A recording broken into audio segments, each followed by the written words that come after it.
Q&Q Pharmacy, quality healthcare at affordable price.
Hello everyone and welcome along to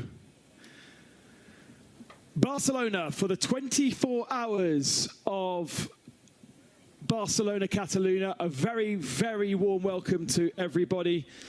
The last round of the 24H series for 2025. After a titanic struggle through Europe since March, we come down to our championship deciding race. The first year on the Michelin tyre and the first year of the 24-hour series by Michelin, with 9 GT3 teams still able to take victory. 60 points on offer across this 24-hour race, and it leaves 9 cars in GT3 still able to take the title in 992. We also have 6 cars that can do that, but lots of stories from qualifying, lots of stories going into this race.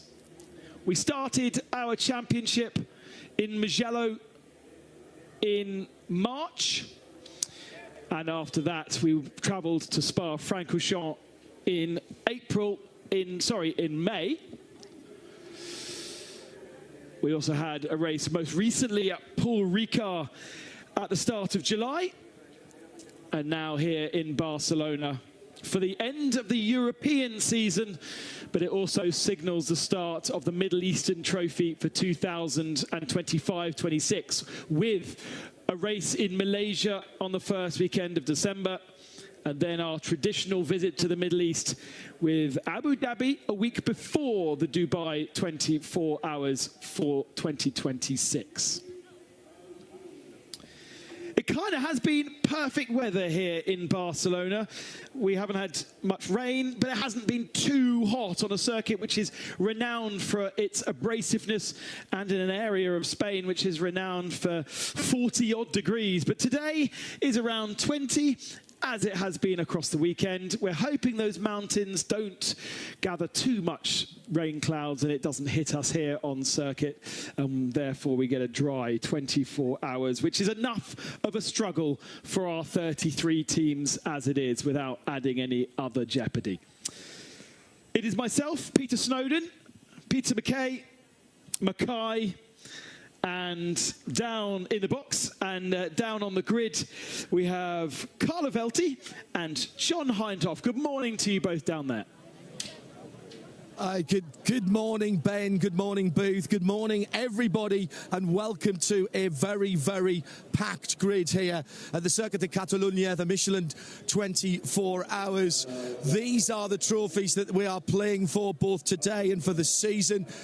Obviously, the historic Trophy Fermé Vélez, which has been part of the 24 Hours of Barcelona since this was a touring car race. We have a brand new bubbly supplier here. Paladin are supplying the, actually nice to drink, don't just spray it. And then of course the big trophy for everybody in class, and the championship trophies as well will be handed out later on today. Carla Velti is with me for her first time as part of our broadcast team here.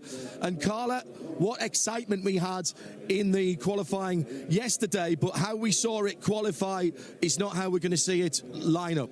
No, listen, 24 hours is a long time, and if anything, yesterday proved how much is possible to happen, how much can happen here. Overnight, position changed on the grid, which already shows this is going to be very interesting for these 24 hours, so can't wait to see it start.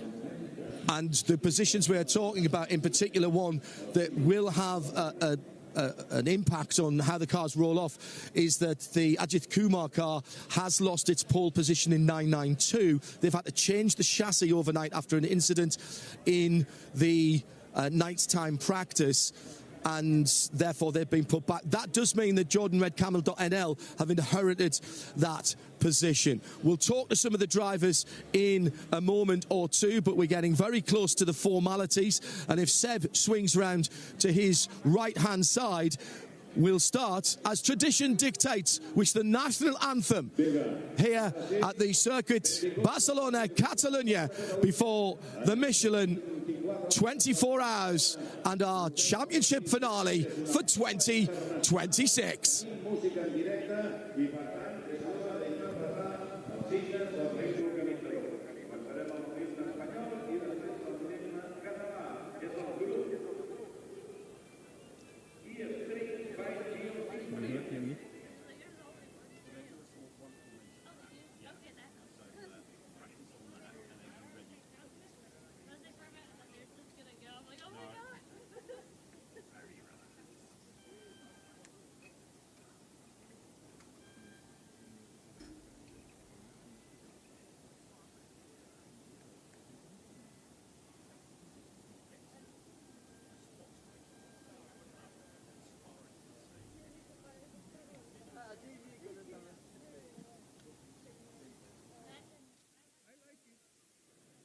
I can hear you.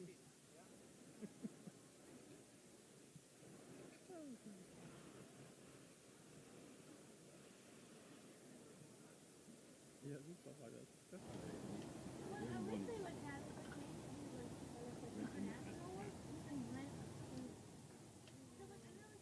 So the formalities then underway. I've made my way through a big crowd on the grid here, and Seb will catch up with me. I'm at pole position, which is driver's right, nearest the pit wall, as Seb will fight his way through.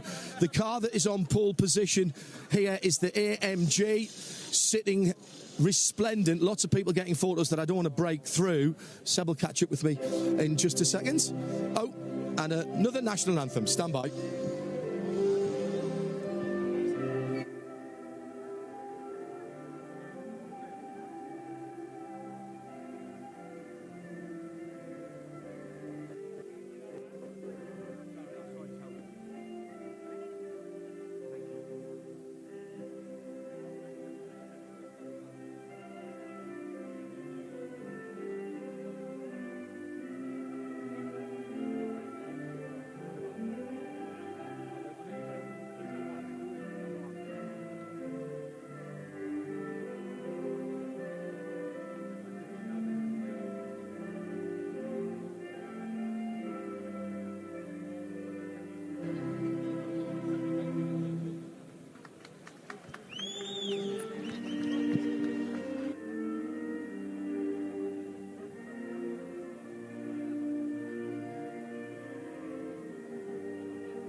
national anthems first of Spain and then of Catalonia, the red and the gold here at the Circuit of Catalonia, right next to the pole position car. And this man is on his way to us at the moment, whilst Maro Engel is saying, let's have a word with Ben Pack.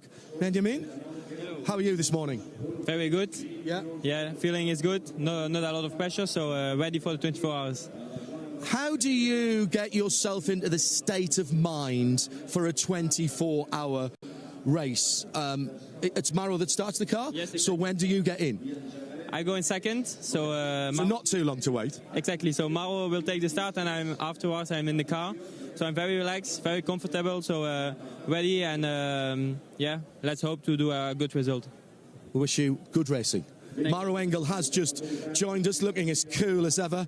Hello, my friends. Just briefing with the mechanics there. Nice job in qualifying by the whole team, because of course 3 people have to do it. You were always going to be here this weekend. I know how much you love this race. What is special about this 24 hours here at the Circuit de Barcelona Catalunya? First of all, it's a great circuit, great atmosphere, great vibe. I've never done this race, so it's always been a race I've had an eye and wanted to do. So it's great to have the opportunity to do it. And as you mentioned, you know, the whole team at TFT and my co-drivers, everyone did a great job so far. And now just looking forward to settling in the race. How would you describe your 2025? Has it been a good 25, a reasonable 25, an average 25? It's been pretty good. I think in all the major championships we're in the running for the title, and now it's crunch time to see if we can get the titles. It becomes a very good year. If we can't, then obviously it's more of an average year. So, but I think we've put ourselves in a good position, and looking forward to those season finals now. Every time we've been talking to anybody in any class here, all they want to talk about is the Michelin tyre and how it reacts to this surface. This is a tough track for any manufacturer of tyres. Is that going to be the key here, tyre management? Yeah, for sure. Barcelona is a tough track for the tyre. We know the deg is usually quite high, and we hope that's one of the strengths that we can have. And I think we've set up the car nicely, and the tyre is working well. You're really looking forward to this, aren't you? Yeah, I'm enjoying racing, enjoying being here, and looking forward to getting started. Race well. Have a good one. Thank you. Right, that's Maro Engel on pole position. Stay with me. This is a proper old-fashioned dive through. Look at how many people there are on the grid here as the tyres are coming out of their warmers to go on Maro Engel's AMG. Let's go back into the crowd. The grid's just starting to be cleared. It'll make our lives just a tiny little bit easier. You probably can't see the rest of the front row, but I promise you it is there. I'm going to try and grab some drivers. Proton Huber competition. I'll let you put your shirt on.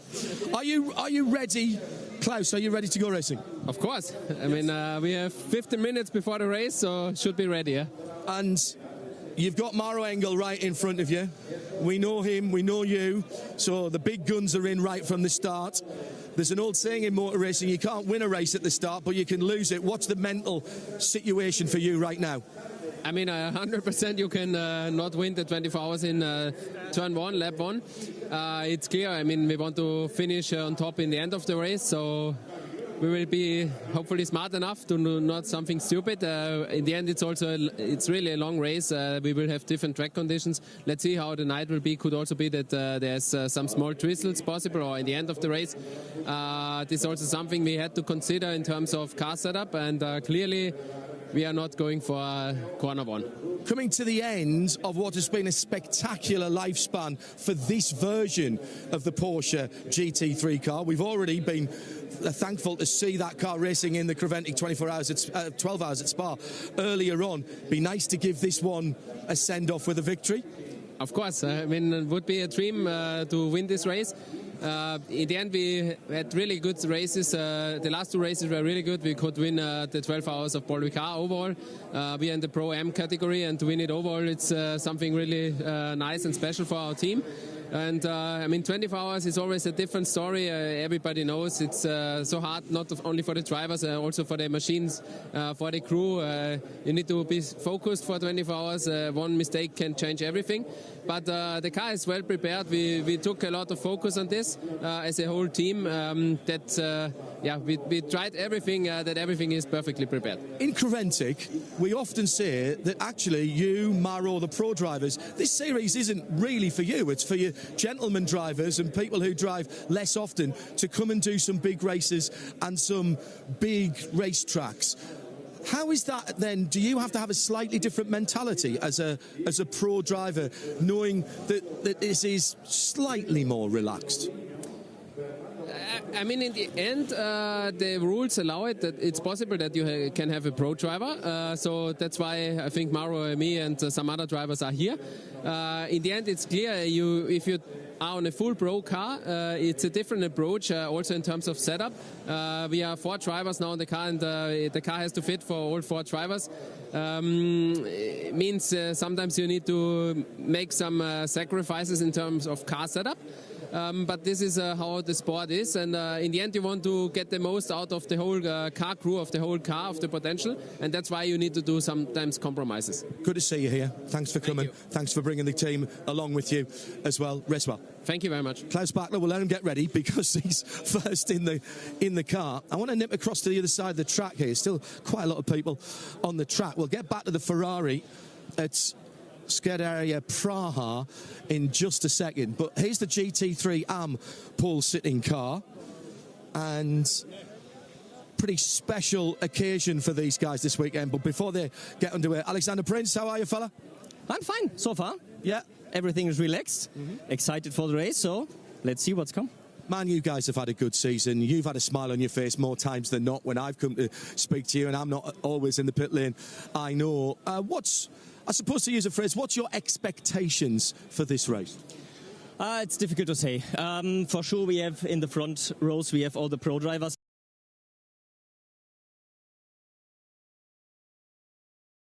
Catch up with these guys. We focus on our AM class for sure, but for sure we always we try to survive till the morning. And then we tried, like always, we try to push hard to give them a hard time. And let's see what's coming out of this. Hopefully near to the overall podium and, maybe the podium for the AM class. You guys have been around Creventic racing for a very long time. In fact, there's a bit of an anniversary this weekend, but we'll leave that until later in the race. Elsa, which is this car, is a little bit newer. Why do you guys keep coming back as a team, as a family, to Creventic racing? There are plenty of places and championships you can race GT3 cars now. Why this one? Yes, for sure. It would be possible for us to go also to other series, but we just love all the atmosphere here. We love the family atmosphere. We love that the fans can really come close to the cars. It's not like completely like a secret everywhere. Also the teams, they are so friendly. We're helping out each other, not only in between the AMG teams, it's also with every kind of team. If someone has a problem, we are helping because we love racing. It's just about racing, passion, enjoying the whole weekend. And we have for sure the most driving time we can get. And as an AM driver, it's really important that you get before the race a lot of driving time, because we just come to the race and sit in the race car. It's not like the pro drivers that we can every week we sit in the race car. We need the time to get used to the track, the car, and feel really comfortable.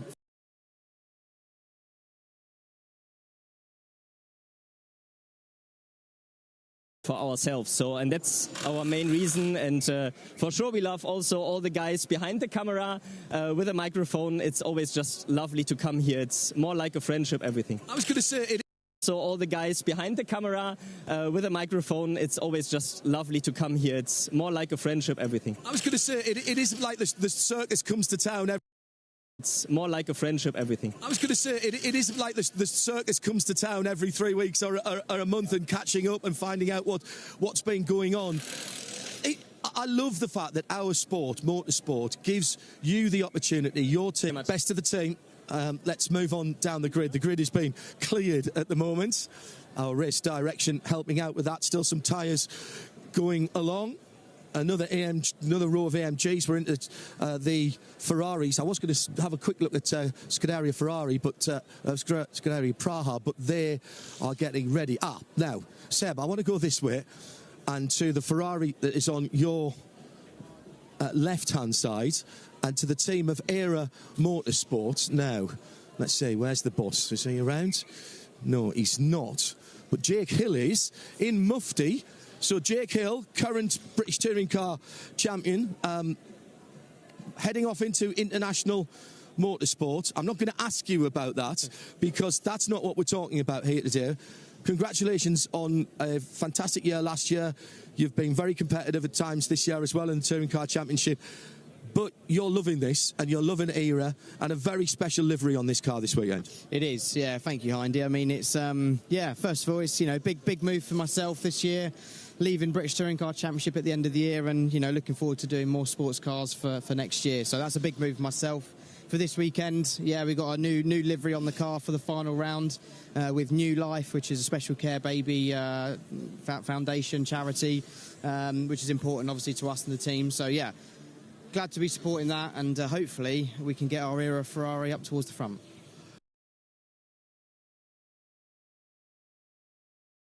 And some absolutely top-class works drivers. I've just spoken to some of them. Yeah, for sure. I mean, for me, quali was good. I was on for pole in the silver stint in the middle part of qualifying until I got held up by an Audi in the very last corner. So a bit gutted, but yeah, still P3 for myself. Ryan was third in the gold session as well. Dwight still needs to find a little bit of time, but you know what? He did really well, and I don't think a lot of people used their effectively slowest AMs in qualifying at the first part yesterday. So I think Dwight's going to be all right actually once we get him in. Right, we've got to get off the grid now. When are you in?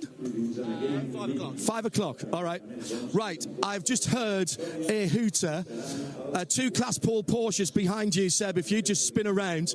On the left is that new 992 Class Paul. Remember, the Ajit Kumar red Ant car had to go further back because of a chassis change overnight. And we've got the 993 AM car right alongside it as well. What have they got ahead of them? 24 hours of this superb circuit, which races really well for multi-class racing. What does it look like? Well, rather like this. Here's Ben. Thanks very much, John. Here is the Michelin guide of this Circuit de Barcelona, Catalunya, which is 4.6 kilometers in length. An average lap time of 1 minute and 44 seconds, but fastest lap time in the 140s in qualifying. A good second faster than we managed last year on these new, for 2025, Michelin tyres. Top speed of over 280 kilometers an hour as you come down into the braking zone at turn 1. The fast cars at 280, braking down to 100 for turns 1 and 2, and then an acceleration through turn 3 up to another pretty high speed of the braking zone at turn 4, and that's the second part of the lap, the second interception through turns 7 and 8, and then it's fast flick right-hander up at turn 9 down towards the last sector of the lap. You've got a hard hairpin left and then an acceleration zone at turn 12, hairpin right. Got rid of the chicane that Formula 1 had there for about 7 years, so it's pretty fast at 13, almost flat at 14, relying upon those tyres before the blast all the way down to turn 1 once more.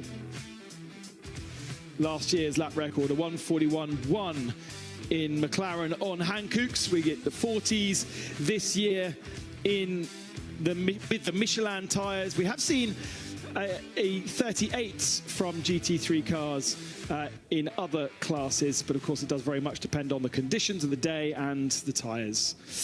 As I said, my name is Ben Constanduris. It's great to have you with us for this 24-hour series finale. We've got 9 GT3 cars able to take the championship. We've got 6 in 992.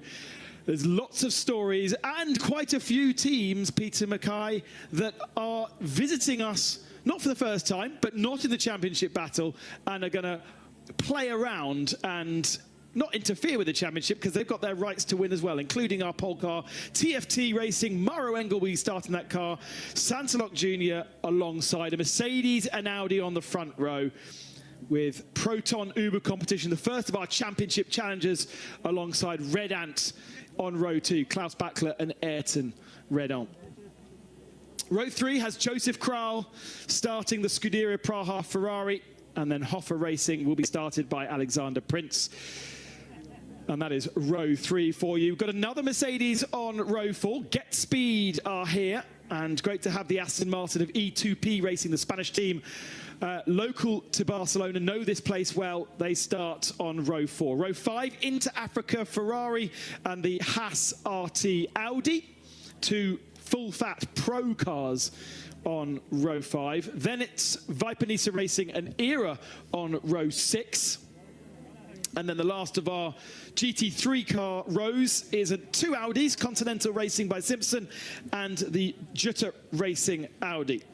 Then into the midst of our 992 category. A few changes there. Red Camel Jordan inheriting the pole position alongside Seb Lejoux Racing after a penalty applied to the Ajit Kumar Racing Porsche that starts down in 20th position now after a chassis change. Moreland Motorsport and HRT there just ahead of them, and Holmgard Motorsport will be sharing row 10 with Ajit Kumar Racing. Still waiting to see who will be starting that particular car. A different lineup for Ajit Kumar this weekend. The car run, of course, by Red Ant Racing. Row 12, we have GP Racing and the first of the Vortexes. Solène Amarouche will start the 974. Lionel Father will start the 701. They are the only GTX category cars. GT4 is led by NM Racing. We've also got Sorg Rennsport joining us, second on the grid. And there's a 992 back there as 27th position. The last of the GT4s is Venture. There's 3 GT4s. And then we get into the TCEs, led by JMEC Engineering, their BMW, with Cupra, the only other championship challenger from AS Best Racing. And then some amazing guest cars through Honda Racing from America. And the last of our 33-car field is the 111 AS Best Racing older style Cup Porsche. 33 cars on the field spread across 5 different classes. And finally, I can introduce Peter. We saw how close it was in qualifying, in all different classes. This is not going to be a straightforward race. No, it won't. Everyone's been talking about tyre degradation all week long, and it has an effect not just on the performance of the tyre that you get across the stint, but also the way you set the car up. And some of the most experienced teams in this paddock who know their package inside and out have been struggling to find a setup. We're going to find out now how that plays out in these first few hours of the race. We're just approaching 12 o'clock local time, so in the next 3 or 4 hours we're going to get the warmest part of the day, which of course puts more stress for the tyres. So let's see how that one plays out as well. Great grid of cars as always here for the 26th edition of the Michelin 24 Hours of Barcelona, and 24 hours from now we'll know who will be the holder of the Trofeo Fermín Vélez. Just switching through the onboard cameras that you can watch on our YouTube channel, with Patrick Heusman aboard the RPM Racing Porsche down in 21st position on the grid, but a multiple supercar champion back in the day. Imagine that 992 car is going to be quite active in the first couple of laps. It will be, and what's striking me is that the top GT3 teams, a lot of them are putting their fastest driver in early. Maro Engel for TFT Racing, the pole-sitting Mercedes-AMG. Klaus Bachler in the Proton Huber competition Porsche. And also in the Era Ferrari is Ryan Diel as well. So a lot of teams are going for their top-graded driver early on to try and get an early jump on this race. And I'm sure for all of the Era team, they're racing for a bigger purpose this weekend for New Life Special Care babies. The car's pink. It's normally blue and purple. This weekend it's pink.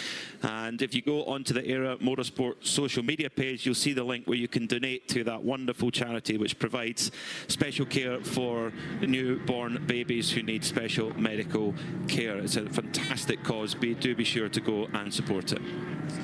Just the one formation lap, so the cars now lining up in 2x2 formation. The final couple of turns of this Barcelona lap, a plunge downhill through the final turn of the lap, which in racing conditions will be flat out. We've already had racing around the circuit this morning, the final round of the TCR Europe Championship as a support race. And it's really great to see 24H Series continuing to add to the program. Actually, a really strong amount of fans coming out to watch on the grid earlier on. It was an absolutely packed grid walk and a beautiful day. Barcelona does really do well with getting the locals to come and watch. 33 cars for the Barcelona 24 hours for 2025. Thunder and rumble towards the line to get us underway. And now they accelerate towards turn one and all spread out and fan out. You've got Maro Engel and Stefan Tribonini on the front row of the grid. Bachler and Redant will want to be working to try and get to the front, and actually it's not a particularly strong start from Maro Engel, really hassled by Klaus Bachler going into turn one. Everyone else sorting themselves out through the first couple of turns. Engel does hold on to first, and actually Bachler has got an Audi to his outside, so that's Tribonini trying to go around the outside of him after a very aggressive turn one. Now Bachler's having to look slightly in his mirrors as he comes into turn four, claims that second position, so Tribonini drops to third, and then Ayrton Redant in fourth. So Maro Engel managing just about to hang on to that advantage as he pulls out a couple of car lengths over Klaus Bachler, but unfortunately we've got a very early pit caller, the number 123 in the TCE category, the American THRW Honda Racing team. They unfortunately have come into the pits well off schedule, so that's not a good start to their 24 hours of Barcelona. No, and they've also under investigation for leaving the pit lane under a red light, so new to the championship, new to the regulations, and there's a lot to get your head around when it comes to Creventic racing. So they actually had the aluminium welder out yesterday when I went into into their garage, so they've had a few issues, some sorting out to be done. One of the and actually come straight back out again, so whatever the issue was, not needing to spend too long in pit lane. Josef Kraul is on the move. He's up to fourth position in his Ferrari. Means Ayrton Redant must drop down a position, and in fact there is a gap because Redant's down to sixth spot, and that's Axel Jeffries, who started in ninth. I'm thinking he's going to come across the line in fifth position. What a great first lap from the Zimbabwean. Axel Jeffries doing a top job there in that Into Africa car that's been run by Dragon Racing, that for red Ferrari behind the grey and yellow Ferrari as they come down into turn one. But I'm really impressed in the early laps here. Stefan Tribonini, who's an AM-graded driver, he's surrounded by professionals here. Maro Engel, Klaus Bachler, two of the greatest GT drivers in the world right now, and he's right there around with them and holding his own as well. Great stuff from Stefan Tribonini in that black and green Santilok Junior Team Audi. Wow, when he got into that car at the start of the race and saw the drivers around him, I imagine the nerves were high, but as you say, doing a good job. He's got Josef Kraul all over the back of him through three, but couldn't find a way through as they come down to four, and actually Kraul's going to be looking in his mirrors as well because Axel Jeffries is right there. Then there is a gap, then it's Redant, Ozeka and Lismo, so two Mercedes and Audi, and then Alexander Prince lost a position at the start. Dominic Ang moved up into the top 10 for Viper Nisa, and Ryan DL making inroads, of course, in his Ferrari down in 11th position right now after the average qualifying, as we heard from Jake Hill, using their slower drivers and finding themselves therefore lower down the pack. We've got the yellow flag showing at turn number 5, and we do have a car stop. There it is. Oh, it's the Mercedes Adventure. Oh no, last year's winners in the GT4 category, they've got back going again. The car seemed to grind to a halt there and then has carried on just through turn 7 and turn 8 at the moment. It's Matthew George, their semi-pro driver, their top-graded driver, who's in the car at the moment. So that's a good thing. When these sorts of things happen, you need an experienced driver to not panic and crack on. They had a great run last year. That was their first race in the series, and they've been here for the full season, and they are our GT4 champion-elect. And they are one of the the most professional teams in the paddock. You go down to their garage, it's spotless. They've got a nice sponsor area. They've got a simulator in there for their guests to enjoy driving around Barcelona, as well as the drivers themselves. And I have to say, they really do an amazing job wherever we go, whether not just for here, but every single round they've got a full setup. And they weren't particularly lucky, if I seem to remember, in Spa in the early part of the year. They were leading GT4. They've had races where they haven't had anybody else to race against. I think Mizana, they were the only GT4 car. But they do have competitors here in NM Racing and in Team Sorg Rennsport. They were leading both of them, but now at the tail of the field. So a little bit of a split appearing then between the top 5, and then a couple of seconds back to 6th place, where Ayrton Redont in the number 93 Red Ant Mercedes is just a bit of a gap there. Is already coming across a little bit of multi-class traffic for the leaders with that delayed Honda, but they're kind of queuing up behind Ayrton Redont at the moment. That team, a very established member of the Michelin 24-hour series, double champions in 992. They've moved up to GT3 this year, and they've been getting closer and closer to that overall win. They came very close in Paul Ricard. Is this where they get their first overall win in Michelin 24-hour series competition? They're going to have to be perfect, but they've got a great driver lineup. They've got 5 drivers in there, including Luke Hartog, who they've managed to bring over from the Porsche fold for this weekend, which I think is a very, very wise signing indeed. Now, don't forget, we are not going to be seeing ultimate fastest laps from our professional drivers at the head of the field. They've now established their positions. They're now in tyre preservation mode. You're going to hear us talk a lot about tyre preservation across the 24 hours as Yannick Redon loses a position there to Adam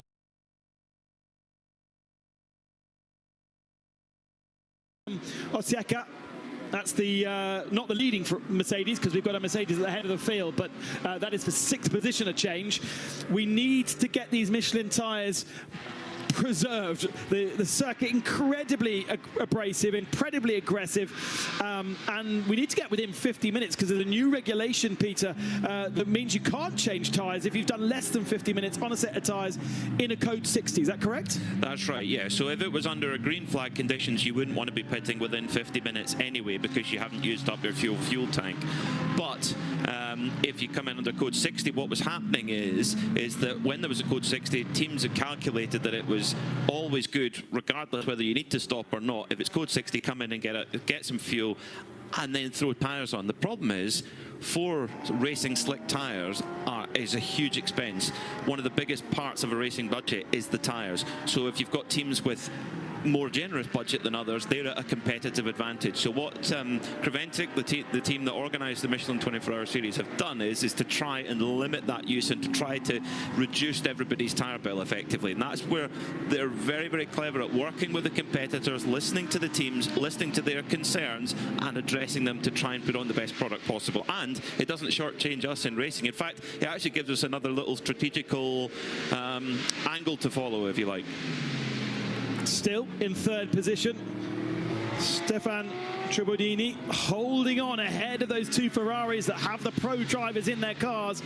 Joseph Crowell and Axel Jeffries 4th and 5th, then a gap, but Adam Osieka and Mathis Lismont have broken clear of Ayrton Redon, who's dropped from 6th down to 8th position on that last lap.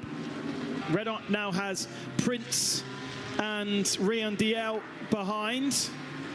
And I suppose Dominic Ang in that little queue as well now in his Viper Nisa Mercedes.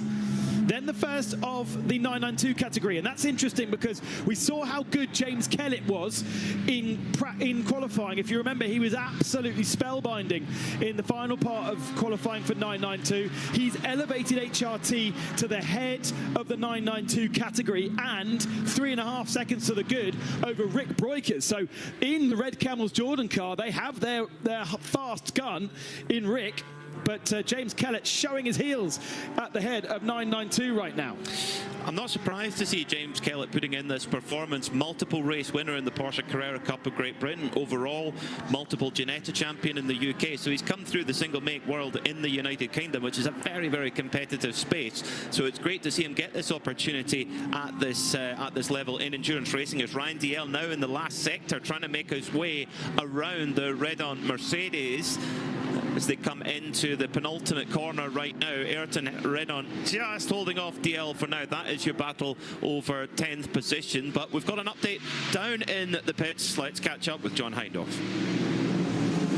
Early days in the race here, and you might think, well, why is Hindhaugh in an empty pit? I want to show you the level of preparation that goes on right up and down this pit lane. This is at Holmgard.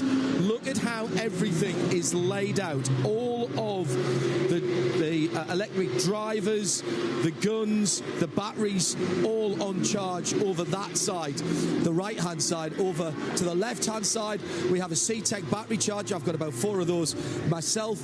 Everything is in its proper place. The extra batteries for the headsets all the way down. Drivers' helmets all in the right places so everybody knows what it is. Little spot for people to be relaxing in the pit lane. And then, of course, lots of water and other drinks to get you through the night. And the most important things, there's some sweeties and chocolates, but my eyes have rested, of course, gentlemen, on the fruit. It's all neat and tidy here at the moment. What will it look like in 24 hours' time? I'm not entirely certain, but they'll be hoping just to polish it, put wheels and tyres on it and send it. They've even already got a new set of brake discs because they know they'll have to do a brake disc change at some stage during the race down here at Holmgard.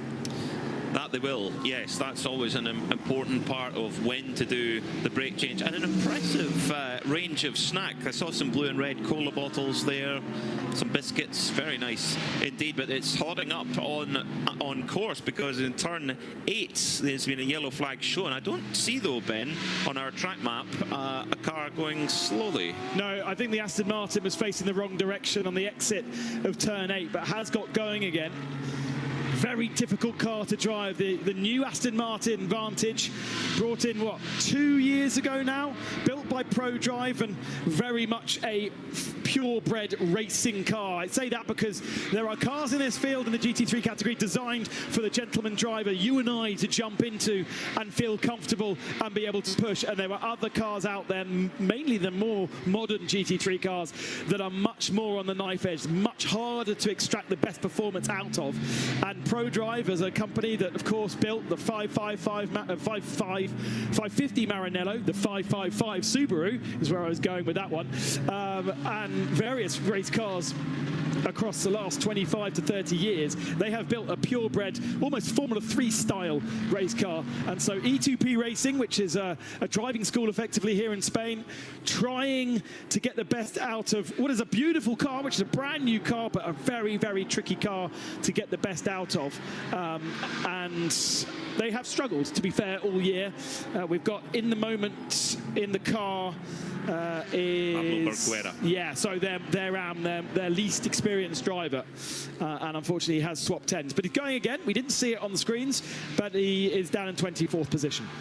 Big pressure being placed on the 6th place car, the number 286 Get Speed performance car, driven at the moment by Adam Oseka. Matisse Lismont in the Haas RT Audi, right in behind. Haas had a brilliant win overall at Misano in the mid-summers and trying to make moves forward here. Great to see Get Speed come here to compete, a team that's very well known at the Nürburgring. They run the, you can't call it the factory AMG, but as close as you get, you know, filled with factory drivers going for victories at the Nürburgring 24 hours, so they're very familiar there. But wonderful to see them come and take part in this 24 hours of Barcelona, coming around the never-ending turn 3, turn 4 complex, just right-hander, and you're just punishing the tyre. And this is an area of the circuit where the tyre is going to be put under its biggest stress. And the Mercedes is an interesting car because it's got a big 6.2 litre V8 in the front of it, which some drivers have commented in the past that it can be quite hard on its tyres, whereas the Audi is totally different. Big capacity V10, but in the middle of the car, so a little bit different. And Lismont definitely getting held up here, but behind Oseka, because also Alexander Prinz has come to join the party. So this is a 3-way fight for 6th position as they come around turn 9 at the moment. I wonder whether there was a little bit of kissing between the two of them as they came out of turn 5 there. There was a half a nose up the inside on the exit, and then the Audi almost sort of wiggled, didn't it? So I wonder whether there was a little bit of a squeeze for Miseka, and Lismon was not able to get through. But Lismon's looking in his mirrors, and they haven't driven away from Prince, and they've got Ryan DL there too. Alexander, I would has to say, struggling. Sorry, no, Ayrton Red Eye is the Mercedes that's really struggling. They're down in 10th position now, and Ayrton is, well, yeah, not lapping particularly strongly at all, nearly in the 44s, bearing in mind that Maro Engel is in the 42s.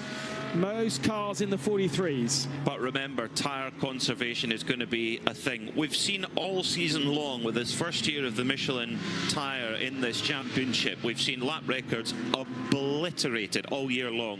Now, whether it's a change in the surface or whatever, last year the best lap of the race was set on lap 3 by Frederick Schandorf in the McLaren, which had dominant pace. Didn't win the race, but was dominant in terms of one lap speed. As Lismon now up the inside now as they come down through into turn 5, and yes, does get through. Brilliant move there from Matthias Lismon in the Haas RT Audi, so moves up into 6th position now. Will he be able to pull away, and will Alex Prince be able to have a go now on his fellow Mercedes competitor? But yeah, coming back to the pace, Frederick Schandorf went straight on the pace early on in the race last year, 141.193, and the McLaren was quickest in every sector. Now, Maro Engel is fastest at the moment of this race, a 141.392, so we're not actually on that pace yet. I think we will get there, but not at this early stage of the race. It's going to be a different complexion to this year's Barcelona 24-hour. Starting to get into a little bit of our TCE traffic. We've got 5 cars in TCE, 1 TCR Cupra.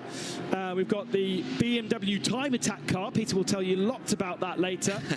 We've got a sort of out of homologation Porsche. You can also explain that one to us. And then 2 completely bespoke Honda Civics. They are not TCR cars. They race over in America, in endurance racing over there, and completely bespoke, built by that team. So a real mix of cars in the TCE category, and our GT3 cars having to carve through the back end of those right now.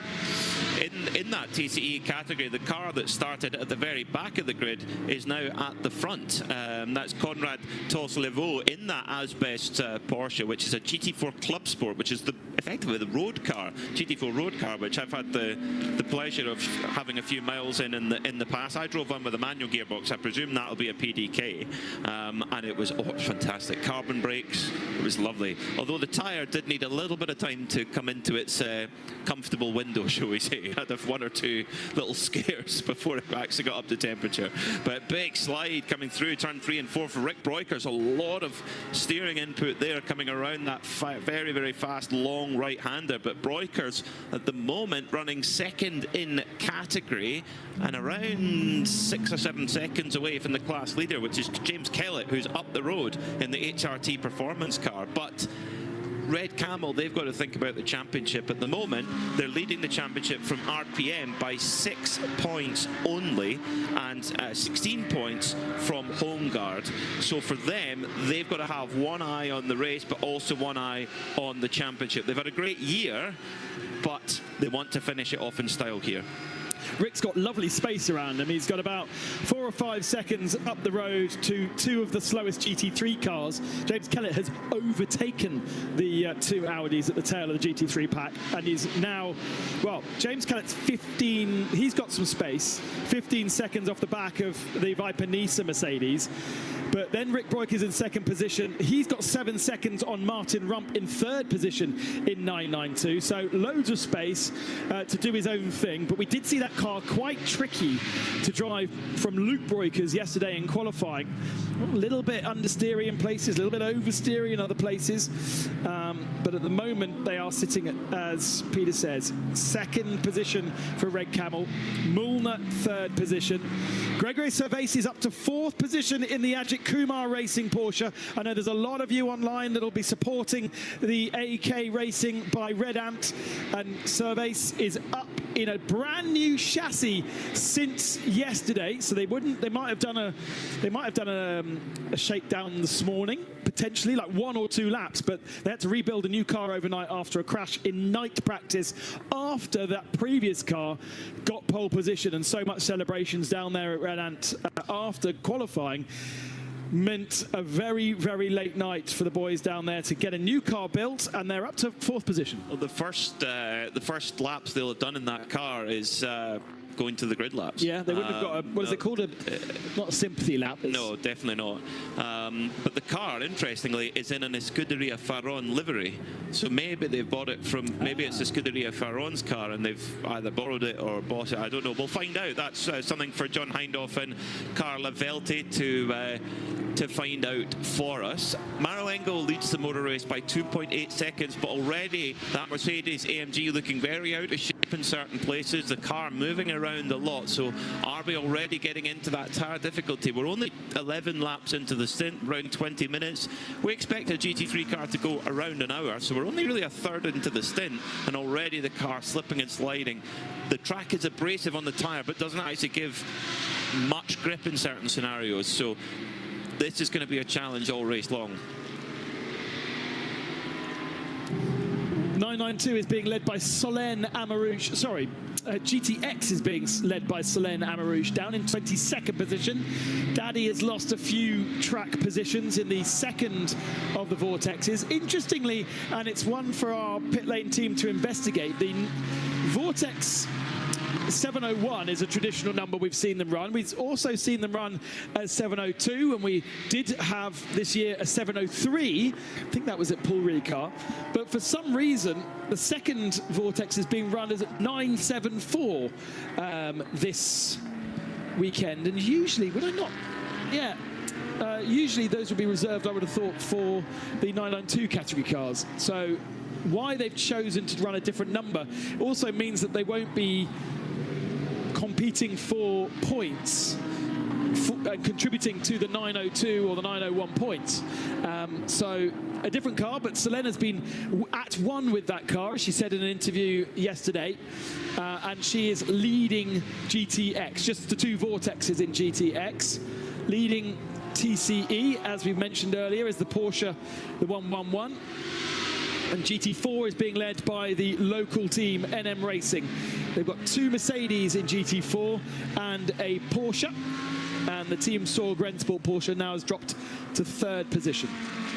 I'm so impressed with the number 18 Audi of Stefan Tribodini there, running, albeit 10 seconds behind the second place car of Klaus Bachner, but holding his own very, very well. And this is the thing about the Michelin 24-hour series. You won't see cars filled all with professional drivers. It's always a mixture of amateurs and professionals, or indeed all amateurs, as the case may be. And it's how you balance that driver lineup and making sure that the weaker links in the chain, if you like, don't make the mistakes and keep the car out of the pit. But Stefan Tribodini is doing that, and doing it with some great pace as well, and is making it very difficult for Joseph Kral to overtake for 3rd position at the moment. And here comes Kral now as they head down the hill, braking hard into turn 10, and Tribodini holding his line firmly, and Kral's going to have to think of another way.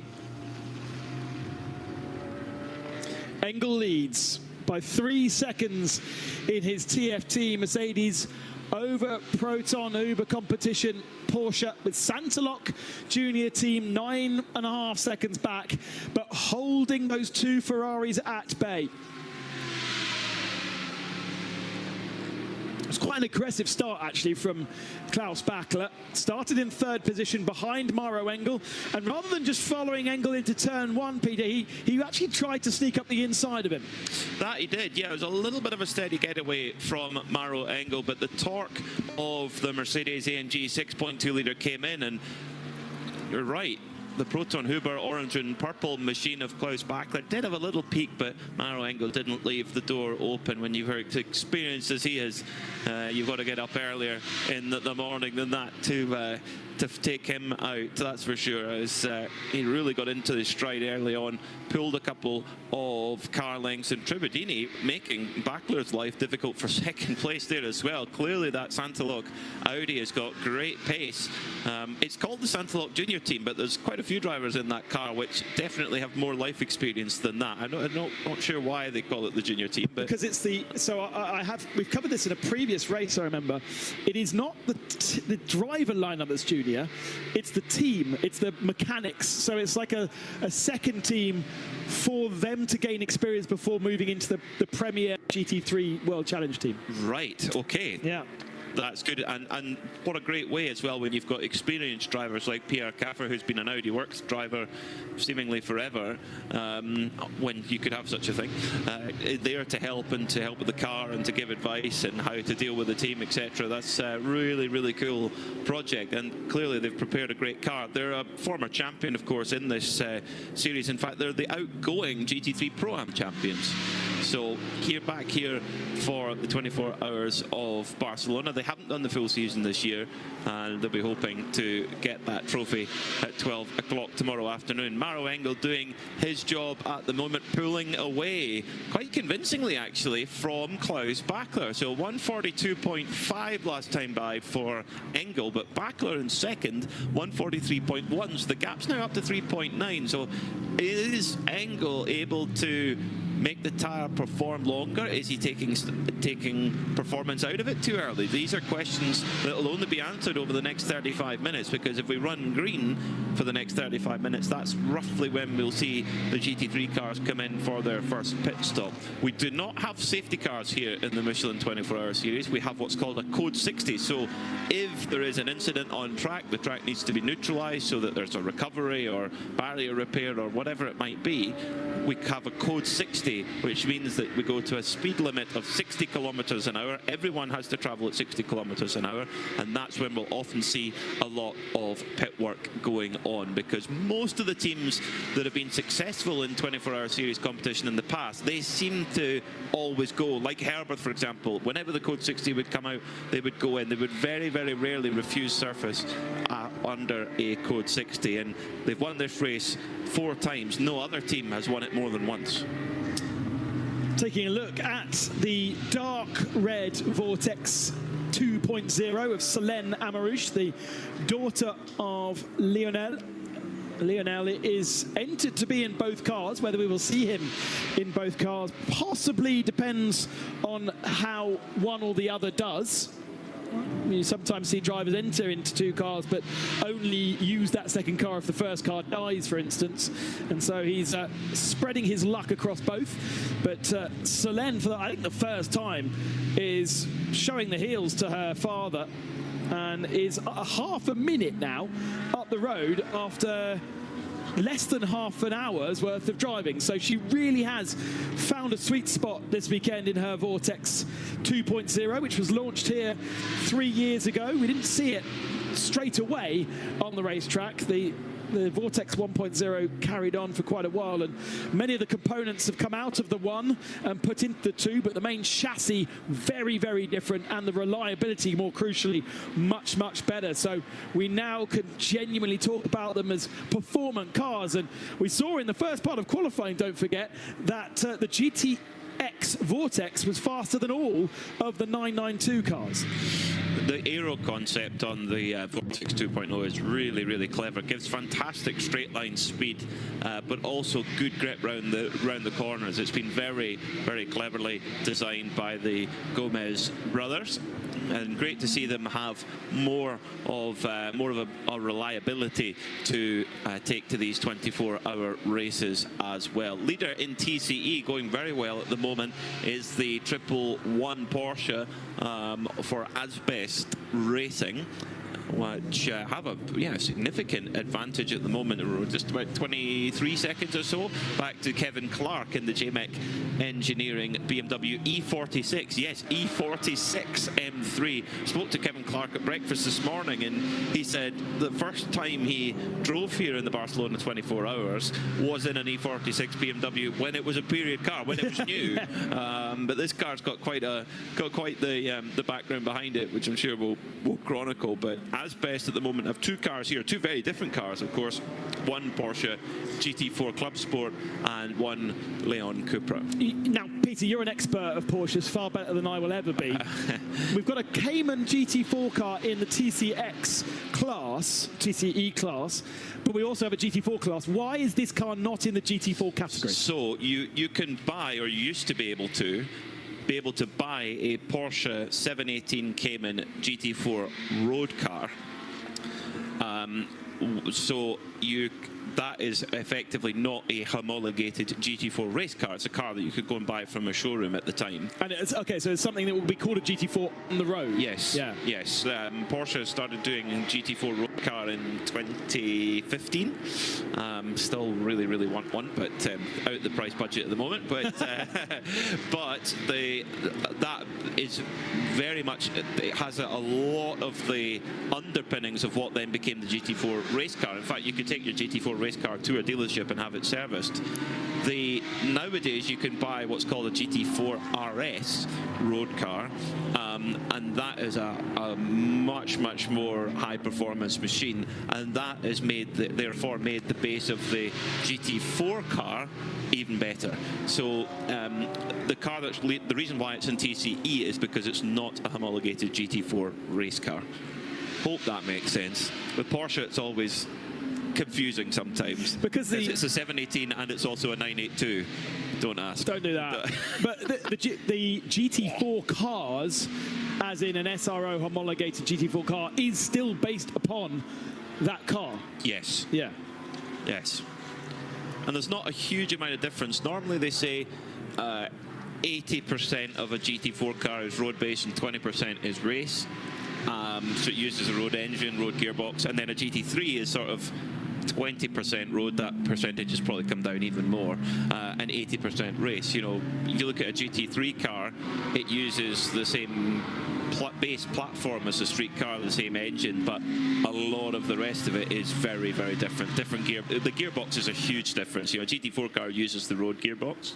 The GT3 car uses a race sequential gearbox, and that's where a lot of the performance, but a lot of the cost comes from as well. But it is worth pointing out that the way that GT3 has developed, if they recently have revived the GT3 series as a historic series, and you look at those cars from 2013, 14, 15, and they still are very much based on the road car with a cage inside. And, you know, they started off their life as something that was supposed to be for the road and then modified into a race car. Completely different to, like, the Ferraris we see now, the 296. That's a purebred race car. It's never seen a road car in its life. Yes, there are similarities, but it isn't putting a cage in a road car and going racing any longer in GT3. No, the Ferrari 296 GT3 has moved the game on in GT3 racing. I mean, the modular parts, particularly the rear section, the way it can be changed very quickly in a pit stop. I mean, when Ferrari won the Nürburgring 24 for the first time with the Fricadelli team, they had a puncture coming onto the Dottinger Hole about 2 or 3k from the end of the lap. And they lost about a minute getting the car back with a puncture, but they removed the whole rear section and put the new one on within the time they would take to do the pit stop anyway, and that kept them in the race and they won the race. I think that serviceability won the race, but what an entire rear end of a Ferrari GT3 car costs, I wouldn't want to know. So it has moved the cost up, but the performance and the serviceability has gone up as well. And you see a lot of those Ferrari 296 GT3s racing around the world. How many have we got in the race this weekend? 3. So yeah, it's a popular car wherever you go. And interestingly, you would expect to see Italian plated trucks servicing those Ferraris, but actually it's Orica, the team based out of Paul Ricard, that effectively builds and supports the Ferrari GT3 effort. So always a slight surprise. Every time I see that, I have to double check it because it's not logical for me. Especially with Ferrari flying the Italian flag so furiously. Orica very proud to be chosen as the constructor and supporter of the GT3 program. Think how many great cars they've built over the years. You think of the Orica Vipers, their involvement with Toyota, and lots of other things, while we think about other great cars that Orica have built over the years, let's go down to John Hindhaugh and hear what he's got to say. I think a Ferrari 296 race rear end is probably would give you your Club Sport GT4 actually on the road, Peter. I'm in the place that nobody wants to be, in the penalty box. Well, not in this race. Obviously, Premiership later on this afternoon. It would be nice to have a few touches in the penalty box. If you're new to Creventic, a few different things about what happens in the penalty box. First of all, you can take a penalty if there is a code 60 out. You'd normally not be able to serve a penalty if a safety car was out in most races, although it has changed a little bit, so there's a multiplier on that this year, which Peter and Ben will tell you about.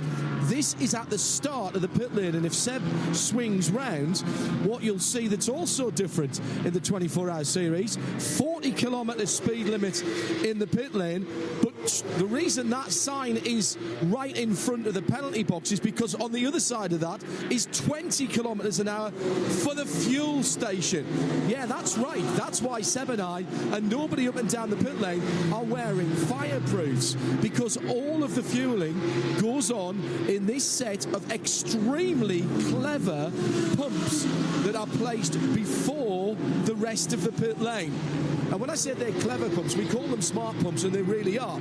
Each car has a fuel key, and it has on that key and within the car itself the information that tells the pump how much the car can have, because that's part of the balance of performance, how quick it can pump it, because that's part of the balance of performance, and if we're in code 60, if that car is allowed to have a full fill or not, and most of them aren't.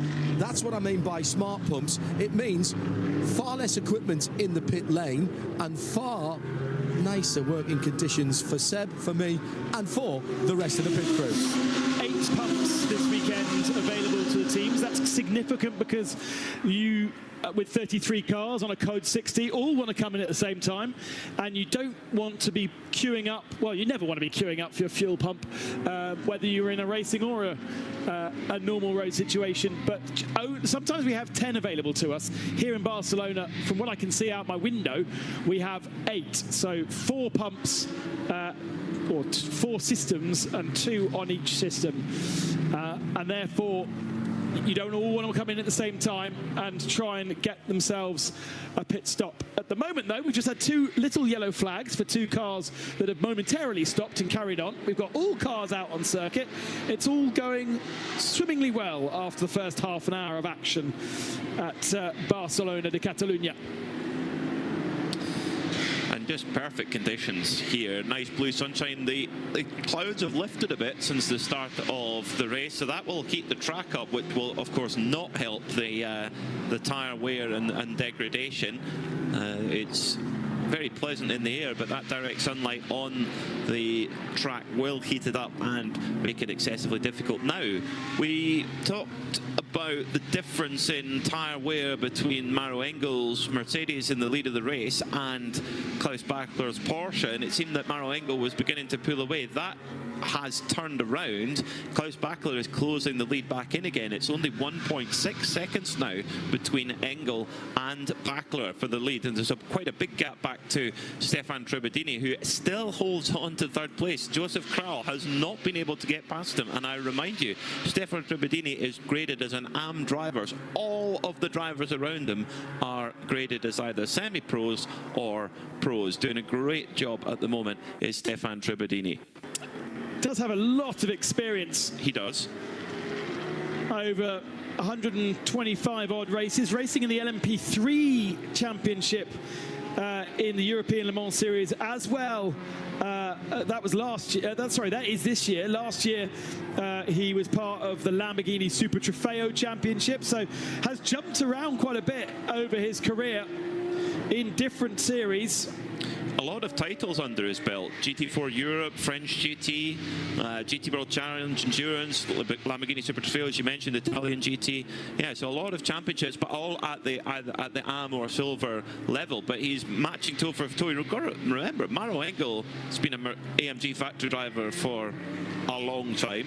Klaus Bachler has been in the Porsche factory team for several years now as well. And to be, after 40 minutes of racing, you're well under a second a lap away. That is really, really impressive and encouraging, I would say, for Chanteloc Audi Junior team. I wonder whether Stefan is sort of a hired AM. You've got two AM Spirit drivers in that car because you've got Michael Doppelmayr and Ernst Inzerbitten.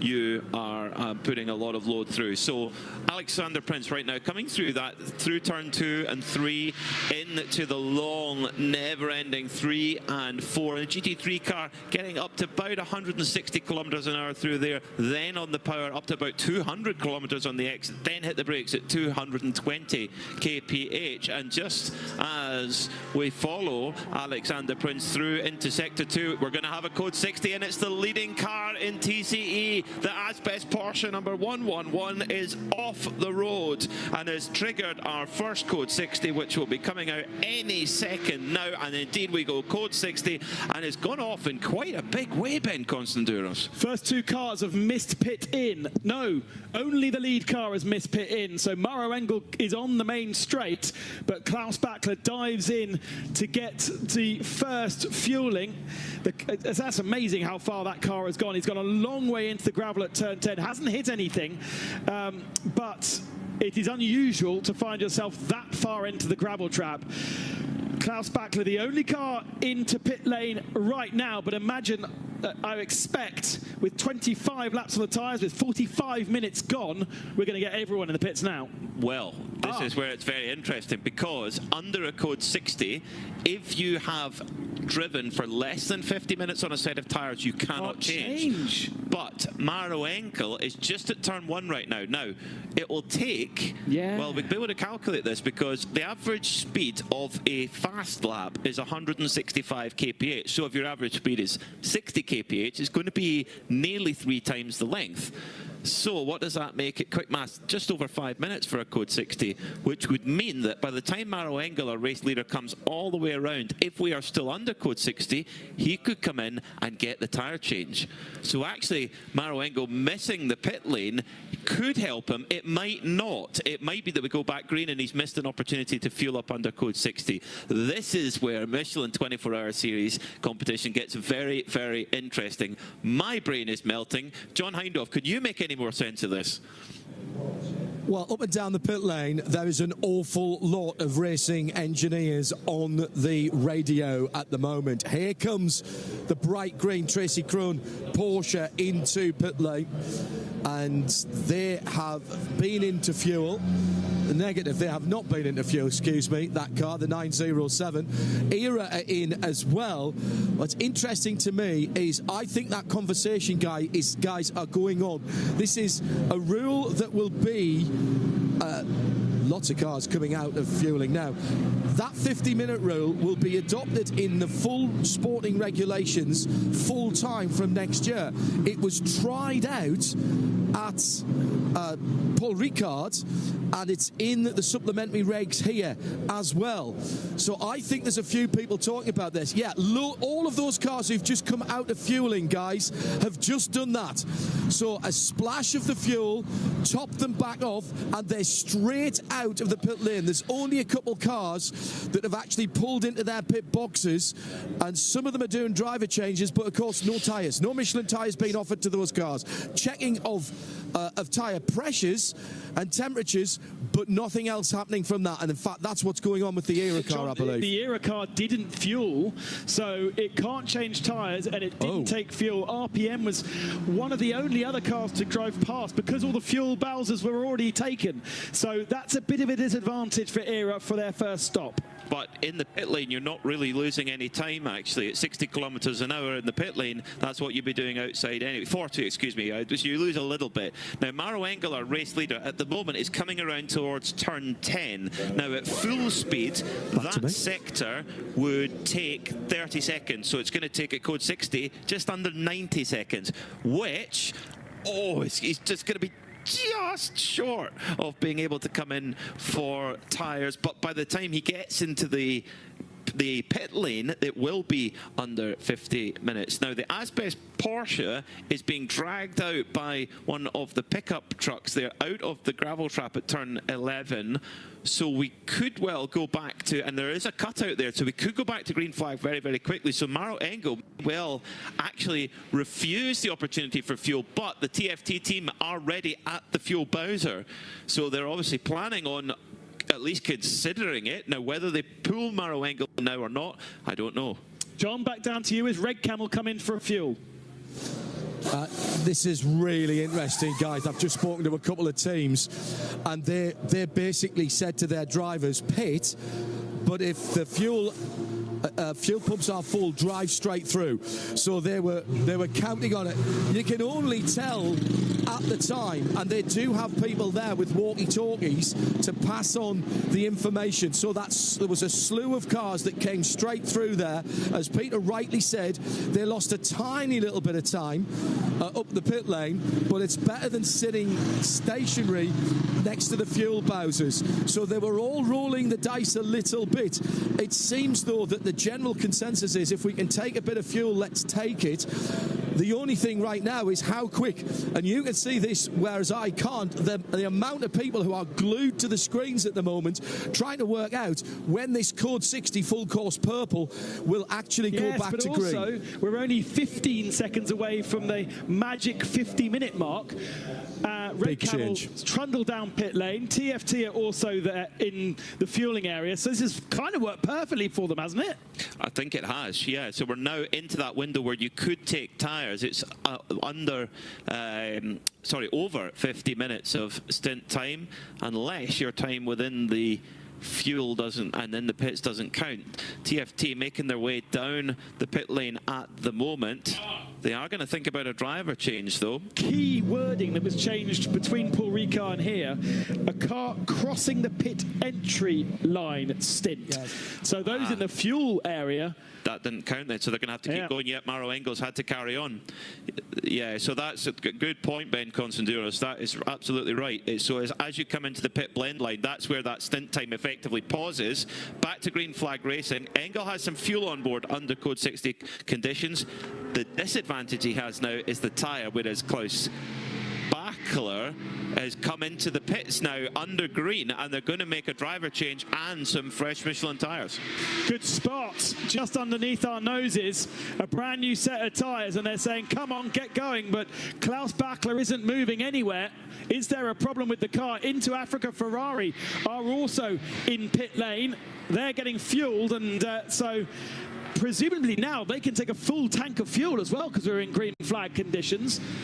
Very, very, yes, you can. That's a great point as well. So under code 60, you can only take 25% fuel on board, whereas under green flag conditions, you can take 100% of your fuel allowance. Now, that was a very slow stop for the purple and orange. Klaus Bachler, well, driven in the first stint. I think they've done a driver change. So very, very slow stop for Proton Huber competition. The car had its Michelin tyres changed, but the mechanics were saying go, go, go, but there was no go. And they had to open the door. Mechanic went in. It looked like it was maybe something with belts or something like that. Jörg Dreisaw, the Am Spirit driver, is taking it over from Klaus Bachler. So maybe just a delay in the driver change, they're getting all tightened up and ready to go. So valuable seconds lost there for Proton Huber competition. Not everybody took advantage of the 25% fuel that they could get under that code 60. Hassarty stayed out. Hoffer Racing completely stayed out. Red Ant Racing completely stayed out. Never visited the pits. They didn't, as we spoke about, they didn't gain that much from doing that. The cars on track doing 60k. The cars in pit lane doing 40k. We also have James Kellett, who did not pit, and therefore HRT have moved up the field, but in pit lane into Africa, the only car I think that's been able to do a completely full service. Full tyres and full fuel. New tyres for Backlund, but he only got 25% fuel. But if he came back in for tyres, he may well have gone back into fuel as well. Did he not? Yeah, but he was too early in there to be able to get. He was still under code 60 in the fuel area. Okay. Now into pit lane, the 286 machine. So that is Adam Oseka for Get Speed, and interestingly, it didn't seem to spend that long at the fuel Bowsers. We've got a great view, by the way. Our commentary position looks directly over the fuel Bowsers, so we can see exactly what's gone on. And he's been in there for about 2 minutes and 15 seconds. So maybe getting a full tank, but now the strategies are all completely split. It is. 3 cars did not take any service at all. Matty Lismont now up to second in the Haas Audi, Alex Prince in the Hoff Mercedes, and Ayrton Redon in that red and Mercedes. So where do they sit? They've now got 29 lap old tyres, but then there's a lot of others who are in that same position. This is where it really does extrapolate around here in the Michelin 24-hour series. We did see the Continental Racing by Simpson Audi in pit lane changing tyres before that 50-minute window. Remember, it's a brand new regulation, well, not for this race, but since Paul Ricard, and therefore one of those many regulations to get your head around, and perhaps Simpson just not quite reading it completely correctly, because it's changed slightly the wording from last round to this one. John, you're down there? That have got a number 1 behind them in the pit stop column, but they drove straight through. So look at the pit stop times, because what we've got there is an exact timing to drive down at 40 kilometers an hour, because they didn't peel into the 20k zone for fuel and they went straight through. So those ones that have got the lowest times that have been through the pit lane, as the 111 Porsche is back in the pit lane with damage to the diffuser under the rear bumper. That's the car that caused this issue. It's all the way down at pit out, and of course I'm about a third of the way up. So just remember that slew of cars that went straight through, and now we have the pit lane delta, as all of the team managers will be talking about. We have an exact time for that on the timeservice.nl timing screen. I think Era Motorsport. John, were you watching Era? Because it looks to me as though they have changed drivers. They didn't change tyres, they didn't get fuel, but it looks like they have changed drivers. Yes, correct. They came in, I think they were going to take 25% of their fuel, and they didn't. So that should be on rotation. Jake Hill should be showing on that now. They took the temperatures of the tyres, and I think they may have repressured them as well, which I think is okay within the regulations. I was about 3 or 4 pits down, maybe a little bit more. But it looked long enough to get a driver change in. Ryan DL getting out, and current British touring car champion Jake Hill getting in. RPM was the only other car I think we saw miss the fuel Bowser and drive straight through. That cost them 1 minute total in pits, and Patrick Heusman is still being shown as the driver in that car. Dwight Merriman's being shown in Era's 81, but we can clarify whether it is Dwight or somebody else when we see the lap times being registered. Of course, he is on tyres that have done 50 minutes. Yesterday, the drivers were showing wrongly, so it's possible that the registration of the drivers is still not correct within that car. And trying to get Dwight's drive time out of the way. So the 111 is now, well, it says he's in fuel, but he's not in fuel. And they need to work out why the car ended up in the gravel trap. I think some of the damage was due to the dragging through the gravel trap. But it was successfully the fastest TCE car all the way up into 25th position, and now obviously at the tail of the field, sadly. But that 50-minute rule already coming into effect, and the timing and the luck of having a code 60 at 49 minutes into the race is about to give, I think, the Continental guys a penalty. We will have that confirmed a little bit later on. We have no penalties shown up so far, whether it be for track limits or for anything else.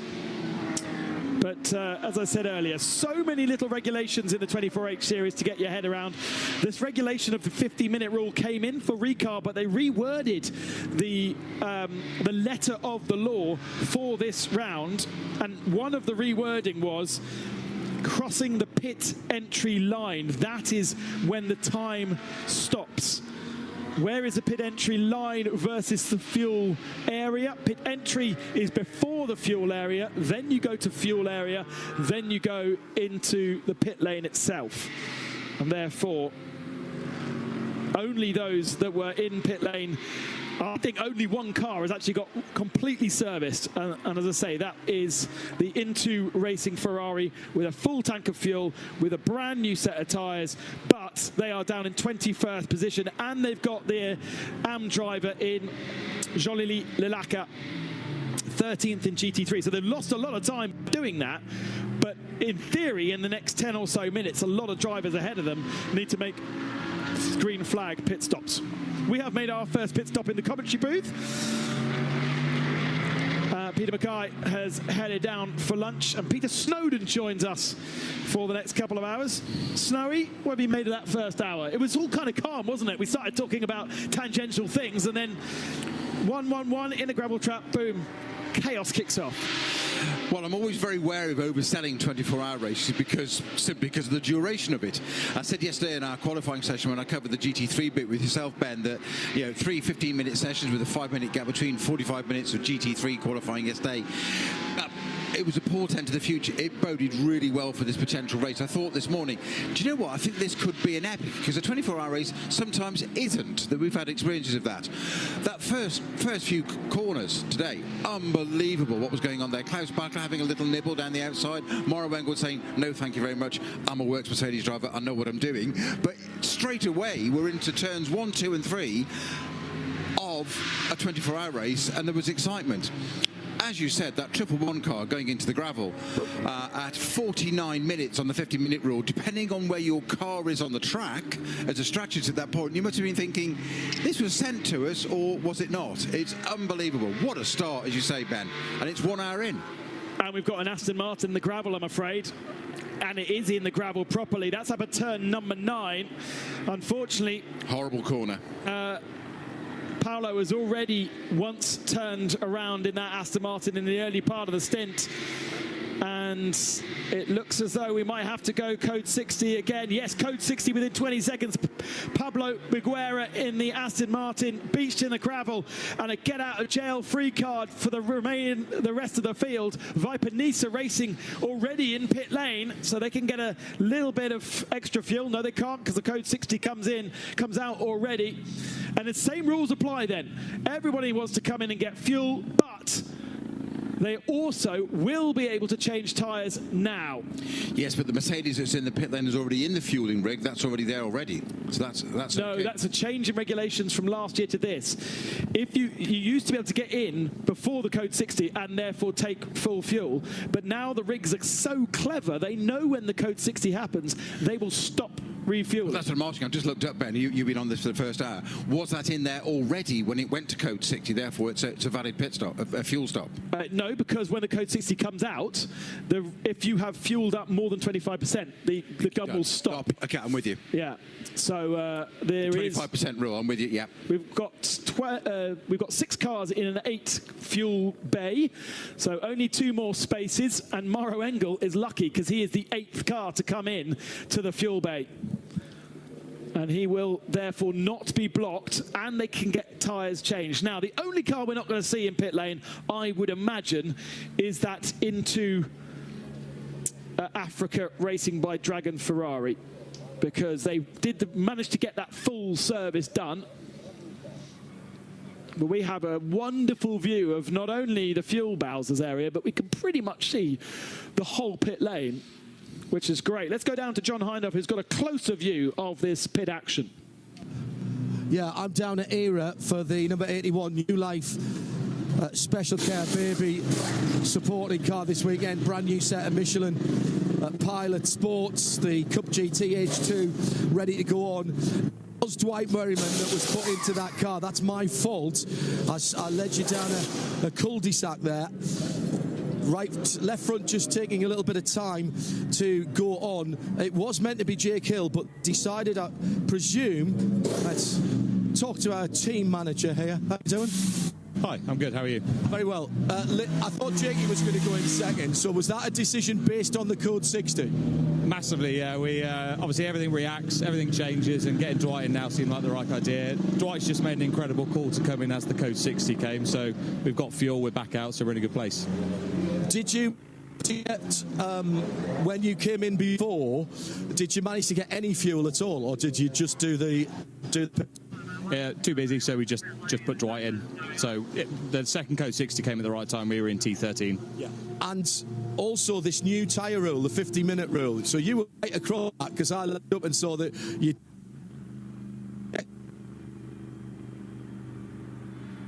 Yeah, it's something you've got to be so careful of, and it's another thing for the engineers to keep on top of, but it's all part of the game now.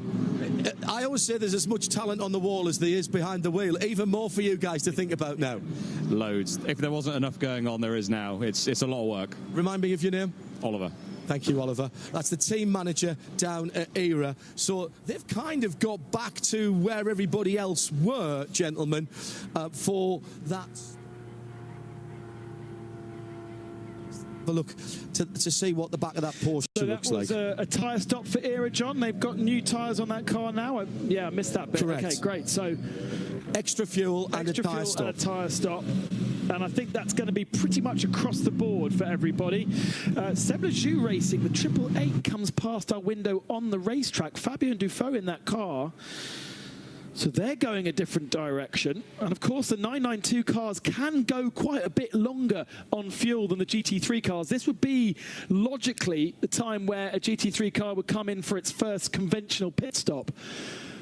Fuel bowsers are pretty empty. Nobody that I saw got blocked. So pretty much everybody should be on the same kind of a strategy now, with new sets of tyres and roughly 40-odd% fuel, because they would have taken 25% under Code 60 the first one, and they would have taken 25% under the second Code 60 as well, but they would have used a bit in between.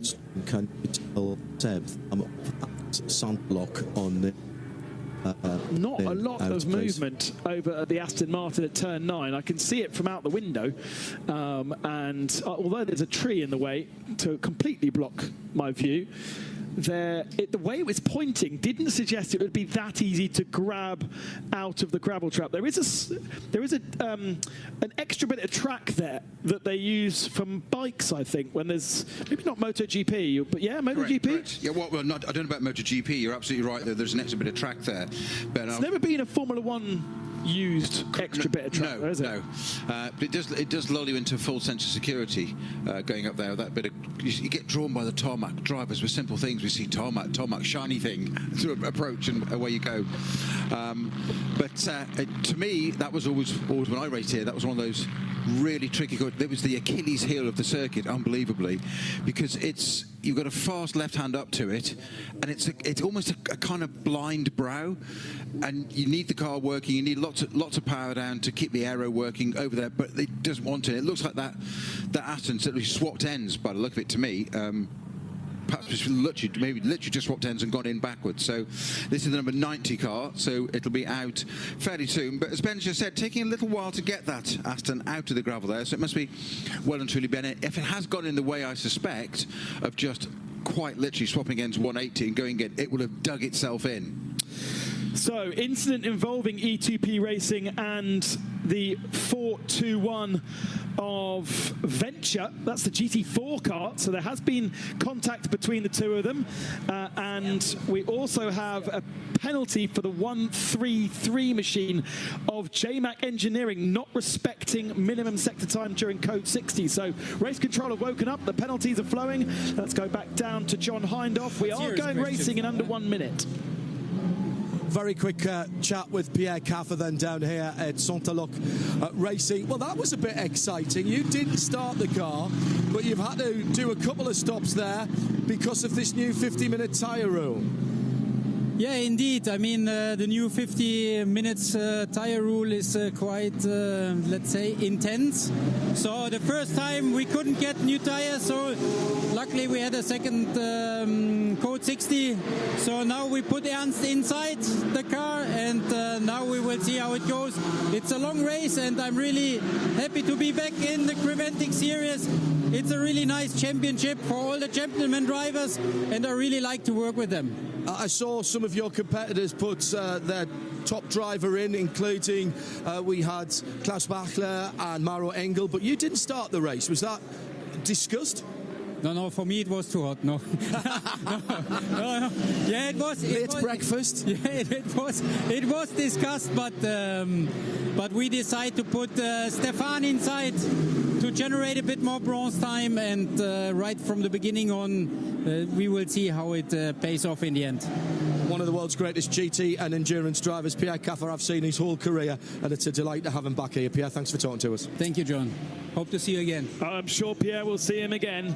There's a whole 24 hours to go. John will be there. Yellow flag down at turn 9-10. We've got another car in the gravel. Will it be able to get out? The drone is picking it up. It's car 18, which is the Saint-Aloc Junior Team Audi. So poor old Pierre's teammate there has done a good job of getting out of the gravel without getting stuck. So we do go back to green, but Ernst getting bitten by turn 10. Meanwhile, penalties starting to flow for the slick-to-slick change. Now, we saw the 69 car changing tyres under that first code 60, and it was a slam dunk penalty. They haven't been given a penalty yet, but the car afterwards, which was the 73 car, which is Proton Uber Competition Porsche, they have got a 60-second time penalty for changing tyres under the 50-minute rule. Now, when we saw them in the pictures, it was after 50 minutes, but they entered the pit lane, must have been fractionally before, and unfortunately they've been given a 1-minute penalty. So we're expecting a 1-minute penalty to come for the Audi of Continental Racing, but it hasn't shown up yet from race control. But Proton Huber have got a penalty as we ride on board with Jörg Dreiso. John, you were down there? I am down at Asbest, which was the car that caused the first code 60 that caused so much consternation. I thought it must have gone in backwards, but they are working on the front of this 982, the 718, as it is termed in the model name, 982 be the type, and belying its road car roots. You can see the radiators at the front of the car, and they are getting some attention as well. Now, when we talk about going off into the gravel, gentlemen, by the way, the lights are going to need looking at as well. When we talk about going off into the gravel looks like this, and it's not all tiny little bits and pieces. That is the size of some of the gravel. So when we talk about gravel getting thrown onto the track, that's the sort of size of stone that are coming out the gravel traps here, which is why we like to keep the circuit as clear as possible. There's a little bit of work going on here in the 111 car. They're not going to be coming out anytime soon. It's not yet the time to discuss FIA spec gravel, but it does exist. And Formula One tracks must have FIA spec approved gravel. That's one for much later on in the day. Where were we at? Wasn't there a term for it known as Bernie's gravel? Well, yes. It's got a mark up on it. Exactly. That's for sure.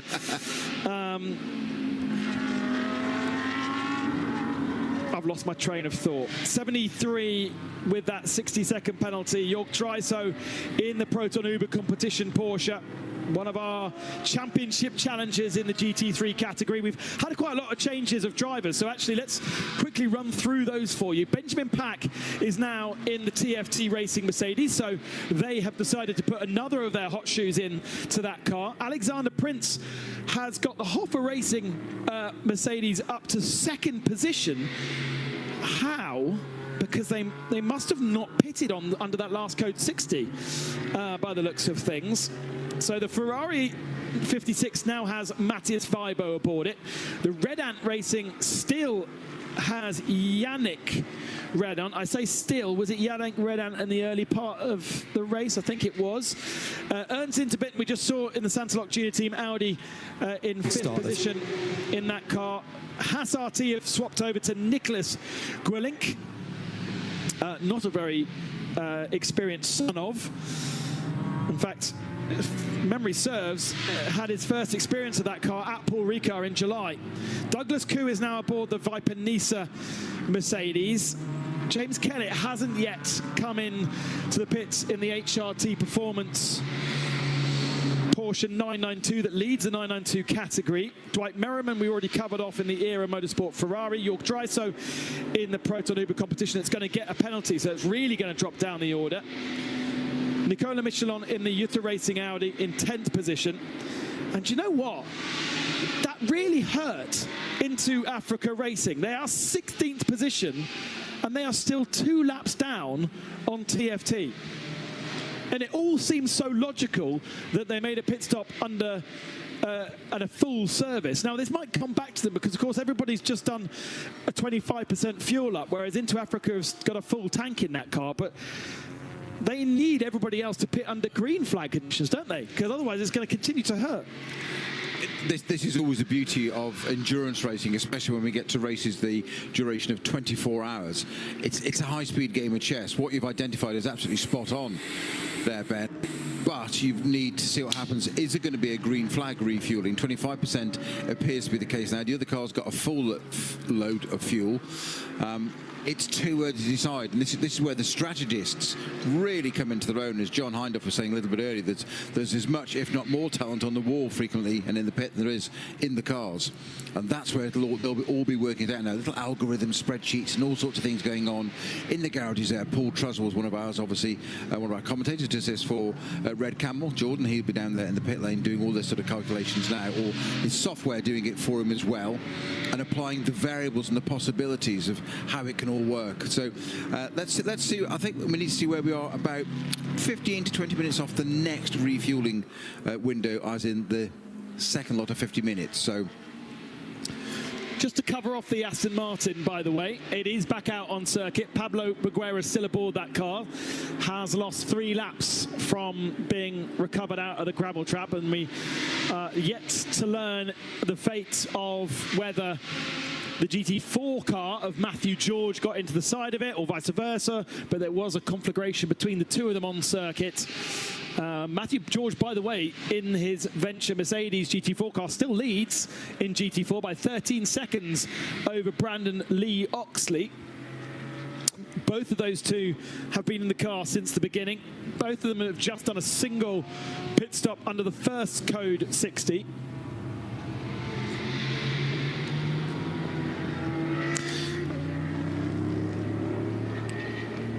And a nice little battle on track between Yannick Redon here and Matthias Weibo for 3rd position. Scuderia Praha up at the sharp end thanks to Josef Krau's first stint. He would have enjoyed that. There's a guy to go and chat to, Mr. Hindhaugh, because Josef Krau would have loved mixing it. Maybe actually a bit frustrated by not being able to clear the Santalok Junior Audi quicker, because he kind of cleared it within about 5 minutes of the code 60 coming out, so he didn't get many laps to be able to really stretch his legs. Once again, the driver really impressing in 992. James Kellett in the HRT Performance Porsche up to 7th position. They're leading that class. They are leading it by 14 seconds over Mulder Motorsport, who are now 2nd. Red Camels have dropped down to 3rd position, but Red Camels possibly better fuel-wise because they have had 2 pit stops, whereas HRT and Mulder have only had 1 pit stop. And it's going to hurt if they have to come in and do the full service under green. Yeah, that would be a surprise that if Müller do not win, That's a very early thing to say. 23 hours to go, but they are well known for it. As in, that'll be great to see. I've just mentioned Paul Truswell, who of course is the strategist down at Red Camel Jordan. He'll be taking exception to me making that comment now. Of, as I can hear tyre squeal in the background, that's the 902 number down at turn 1. A yellow flag there already for that. Right underneath our camera position, you can hear it, but you can't see it because the camera is high on a position. It's got going again, and it's literally underneath us, just there. Yeah. Yeah, so 902 is this an on-board from 902? No, it's going to be in front of us, isn't it? Yeah. Yeah, so it's turn 1. Oh, great avoidance there. So it's turn 1, isn't it? Right down at the end. The Holmgard Motorsport Porsche is the car we're talking about. Martin Vendel Mortensen aboard that car. Weird, like both rears just locked. Almost like it was a brake bias thing. Exactly, almost got too much rear on it. I'm not suggesting that was the case, but that's what it looked like. It did just swap ends really quite quickly, and the onboard that we saw there, very lucky to avoid it. The age-old rule is always go where it's come from. So it's turning right into there, the front's gone, go right, that's where it's come from, because it's going to likely to catch and fire off back, which is exactly what it did. That doesn't always work, because they snap back the other way. That was the site of Ajit Kumar Racing's incident last night. We were looking at the skid marks, trying to work out what happened in the night that ended up writing off their car. Yes, the skid marks. 2 lines that went from the middle of the circuit to the outside and then made a connection with the wall and came back into the middle of the runoff area, resulting in a chassis change. I possibly think the police might give it a different name. Evidence 11s. There you go. Yes, it would be an evidence, wouldn't it? Not one you can bag easily, though. Evidence, that sort of evidence. The skid marks in the night on the track. Skid marks in the night. There's a name for a band, isn't there? Or something? Yes. Yes. Into third position goes Matthias Weibo ahead of Yannick Redon. And claims the position into turn 1, but I think it was literally better momentum out of the final turn and better drag down the main straight. Weibo with Miroslav, his father, also in that car. 4-car lineup with Dennis Vasak also in AM. We didn't see Miroslav in qualifying. It was done by Vasek, Kral and Weibo, and Matthias Weibo. Actually, I say it's Matthias. Yeah, it is Matthias. About to say that Matthias and Miroslav will both be M's on your graphic. But up to third position then. Yannick Redant, 4th. And the car that really struggled in the first part of the race was Alexander Prince, wasn't it? Dropped down to outside the top 10, but now in second position, 1 hour and 18 minutes to Alexander's stint. He would have had 2 fuel stops, but no tyre stop. And so this is where I think Prince is going to be really struggling. He's on one of the only GT3 cars in the field to still have his same tyres on from the start of the race, having missed that code 60. Plenty of fuel to keep going. But actually, look at that, Snowy. A 1:43.1 from Alexander Prince. That is well impressive on tyres that potentially have done over an hour's worth of running. I'd say it's more than well. It's hugely impressive to get back up to there as well. How far would that? So it's only 19.3 seconds adrift. That is very, very impressive. The only thing is, we are aware that this circuit is got very, very high tyre degradation. So what's he taken out of those to get it that far back up the field again? And how long can he sustain it? Because it's no good if it doesn't help on the strategy. No, okay, so I'm going to correct myself here. I think he has taken tyres in the last stop. Yeah. But he didn't pit under the first code 60, so that's why Hoffer, Redant and Haas have been able to get right up to the sharp end of our timing screens, because they ignored code 60 number 1, but then pitted into code 60 number 2. James Kellett did come into the pits under code 60 number 2, but was only in for a minute, so he wouldn't have had a chance to change tyres, if I'm not mistaken. can't change tyres in a minute, can you? Lots of traffic for Vibo to get through here. It's got the Era Motorsport Ferrari of Dwight Merriman in front of him. Dwight holding on. Interestingly, when some of these teams come testing, including Era Motorsport, across the test days of Thursday and Friday, they run 2 cars. So they'll have the race car they're going to use for the weekend, but they are permitted to run a second car. So they're 5 drivers that they've got in the car for this event get double the opportunity to have track time. Oh, another skid mark underneath our camera as Lappery is done. Who is that facing the wrong direction? There. What is it? It's a Porsche. It's a 938 Porsche. Loic Thiers in the GP Racing Porsche facing the wrong direction. But once again, I think he is, able to get away with it because the gravel is a bit further away from the racetrack. And I have to say, I think there's something damaged on the rear right corner of that car. Is that a flat tyre? It's hard to see on our monitor. The car just looks like it's sitting down a little bit on the rear right corner, Snowy. Rear. Rear's got a puncture. It's got a slow puncture on the rear.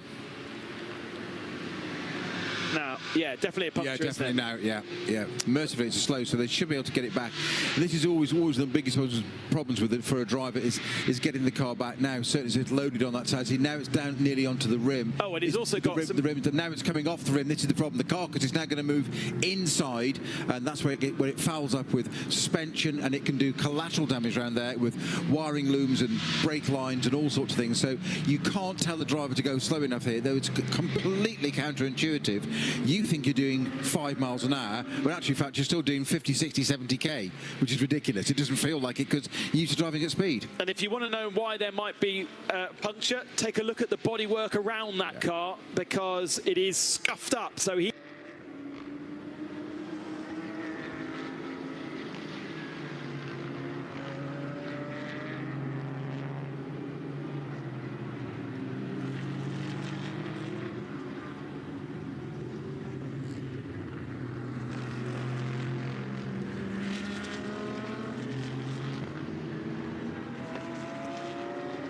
A little bit of contact, exactly, where they've just taken a tiny bit out of the rim. As you said, it's just allowed that little bit of air to escape, and it's come in very slowly. So it should be coming with very shortly, this car. Yeah, and the other car that the race control have reported it having contact with, car 65, Viper Nisi Racing Mercedes, that car is in fueling now.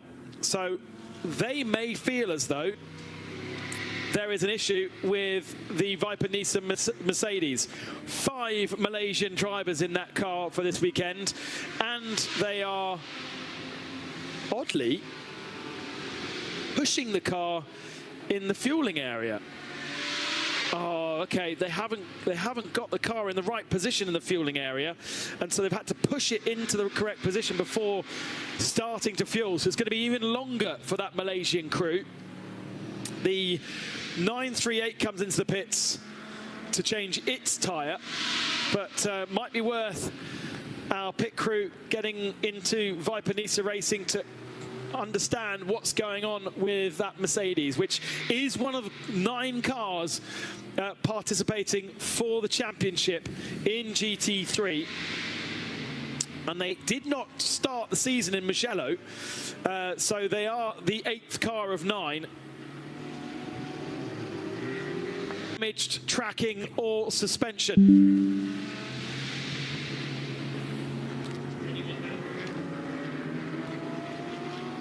Viper Nisa now leaving the fueling area. They'll be going down for their mechanics. Dive planes that have cut the tyre. But so little bodywork damage on the Viper Nisa. Sharp carbon there. It was just infinitesimal little, almost a little kiss, wasn't it? That's, I mean, okay, fine if you've got a puncture, but they're both going into the box and they're both having potentially suspension or tracking being changed. So when we get our pit reporters back in motion, they can go and dig their nose in to find out exactly what's being changed there. But early drama for GP Racing and for Viper-Nisa Racing. Potential thought for you there. Perhaps what's caused the tracking damage is that the two wheels have actually connected hard and taken the brunt of the impact, and the bodywork is actually collateral and light. So it's actually the wheels that have done it, and that's what's done a track rod end or put the steering out or whatever. That would be more logical for both those cars, requiring that amount of work. Our pit crew, I'm sure, will find out what's going on with both of those cars for us.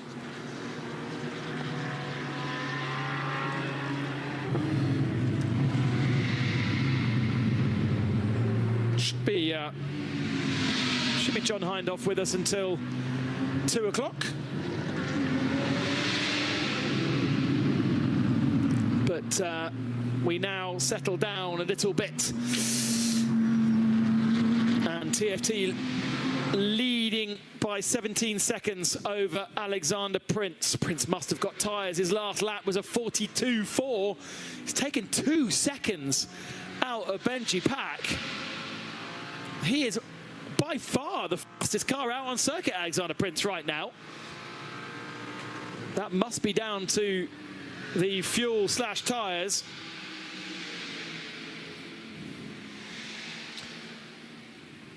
But with 15 seconds the gap, 2 seconds taken out on the last lap, Prince is dropping them down. Now, Yannick Redan has got back ahead of Matthias Weibo. So there's been a change for third position once more. No further action involving Viper-Nisa and GP Racing Team.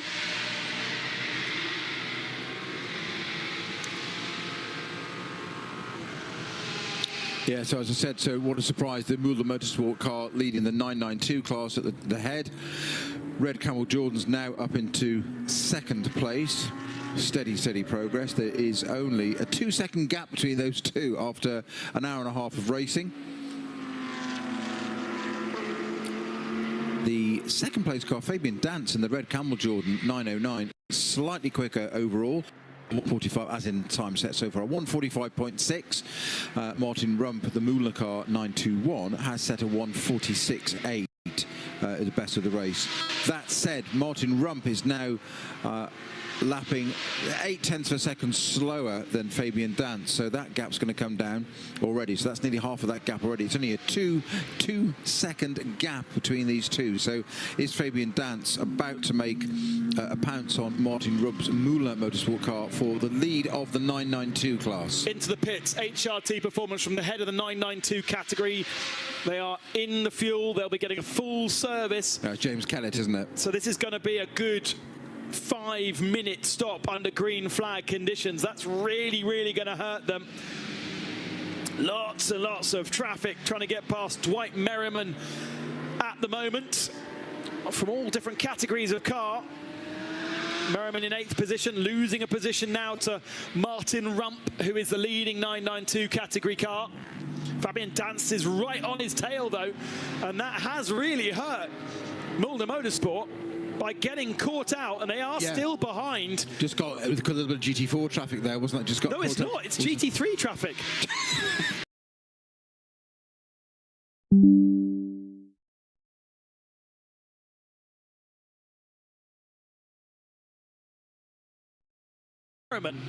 And it's having quite a profound effect on the 992 category battle. Mullet diving down the inside and flashing the lights on the GT3 car of Dwight, who gets out of the way, and that has worked out quite nicely. Yeah, but crucially, it hasn't let Fabian Dance come through in the red Camel car. That's separated the two, and that's given Martin Rump in the Mula car just a little bit of a breather space. This is the 921 entry, so over the 909, Fabian Dance, Red Camel Jordan in second place. That was a gap, so I said the last lap, it was 2 seconds between them. It's now 0.5 across the line there, but it just didn't get that slight advantage. So now it is Fabian Dance literally dancing all over the back of that Evo Motorsport Ferrari, trying to get his way by. He still hasn't got the job done, so he's into turn 5, needs to get this done quickly. He now in turn has got Fabian Defoe and Le Sebelaju racing behind him, right behind him. But that's not Fabian Defoe on circuit. Trying to work out what car that is behind I think that's Holmgaard, so that must be a whole lap down. And Dance in a 992 car, but clearly faster than the GT3 car. But what would be the differences between 992 and GT3 in terms of performance? Straight line. Straight line is big. The 992 is a missile quick in a straight line, but the Ferrari will be so quick through the corners. He's got so much air. He's got the job done. He's led down the inside, just as I thought he needed to get down the inside. But that's cost him loads of time. It's small amounts relatively, but it's not when it's for position.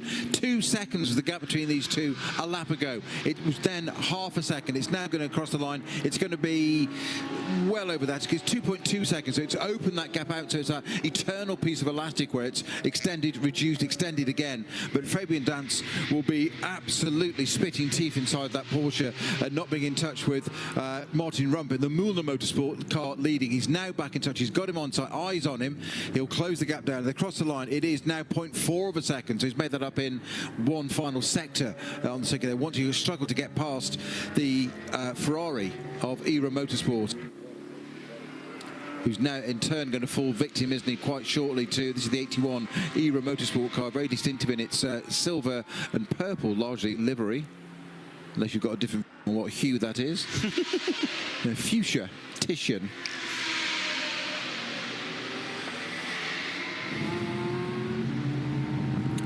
Now, you were absolutely right, of course. It wasn't Fabian Defio in the Seb Lejeune racing car that was on track in there. That's the third place car in this 992 battle.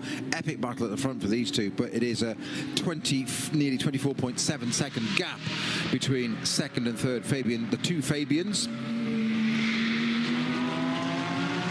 Of more interest there is the fourth place was Nicholas Jönsson in the RPM, the Swedish entry there, in fourth place. That's a 907 car. So battle is resumed now for these two. Fabian Dance and Martin Rump. They are now going to come up upon traffic, which might change the ebb of their battle for the lead of 992 class once again. Martin Vendel Mortensen in the Holmgaard Porsche, 7th in 992, 19th overall, 1 lap down on Dwight Merriman, or maybe even 2. But he is the next one crawling all over the back of that ERA Motorsport Ferrari, trying to get away through. And I tell you what, we've got a proper fight on at the head of 992. They're 8th and 9th overall, coming down the main straight at nose to tail between Martin Rump and Fabian Dance. I don't think Dance is quite close enough. And remember, this is not a Porsche Super Cup race. This is a 24-hour race. So it is for them. Well, yes. And we have just come off the back of the 992 Endurance Cup, which seemed to be a 12-hour Super Cup race, the way that they were sometimes attacking each other. But Fabian Dance has got a nice tighter line through turn 3. This should then allow him up the inside into turn 4 if he's brave enough on the brakes. Martin Rump just a little bit later on the brakes into turn number 4. It's not there where he wants to do it. He wants to be filling his mirrors there. That's exactly what he's doing. Right-hand side, left-hand side, filling his mirror. Look at him dancing around the back of the car, quite literally. Fabian Dance, what he wants to do is get down to turn 10 down the inside. Sorry, did I cut across you there, Ben? Sorry. No. Oh, sorry. No, what I was saying was Martin Rump is sitting in the middle of the road, defending like this is the last lap of the race. Just let him go. We've got, what is it, 22 and a half hours left. As soon as you start driving to your mirrors, and you're the one that should be saying this, not me, you are already slowing yourself down. Absolutely, because you're not concentrating. You've got to drive your own thing. That's what Fabian Dance is doing, though. He's filling Martin Rump's Müller Motorsport mirrors. Yes, I think that's my one for the race. That's it. So what he wants to do is get down the inside of turn 10, which he hasn't been able to do at the moment, and try and get it down the inside. I'm glad they reprofiled that corner because they made it too tight at one point and then put chicanes in at turn 13 between 14 as well. I'm glad the circus reverted to how it was. Now once again it's just fallen slightly in favour, only a small amount, and there's all sorts of debris on the track there as the Müller Motorsport car goes to the left hand side of the debris. Fabian Dance and the red Camel Jordans goes to the right-hand side of the debris there. There's something on the track that's on the rundown from turn 13 to turn 14. I can't see what, almost like a bit of a grill or fend or something. Decent chunk of it though. Something slotted, something's come off the, something else somewhere. I'm not quite sure what caused that to happen there, but they went either side of it. It did cost Fabian Dance a little bit of time there. The gap across the line had increased, to a massive 0.561 of a second. But given he was on the boot though,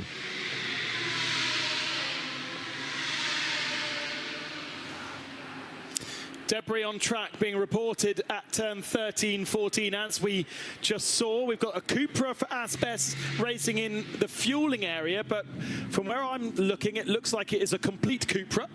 Although the rear right-hand corner is possibly the bit that it could be on circuit. I'm not quite sure how marshals are going to get to that, but we've still got a fascinating, frantic battle for the lead in 992. It's quite similar, that bit of fencing or debris or venting almost. It's very similar to the rear extreme part of an R8 Audi that's quite prone to any kind of contact just after the rear wheels. So whether it's a venting or that, I don't know. So Fabian Dance looking down to the outside of turn 10. That's very brave to go around the long side, long way around. Martin Rump will defend that, but Fabian Dance goes all the way round to the outside in the red Camel Jordan. But of course, he does that on the beginning. He's kind of held it. He almost did it there. He ran wide onto the marbles. I thought he's not going to have the traction there or the grip. It looked like he hadn't got the job done, but he kept it on the outside only just and got up the inside of turn 11. So Fabian Dance takes the lead for the 992 Cup class in the red Camel Jordan on the last two corners over Martin Rump in the Müller Motorsport car. And Rump must have come into the pits now because he's disappeared off our screens. Code 60 within 20 seconds. Let's go down to John Heinhoff, who is can tell us what's going on at Viper Nisa. Yeah, it's the left front of this car that's getting the remedial attention. They're doing a top wishbone on that. The wishbone that's going in is still on the ground. They're trying to get the old wishbone out. It's got a bit of a kink in it after that incident earlier on. This is the grey and fluorescent green number 65 car that was doing so well earlier on. They've already taped up the front splitter. Now we've got everybody starting to scramble in the pit lane as well. The Cupra has had full fuel because they were in long before this code 60 came out. I've wandered two garages back down towards pit in, and there's a brand new set of Michelin tyres outside Müller Motorsport in that 992 category battle. By the way, whilst that 992 category battle was going through, and it's Paul Meyer who's about to jump in to the Müller car, he looks very happy to be getting a go. He's raring and jumping up and down, hopping from foot to foot. Dwight Merriman got into third position in the Pro-Am category. He was having a great battle with the previous occupant of third position, and he used that traffic quite nicely to his own ends and has moved up into third in that Era Motorsport in the new livery this weekend. Here comes the Müller car right in front of me and comes to a halt, spot on the marks, blue tapes in the pit lane. There's the air hammers, Michelin tyre popped off. Out comes the driver's seat insert, and who was it that was getting out of that? Was it Marcus Rump? Yes, it was. Doors not shut on the right-hand side. That is put right. Waiting for traffic, and still waiting for traffic. We're under code 60. It's not costing them that much time. Still waiting for the seatbelt actually to go on in that car. Didn't get his left-hand seatbelt on. Martin out of the car. We'll give him a moment to get himself sorted and then have a chat with him. Well, the piece of debris at the final turn has been picked up, so it's not going to be long before we go back to racing. A little bit of congestion once again in the fueling area, and both Into Africa Racing and the Scuderia Praha Racing Ferrari missing out on getting fuel. Looks as though Mattis Vibo drove straight through the pits, so didn't change tyres or get fuel. And what did the Into Africa car do? I think he did the same thing, didn't he, Snowy? So yeah, I think so, yeah. It doesn't hurt you too much, because if you don't go into the fuel area at all, you stay at 40k. It's only 20k for the bit where the fuel bowsers actually are. Well, that's where your strategist comes into play, isn't it? Does a 25% fuel top-up under a code 60 actually advantage or disadvantage you over just bypassing it, doing a tyre change, doing another stint on that set of tyres, and then being back into the flow, assuming we'd get a full green flag refuel next time round? We never know, do we? And tyres all basically changed. Ben, question for you. 30 minutes ago. Therefore, I imagine we're not going to have the opportunity to change many tyres in this particular Code 60. We are about to go back to green flag running once more. Most cars in pit lane, but TFT missing out on being able to go into the pits. They come round the final turn and we go back to green flag racing. They are not in the pits, and that's an extension of their lead then for TFT Racing as we go back to green flag racing with 22 hours and 17 minutes remaining. John Hindhoff. Yeah, quick question for you, Ben, because I know you'll have this in front of you, courtesy of timeservice.nl, our timing partners and the strategy software, which I don't talk for a living, that you've got. When did the last Code 60 end? Because surely there's some teams who were in on the end of that, and that wasn't 50 minutes to this one, was it? Don't have the answer for you, I'm afraid. Yeah, I'm just wondering why some people had tyres and some people didn't. But I presume that was because they were inside the 50-minute time limit for new Michelin tyres.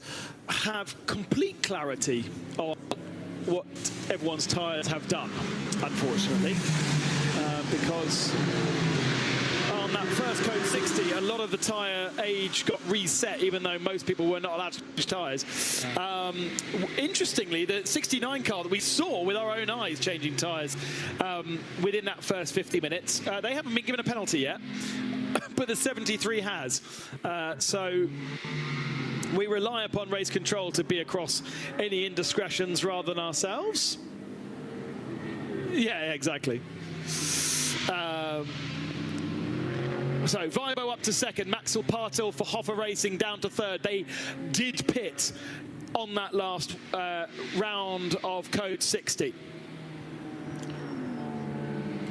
Have you got the penalty, Snowy? We've got a list of penalties, and actually we've only got one team that have taken their penalty. Everybody else has yet to honour the penalties they've been given. So 73 and 133 have a 1 second penalty for not respecting their minimum sector time during a Code 60. 73 and 81 have a 60-second penalty. Proton and Era. Proton and Era for changing tyres within 50 minutes. Era. Okay. So they got a penalty for changing tyres within 50 minutes under Code 60. Which is a surprise. I thought we had got that one covered off as being okay. Either way, all four of those guys still need to come into the pits, stop in the pit penalty box that John Hindhoff showed us earlier on, serve the 60 or the 1 second, and then trundle down pit lane. They can do it under Code 60, but it doubles, and therefore it doubles the amount of time, and therefore it's not worth doing. Yeah, as you say, so only one of those penalties has actually been served. That's the 133 entry. They had a not respecting Code 60 regulations. They've had a warning, so you can't really not serve that. It's a warning. They have to physically stop and do anything. The other four we've got, as you say, 81, 73 with 2 penalties, and 133 again. That's got a 1 second penalty, which is a pain, and has a 73, which of course is our Proton Huber car. Klaus Bachler that started that car. Got a 1 second penalty, but there's 2 for the 73 entry. So for that car as well, my apologies. The changing tyres under the 50-minute stint. It has been issued but not yet served. So it might suggest to me that they are potentially discussing that. Maybe, maybe not. Maybe the race directors are under fire, shall we say, for can we appeal?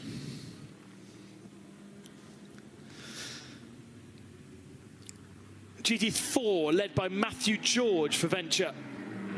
He is 41 seconds ahead of NM Racing's Mercedes, and they are now 2 laps ahead of Team Sorg Rennsport, who has only done 1 stop.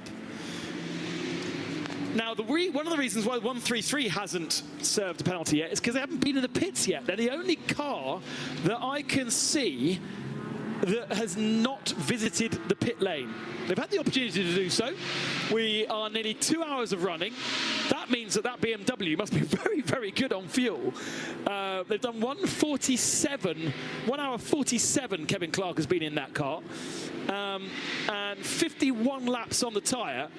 That is a mega stint. That is one for Carla to go down to and check out when she grabs the microphone. I remember Kevin Clark from the Brit Car 24-hour days when I used to create the 2-hour highlight package for the Silverstone 24 hours. Kevin was racing a BMW Imperial then. They are partly by dint of being not having pitted at all, but also by dint of being quite fast, leading the TCE category. And they are leading.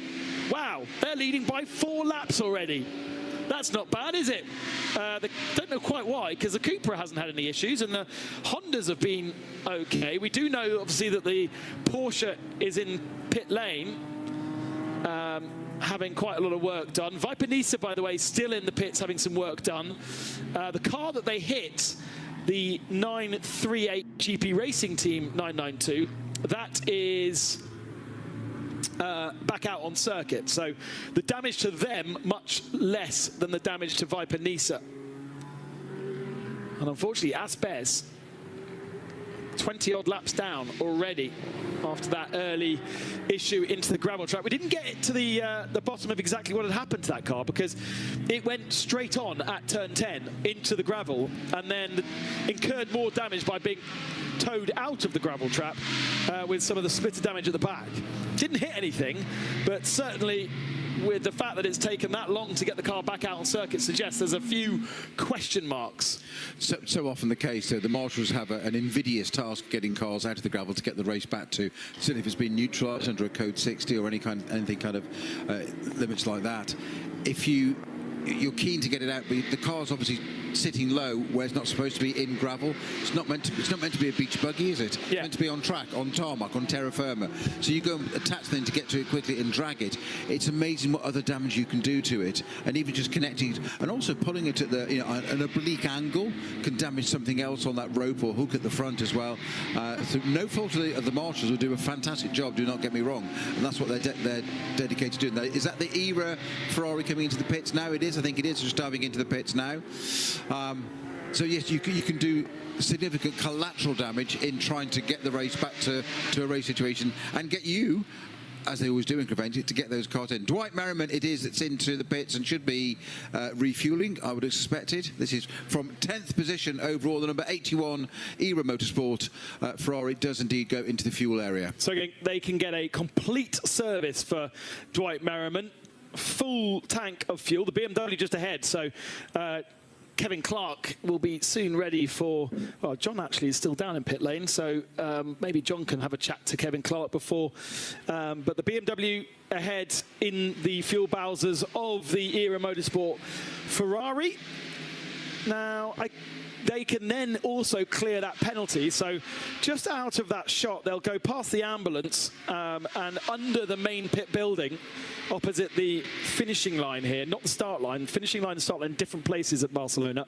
They'll stop in the penalty box, serve the penalty that they have, which is a 60-second penalty, and then they'll trundle down and get the rest of the service. But it doesn't feel like a particularly long stint from Dwight Merriman. Let's have a quick look. 24 laps. No, that is a lie. He has been out on circuit. Sorry, he's been out. Oh, it's cleared. He's been in the pits for 1 minute and 22 seconds, but that's not the information that we're looking for.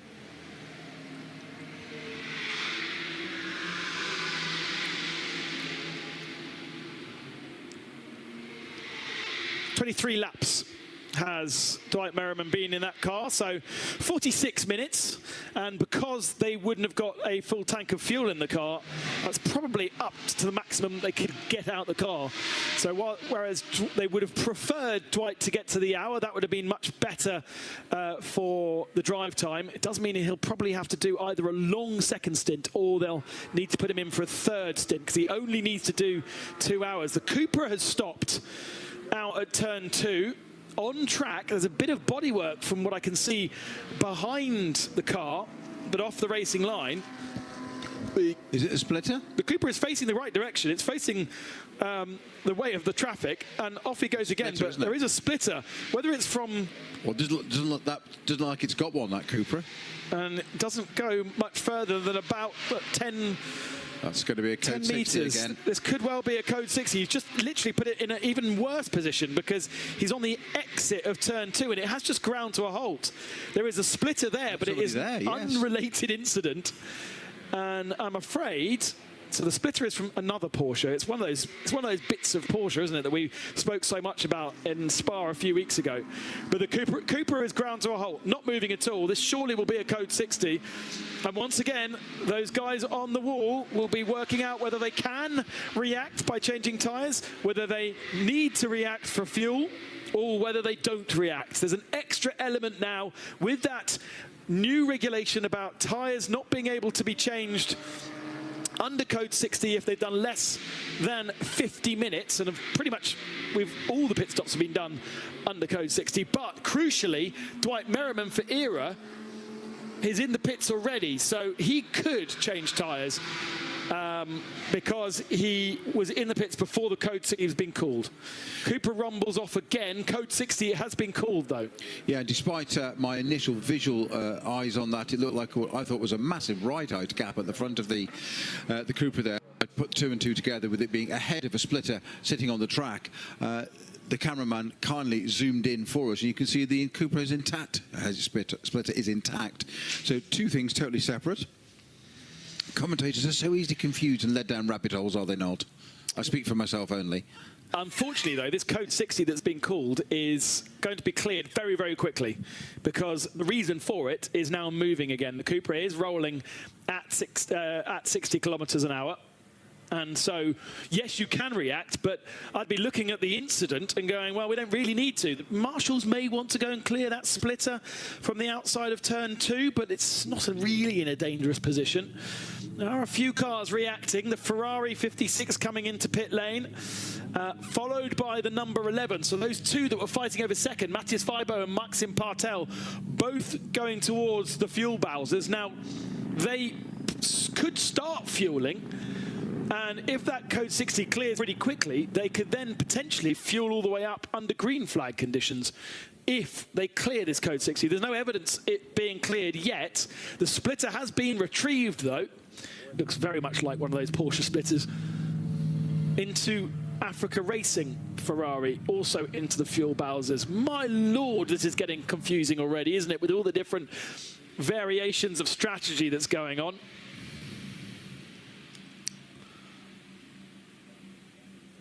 And surely, yes, code 60 will end in under 1 minute. So all of those reacting to getting fuel can now fully fuel up. In the pit lane, we've got a Vortex, we've got the 56 Ferrari Praha leaving, as has the number 11, so they haven't been able to take advantage of getting any more fuel into that car. The Mulder Motorsport Red Ant Mercedes is in the fuel area, as is the Into Racing Ferrari. And Haas RT actually just leaving the fuel bowsers. Green flag conditions on circuit. I think I would have been staying in the pit bowsers.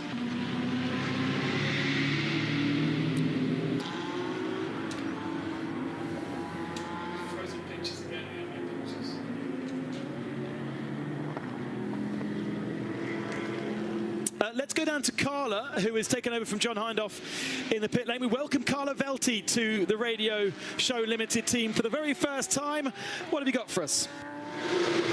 Hello, everybody. I'm here without a camera at the moment, but I have my eyes and ears on site for you guys. And actually, while I was having a little pit stop myself before I got here, I spoke to one of the drivers of the Red Ant team, who did let me know that the tire temperature of his front tires went up to 105 degrees Celsius while it was hot and sunny outside, which just goes into the topic of the drivers and teams maybe struggling a bit to find a rhythm with the tires with these different temperatures.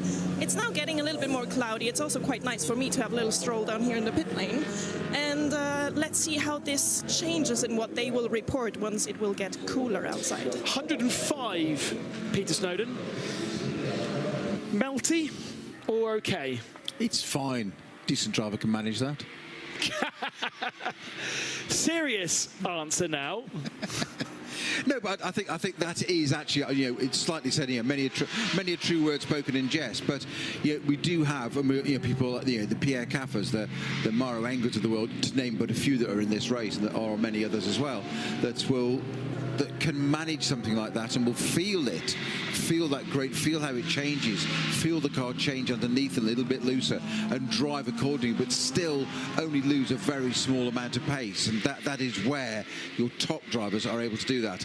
Less so an amateur may not be able to do that, and that then the danger with that is it becomes the complete opposite of massive tyre degradation. So the temperature in itself is not the issue, it's how it's managed. Okay. Down to driver skill.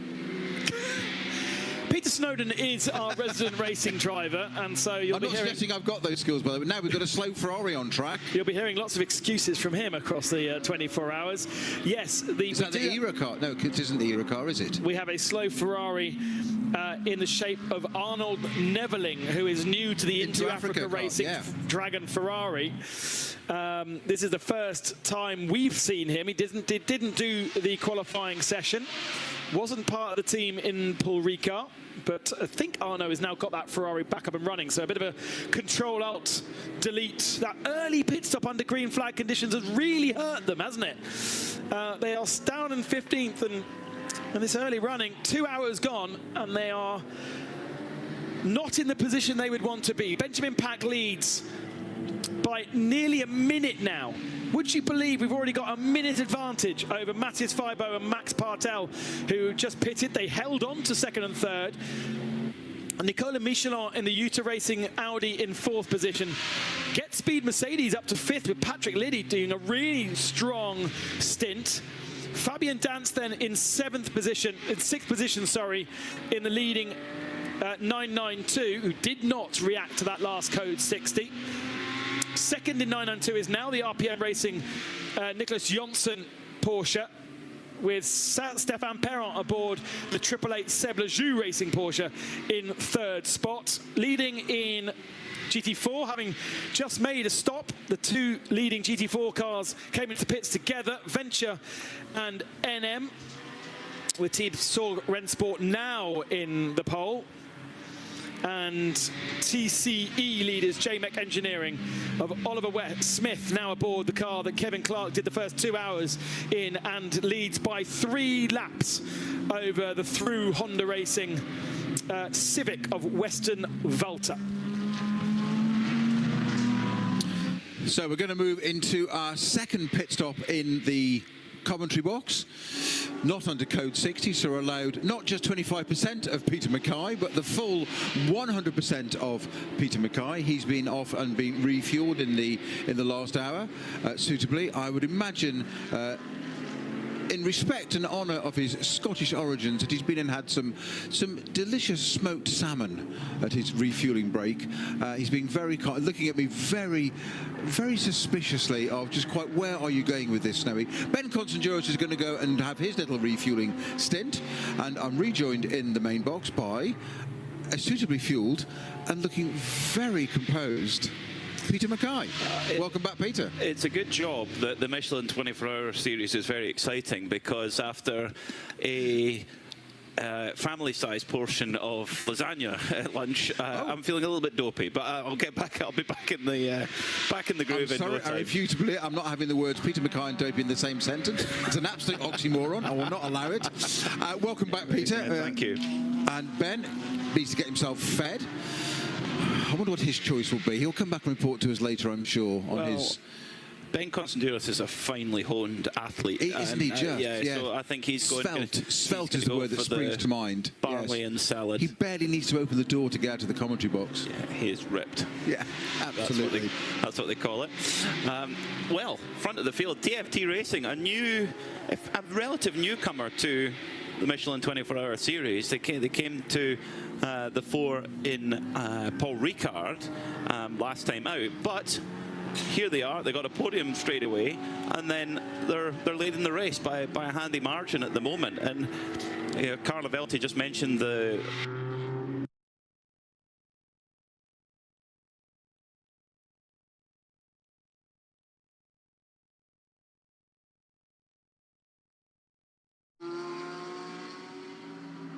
Keep the tyre in, but it's not easy. And at the moment, we're at the. Are we quite at the peak of the heat of the day? We can't be far off it, and we've still got a good couple of hours of maximum track temperature really to contend with. Once we get into the night, we could see a very different complexion to this race, because the night it has been relatively cool overnight compared to the daytime. It will be. I'm going to pick up on a comment there and just be the typical cynical, miserable driver attitude of leading a 24-hour race with 22 hours to go. You are cynical, so you're the cynical driver, right? Okay. That's what I said. Oh, absolutely. Yeah, absolutely. Okay. Yeah, it's got to be said. You've missed one of the best battles, actually. Well, I'm sure you saw it over in the hospitality unit there, but we had a fabulous battle at the 992 class, Peter, where we had Mula Motorsport in the 921 entry getting into a battle with Fabian Dance in the Red Camel Jordans. Initially that was for second place, then it became for first place. They've just done a little swap around now, because Fabian Dance it is that's in the lead of that class. A great battle. Yeah, it's Fabian is just so impressive. But he had to work for it, Pete. I don't know whether you saw it or not. I'm sure you were keeping up to speed, no pun intended, sorry. But he had to really work for it with traffic and back and forth. And one of the things there for a driver is not losing your concentration of, you think you're with somebody, you get yourself into a zone, you're like, it's almost like you drive fast, you put a time in, there's a qualifying, I always said there was a qualifying brain, there's a race brain, there's a testing brain. You have to drive accordingly to each of those situations. And you get almost a little bit, it's almost like a computer program. You're sitting a certain distance behind me, you go into overtake mode, as in, this is what I do. If that then changes and the car in front gets ahead of a back mark, as we saw there with Mulner on that, and Fabian Dance couldn't, you're no longer in overtake mode. It's sort of delete that mode. You've got to think from it and think again.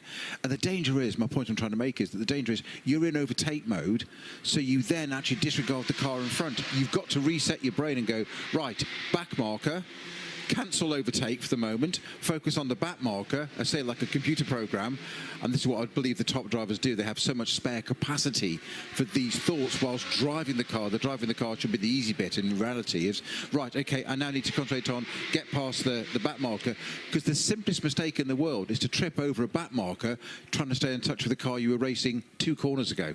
And you don't want to be doing that, because you're usually quite unpopular in the pit box. Do you think we could write a program, Chat GP Snowy, the different modes that a driver should go through? I was transfixed by that. You're very kind. Probably the only listener that was, but you're very kind, Peter.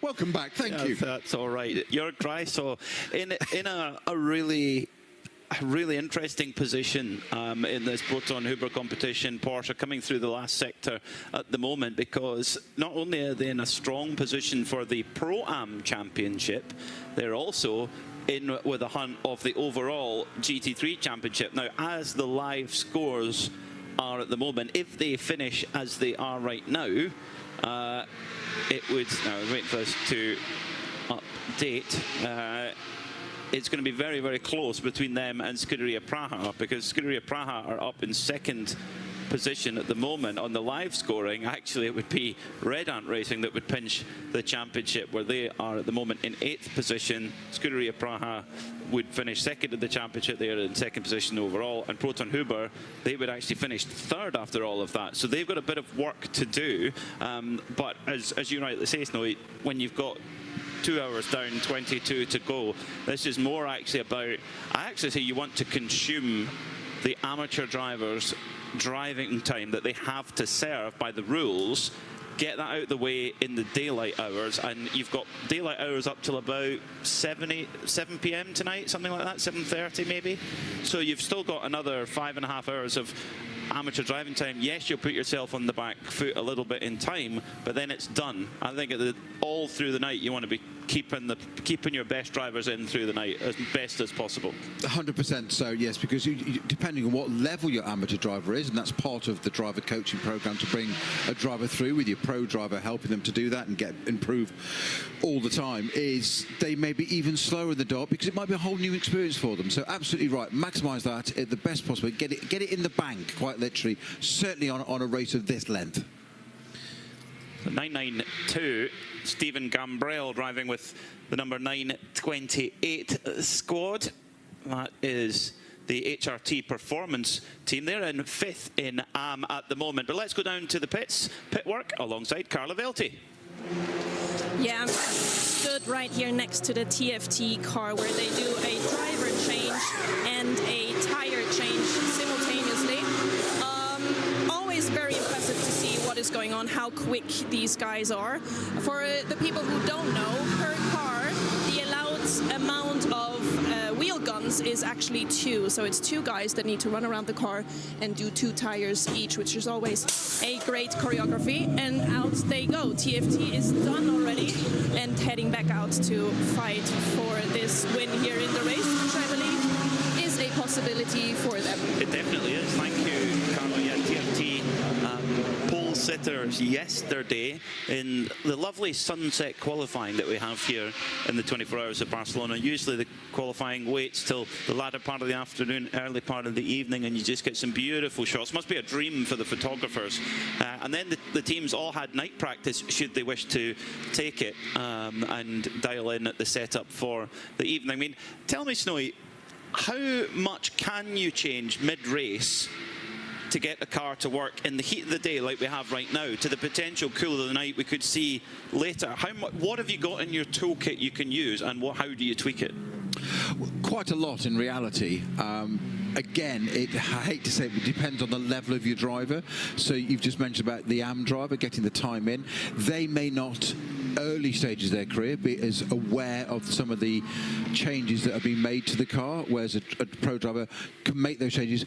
The point being is there's more benefit to those changes. You can probably stiffen the car up. The car will run better at different temperature, so it'll consume different air differently, so the engine will run cleaner and sweeter, probably a few more revs out of it, so probably a little bit of power. Its torque curve might be slightly different, and it's those infinitesimal little things. Don't forget, racing cars operate in a very small window, so the top driver that's used to it. So you mentioned yesterday about our poleman Mauro Engel in a Mercedes, factory Mercedes driver, but driving on a Michelin tyre. And you made the very valid point of, I wonder how he finds that car on a Michelin, because he's not used to driving that. When we asked him, and he was like, yeah, tyres are tyres kind of thing. I exaggerate for clarity, but it didn't make that much difference to him because he's so used to the product underneath him, the Mercedes. And of course, the thing I love about it is as well, there's a Michelin tyre, but then there's also a Michelin tyre, and you think, what am I on about? Exactly. When he there drives are tyres and there are tyres. Yes, when he drives at the Nürburgring Nordschleife, which is an open tyre formula, correct. Tyre war, if you like, where Michelin have won the last 11 years in the Nürburgring 24. So generally, you've needed to be on that tyre to win. But because it's what they call a confidential tyre, that tyre is going to be very different to what we have here, where it's a tyre that has to work across the entire paddock. That H2 is being given to everybody, whether it be a GT3, a TCR, or a GT4 or whatever. It's just in different sizes. H2 compound, so it's one compound harder than you get in IMSA, in GTD. And that is the point, that in the night stint when it's cooler, all the cars should, in theory, be kinder to their tyres during those stints, so the degradation shouldn't be as high as it is in the higher temperatures now. We heard a figure there, was it Carla found 105 degrees on the front of was it a 992 Cup car? I think she said that was on. That's, yeah, it needs some management. It was a GT3 car. I won't say which, because I don't know which one it was. We have to protect our sources. Okay, that's fine. That's fine. Okay, but the point is, that was the temperature. That was the number mentioned. You've got to manage that. Whereas at night, that shouldn't be so much of a problem. And again, if you haven't got the experience of the car or the circuit, and that's something else you've got to take into account, is you may have drivers here that don't know this circuit as well. So you can be confident with your car, but if you don't know your circuit, you can't be confident how to drive your car at that circuit. So you want both. Well, I've spoken to several teams this week, teams that know their package inside and out, the drivers and the car, everything, and they've struggled to find a setup. And we come here every year. We do a 24-hour race at a similar time of year, similar weather conditions, it shows you how you talk about that narrow window, Snowy. You're spot on, isn't it? You know how that narrow window can move slightly, and then all of a sudden you're out of it. So if you're looking through a letterbox, you close one eye or you move one eye up, you're out the window, and you go, what happened? This is where computer simulations are so helpful for these teams and things that they can do, because the track surface here at Barcelona is really quite abrasive. So your tyre degradation is a whole different factor to somewhere else. Only car, interestingly, in the whole of the race so far, in fact, there's two that have dipped into the 1:41. So fastest lap of the race at the moment is a 1:41.6. That was set by Klaus Bachler earlier on in the Porsche for Proton Huber. The only other car that's gone underneath 1:42 is the TFT car, 1:41.392. So actually, sorry, that is the quicker time set by Maro Engel. I apologise. So those are set fairly early on in the race. But actually, the optimum McLaren last year on lap 3, Frederick Schandorf, was a 1:41.1. So we may actually be seeing higher tyre degradation this year than we saw last year, and different management as well. We might see that the pace is actually stronger at night, whereas last year it was done, you know, about 12 in the afternoon, because it was lap 3 of the race.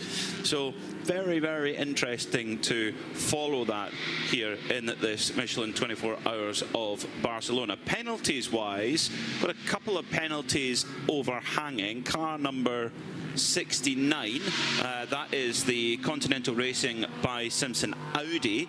60-second time penalty for overtaking another car during code 60. That's a big no-no.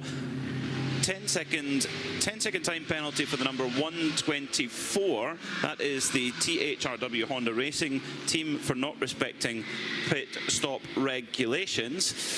Now, as the battle for the lead goes on between Matthias Weibo and Maximilian Barthold, 0.7 of a second between the Ferrari and the Mercedes right now. We'll take a quick update from Carla Velti.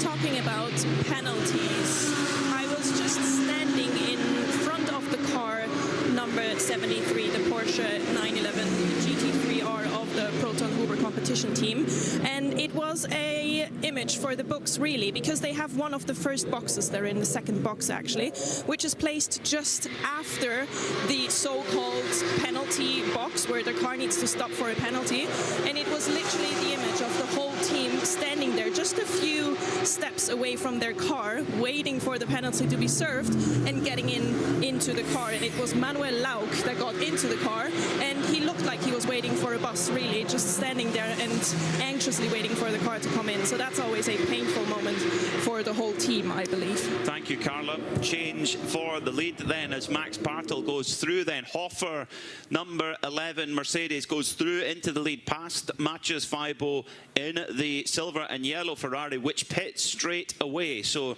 Hofer, they carry on, and the Ferrari in towards the fueling area. Of course, the AM class cars, like our overall race leader, the Hofer car is now, they have a slightly bigger fuel capacity than an equivalent car in Pro-Am or in GT3 Pro. So plenty changing a lot there. So up to the front of the field then, Hofer Racing. So this potentially could make it a Mercedes 1-2 with Patrick Liddy in the number 286 Get Speed car coming into third.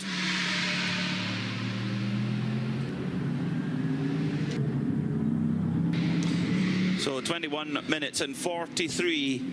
hours and 43 minutes left on the clock as we get into a nice rhythm here at the Circuit de Barcelona, Catalunya. Hofer Racing, your leader overall, 992, led by the championship leaders, Red Camel Jordans.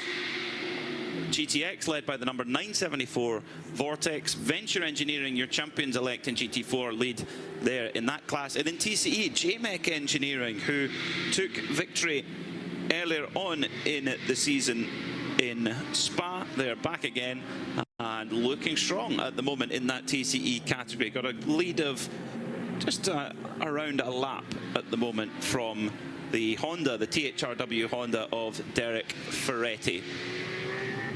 A big day for the Hofer team as well. The Mercedes leading the way at the moment, because we have two members of the team, Michael Kroll and Chantal Prince, who are taking part in their 50th 24-hour series race. That is a lot. That is a lot of laps. That's a lot of kilometers, and they're such an important part of this paddock. Full family outing. And Michael Kroll actually is one of only two people in the race who have won it before. It's him and it's Kenneth Heyer. They are the only two drivers in this entire field that have ever won before. So there's a strong possibility that we could see a lot of new winners, overall at least, here in the Michelin 24-hour series.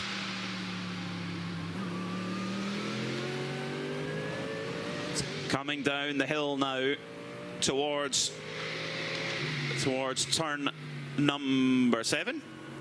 That's quite quick in a GT3 car as well. 200 kilometers, they hit the brakes there, then all the way down to 120 kilometers an hour, back up to 185 for the quick blind entry turn 9.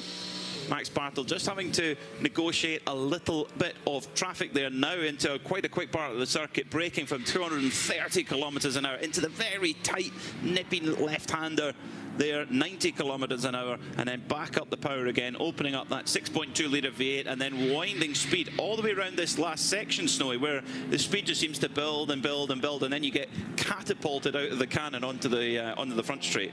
It's not that situation, especially when you're a kid, when you're running downhill, hopefully on grass it doesn't hurt too much, and you run too fast, and basically your body ends up going fast and your legs can cope, and you end up going, oh, and you're aware of it. It's like you're falling over, like the sort of roller coaster. So you did a perfect description there, Peter, of into turns 13, 14, and it is super. And you get to turn 14, and whilst you turn in, you do feel like it's going to fall off the edge of the earth. I'm not a Flat Earth Society member, but it does feel like it's there. And there's this gravel trap going, come to me, love me, you want to be over here. And you go, no, I don't. No, I don't. You're not worried about track limits. You're worried about being in the gravel. Like, I don't want to go on a holiday. I'm not in the beach.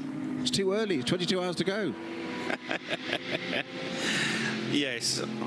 You're getting an insight, folks, into the racing mind of Peter Snowden and what went through his mind throughout his career behind the wheel.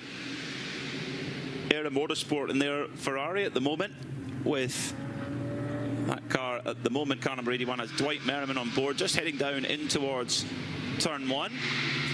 And a couple of cars behind on the road is the Red Ant Mercedes, which is running, and he lost it on my timing screen here. Red Ant is running a couple of laps ahead, but just behind on the road. Uranic Red Ant on board at the moment, running in the top 5. Their first full year in GT3 racing in the 24-hour series. Also running the Porsche Cup car for the Ajit Kumar racing squad. And they had a very, very quick change overnight, because the car, unfortunately, the prime race car, was written off in night practice last night with an incident at turn 1. They've had to rent a car from Scuderia Ferron, who have very kindly helped them out at the last minute. Great bit of camaraderie there from the 24-hour series paddock. Carlo Velti down in the pit lane. What have you got for us? Listen, you just took my story a little bit off me, that they got the car from a neighborly team. Maybe the interesting part about that is that they actually took the back sort of roof part that you can see on said car and exchanged it with their own to have that one on the now sort of rented out vehicle that they're driving. So they were very lucky that someone had literally a spare car here, and they were able to get that one to be in the race today. So 22 minutes into the racing hour, with the Red Ant team now coming across a little bit of traffic. Porsche 992 Cup going in towards turn 1 now. Some penalties starting to come through as well. Car number 102, Asbest Racing. That is the Cupra, running at the moment 4th in the TCE category. Unfortunately, a 36-time 36-second time penalty for exceeding the speed limit in the pit lane, and that's on top of another time penalty for doing exactly the same thing of 38 seconds. So they've already built themselves up a fair amount of penalty to fight back from. Now, one of the biggest penalties in terms of the championship conversation is the penalty that was assessed to the Proton Huber competition Porsche, which is very much a contender for the championship, car number 73. It got a 60-second time penalty for changing tyres within the minimum 50-minute stint time under a code 60, which you are not allowed to do. Aero Motorsport were pinged for exactly the same thing. 60 seconds is a very, very tough penalty indeed. But they've served it now. It's out the way. It's not hanging over them. It's got to get the head down now and get on with it. Mercedes on Mercedes battle now towards the third sector as Red Ant Racing battling away. It's Yannick Redon, who's just taken over from his brother Ayrton, fighting away with the Viper Niza Racing Mercedes, which is not for position. The Viper Niza car at the moment is running all the way down in 30th. So they've unfortunately not had the start to the day they wanted. The Malaysian squad, of course, their home race coming up, Snowy, in just about, now what are we, about a couple of months' time we go to? A few weeks' time. A few weeks' time. I mean, technically, yes. Yes. It's a few weeks, could be 52 and call it a year. 12 weeks is a few. Yeah, yeah, quarter of a year. Even less than that, 10 weeks. We're getting to my point eventually. Yes, exactly. So the RPM Racing 992 Cup class leader is in the fuel area now, Nicholas Jonsson. So that's going to promote the Seblagiu Racing entry now, although I think that needs to, if I'm not sure, I think we'll let that fuel out. We've got Carlo Velti with some news in the pits. Carla? It's not like her to be shy, that's for sure. No? No, we'll come to her in a moment. Yes, you're right, Snowy. Seblagiu Racing have just gone into the fueling area as well, along with RPM Racing. Now have we got Carla? Carla? Yes, guys, that was not me intentionally trying to get your attention, but nonetheless, I am watching pit stop after pit stop here. The Audi with the number 21 is just passing by me, the Haas car. And what I find interesting to see, you can sort of see a difference between AM drivers and pro drivers that get in the car and get out, because some of them leave the pit box a little bit more aggressive than others. Isn't that the case, Snowy? Yes, there is a limit for that. You need to, what you want to try and do as a driver, you want to be a show-off and leave a set of number 11s, as in two black lines. But the team don't always like you for that, and it does quite hard on the transmission as well. So you need to curb yourselves. But you're absolutely right, and you've spotted the psychology of racing drivers there. Well done, Carla. But that instant spike of tire temperature is quite important, though. Absolutely. Yes, that was always my excuse. Exactly. Yeah, it's always get them warm by the time we're in the outer lane and onto pits, so then you don't go and get off the limiter, floor it, and turn left. Not a problem. Not a problem. 42 minutes into the stint then for Max Bartel, so we've got plenty fuel on board at the moment.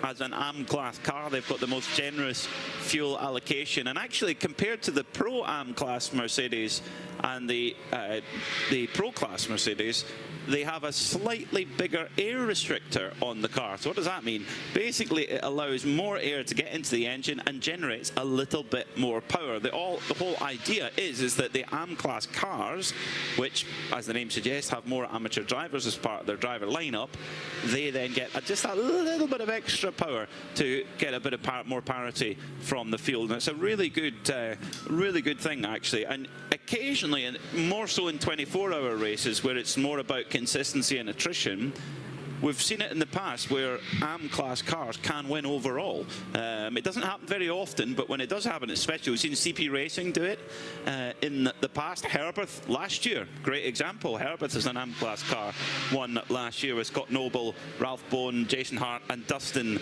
Blattner. They were just imperious actually last year, as Herberth often are. Driver change then going on at Krone Racing. I think that may, but I'm not quite sure whose helmet design that is, of who's getting into the car at the moment, but we'll confirm it as soon as they come in through the timing beam. It's Nick Jonsson who brought the car in, and it wasn't Philip Ambrecht, and Patrick Huysman started, so I'm going to say that's Tracy Krone who's jumped in. We'll see if that is correct when they come up towards the timing beam. New Michelin tyres fitted and off into the action. RPM Racing have had a fantastic season in their category, winning their class in Mugello, in Spa, and indeed in Misano. 3 out of the 4 races they've contested in this 24-hour series in Europe, they have won their category. You just made a very valid point there, Peter, as you always would, but of fuel, and we all talk about fuel strategy, how long will it last, tyres, etc. And the little bit you made the references, of course, you mentioned about the restrictors, the amount of the air that an engine consumes. An internal combustion engine uses vast amounts of air compared to fuel. In fact, the ratio is around about 12 to 15 to 1, depending on the compression. So you're using, let's say, 14 amounts of air compared to 1 amount of fuel unit at the time, and that's why it's so important. So when the temperatures change, that ratio can change, and why you have your restrictors, and that's how one of the balances performance acts so much. If you have a smaller restrictor, you're taking less air in, so it changes the way the whole engine works, and it's we always overlook that element. Yeah, it's and also weight is the other thing. Where if you have a pro car which has all semi-pro drivers or higher, you have to carry an extra 30 kilos. So the Red Ant team, they have to carry an extra 30 kilos in their car, and I know what it's like carrying around an extra 30 kilos. I just have to imagine not that many years back, and that sort of feeling is it. But 30 kilos is an enormous amount. I mean, in a Le Mans hypercar, they think that 10 kilos is worth 4/10 around Le Mans. 10 kilos is not a lot. So if you think 30 kilos, okay, albeit it's on a GT3 car, but still, it gives you an impression just how important that lap time is. And that's every lap for 24 hours. Well, rough ratio, but a litre of fuel is 0.75 of a kilo. So there you go. So it's 3/4 of a kilo it's a extra lot for every litre of fuel on board.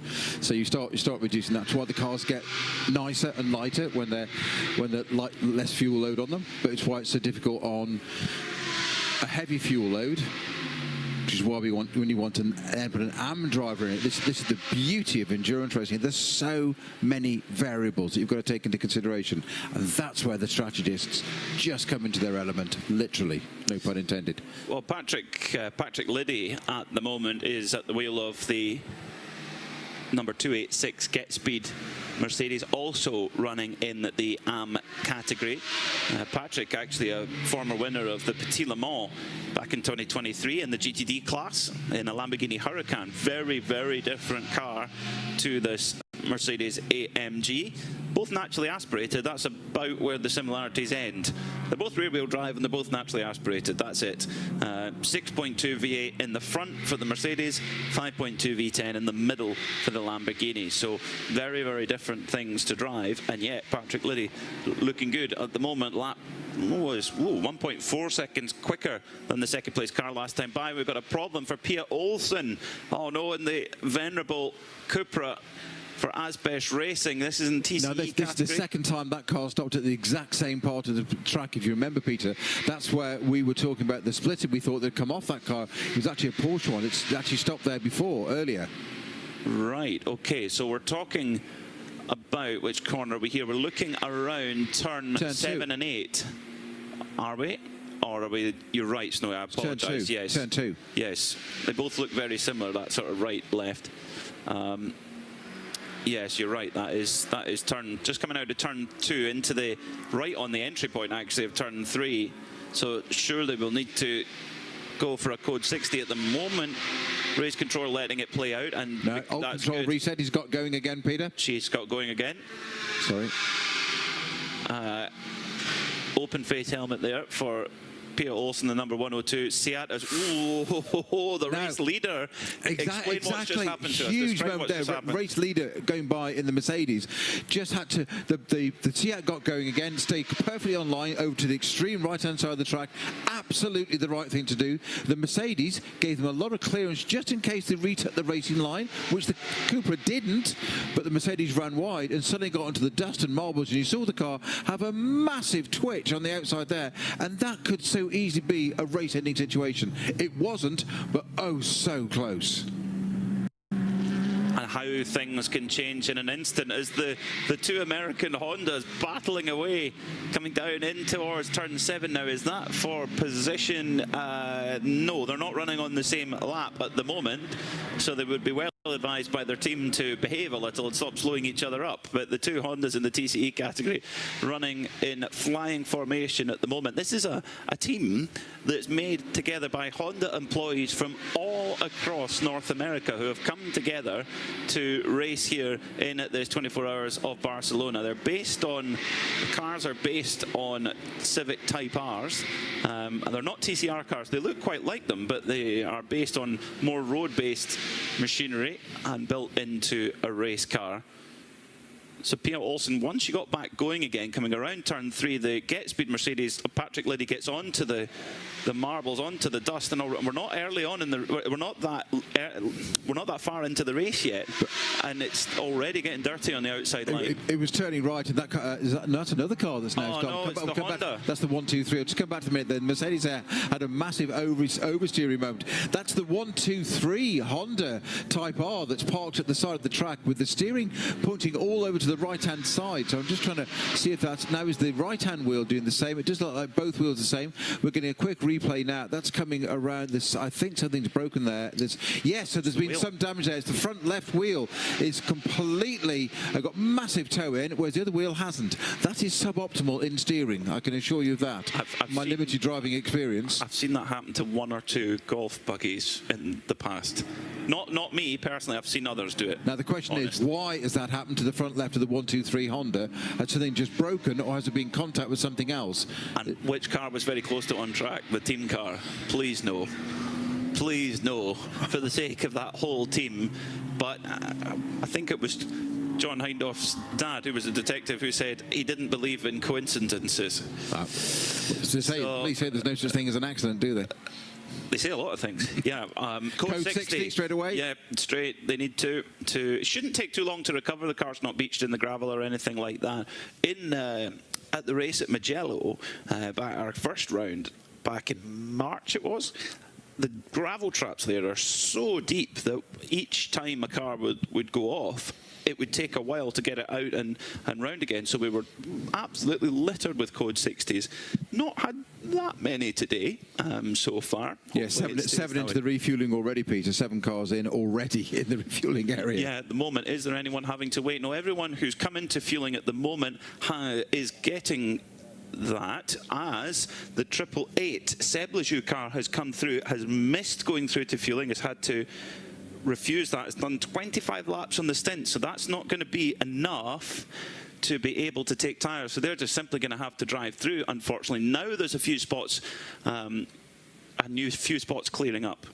So we've got our first, 3rd, 4th and 5th place cars. That's the Get Speed Mercedes, the TFT Mercedes, the Scuderia Par Racing Ferrari, Hoffa Racing Mercedes, all in the fueling area. That's from our top class. And a little bit further down, we've got Owen Hizzy in the GT4 class leading in the Venture Mercedes, Gilles Coutois in the Vortex, also in the pits, and Conrad Tux Lavaux in the Asbest Racing 718 Cayman, my apologies, GT4. So a flurry of activity, unsurprisingly, but of course they'll all be subject to 25% fuel under code 60. That's very true, yes. You can only put in 25% of your fuel allowance. Pit stop then for, I was going to say a Scuderia Farron, but it's their old car, but no, it's Ajit Kumar Racing by Red Ant. Driver change going on. That car was brought in by Ralph Popelars, and Carla Velti has eyes on it. I indeed have, and I also have my Seb, my cameraman, back to show you exactly what it is that I meant. This is the part, the back part, the cover of the car. Excuse me, need to make sure I'm not in the way here. That got changed. This is actually from the original car they had, and now is fitted on that, let's say, little rental that I have going on for the race right now. And as you can see, they did have a bit of a longer tire change. Not sure if they had to adjust something with the brakes as they were going. I don't know exactly why they changed that back. I believe it's to save a little bit of the color and the exact livery of the car before, just to have a touch of the originality that they have. But yeah, here you go. That's how it goes sometimes on a racetrack. When things have to work, they work even with a car that is not yours. Ajit Kumar then has got on board the superstar of the Michelin 24-hour series for so many fans who watch on Tamil TV. If you're tuned in on Tamil TV in India, a very, very warm welcome to you from here at the circuit, the Barcelona, Catalunya. Ajit Kumar getting in for his stint in the Porsche 992 GT3 Cup. We first met Ajit in Dubai, and he's always been incredibly gracious and polite and great fun to interview, and has been working very, very hard on his racing throughout the season. We were just blown away by the number of people who came to watch at that event, and it's just been like that all the way through. And I'm no doubt when we go back to Dubai in January, it will be the same. A little bit of gaffer tape work to go on there from the Red Ant crew. It's a Belgian crew that run the car, and their sister car pulls in right in behind. Yannick Red Ant jumping out. And driver change going on there. It's all busy along beside you, Carla. Indeed it is. I was just going to say, I think Red Ant sort of by accident got a little bit lucky with the code 60 that was going on, because I did see Ajit Kumar get ready way before that actually started. So that was a lucky one. Now we have a bit of a narrow exit going on here, but there we go. Both at the same time going back out again, and looks like both are ready to give it all. Very quick pit work from the crew working on the Red Ant Mercedes AMG GT3. So it was Ayrton Red Ant who started the car, then it was Yannick, and just clicking over the timing beams, Kenneth Heyer in the number 93 car. Now, he is one of only two people in the field that have won this race before. It was back in 2013 when Hoffer Racing won with an AMG Mercedes, and he won it alongside Michael Kroll, who of course is in the Hoffer Mercedes. So very likely that we'll see at least some new winners here overall in this edition of the Michelin 24 Hours of Barcelona. Ajit Kumar then on board. And he has not switched team. The eagle-eyed might think, wait a minute, that's an Scuderia Farron car. Yes, it is, but it's being, well, rented by the Red Ant team because their prime car, unfortunately, was written off yesterday in night practice. Quite a heavy impact with the wall at turn one, which is pretty high speed going into there. I mean, the Porsche 992 Cup cars, as they hit the brakes, are doing 260 kilometers an hour. The GT3 cars just a couple of kilometers an hour faster than that. And if you get it wrong at turn one, Snowy, it can go pretty pear-shaped pretty quickly, as you've experienced in the past. Yeah, I mean, it's a super long straight. It's very, very fast into turn one. You go a bit of a brow and drop downhill. People don't realise actually how much of a drop it is into turn one. There's a real crest at the sort of centre of the pits, if you like, and it drops down into that. So you again, it changes your braking point a little bit. As you gain that, you turn right, and then left and right. So sorry, right and left. Turns one, turn two, into turn three. A little bit more technical than you realise. 1 and 2 are fairly easy, but you want to get the exit of 2 right so you can carry all the speed through that 3 all the way up the hill to turn 4. And it's one of those corners where the 2 preceding it you need to get right for the 1 after it, otherwise you lose the speed, if that makes sense. Are you saving the Lister story for later then? Oh, definitely. I teed that one right up for you, early. and you just clipped it straight over the bar there. You know? So you'll have to stay with us, folks, because Peter Snowden has an amazing I was hoping we weren't going to go there. Catalunya story from his days as a professional driver in the GT1 category.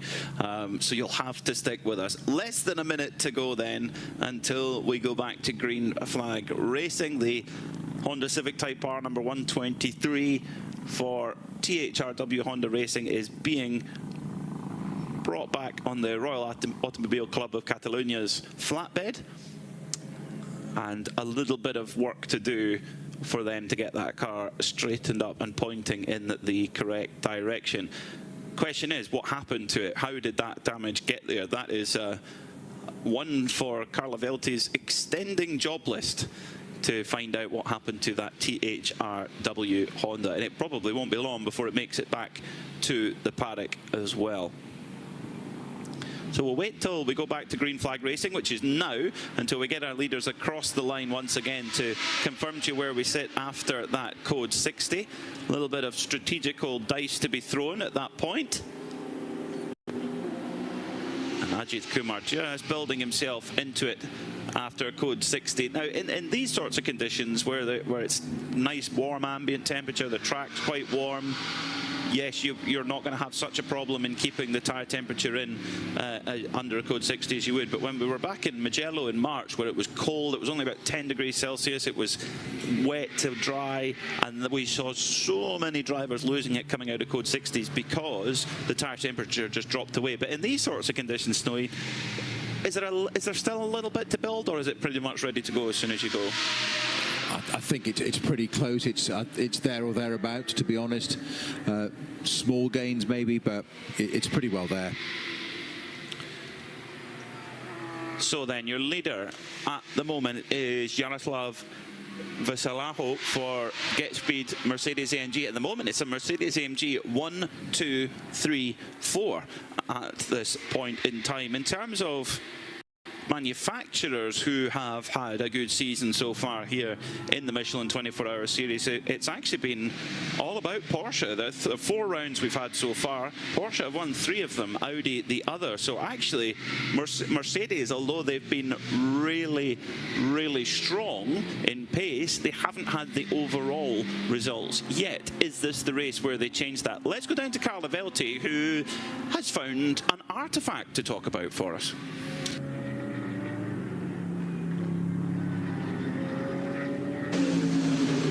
Was quick. I don't even have my hands free for you. Hold on, guys. I found something strolling through the pit lane. Remember the Viper Nizza that was here earlier? John told you about it with the broken wishbone.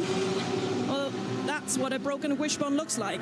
It's not broken, but very bent. Now, I don't call myself a mechanic or a technician, so I will give it back to you guys to explain what exactly a wishbone is on a car, but nonetheless, look at that. That's what they had to change, which they did in maybe 20 minutes. Quite impressive. That is amazing. Thank you, Carla. I'm not a technician either, Snowy, but that does not look like the way it came out of the factory. Certainly not. Bent at 45-degree angle?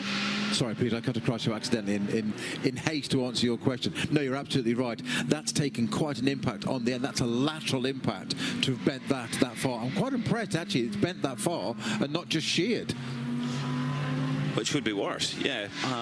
Viper Nizza, of course, a team that have all Malaysian mechanics that they brought over here throughout the season, which is just wonderful. It's a great country. Delighted that we're going there to Sepang at the beginning of December, and of course many of the teams will be taking part in the Middle East series for Michelin 24-hour series in January, where we go to Abu Dhabi and we go to Dubai as well. So many of the teams could travel to Sepang and leave the cars there, or even maybe fit in a little bit of sneaky testing as well while they're there and enjoy some nice warm weather. I've had the privilege of traveling to Malaysia in the past, and it is a wonderful place, wonderful people, great food, and a cool racetrack as well. Sepang, of course, brought the Grand Prix to Malaysia in a big way, and is well known by motorcycle racing fans as well. It's hugely popular both for racing and for testing for MotoGP. You can see exactly why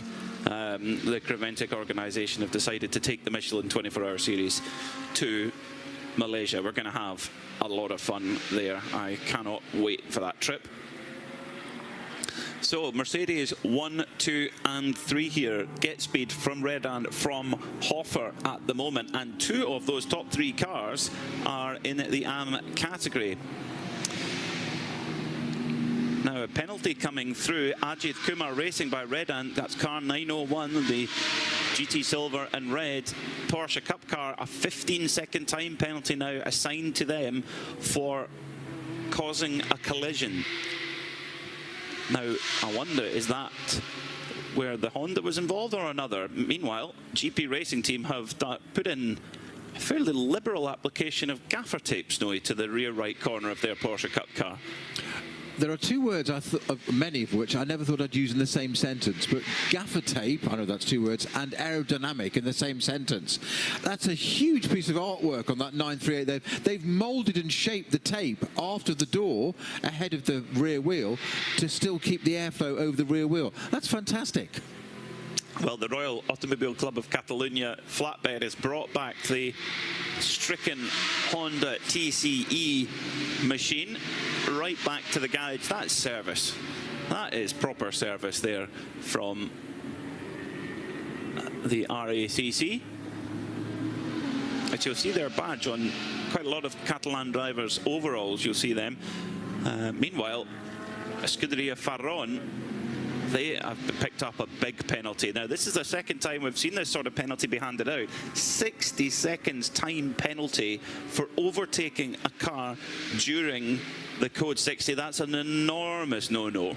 The whole point of the Code 60 is that everyone is at a controlled speed and is able to go around the problem area to allow work to be taken out, a car recovered or whatever. So to overtake, just like overtaking behind the safety car, is a big no-no. Yeah, Code 60 is about looking after the marshals and officials on track doing their job. It's as simple as that. Like it or don't. If you don't race. Yep, it's very clear. Very, very clear. Now, we're going to find out what's going on with this little Honda. Carla, what's happened? I mean, you gave me homework here down in my new home, the pit lane, so I went for it. I asked what happened just as the car is arriving here. The question is, why did this car go out? The answer that I got, we don't know yet. We think it was a contact. That's all I have right now. I think it's very interesting to see how the cars can come back into the pit lane, can be worked on, and then can re-enter the race. So that's good news for this Honda, that they can check the car, see if everything is okay, and hopefully get back out there. That is where the Michelin 24-hour series is fantastic. Whereas, you know, there are other major endurance races around the world where if the car is given outside assistance, that's it. Game over. Here, it's all about get the car back, get running again, and you just never know what can come your way. It's all about the true spirit of endurance here. A former race leader, TFT Racing, the number 28 Mercedes-AMG GT3, now being piloted by Patrick Charlet, that number 28 car, looking strong on pace early on in the race. And we will see it. Don't panic too much if your favourite car just drops back a little and you think, what's happened to them?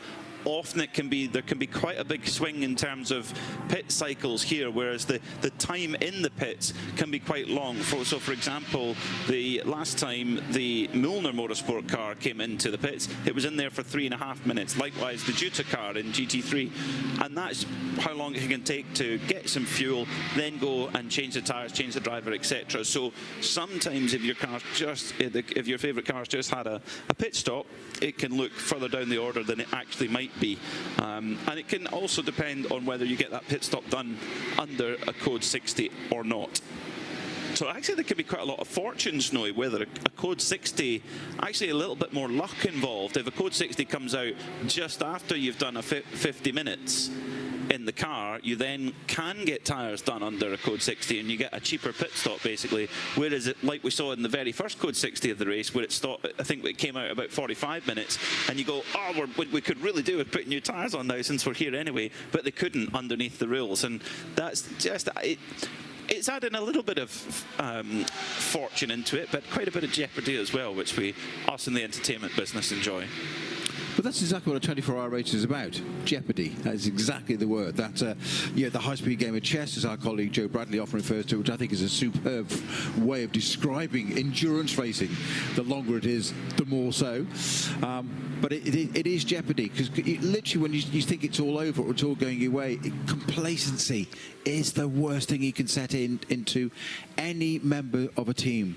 Whether it be the driver, which always get the attention, and they shouldn't do, because they're not the clever ones. They're just twiddling a wheel and pressing a few pedals. This is a driver speaking, folks. 100%. You've got to be realistic. The people that do the work are in the pits. They're the ones that make it clever. They just make us look good, but they're the ones that do the work. They just provide the tools for the driver to do the job that they've worked out. That's where it's all done. It's all done in the head. But you guys tend to be better looking and have better hair, though. And be quicker. That doesn't make you fast, though. Most good racing drivers have great hair. It happens. Well, I should have been a lot quicker than I am then, because I've got grey hair. So grey hair. I think it's great hair. Sorry, grey hair. I'm with you now. Of that. Can I have some, please? It's in the nuances. It's all in the detail, folks. The Hoffer Mercedes running strongly at the moment, up in third overall, but right behind is Denis Vashik in the Scuderia Praha Ferrari. So they've already had a bit of a dice already for position early on, and they're going to be close, as we're actually starting to see some personal best lap times coming up onto the screen. Let's go down to the pits though, because we've got an update with Carla Velti. Well, the Porsche is back in. We just watched the GP Racing Team number 938 going back out, and it's already back in. And I just asked one of the mechanics, and he said it's a problem with ABS, which appeared after the crash that they had. So no amount of gaffer tape is going to help with a crash, I guess, and they need to figure out if they can fix that one. Gaffer tape can only go so far. It has amazing restorative power, both the cup of tea and the roll of gaffer tape. But sometimes even that isn't enough. You are far more informed about technical matters than me. What's ABS on a racing car? It's amazing what these kids have nowadays, Snowy. What? I think kids is the operative word. ABS. What's that? How does that work? I can tell you what IBS is. ABS, anti-lock braking system, Snowy. Wow. It's the future. Oh, never. It'll never catch on. Do you know when it was first run on a racing car? Oh, God. They'll be changing gears without moving the hands off the steering wheel next. Nearly. Who knew? Do you know when ABS was first used on a racing car? Not on a racing car. I knew on a road car who invented it, which was Mercedes. Yes. A road car is in that part of your spiel? Correct. Blowing my cover again, Mackay. First time ABS was used on a racing car? Go on. Zeltweg, 1971. There you go. Gerard Larousse and Helmut Marko. They turned it off after about 2 laps. Yeah, Gerard Larousse went on to be very famous, didn't he? They're both quite good, yeah. built by a company called Teldix, which then became absorbed by Bosch. But that car became the 917 road car for Count Rossi of Martini. Chassis 917-30. If ever you want the most in-depth Porsche facts, Mackay is your man. Yes, whether you want them or not. No, not at all. No, I'm totally with it. There you go. But yeah, ABS is something that every GT3 car will have, and if it doesn't have it, it's probably time for a pit stop. They're all designed around having it. On that note, I did some Aston GT4 testing earlier this season, over the winter. Quite a lot of time in one, actually, which was great to experience. And whilst I jest about what ABS is, it's something I've not been used to when I was racing all those donkeys years ago, and all the, I wouldn't even say black and white photographs, but the sepia ones I have, where you could colour them in, hand-tinted. But it was extraordinary. One of the things I did as a matter of interest was, on that GT4 current car, was change the level of ABS settings to see how much it varied on the track, and then also change the levels of TC, traction control, and also start one extreme end of the other of both and move it across the field to get a variance and come back, just to see what it did, obviously within the parameter not firing the car off. And it was part of the thing we did deliberately, and I said this will enable or help commentary so much because I now have a greater understanding of the GT4 car. And they said to me after the test, what has it told you about the car? And I said, no wonder an amateur driver can jump into a GT4 car and be suddenly so much closer to the pro time than you could 2 or 3 decades ago. And that's no disrespect to anybody. Technology, as you're saying, Peter, has brought things on so much. It's unbelievable what it can do. That final bit is always still the realm of the pro driver, which is why you have pro-am lineups, because the pro driver's job is to get the am closer to their time, because it's better for the team. But it's an extraordinarily, add in tyres as well, incredible. What setting were you quickest on? You're not going to share, are you? The less the better. So you turned it all off and you were quicker? Pretty well. On a scale of say 12, which is what they are roughly on that particular model of car. 2, 3 tops. Okay, on both. Maybe. On the TC and the TC even less. Traction control and anti-lock TC braking even system. less. Okay. Well, to the point is, you can turn it up to 12 max. Come out of a corner, say somewhere like Redgate at Donington, the first corner. It's in the UK. Turn it, floor it, and it just goes. Bah, and this goes. No, and the electron does it all for you. Does it okay? And you're like, oh, okay. Which is great in the wet, of course. Yeah. Whereas I want it sideways, going down Craner's Curve, hanging onto it. You're a special case. No, I'm just not wired up correctly. Special needs, maybe. No, but then you're used to driving 1950s Aston Martins, aren't you? So that's a different thing. Back to the modern ones again. Yes. Well, yeah, back to the modern. The Mercedes AMG GT3 trying to hold off the very latest in GT3 technology in the 296 Ferrari, right behind, being driven by Dennis Vashek, is your battle for the podium right now. But yeah, anti-lock braking system, just like you'd have in your road car, press it down as hard as you possibly can, and theoretically it shouldn't lock the wheels, whereas a car without it, if you're too aggressive, the wheel can grab and the brake can grab, and you lock the tyre up and you end up with a flat spot. That's another cue for Snowy to tell his turn 1 story, but well, again, you have to come back after dark for that one. Yeah, I think one of the potential rabbit holes of doing that, having that level of technology, is that you rely on it too much and you don't get to learn the car and what its actual capabilities and capacities are. So the more you have to be immersive in the vehicle itself, the more you understand it, then I think that makes a purer driver. Not necessarily quicker, but equally I've got to respect that in this day and age, the running costs of a car are so vast. These teams are running a business, may not necessarily be making a profit, but they don't want to be running at too much of a loss because it's hugely expensive to go motor racing, so you haven't really got time to do that. And that's, again, you're changing your risk factor to an AM driver necessarily getting in and damaging the car, because then it's not just damage, it's downtime and results, etc. So I'm just old, mate. I'm just old, that's what it is. Old but gold.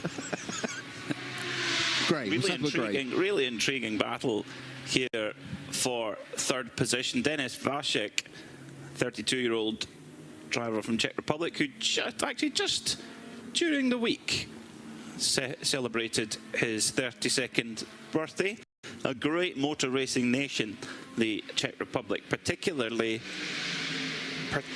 the they're in the rallying world, which is definitely my domain. And now, one of the unique things about the Michelin 24-hour series is the way that refueling happens. Most series will have fuel bowsers at each and every garage, and it will be done in the normal pit work. But we do it slightly differently here in the Michelin 24-hour series, and Carla Velti is going to explain how.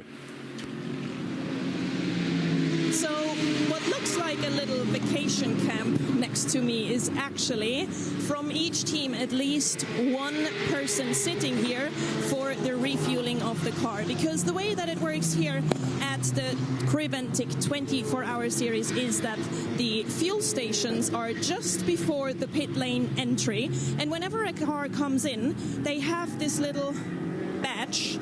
Each car has its own badge. The information of the car is saved on there, so this badge basically knows how much fuel can go into the car.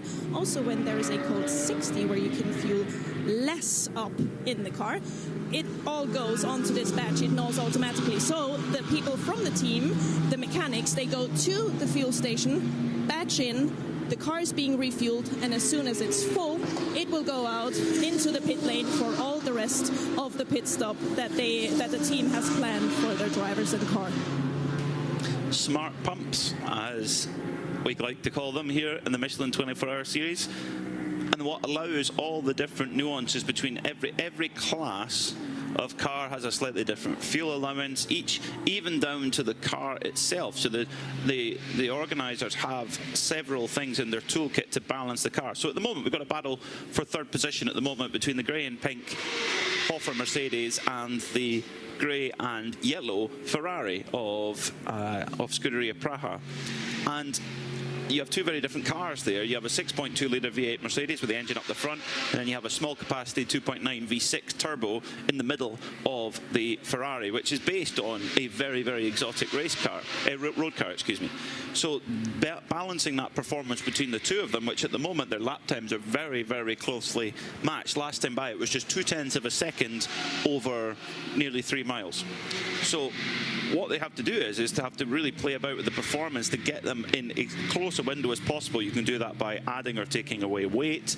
In the case of the Ferrari with a turbo, adjusting the turbo boost pressure. The Mercedes has not got a turbo, so they reduce or increase the size of the air restrictor to give more or less power.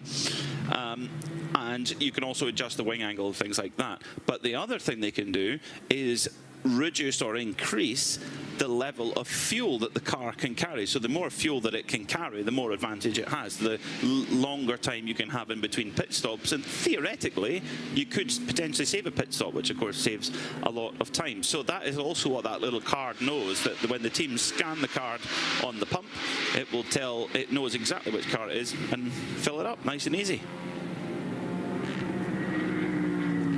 It's a little bit like Supermarket Rush, isn't it? Sort of Supermarket Sunday in that fueling rig there, where you're down to your local area and filling up all at once. So we're going to do our own little driver change in the commentary booth at the moment, with Ben Constanduros coming in to join, who's been fueled up. I wonder if he's partaken in the lasagna or not, like I did quite extensively. It was very, very tasty indeed. The last time by, Max Partel managed to pull about 0.4 of a second out of Denis Vasek, who is trying to chase him down. So the gap increased ever so slightly, but very, very close at the moment at the front of the field. And in turn, they were only 13 seconds behind the Red Ant Racing Mercedes, which is now in the pits. It's just come in for service, fuel, and now down towards the Red Ant Racing service area. Now that to me seems a little bit early, but of course the last pit stop was under code 60, so yes, they probably are due service. Meanwhile, the Get Speed Mercedes at the front of the field, Jaroslav Veselaho, has set that car's best lap of the race, a 1:42.171 on the 13th lap that of the tyre's life. So that's interesting then, that the tyre's still providing good performance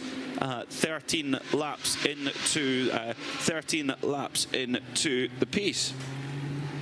Where some of the teams were talking about how 1, 2, 3 laps was where the absolute peak of the tyre was, and then it would drop off quite a lot, whereas that goes against that theory for that number 286 Get Speed Mercedes. So what have they found? Or is Jaroslav the tyre whisperer of that team? Tracy Crone at the moment running in 6th in the 992 AM category, but very, very close behind Fernando Gonzalez of Escuderia Farron. Just a couple of, only about a second or so up the road. And last time by, they were really close on time. In fact, Tracy Crone about 0.3 of a second quicker. So Tracy Crone pulling time out here in this green and blue Crone Aviation backed machine. Ben Constanduros has returned from lunch. Did you partake in the lasagna or the beef, or what did you go for? And there was no beef. No beef. A bit of chicken. So yes, there was chicken as well. I didn't have any chicken. Just a bit of chicken. Okay. You are a fine athlete. It looks, I've only been away an hour. It looks very different to when I left. Get Speed suddenly at the top of the time by, it's almost as though they've morphed from TFT into GetSpeed. They've just changed the stickers during a stop. Yeah. No, it's we've had a couple of Code 60s which have shaken things around a little bit. A very good stint from Patrick Liddy. Yes. Really strong pace from him, and indeed from Jaroslav Veselaho, who's just put in that car's best lap of the race. Interestingly, Ben, on the 13th lap for that car, 13th lap on those tyres, so that's showing that there is a little bit of pace to grab if the even more than in the first couple of laps of the stint. But Jaroslav, interesting background, only 20 years old, so young driver in this GT3, but he's raced in Formula Regional Europe and the Middle East Formula Regional Championship this year, so he's a young single-seater driver having a go at sports cars and doing very well. Does look as though that GetSpeed car is really able to be consistently driven. If you look at the lap times of Patrick Liddy and even of Jaroslav as well, there is not a massive variation in lap time. They are very consistent when the Code 60s are not out, and able to pedal that really nicely. A 1 minute and 20-second advantage they have, although they're now coming into fuel. This is what I was having a discussion with over lunch. It is so hard at this present time, because of the way all the different Code 60s have been approached, to really understand what kind of lap times, what kind of amount of laps a tyre has.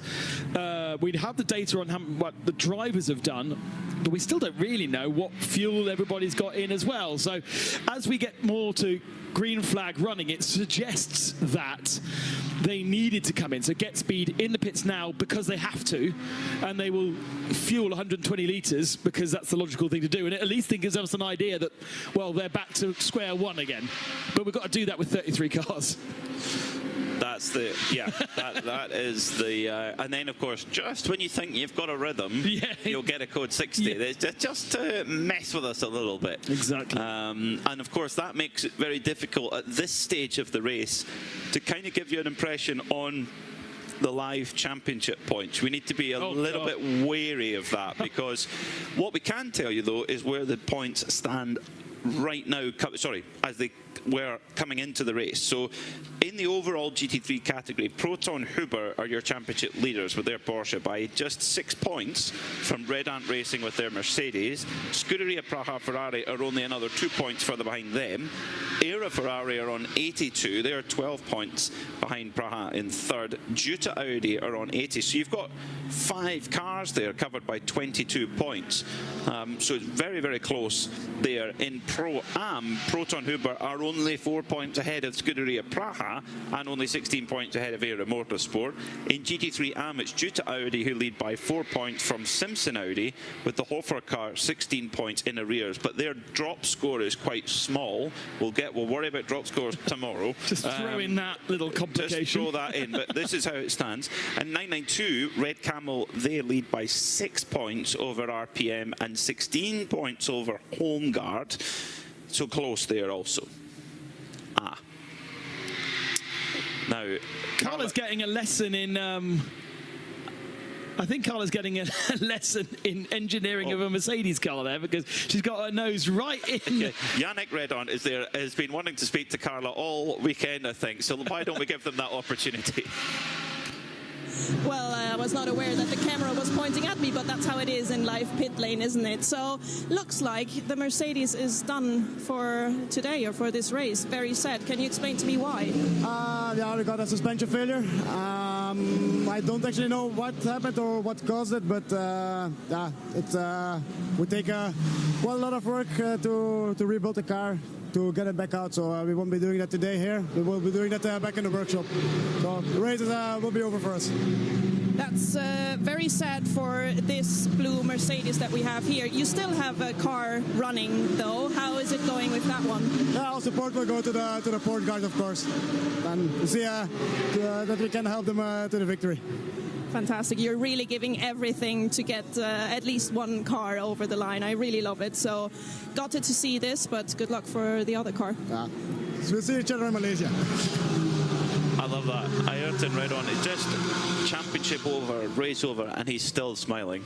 In fact, he's still beaming from ear to ear. That's the true spirit of endurance, even when you've had heartbreak, and they will be heartbroken. You know, this has been a new program for Red Ant Mercedes, and that's it gone after just over 3 hours of racing. That hurts. And yet Ayrton still took the time to not only have a chat with us, but with a big smile on his face. And we saw Carla holding up a wishbone earlier on, a bent wishbone that came off the Viper Nisa Mercedes, which was still quite a tricky fix. But clearly, the Red Ant damage is a lot worse than that for the team to turn around and say, that is us done. They were one of our championship challengers, so they will have, you get points at half distance, you get points at full distance, a total of 60 points on offer, but they will be getting nothing. And so they will drop this weekend because there is, as you were about to mention, a dropped score. So your worst score does not get totaled for the championship total. This will be their worst score. Yeah, 3 o'clock in the afternoon on a Saturday afternoon, already putting the plug. I suppose the only thing to do is to explain to our pit reporter exactly what happened and get her nose into the airbox and show exactly what the issue was with that Mercedes. Yeah, it's really a shame for that squad. It's a big family effort. Bert Redhunt, their dad, who runs it all. They actually ran Kalle Rovanperä in a Porsche Cup car in the Porsche Carrera Cup Benelux. He told us a wonderful story about the car at the end of the season. Bert wanted to sell the car because a year-old race car is no use to anyone usually. You have to get a new one always. So he was going to go and sell it, and he asked Kalle if he would kindly sign the car. And Kalle, in his very straight-talking Finnish, said, "No, I'm not. I won't do that." Pause. Because I want to buy it. So he bought the car, and it now sits in Calle's museum. Yeah, because he had such a great time racing it, and he wanted to have it as part of his collection. So that was a nice story. Oh, to be able to do that. Well, exactly. There we are. He's earned it. I've got quarter, or not even quarter-size versions of some of the race cars that I've commentated on, and that is all that I can get to. The memories are the same. The memories are the same. They come for free. So that's a pity for Red Ant Racing, and that does change a lot in the potential for the championship. As well, the Toyota Gazoo Racing team are very well known for their exercises, but Matthew George is currently he is leading what appears to be some sort of aerobic session at the moment, Carla.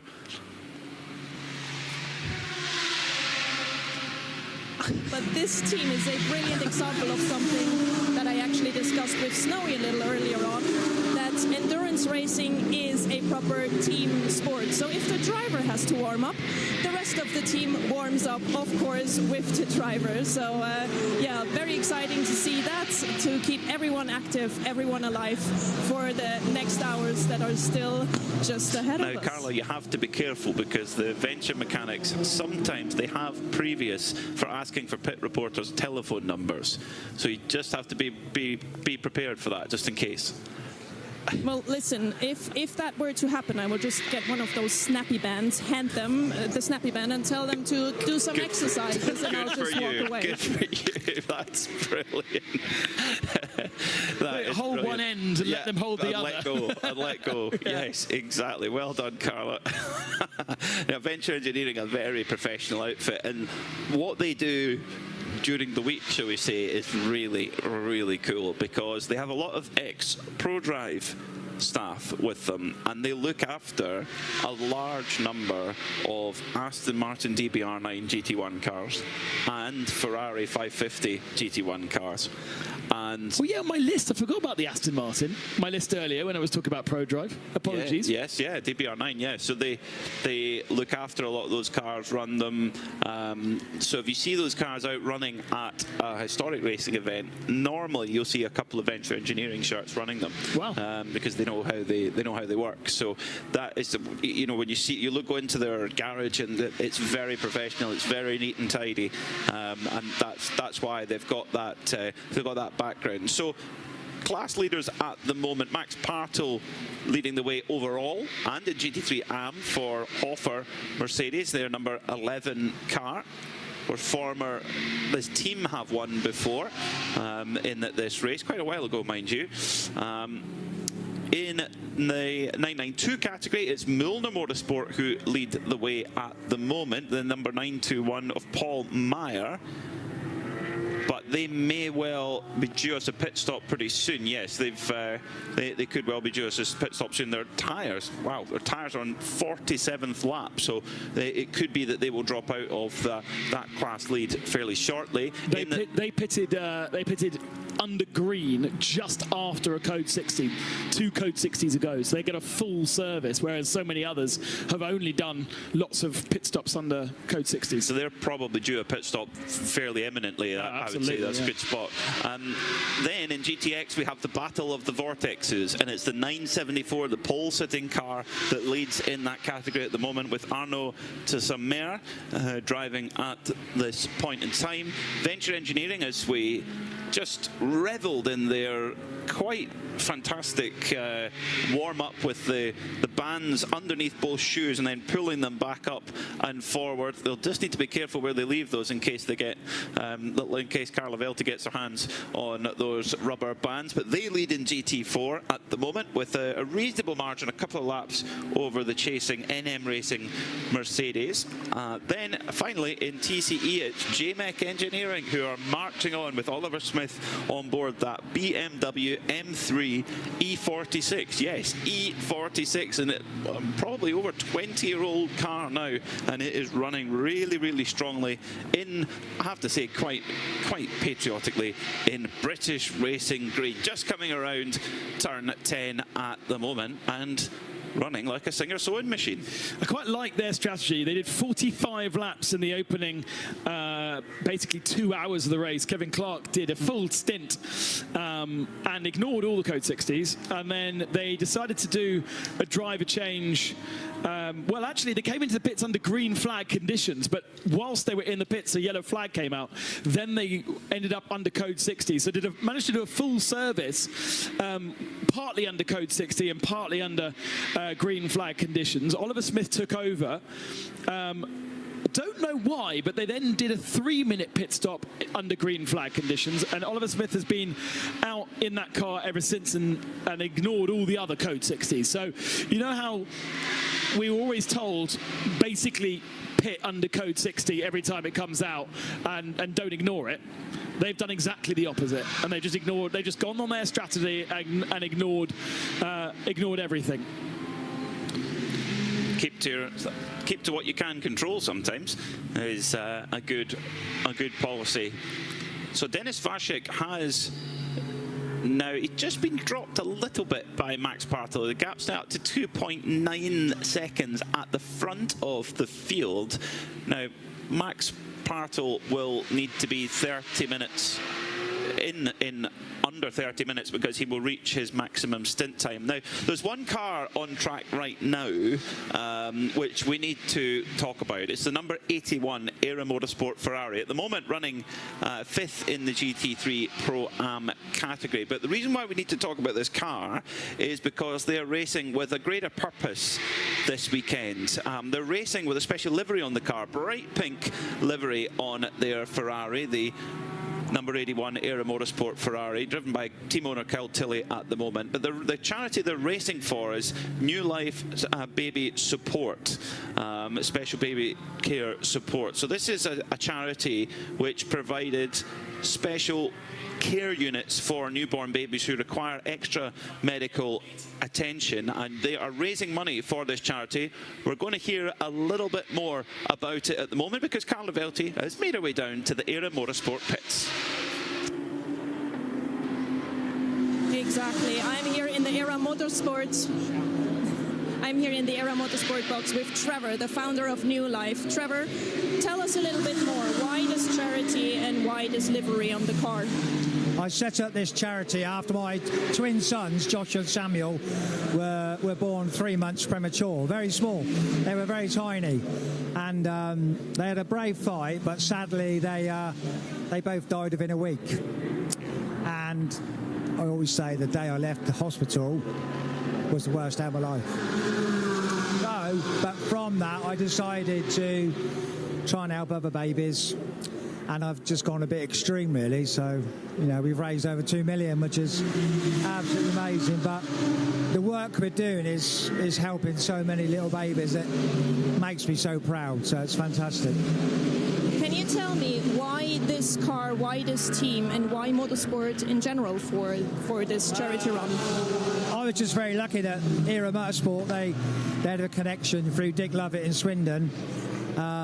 And they wanted to use a baby charity, so they contacted me. I do a lot of work at the hospital in Swindon, so it was just, I was so amazed, and to see the car, it brought tears to my eyes. It was just absolutely amazing. So, yeah, a very proud moment for myself and for the charity. So, yeah, and it just gets the word over to a new audience. So, I'm just so proud.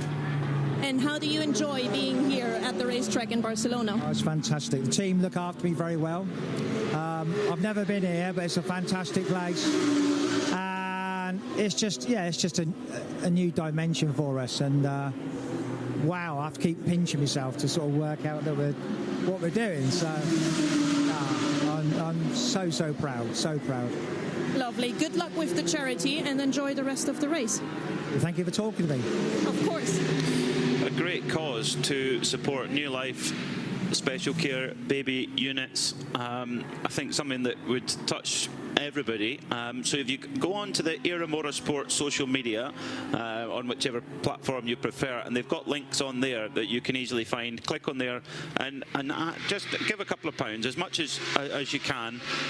It's for a very good cause, and this is something where motorsport can really help with charitable giving, is that it brings, I had not heard of this charity before, Ben, actually, but I think it's a hugely worthwhile cause, and the only reason I'd heard of it is because of Era Motorsport and competing in this event with this livery, and that's kind of what it's about, is it brings it to people's attention, going, actually, that is a charity that deserves support, and we should all get behind it. There's a lot of us sitting watching this race at the moment, and we should all chuck a few pounds if we can.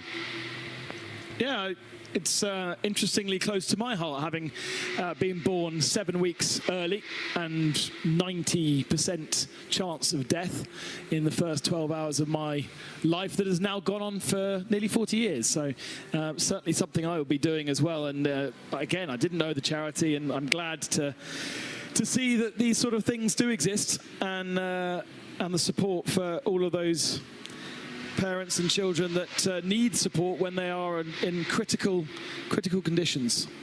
Yeah, you might be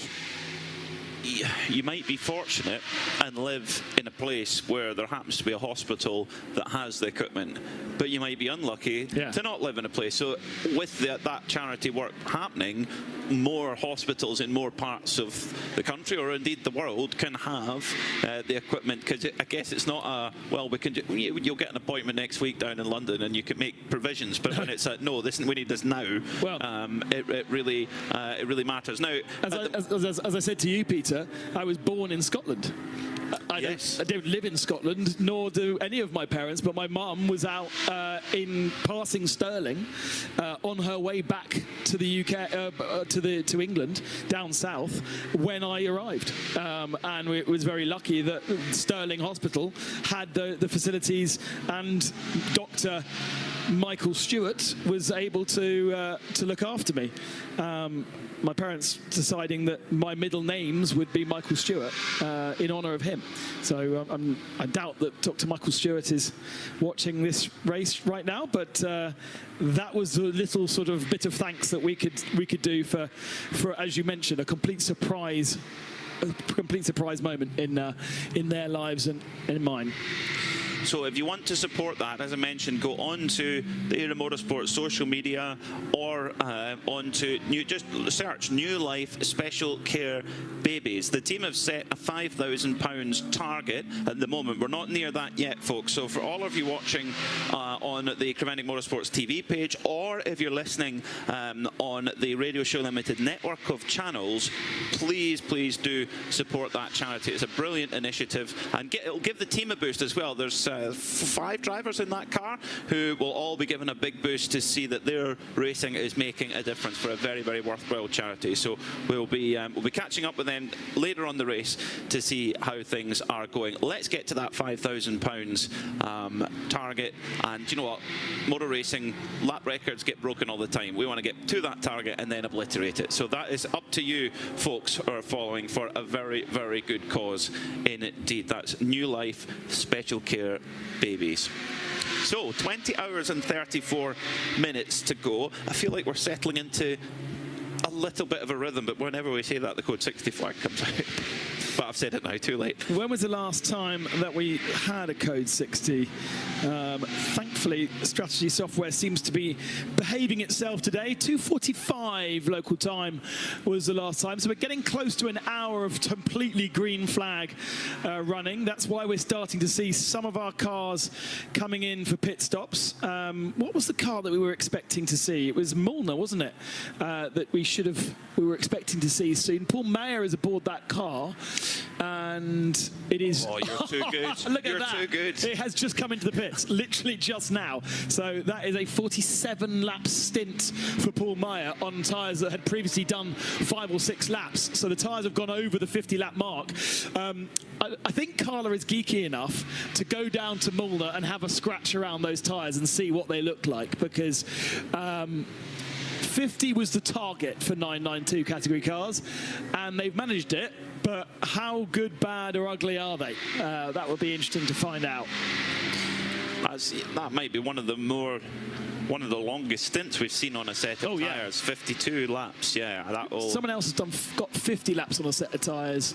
Scuderia Farol. 75 laps for the Vortex 701. Never. Wow. 96 laps for the Asbest Racing Cupra of Pia Olsen. Yeah, but hang on. A touring car, they can get away with running tyres on the back forever. But the fronts will be... Yeah, I mean, there's no way the fronts have done 96 laps. Maybe not. That's the whole race, according to... Yeah, it is the whole race. Yes, they've done 96 laps. Oh, no, hang on. They've only done 82 laps. So the race has only been 82 laps long for them, but their tyre have done 96. So they haven't done... They've taken tyres from practice or qualifying. Exactly. Get your money's worth. There you go. There's another one when the Cupra comes in, Carla. Are those the same tyres from since the start of the race? I imagine not. There's still a few glitches in the software when it comes to our tyre age graphic that we have. A little bit of something flapping around the 18 front right wheel arch there. Yeah, the Santalock Audi at the moment, which ran very strongly at the start of the race, is now back up in 7th position with Elliot Earhart on board, who's a very, very handy driver indeed, very experienced in this paddock. Carla, have you got some more for us down in the pits?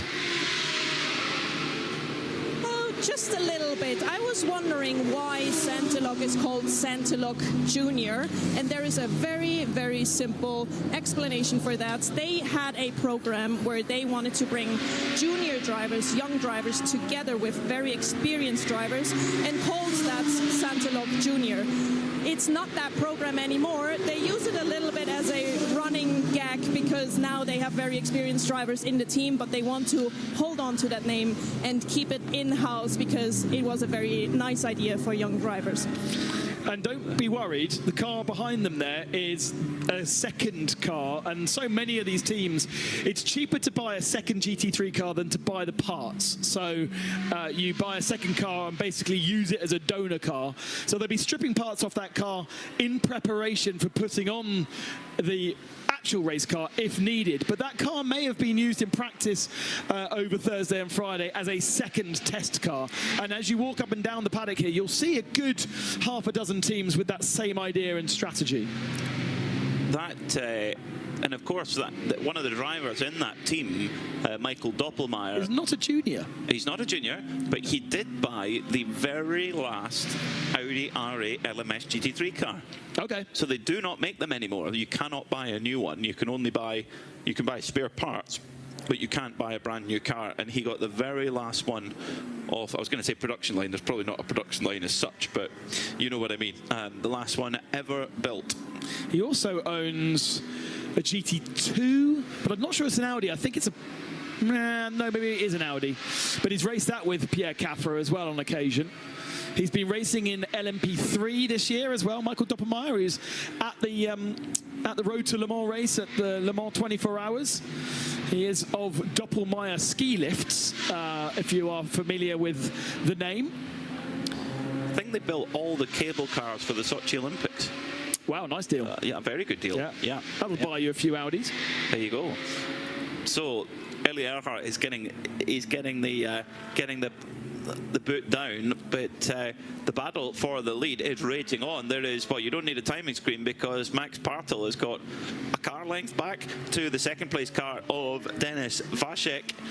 So two stalwart teams of the Michelin 24-hour series. Hofer Racing, been here for many, many years. Scuderia Praha were an absolute powerhouse team before COVID, and then they've come back this year. It's wonderful to have them back. Joseph Kral driving, and Denis Vacek at the wheel at the moment. Just goes a little bit wide there. These two are pretty much on exactly the same strategies. They did a 4-minute pit stop under green flag conditions, followed by a 50-second pit stop under code 60 within a couple of laps of each other, and have both done exactly the same amount of laps since that last stop, 30 laps. So slight tyre advantage to Partel according to our graphics. Oh, Viper Nisa's front left suspension has collapsed as they come out the pits by the looks of things, and this could well mean are they going to be able to? I would be limping that round if I was them. That is that the same suspension that they replaced earlier on? Yes. Interesting. That's on the front left, which gets a bit of a pounding here as well. A lot of weight goes through the car.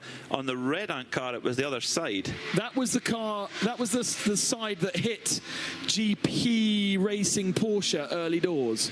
So they replaced that, and maybe a bolt was not done up tight enough because it's properly floppy. Oh dear. Parked it up nicely though at turn 2, quite close to a marshal post. So maybe we can cover that off without going code 60 to just tow that car out of harm's way. They've done a good job. Straight out of the pits though. Straight out the pits, interestingly, yes. Code 60 within 20 seconds then. So code 60 will come in within 20 seconds. So immediately, all looking from our gantry point at the grandstand, all of the fuelers are putting on their gloves at the moment, going towards, they're going to get their opportunity. They see their cars coming through, arms and they flailing in the air, saying, come in, come in, come and get some fuel. While the battle is paused at the front of the field because under code 60 you cannot overtake. It's a 60-second penalty if you do that. So now Max Partel and Denis Vacek basically paused for now until that Viper Nisa Mercedes can be extracted. Now the thing is, Ben, it may need lifted up onto the flatbed because the front left is quite badly out of shape. So we had a few cars in the pit lane as that was called. HRT Performance, who've been at the sharp end of 992, they were in the fueling area when the code 60 came out, so they would have had their pump stopped. Venture are also in the fueling area, but they've been there for quite a while, so they must have come in just before the code 60. Jutta also there, and of course now we're going to get an extra flood of cars coming into the fuel area, but that's slightly unfortunate for HRT, particularly that they would have been aiming for a full fuel, and then when the code 60 comes in, basically the fuel will stop flowing if they've had more than 25% already. So now they will go down, and because they're in a code 60 situation, no, they're already in pit lane, so they are able to change tyres. Had they come into the pit lane after the code 60 was called, then that code 60 50-minute rule exists for the tyre, but they were already in beforehand, so they can pretty much do what they like. And in fact, they don't change tyres, they do come straight out back onto circuit. Looks like Melvin Moe in the Viper Nisa car did just pull it forward slightly. Now, and it is rolling backwards. At any given moment, this will stop rolling backwards and be very awkward. But it does look like, at the moment, they're doing a great job here without needing to be lifted up. Well, hopefully that means that the code 60 will be relatively brief. Yeah. So, and of course, it can be quite awkward as well where the code 60 comes out. If you've just gone past the pit entry line, you might not get an opportunity. Yeah, already ending in 1 minute's time. So we're going to have cars potentially in pit lane and in the fueling area. They're going to get caught back into green flag conditions. In fact, we follow is that the Hoffa Racing and Scuderia Praha now making their way into pit lane. If they come into the fuel Bowser and it goes back to green flag racing, then they will get a full tank, they'll get a full fill, but they will be making their pit stop under green. Carla, are you down there?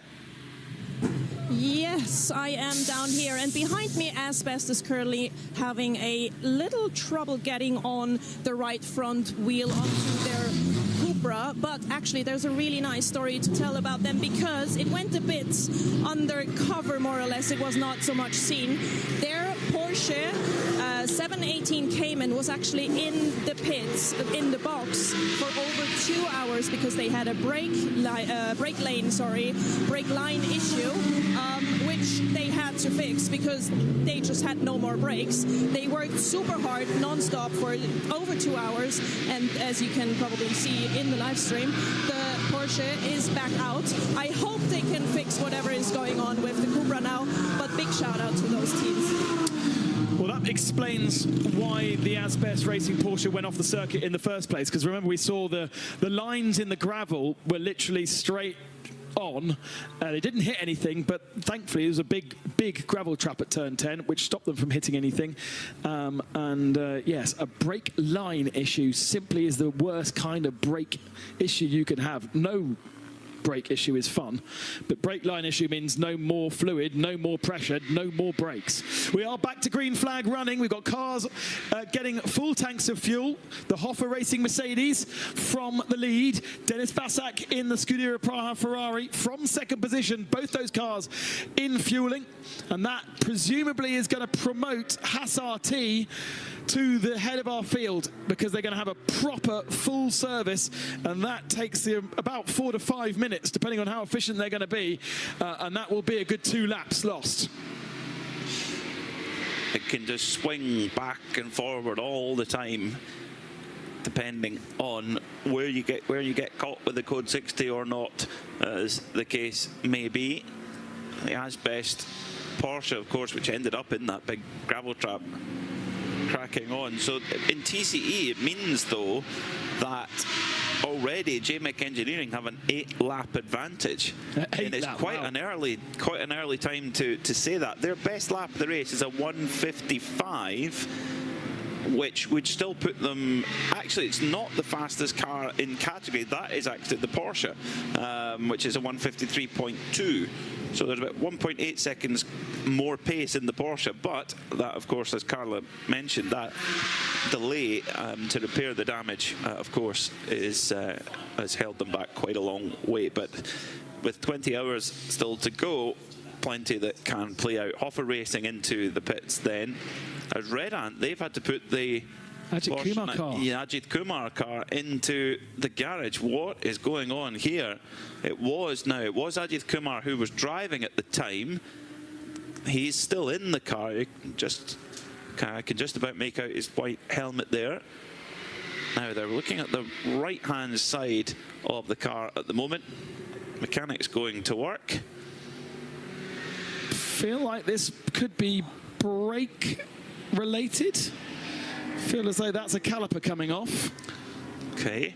As Chantal Prince leaves the pits in the number 11 machine after a pit stop of 3 minutes and 31 seconds. So a total time in pits of 3 minutes? No, that's not right. Yeah, 3.5 minutes. 3.5 minutes in the pits for Hoffa Racing. Chantal Prince now on board, celebrating her 50th race in the Michelin 24-hour series, along with her dad Michael Kroll. And what a special thing, Ben, to do. That's the thing where motor racing sometimes can appear relatively selfish, because it is. You know, you look at Formula One, it's one driver in a single seat car.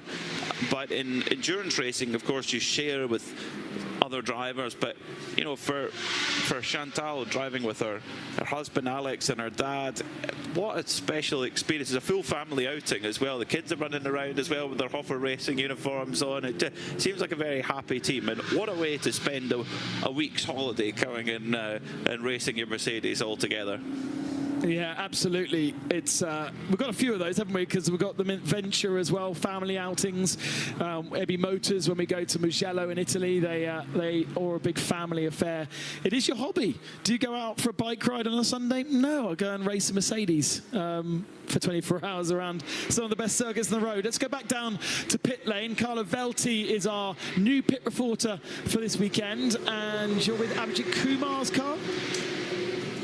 Indeed I am, and it looks like there is some spell on the suspensions here, because in this case, again, like on the Mercedes that we looked at before from Red End, it's the right suspension. So some piece seems to be not doing very well. I can see that they are replacing it. I just spoke to one of the team members and he said, no problem, we can fix that, he'll be back out, so that's good news. But nonetheless, what is going on with those Well, if you hit somebody else, which looks as though that car definitely has at some point with the tape around it, then, and actually we do, hang on, standby caller, I'm pretty sure that he's already picked up a penalty for a collision with another driver, Correct. haven't he? Yes, there was. That was a 15-second penalty issued at 14:45. So an hour ago. So it's taken a while for it to shake off. But yes, I'm afraid that car has been in the wars. I mean, there's nothing like, there is a few sausage curbs, but there's nothing like aggressively nasty around here to bend suspension. I think it is more the fact that they are getting into each other.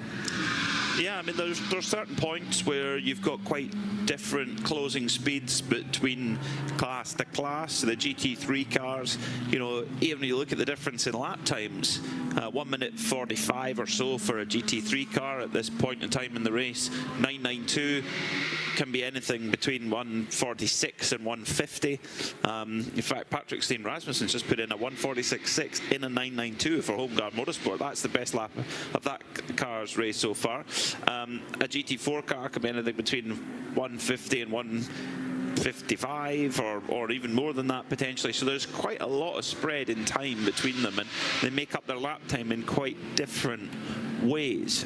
You know, for example, when you hit the brakes hard into the very, very tight turn 10, a GT3 car will be braking from 230 kilometers an hour and slow down to 90, whereas a GT4 will go from 210 to 80, so it's slower at both points, so it's easy to get into a little bit of a tangle with one another. Haas RT is now the leader of the Barcelona 24 hours. Ramaz Azam, last time out in the Into Africa racing Ferrari and Paul Ricard, but switching over for Haas RT for this one, the Canadian-born Abu Dhabi, or Dubai, sorry, based driving instructor. I seem to remember there he had his gentleman driver with him, but here is on his own as the charger for that team, with father and son Gwelink, as we were talking a little bit earlier on about father and son and family gatherings. There's another one.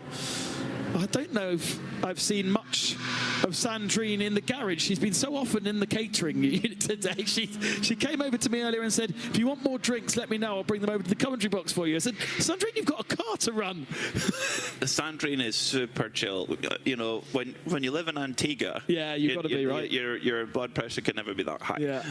So Sandrine is she's always super relaxed, always with a smile on her face, and of course she leaves it to Chris Dodonka, the team manager. Lets him get on with it. But yeah, well, great character is Sandrine. Belgian-based but Antiguan flag on the roof, and certainly when they first started, they would always have Antiguan help, so various mechanics or social media people coming over from Antigua for each race. I think that program may not be quite as fluid as it once was, but you know, they've expanded from one car in Creventic a few years ago. They were out in the SRO Spa 24 Hours, for instance, with 3 cars, and hoping to bring more cars back to this series next year. Yeah, we'll see them in the 25 Hours of Spa and the VW Fun Cup. They run cars in that as well. Yes, yes. So I need to talk to her about that. There you do. Yes, get yourself a drive in there. And Sandrine's son, Nico, is also a very, very good rallycross driver too, running in the Euro RX3 category. Has his eyes set on lots of things. He's got, you know, clearly got big ambitions as well. You know how your phone listens to you when you have conversations, and sort of you're talking about a whiskey brand, and then that whiskey brand is just advertised all over your Facebook and social media. Well, Sandrine was telling us how her son had been racing in Turkey and had this big spin, this big 360, and then carried on. And literally, as soon as I turned on my phone, there it was, FIA YouTube channel, Facebook page with the spin. And it's pretty cool, I have to say. Very, very cool. Gets front-wheel drive RX3 car, gets turned around on the exit of a corner, full 360, keeps it planted, and off he goes. Doesn't even lose a position. My concern is, how does it filter out the other things that comes out of your mouth, Ben? Remarkable technology. Can you imagine all the stuff that comes up on my phone? Waxing and waning moons, all kinds of stuff. We're not there yet, though. 5-star hotels, maybe. Only. Super yachts. Super, yeah. Yeah, 5-star hotels, double king-size beds only. Only green M&Ms. Carla, rescue me. Rescue you? Okay, I'm right here. Listen, it looks like the front right wheel of the Ajit Kumar Porsche is going back on, and it is going back on. That's very good news. That means the car will be dropped right now and hopefully be out in a few seconds. I did see Kumar getting out of the car. Unfortunately, I don't know the helmets well enough yet to see who is back in the car. Nonetheless, Ajit Kumar is out, and I truly hope that this fix was a fix enough to avoid any further problems. Also very interesting, cars that go into the box or out of the box need to be... Yeah, I just wanted to give a little moment for this exit here. They need to be pushed in and out of the box. There's no driving into the box or out of the box, because that's too dangerous. But yeah, there you go. Car is back out. Little rule that you need to remember. We've been talking earlier on about all the different rules. Well, there's another one. Ajit Kumar Racing, by the way, with a pretty much brand new lineup for this weekend. Cameron McLeod is now aboard that car.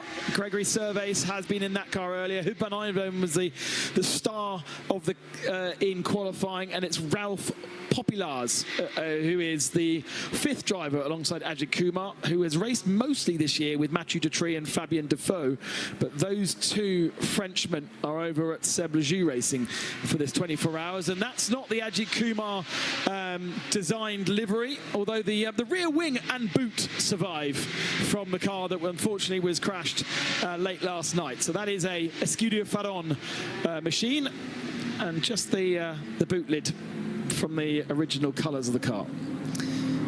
So Cameron McLeod on board right now, drove with the team at Dubai for the first time, drives in the Super 2 Championship in Australia, and he's going to be competing in the Bathurst 1000 in just a couple of weeks' time. What an experience for that young man. Won at the Le Mans Invitational, the Mustang Ford Invitational, and is driven with the Multimatic team in the IMSA Michelin Pilot Challenge recently in Indianapolis. So a young man with a big future, actually, is Cameron McLeod, and I'm sure winning at at Le Mans in that race in front of a lot of the Ford senior management is has done his career no harm, particularly for an Australian driver, where it is very much Ford versus GM. But he's in a Porsche right now and trying to make up for lost time for Ajit Kumar Racing. They've just about to go on to 107 laps completed right now, or sorry, excuse me, they've just done 106 laps. At the moment, the class leader is sitting in on 114 laps. So yes, they've lost a bit of time, lost about 8 laps or so, but over the course of a 24-hour race, that's not out with the realms of possibility to catch up. And others, of course, will have their problems as well. Miroslav Weibo, dad of Matthias Weibo, now in the 56 Scuderia Praha Ferrari, which is dropping down. It's dropped 2 positions over the last 2 laps, down to 7th spot now. And remember that he came into the pits, well, that car came into the pits at the same time as the number 11. Chantal Prince in the 11 now is still in 3rd position, so she's holding her own. 13 seconds separate our top 2, which is RT and Get Speed, and then Chantal in the Hoffa Racing Mercedes has a 21-second advantage over Jutta Racing. Gavin Pickering aboard that car. That's a car we haven't spoken much of, but they have played the code 60s and the pit stops right and are up in 4th spot. Carlo, have you got more news for us down there in pit lane? Heartbreaking news. I just walked past the Viper Nizza team box just as they were unloading their Mercedes. I looked at the mechanic that gave me the broken wishbone earlier, and he looked at me with very disappointed eyes, let's call it that, and said, I think it's the steering. So they are unloading the car as we speak. They don't know for sure yet what it is exactly, but they are definitely sort of driving in an unlucky streak, aren't they? Well, you know, there was obviously clearly big contact between themselves and the Porsche earlier on. They had contact with 938, which was GP Racing Team. That was what bent the wishbone, and we saw how strong and how much of a bend that wishbone had. So if they didn't replace other parts, I'm sure there would be cracks and fractures in other parts. I don't know whether that floppiness looked like just steering arm, though. There was lots of flopping from various different latitudes and longitudes. So I would suggest more than just that, and therefore more work to do for the team. But we do know that those Malaysians are not shy of work, and I'm sure they will attack it and hopefully get the car back out on circuit once again. Yeah, floppiness, never good, particularly on racing cars. There's a lot of floppiness, as you can see now. Major amount of floppiness on the front left corner of that Mercedes. Yeah. Car being pushed back into the garage, sadly. We're nearly at the 4-hour mark already. And Haas RT have just come into the pits, as has JMEC Engineering. And remember, they were the guys who pitted just shy of 2 hours, and they've now pitting just shy of 4 hours. So we know what their strategy is, and it's quite remarkable that BMW can do such massive stints on both tyre and fuel. But they are successfully well ahead of the rest of the TCE field, and Haas RT coming into the pits after 45 laps to get a full tank of fuel and a new set of tyres means that they will give over the lead to the 286 of Get Speed. Well, Red Ant Racing have definitely been able to get some repair done effectively on the Ajit Kumar car number 901, because Cameron McLeod has just put in the fastest lap of the race for that car at 146.401, which is well within a second of the fastest lap of the leader in the 992 category. So showing that the car is now back up to full pace. So whatever was wrong with it, they've got it well sorted, and they can crack on and try and start to mount a bit of a recovery.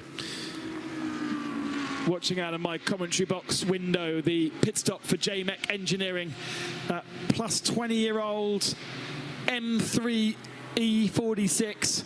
You would not know it's that old. It is so well prepared and so spotless. There's not a dent on it. It's not like the usual M3 from 25 years ago. It always shows a scar here and a scar there. That thing is so sweet. And as you said, it was a time attack car, so it didn't have too many other cars around it for a few years.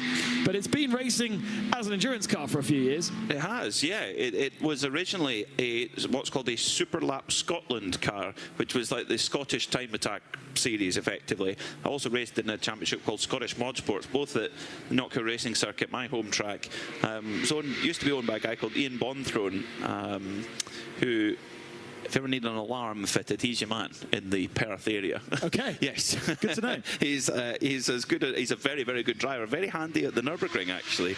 Been trying to convince him to get his permit and go and race there. But he sold the car to James Collins of JMEC Engineering. Good to see that they've got a properly British paint scheme on there as well, with the British racing green and the yellow accents. Got a bit of Jim Clark about it. And they're, of course, from the northeast of England, which is not all that far away from the borders of Scotland, where Jim was from.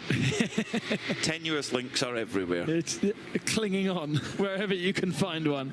It's taking quite a while, actually. The AS RT Audi has been in and gone, but I think there might be some concern over the BMW. I can see both our pit reporters down at garage number 2 having a chat with each other. I hope that they've got half an eye on what's going on at BMW, because that car does now pull away, does it not? Now it does leave our pit lane, but I don't know whether that was completely 100% okay for JMEC. But they are back out on circuit now. Haas RT with their pit stop, 3 minutes and 40. So that's as you would expect, 3 minutes and 40 seconds for Haas RT. And Peter Gwelink is now aboard that car. So that is father of, to say the son of, only first experienced that Audi GT3 car at Paul Ricard on the Thursday before the Saturday race, and he was 25 seconds off the pace on those first 5 laps, and within the day he was bang on pace. So he approached it completely correctly. That's very impressive, because that's a lot of time to find wherever you look at it, and you could definitely be forgiven for panicking at that point, thinking, oh no, was this a bad idea? This is a very expensive bad idea. And then to the sense of achievement to chip all that time away, big respect. A great place to do it as well at Ricard. It is, yeah. It is a good facility for that. A lot of runoff area, etc. Chantal Prince in second at the moment, but is under pressure from the Duta Audis. Here comes Gavin Pickering. Big lunge up the inside then in the Duta Audi. That is a switch for third position. And the TFT car is going to come through as well. Yeah, so it's a 3-way battle for third position at the moment. But Chantal Prince doing her thing, just keeping the rhythm going. Keep that car out the pits. They've got some quick drivers in their lineup too, and they're thinking long game as well. So the TFT car, which of course was leading early on with Maro Engel on board on the fight back as well, but Duta going well too with Gavin Pickering, who has a lot of endurance racing experience. In fact, here is probably the most niche and off-the-wall fact of the day. Gavin Pickering raced at Le Mans in an LMP2 car, a Pilbeam MP93, which races in the Peter Otto Classic series at the moment. But he was one of the drivers in that car, a Pilbeam MP93. And here he is in an Audi R8 going through at the moment in third position. In the penalty box is the Ajit Kumar Porsche right underneath my nose, but more crucially, it has rearranged its nose. It might be leaving quite shortly, but it doesn't look like it's supposed to. I think you'll be able to diagnose more what's happened there. That is unusual styling. Occasionally, the kind of front, the kind of what would be the hood on the road car does flap occasionally on those Porsche 992s, but I've never seen one with a kind of sticky up nose like that. It looks like it's had a bit of lip surgery. John Hivenoff is our next pit reporter for the next couple of hours. John, you say that you've experienced a Porsche like that. Hopefully not yours. Well, no, mine doesn't have the toughened carbon fibre luggage cover like that. Mine's good old-fashioned metal, being a GTS rather than the GT3. I've seen that on Cup cars before. The new Cup car, by the way, is not going to be called a GT3 for next year, which is something I heard you talking about. What is a GT4, what isn't a GT4? The new Porsche Cup car is now not going to be GT3 Cup. It's just going to be Cup. So Porsche sort of making things a bit easier for us. That does sometimes happen. This is a carbon fibre reinforced plastic front cover on that car. It would suggest there'd been a little tap or something had got underneath it. Maybe a little bit of rubber had got underneath it and just let the air get underneath. So that's not unique, that aerodynamic adjustment to the front end of that car. But they'll have to keep an eye on it. They've just patted it down and put some sticky tape on it as it's gone back out. So we'll have to keep an eye on that. May have to change that cover as they get through. I'm looking at my watch. It's just after 4 o'clock in the afternoon, Central European summer time. So that is the first major milestone, really, guys, isn't it, in this race? Time to have a look at the standings here at the Michelin 24 Hours of Barcelona. 4 hours in, and Get Speed are leading by 1 minute and 23 seconds over Santalok Junior Team, with the long-time leaders TFT Racing in third position, just ahead of Jutta and Hoffer Racing. Those two have been having a nice little battle on track right now. Scuderia Praha Racing Ferrari in sixth, with Hassarti just pitting and dropping from first down to seventh under green flag conditions. Inter Africa Racing clawing their way back up to eighth spot, eighth in GT3, just ahead of the leading 992 category car of Red Camels Jordan, with Luke Broikers at the wheel right now. Sasha Kakid is in the Continental Racing Audi in 10th position, with Konstantin Dressler in 11th. And then the second of the 992 and leading AM competitor in 992, Sebleju Racing, in 12th position. Era in 13th, HRT, long-time leaders in 992, 14th spot, and now third in 992, with Mulder Motorsport recently pitting under green flag conditions in 15th. Then the Aston Martin, that's been round a couple of times in GT3, down in 16th position. It's the last of our GT3 runners. Holmgard Motorsport 17th. RPM having a quiet run of things so far, in 18th spot and 4th in AM. Then you have the GT4 leaders. Venture, long way ahead of the other two GT4 cars. In fact, they've got two of the GTX machines between the two of them. Lionel Amarouche is now in the 974, so he is driving both cars. And Cyril Calmont is in the 701. There's about a minute gap between the two of them. NM Racing second in GT4. Ajit Kumar with various ailments and issues down in 24th position. And then the third of the GT4 cars is Team Sorg Rennsport.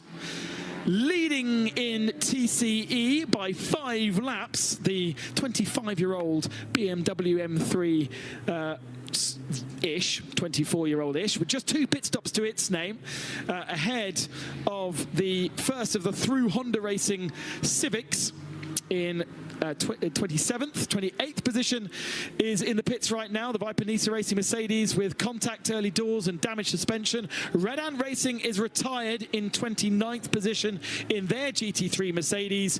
Aspes Cupra with some issues earlier on. We didn't get to the bottom of exactly what they were. Through Honda Racing's 1, 2, 3 had suspension issues. GP Racing Team Porsche 938 back in the pits. Didn't realise it was in the pits. It's been been in the pits for an hour and 12 minutes.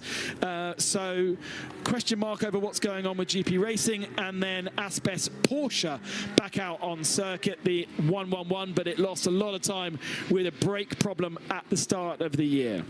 Start of the race. The race itself kicking off local time midday under blue skies and sunny conditions, and a massive packed grid walk celebrating another edition of the Barcelona 24 Hours, which has been a long-standing highlight of the 24H series. Maro Engel led the cars down to the first turn with Klaus Bachler hurrying him along towards turn 1, but the main star of the first stint was Stefan Trabadini in the Audi. He held up to third position ahead of other pro drivers. Some great familiar faces, familiar liveries, and some new teams at the 24H series here in Barcelona. Plenty of code 60s and issues. The first one came with the 111 losing its brakes into turn 10 and getting stuck in the gravel trap, and then the reactions of the code 60s and the pit stops and how much fuel can you put in, when can you change tyres, all colours, who is at the top and who is at the bottom of our field. Punches, suspension issues, a bit of damage and a bit of carbon fibre left on circuit. But so far, just the one official retirement with Red Ant Racing Mercedes, and a question mark over Viper Nisa and the work they need to do with Michael Blichemont and the GP Racing team. But leading right now is Get Speed Mercedes. Clouds starting to form over the mountains at the behind the circuit here, as it has been over the last couple of days. It hasn't touched us though. We had a couple of droplets, didn't we, over dinner yesterday, but that looks more ominous than usual. John Hindhaugh is down in the pits for the next couple of hours and can give us an update on GP Racing team. Yeah, I'm afraid, gentlemen, that it is not great news from GP. I've been talking to their team manager, Romain, while you were doing that update. As you can see, they're pumping the fuel out the front of the car. That's not actually the issue. Sorry, as you can see, it doesn't work for radio, does it? The pump is fastened onto the fuel cell, which is in the where I'd normally put my crates of wine when I'm coming back from 992. That's where that goes. I know exactly how many bottles of wine I can get in the front of a 992 GTS. So that's all coming out at the moment, and that's because this car isn't going very much further. Actually, the problem that they've been fighting is all at the back of the car on the right rear. There was an issue with damage early on, which I think was from the Viper Nisa car, wasn't it?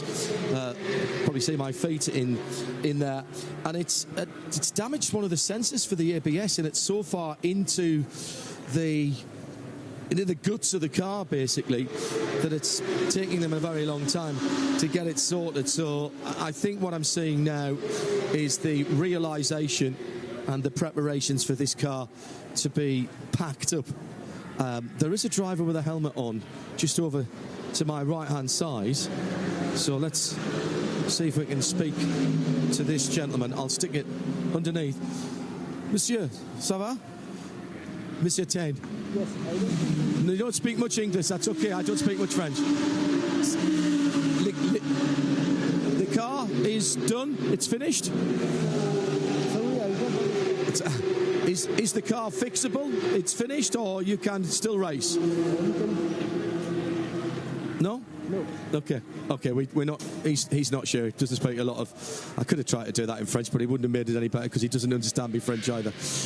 I think this is a team that is packing up. They might be doing some driver change practice maybe or something like that, but they're starting to put their screens away. They've drained the fuel tank.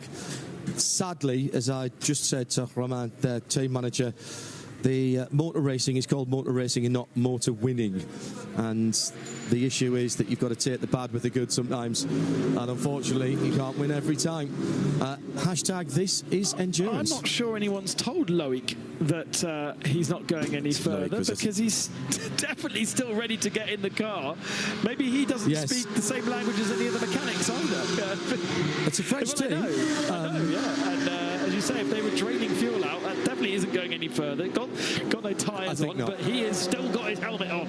Maybe he's going to go and get a drive somewhere else. But that's a shame. That'll be our second official retirement after just 4 hours as well. But as you say, a very difficult problem to fix, and again thanks to contact, little contact we thought, but both Viper, Nisa and themselves with big consequences. Very, very liberal use of track limits. Yeah, it was, wasn't it? For Jaroslav Vesalo in the Get Speed Mercedes was fully cutting the corner rally car style.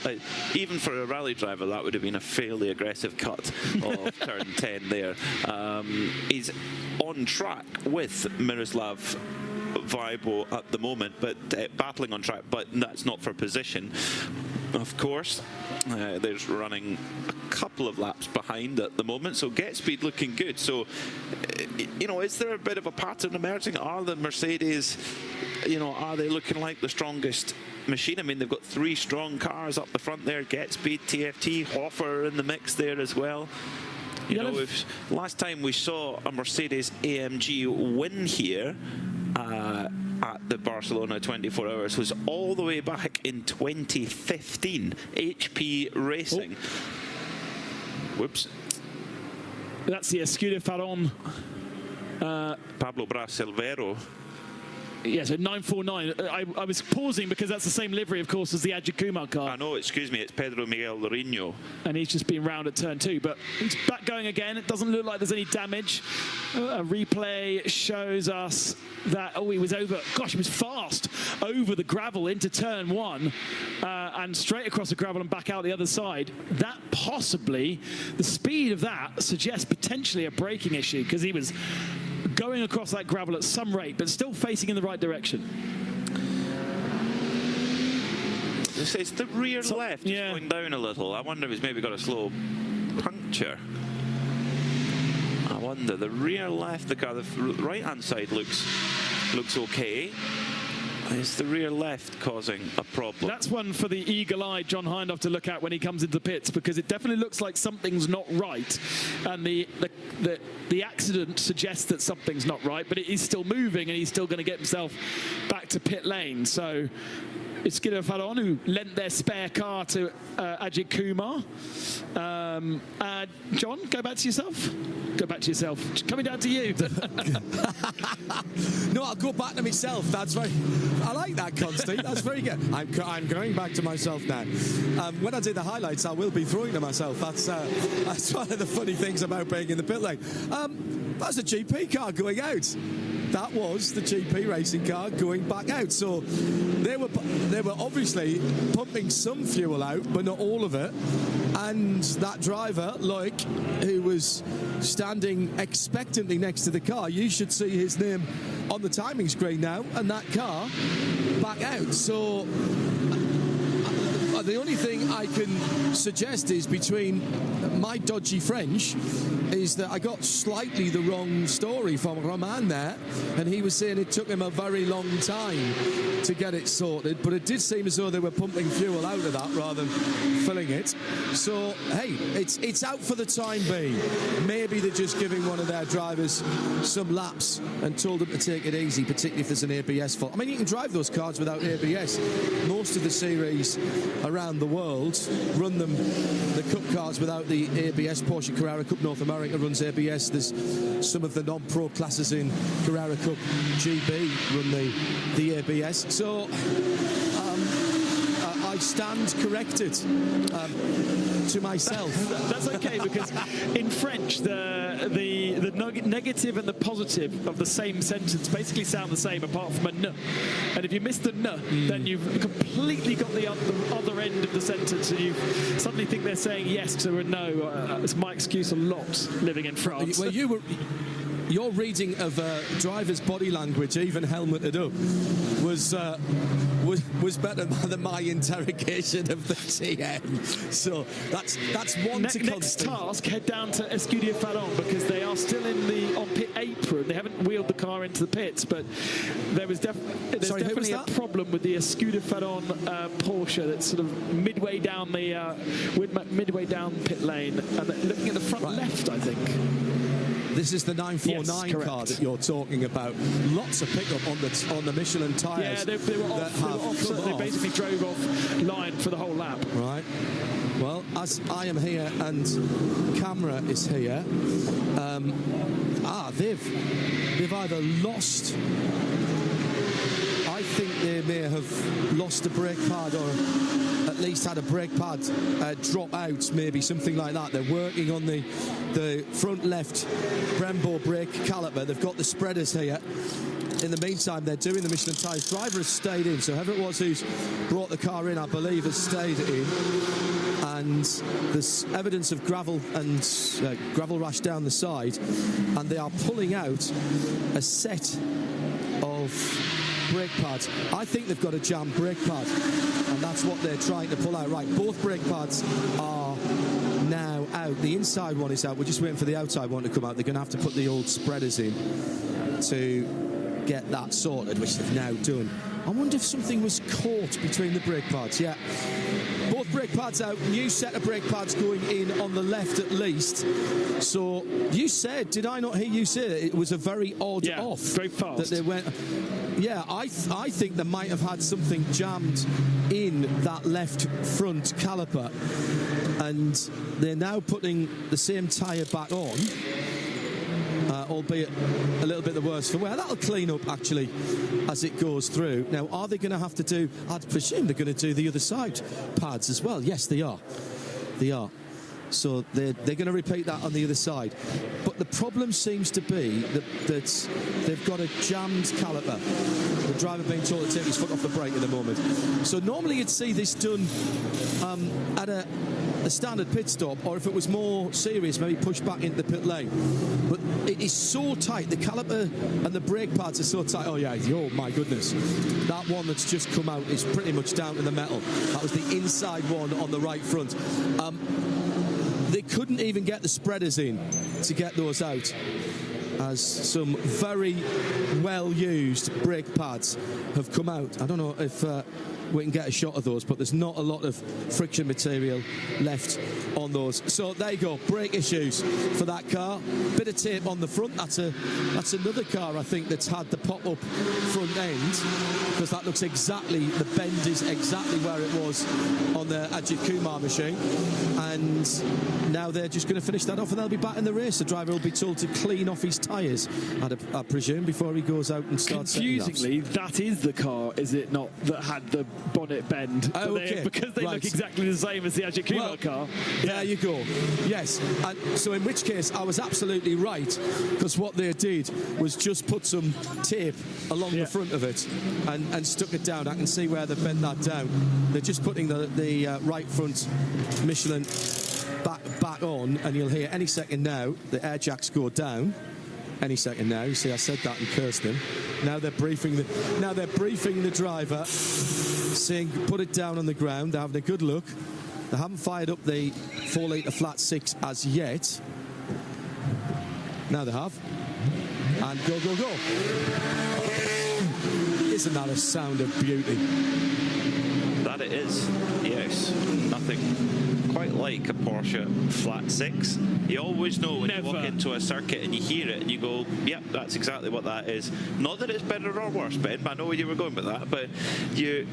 No, I was very distinctive sound. As a Porsche aficionado, I can't imagine you don't like the sound of a Porsche. Of course, yeah.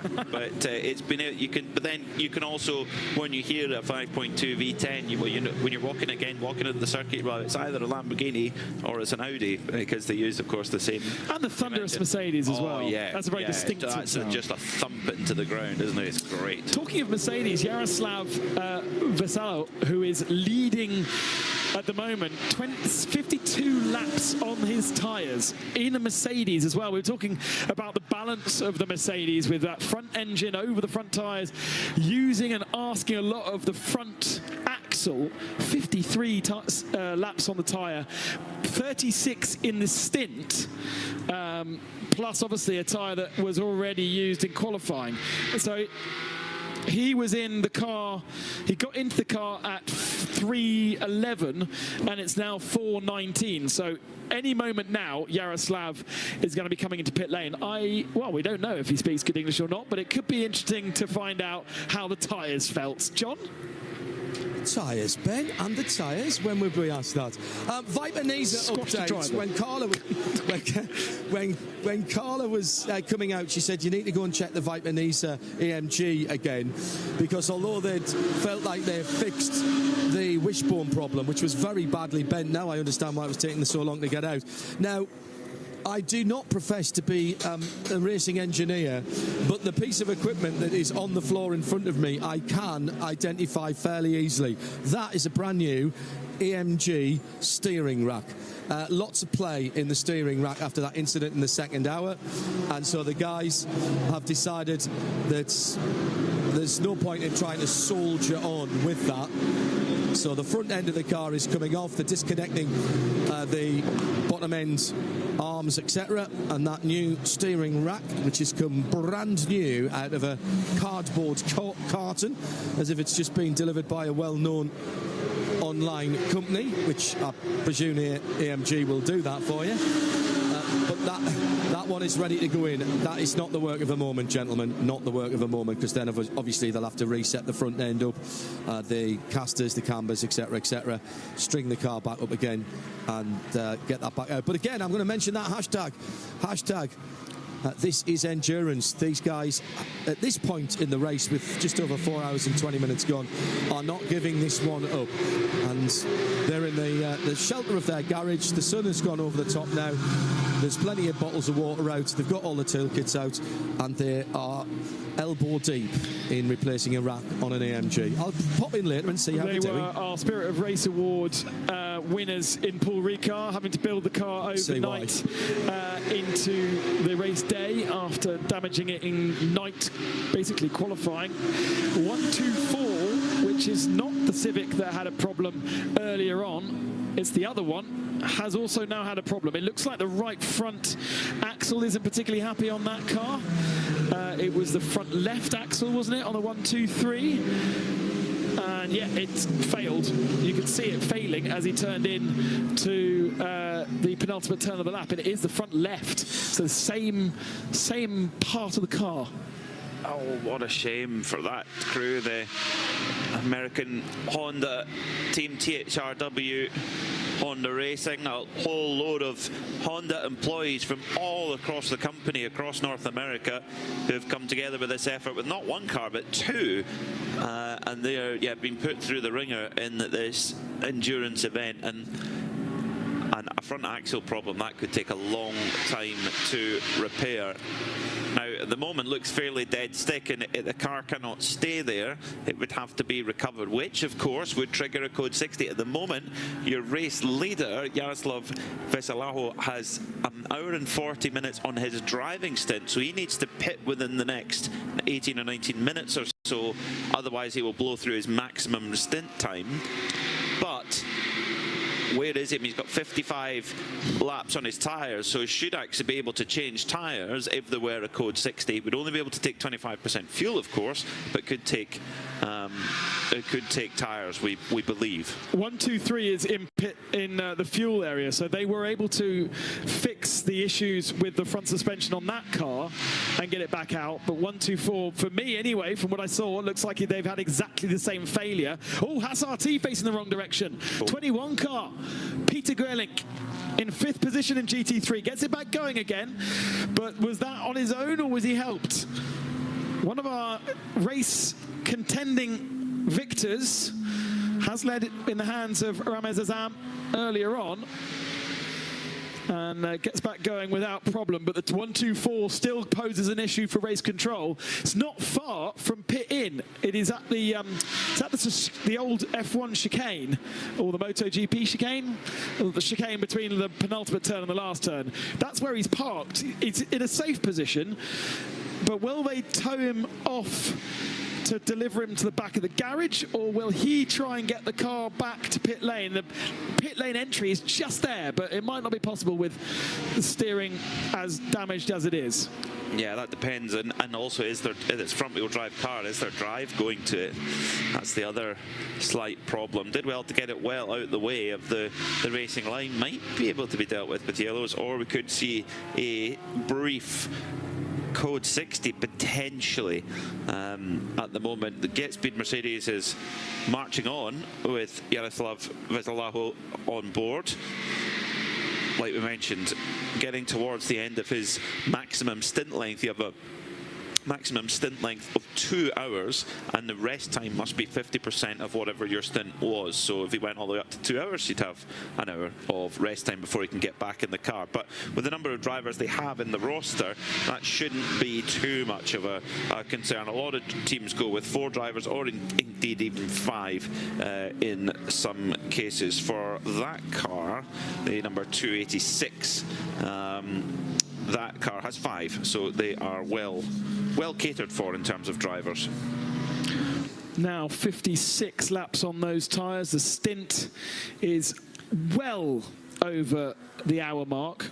It's a good hour and 15 now that stint has lasted, and Jaroslav was in the car before, so he's been in the car since basically 2:40.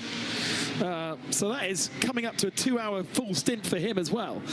That is good effort. But you were saying he was a young lad, so should be all right. Yeah, no, it should be. Yeah, good experience though. A lot of good experience there for the Formula Regional single-seater racer. Only 20 years old.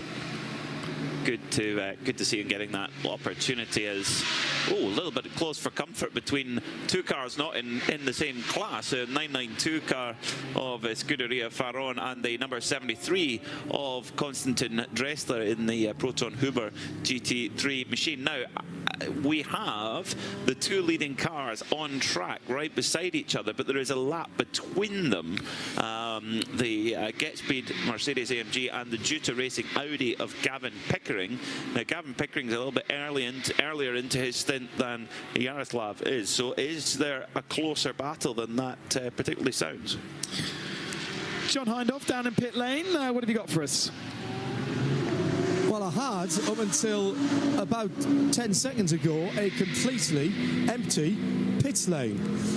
And however, now heading towards me is a Honda. Yeah, that's the good one. That's the good one. At this stage. Right. So that's coming right on its marks. It's fueled. It's just burned some penalty. And this looks like a pretty standard stop, gentlemen, for that custom-built Honda Civic Type R from the guys at HRC. The spiritual cousins, I suppose, and the manufacturer cousins of HART from the Maryville, Ohio plant.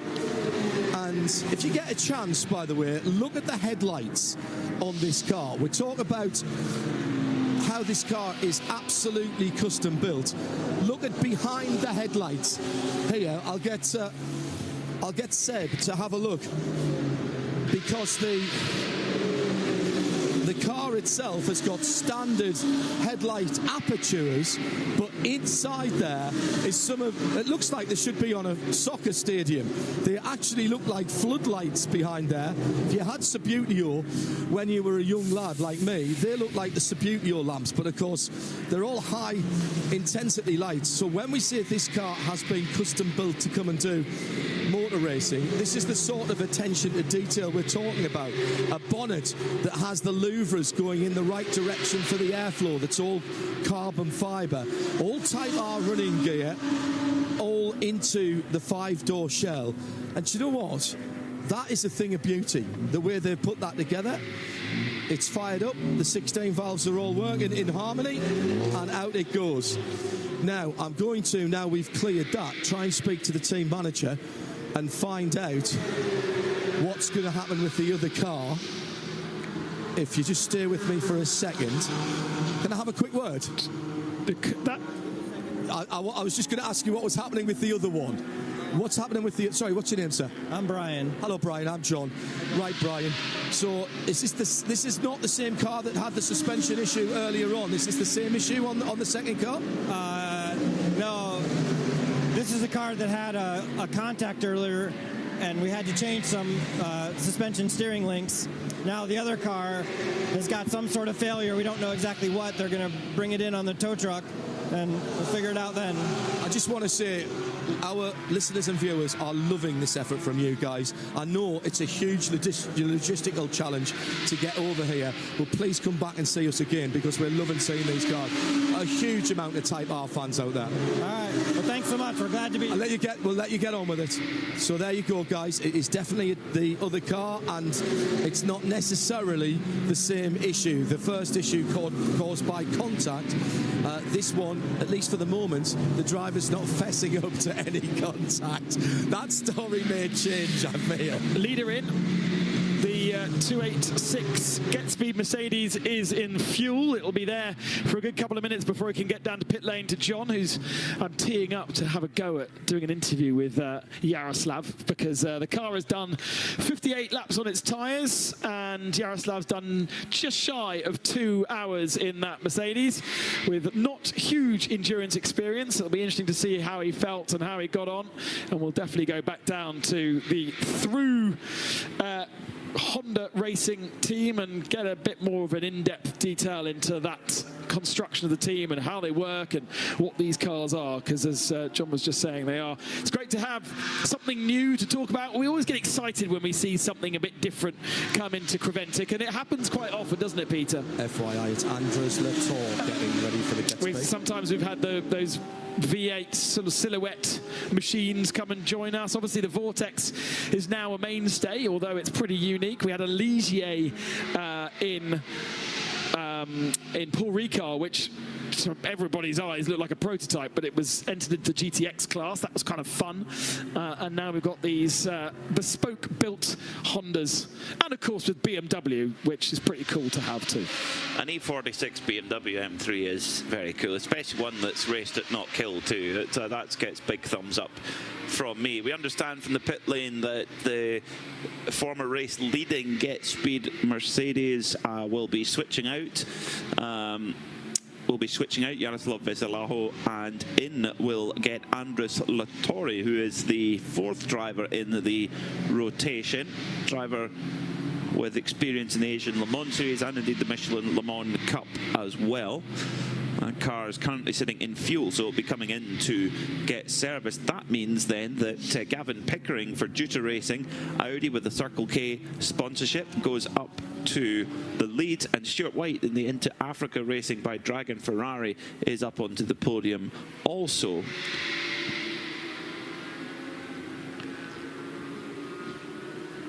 Lionel Amarouche in the 974 Vortex. Yeah, 974. We haven't got to the bottom of why they've decided to change their name, but he's been in the 701. He's now in the 974, so he's driven both cars. So he's guaranteed a class win. Well, and also they're the only two in the class, so yeah. I don't know which step of the podium he stands on, because he's going to be on both. Maybe he'll stand on, but he'll put one leg on each. That's one for Carla when she next gets back on the mic to go and have a chat with Lionel and find out. I wonder how different the two feel. Because, not every car is different. Even if they are the same model and everything's supposed to be the same, they will feel different. I wonder if he has a preference. John Hindhaugh is with us and has got the leading car. Of expectation in the Get Speed performance. AMG GT3 Evo Garage, as they were waiting for the 286, stopping exactly on its marks, maybe gone 2 or 3 inches too far. The driver change is ongoing at the moment. All 4 Michelin tyres already being changed there. Michelin engineer testing temperatures, testing pressures, so they can feed back to what's going on. And now it's a question of bolting Anders into the race seat of the Revenge-sponsored car in this satin black. Yaroslav out, walking very coolly away. Wait for the big mortar to fire, and still waiting. This is awful. What's happening? The door may have to come back open again. Now it closes. Still hasn't fired, guys. You're not hearing an AMG V8 here. And still nothing. The rear lights are on. They've got power. Now this is absolutely woeful for these guys. There it goes. And just a tiny little bit of overflow from the right rear, which I presume is gearbox temperature on that. So now you want me to go and talk to the outgoing driver, don't you? Right, hang on. Let's see if I can grab him straight away. He's done a tidy stint. I'm going to have to go deep into the back of the garage, so you might use me for a moment. Well, get yourself set up. We'll come back to you in just a second. The RACC recovery truck heads down pit lane with the 124 Honda on the back of it, so that will be delivered back to the garage. And unlike other forms of motorsport, here at Creventic, they encourage the cars to be fixed and go back out, so you can be recovered from the circuit, brought back, fix the car and head back out on track. And it's all part of maximising driver time for these guys. You know, you've paid your entry, you've paid to come racing, you've paid for the track time. Little regulations to say once you've stopped in the gravel, no further assistance, and therefore you can't race any further. That has a big effect, and it's one of those things that when the championship was conceived, they felt that certain regulations could be changed to be more friendly to gentlemen drivers, and that would have been one of them. Let's go back down to John Hindhoff and find out how Yaroslav got on with that 2-hour stint on 50-year-old tyres. Now, 50-year-old tyres, 50-lap-old tyres, I hope. 50-plus-year-old pit lane reporter. Paul Truswell at Le Mans often talks about, yes, that same Paul Truswell who's here, about an Iron Man stint. And in the heat of the day, we might just have seen that. Yaroslav, you obviously weren't in that car there because you look as fresh as a daisy. I look more tired than you are, and you've been in that car in the heat of the day for 2 hours. That must have gone pretty well. Do you enjoy that? Obviously, I did enjoy that. It was really fun. It was really tired for me, honestly, but the one funniest thing that happened in the stint is that my belt managed to fall off the hand system. So then in like code 60 zones, I was trying to put it back. Yeah, and then on each big braking zone, like turn 1, turn 10, I had a pain in my neck because the belt was hitting my neck hardly. But in the end, I managed to lose them a bit and everything went well. But it is hot and it is tiring for me. Did you know you were leading the race? Did the team were telling you that you were leading the race and the gap, etc.? They did not tell me the gaps and that I was leading the race, but over there you have like a big tower. So I saw my car number and I saw that we're first and I was like, okay, so just going forward and push. So you have driven at this circuit before? I've driven here last week in Formula 3 Regional. Right, but you haven't raced this car here before. Tell me, what is Circuit Barcelona Catalunya like in the AMG, and what's the key parts of the track to getting a good, consistent lap time? So, to be honest, by looking at other cars on the track, I could tell that they can take a bit more curbs, but it doesn't allow them to go faster because of that. That's the only thing that I could tell by just watching at this. But in the end, the car has really good grip, even comparing to my Formula 3 Regional. So the car is really, really sticky to the ground, and it's fun to drive. So you're learning about this endurance thing because you've got to get this car at the end, and hammering every curve is not the way to get a car to the end of 24 hours. Yeah. But for now, we're just I would say not pushing at the maximum, just looking at everything what's going on, and we're focusing on the race. So no pushing at the maximum, but you were leading the race. I think people up and down the pit lane will be a little bit scared about what you can do if you have to push. I mean, we will see. We will see. It's gonna be a long race, and we have a night ahead, so it's going to be fun. Right, you go and get yourself rehydrated. He actually spoke to us guys here at Get Speed before he was even properly doing his debrief. Yaroslav, thank you very much, sir. Welcome to Creventic. Good to have you. So there you are. Wasn't pushing.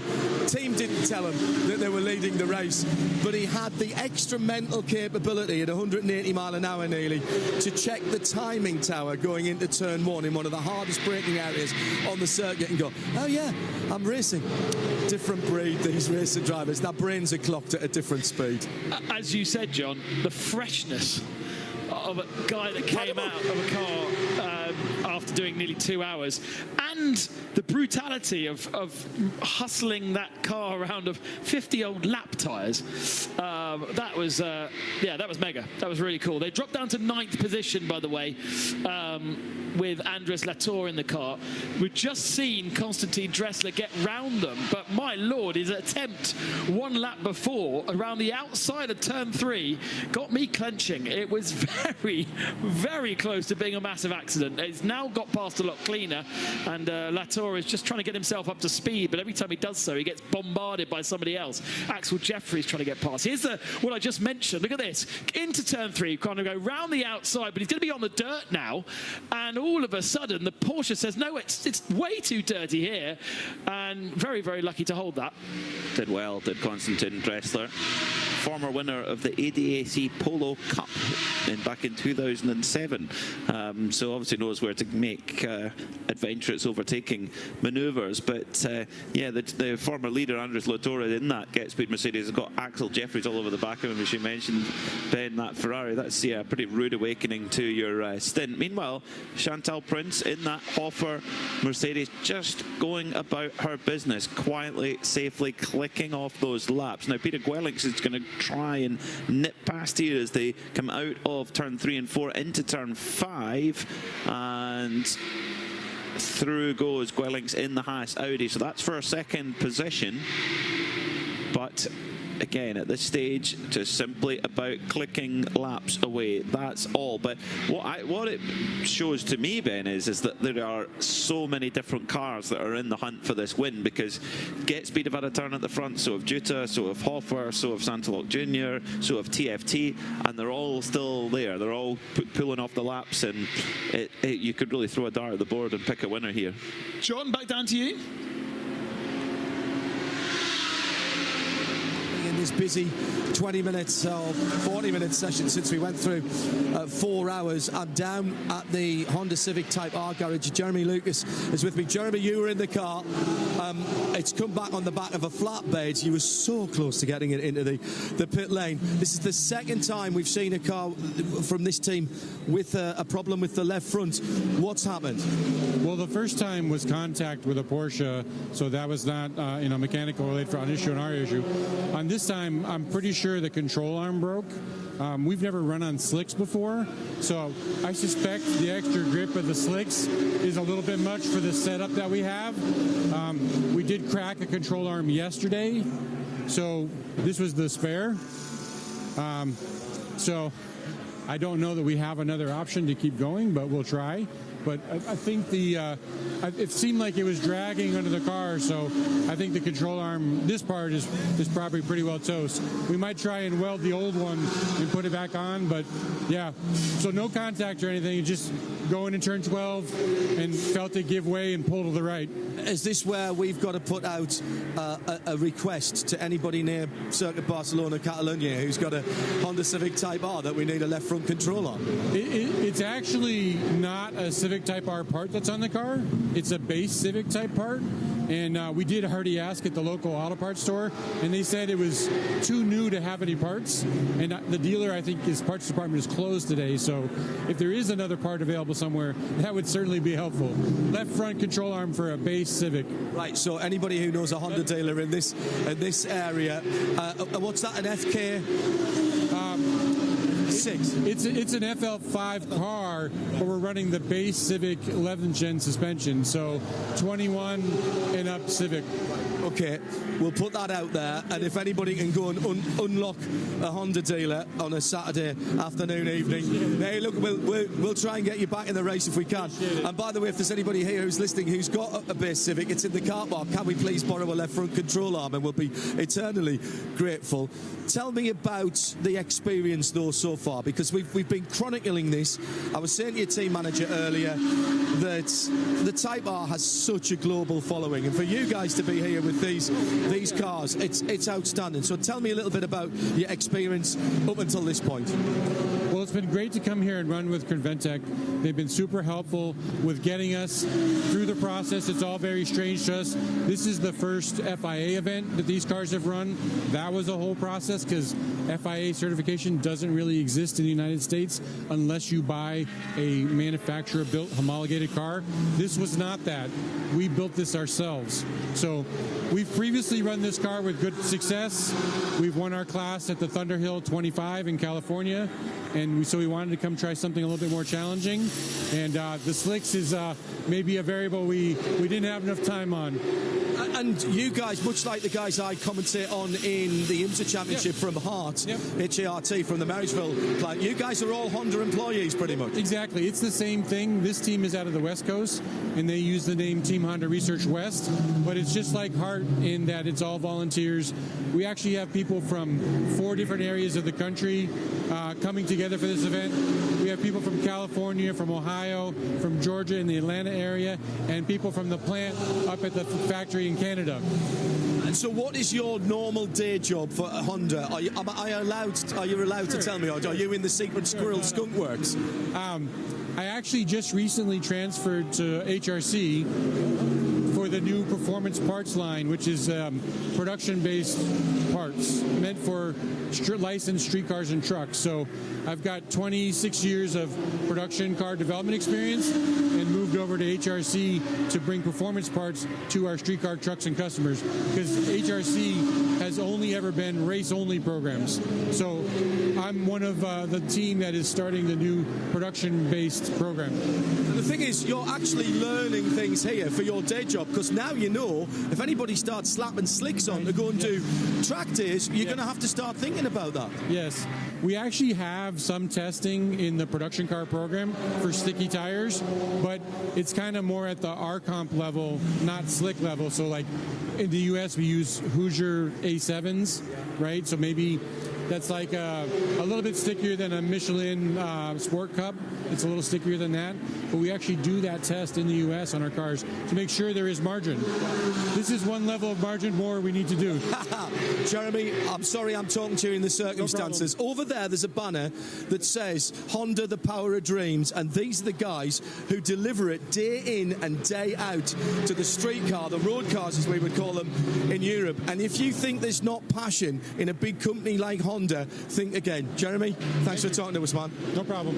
Have a good day. It is a really cool story, and those cars are immaculately prepared and very clear that they know every single nut and bolt about what is needed for that car. So we really should be speaking in Spanish and pleading around the Circuit de Catalunya that anyone has. I'm sure somebody has a Honda Civic, but whether they have got a brand new car that they would allow to be pilfered, I'm not quite so sure. But an interesting failure, Peter, that the failure is, they think, brought on by the fact they're running slicks rather than running road tyres. And this is a circuit where all of the teams that we've spoken to, from GT3 to 992, the proper full homologated FIA cars with big aero performance, are really struggling with tyre degradation. Yeah. So therefore that shows you that there is big stress being put through every component of the car. So particularly when you've got a front wheel drive car as well, and there's a lot of long radius corners with the front ends washing out, it must put so much stress through everything, the steering and indeed the drivetrain as well.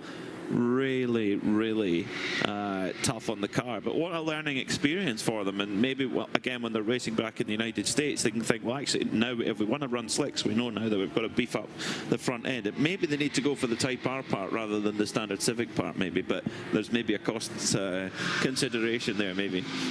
Pierre Caffer has just cleared Chantal Prince on that last lap, up to 3rd position for Sansalot Junior team, with Jordan Poisson putting Sasha Kakid in the Continental Racing Audi under some pressure for 6th position. Poisson in the TFT Mercedes that led in the early part in the hands of Maro Engel and then Benjamin Pack. They have kind of started with their strongest drivers and worked their way down to their weaker drivers, although Jordan is the long-term teammate of Patrick Charlier, who was the proper gentleman driver in that car in the last couple of stints, so that's why it's tumbled down the order, but is now making a recovery and having to go 3 wide here into turn 4, sweeps around the outside of both the Porsche and the Audi to move up into 6th position, but there's a big gap then of about 40 seconds to the Scuderia Praha Racing Ferrari. We must be getting close now to a load of pit stops again, because most cars are over the hour mark on their last stint. We've had a good run of green flag racing. That was a tight one there, as you described, Ben Considuros. This coming around turn 4. Oh, very, very tight there, going all the way around the Continental Audi and the Scuderia Ferron Porsche. So, though, the Continental car, though, has not given up. Sasha Kakad is deciding, I want that position back, actually, thank you very much. Sasha, a very experienced rally driver, actually, has done over 70 rallies in really quite fruity machinery in some Ford Fiesta R5 cars, which is really, really high-performance rally car, and indeed Ford Escort Mark IIs as well. So, very experienced rally driver, but taking part in this endurance race here with Simpson.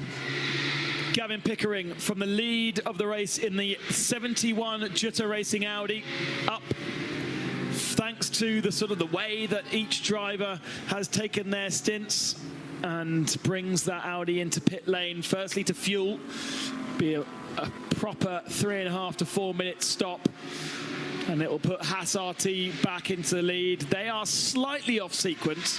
They probably have got another 10 minutes or so before they need to come in, although, yes, so... But I would say that Pierre Caffer, Chantal Prince, Miroslav Weibo, they all need to come in the next couple of moments, because they must be pretty low on fuel. And so it's going to start getting pretty busy down there in pit lane once more. You know, qualifying for qualifying for Jutta, qualifying for Continental was really poor. They were outside the top 10 positions, but they've just slowly made their way up to the sharp end. That's, you know, when we talk about qualifying in a 24-hour race, it doesn't mean that your race is over if you have a bad qualifying, as it can do in sprint racing. But it is always good to get away with the first bus that arrives at the stop. So if you're at the front of the field, you've got a much more chance of catching the fast bus or the fast train, if you like. And like as you mentioned there, if you are starting deep in the pack, you're having to work really hard to come through.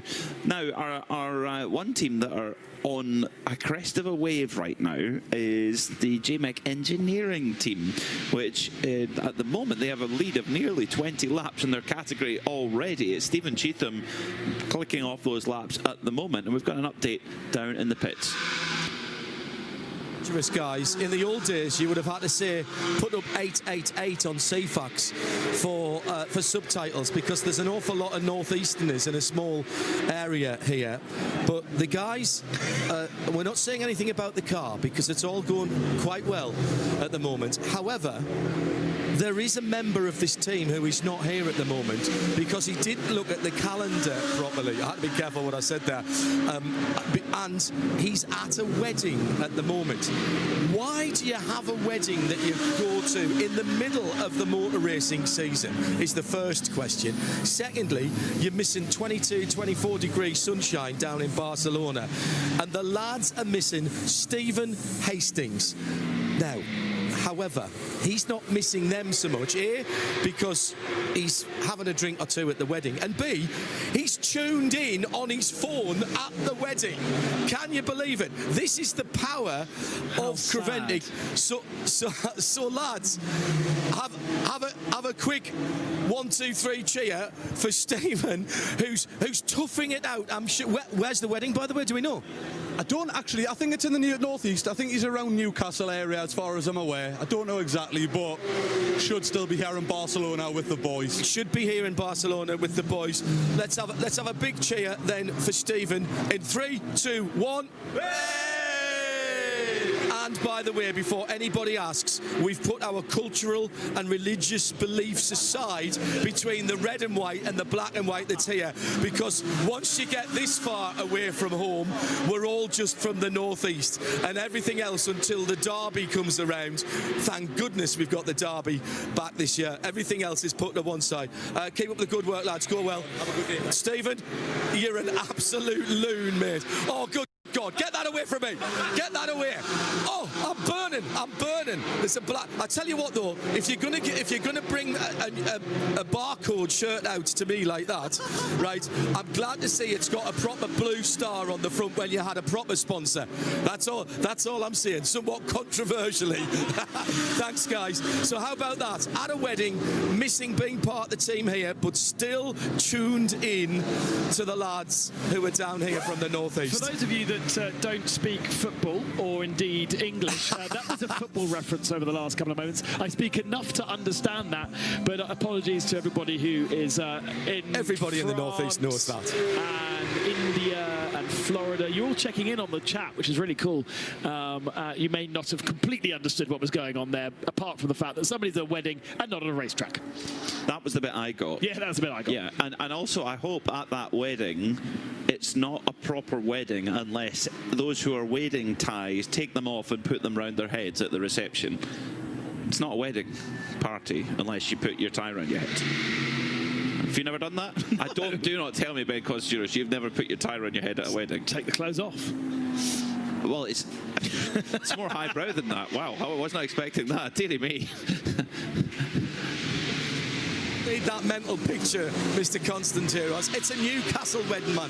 They'll be having a cracking time at the moment. And I've got this little picture in my head of Stephen Hastings. Aside from everybody else, the DJ is probably cranking them up, even though it's only 4 o'clock in the afternoon right now. And Stephen's sitting in a corner somewhere, going, "Can you keep it down a bit, man? I'm trying to listen to the race," or something similar to that. Sorry, I can't do a Geordie accent, so I'm not taking the mic. I'm not being detrimental there, but he's a proper fan, and we've normally been part of the pit crew. The only reason I know what the Newcastle livery is because they were once a sponsor of a Lister Storm. Correct. The Newcastle United Lister Storm, which was brought together by Adidas back in the day, raced at Le Mans, and they actually sold out all their merchandise, which was based on football shirts, soccer shirts at that time, and in fact would have had the Blue Star on at that time, which used to be a brewery in the northeast. That was the Blue Star I was alluding to. We had a Sunderland brewery called Vaux Brewers on ours, the Nicholson family. They had Scottish and Newcastle breweries, and people know all about Scottish and Newcastle and their distilleries as well up north of the border. They had a big presence of there, and that was the Blue Star with the Newcastle upon Tyne Bridge is in the background of it, and they were a sponsor of Newcastle United Football Club. And Sunderland and Newcastle might only be 12 miles apart, but culturally and in soccer terms, they might as well be on opposite side of the world. It is a bit religious up there in terms of the fanaticism for football. Well, if we can drag you away from the football, John, Yes. there may be a story developing with the Proton Huber competition car number 73. Well, that's lucky, because at the moment the car, we're in our global broadcast centre seeing a bit of replay on a battle with the Continental Audi. Boff right into the back of it, coming up through the chicane at turn 8. Little tap and then a massive slide coming out of turn 9, and the Into Africa Ferraris in the mix in there in 7. So that is your, they're not all battling for the same point for position, but the 73 Proton cars back out on the track now. Same driver, is it? No, it's not. So if you grab Konstantin Dressler, he'll give you an account of what's just happened. In the back, I haven't got a cameraman at the moment because Seb's taking a well-oiled break. Give me 2 seconds and I'll see what I can dig up for you. I mean, it was a hurry-up more than anything else. But back out on circuit with no damage to the front end, so looks good. And Konstantin Dressler back aboard that car. We've got Matthias Lauk in that lineup. We've got Klaus Bachler in the lineup as well. They're fighting for the championship. But so trying to get Konstantin's drive time done nice and fast, so perhaps they can focus on climbing up through the field in the second half of the race. Remember, there are points awarded to at half time in this race. So as we go into midnight, there is half points awarded. So 60 points in total, 40 for the end of the race, 20 for the middle of the race. And in fact, Konstantin is out of the car now, so we can go down to John Hindhaugh and have a word with him. I've just pulled him into the body of the pit lane. Konstantin, looked like there'd been a little bit of contact there. First of all, was that the lap you were meant to come in, or did you come in a little bit early? No, that wasn't a lap we were meant to be coming in because we had a fuel alarm out of turn 5, and that is a sign for us to usually box that lap, and everything went to plan. Yeah, the contact was a little bit unnecessary, but yeah, I didn't expect the car to slide that much out of the turn 7 and 8, and then yeah, just had a little bit of too much speed out of the corner. Yeah, well, but in some ways, probably better too much than too little. Other than that, that looked like a pretty clean stint. How's the GT3R going? Yeah, I mean, we had a pretty miserable start to the race, but we also know it's 24 hours here, so we're going to make up time now with Klaus in the car, and hopefully, of course, us fighting against the other M drivers. We did a good stint, and surely, but yeah, steadily, we are trying to make up the pace. That's a good point, that, isn't it? Because when you don't have a good... You've psyched yourself up for the start of the race, and whether you're in the car or whether your teammates are in the car, when something goes wrong like that, how difficult is it to get your mental preparation back again before you had to get into the car? It's not very difficult because the car is so much fun to drive. You step in the car, you just floor it, and that brings the fun. And you know, I don't know where we are currently, but quite far back still, I guess, but we're having fun out there, and this is the most important thing. And ultimately, after 24 hours, we look at the board, and maybe we are somewhere at the front again. I don't know. Everybody's been talking about tyre wear here, nothing to do with Michelin. This is an abrasive circuit. We've seen that in years past here. Starting to lose a little bit of the heat starting to lose a little bit of the heat out of the track now. How did the tyres go for you in that stint? Yeah, you have to be really smooth at the beginning of the stint. Yeah, of course, everyone wants to push for the best lap time of the race or personal best, but in a race like this, it's really unnecessary. You need to have a long stint. You need to nurse the tires. The understeer, the oversteer will come through the turns the more you push it. So you really have to nurture the tire at the beginning of the race, and this will give you a little bit extra at the end. So and everyone is learning now. So it's still the beginning of the race. Everyone is learning how much they can push in each stint, and I think it's something we also go through at the moment. I'll let you rehydrate and debrief properly. Thank you very much for talking to us straight away after getting out the car. We've just gone past another clock hour, just after 5 o'clock in the afternoon stroke early evening. There's another pit stop coming, one pit stop to my left, which is towards pit in. That's Holmgard Motorsport. This looks very, in fact, actually, the two pits next door are about to pit, and they both look absolutely on schedule. New set of Michelins stacked up for both of those pit stoppers.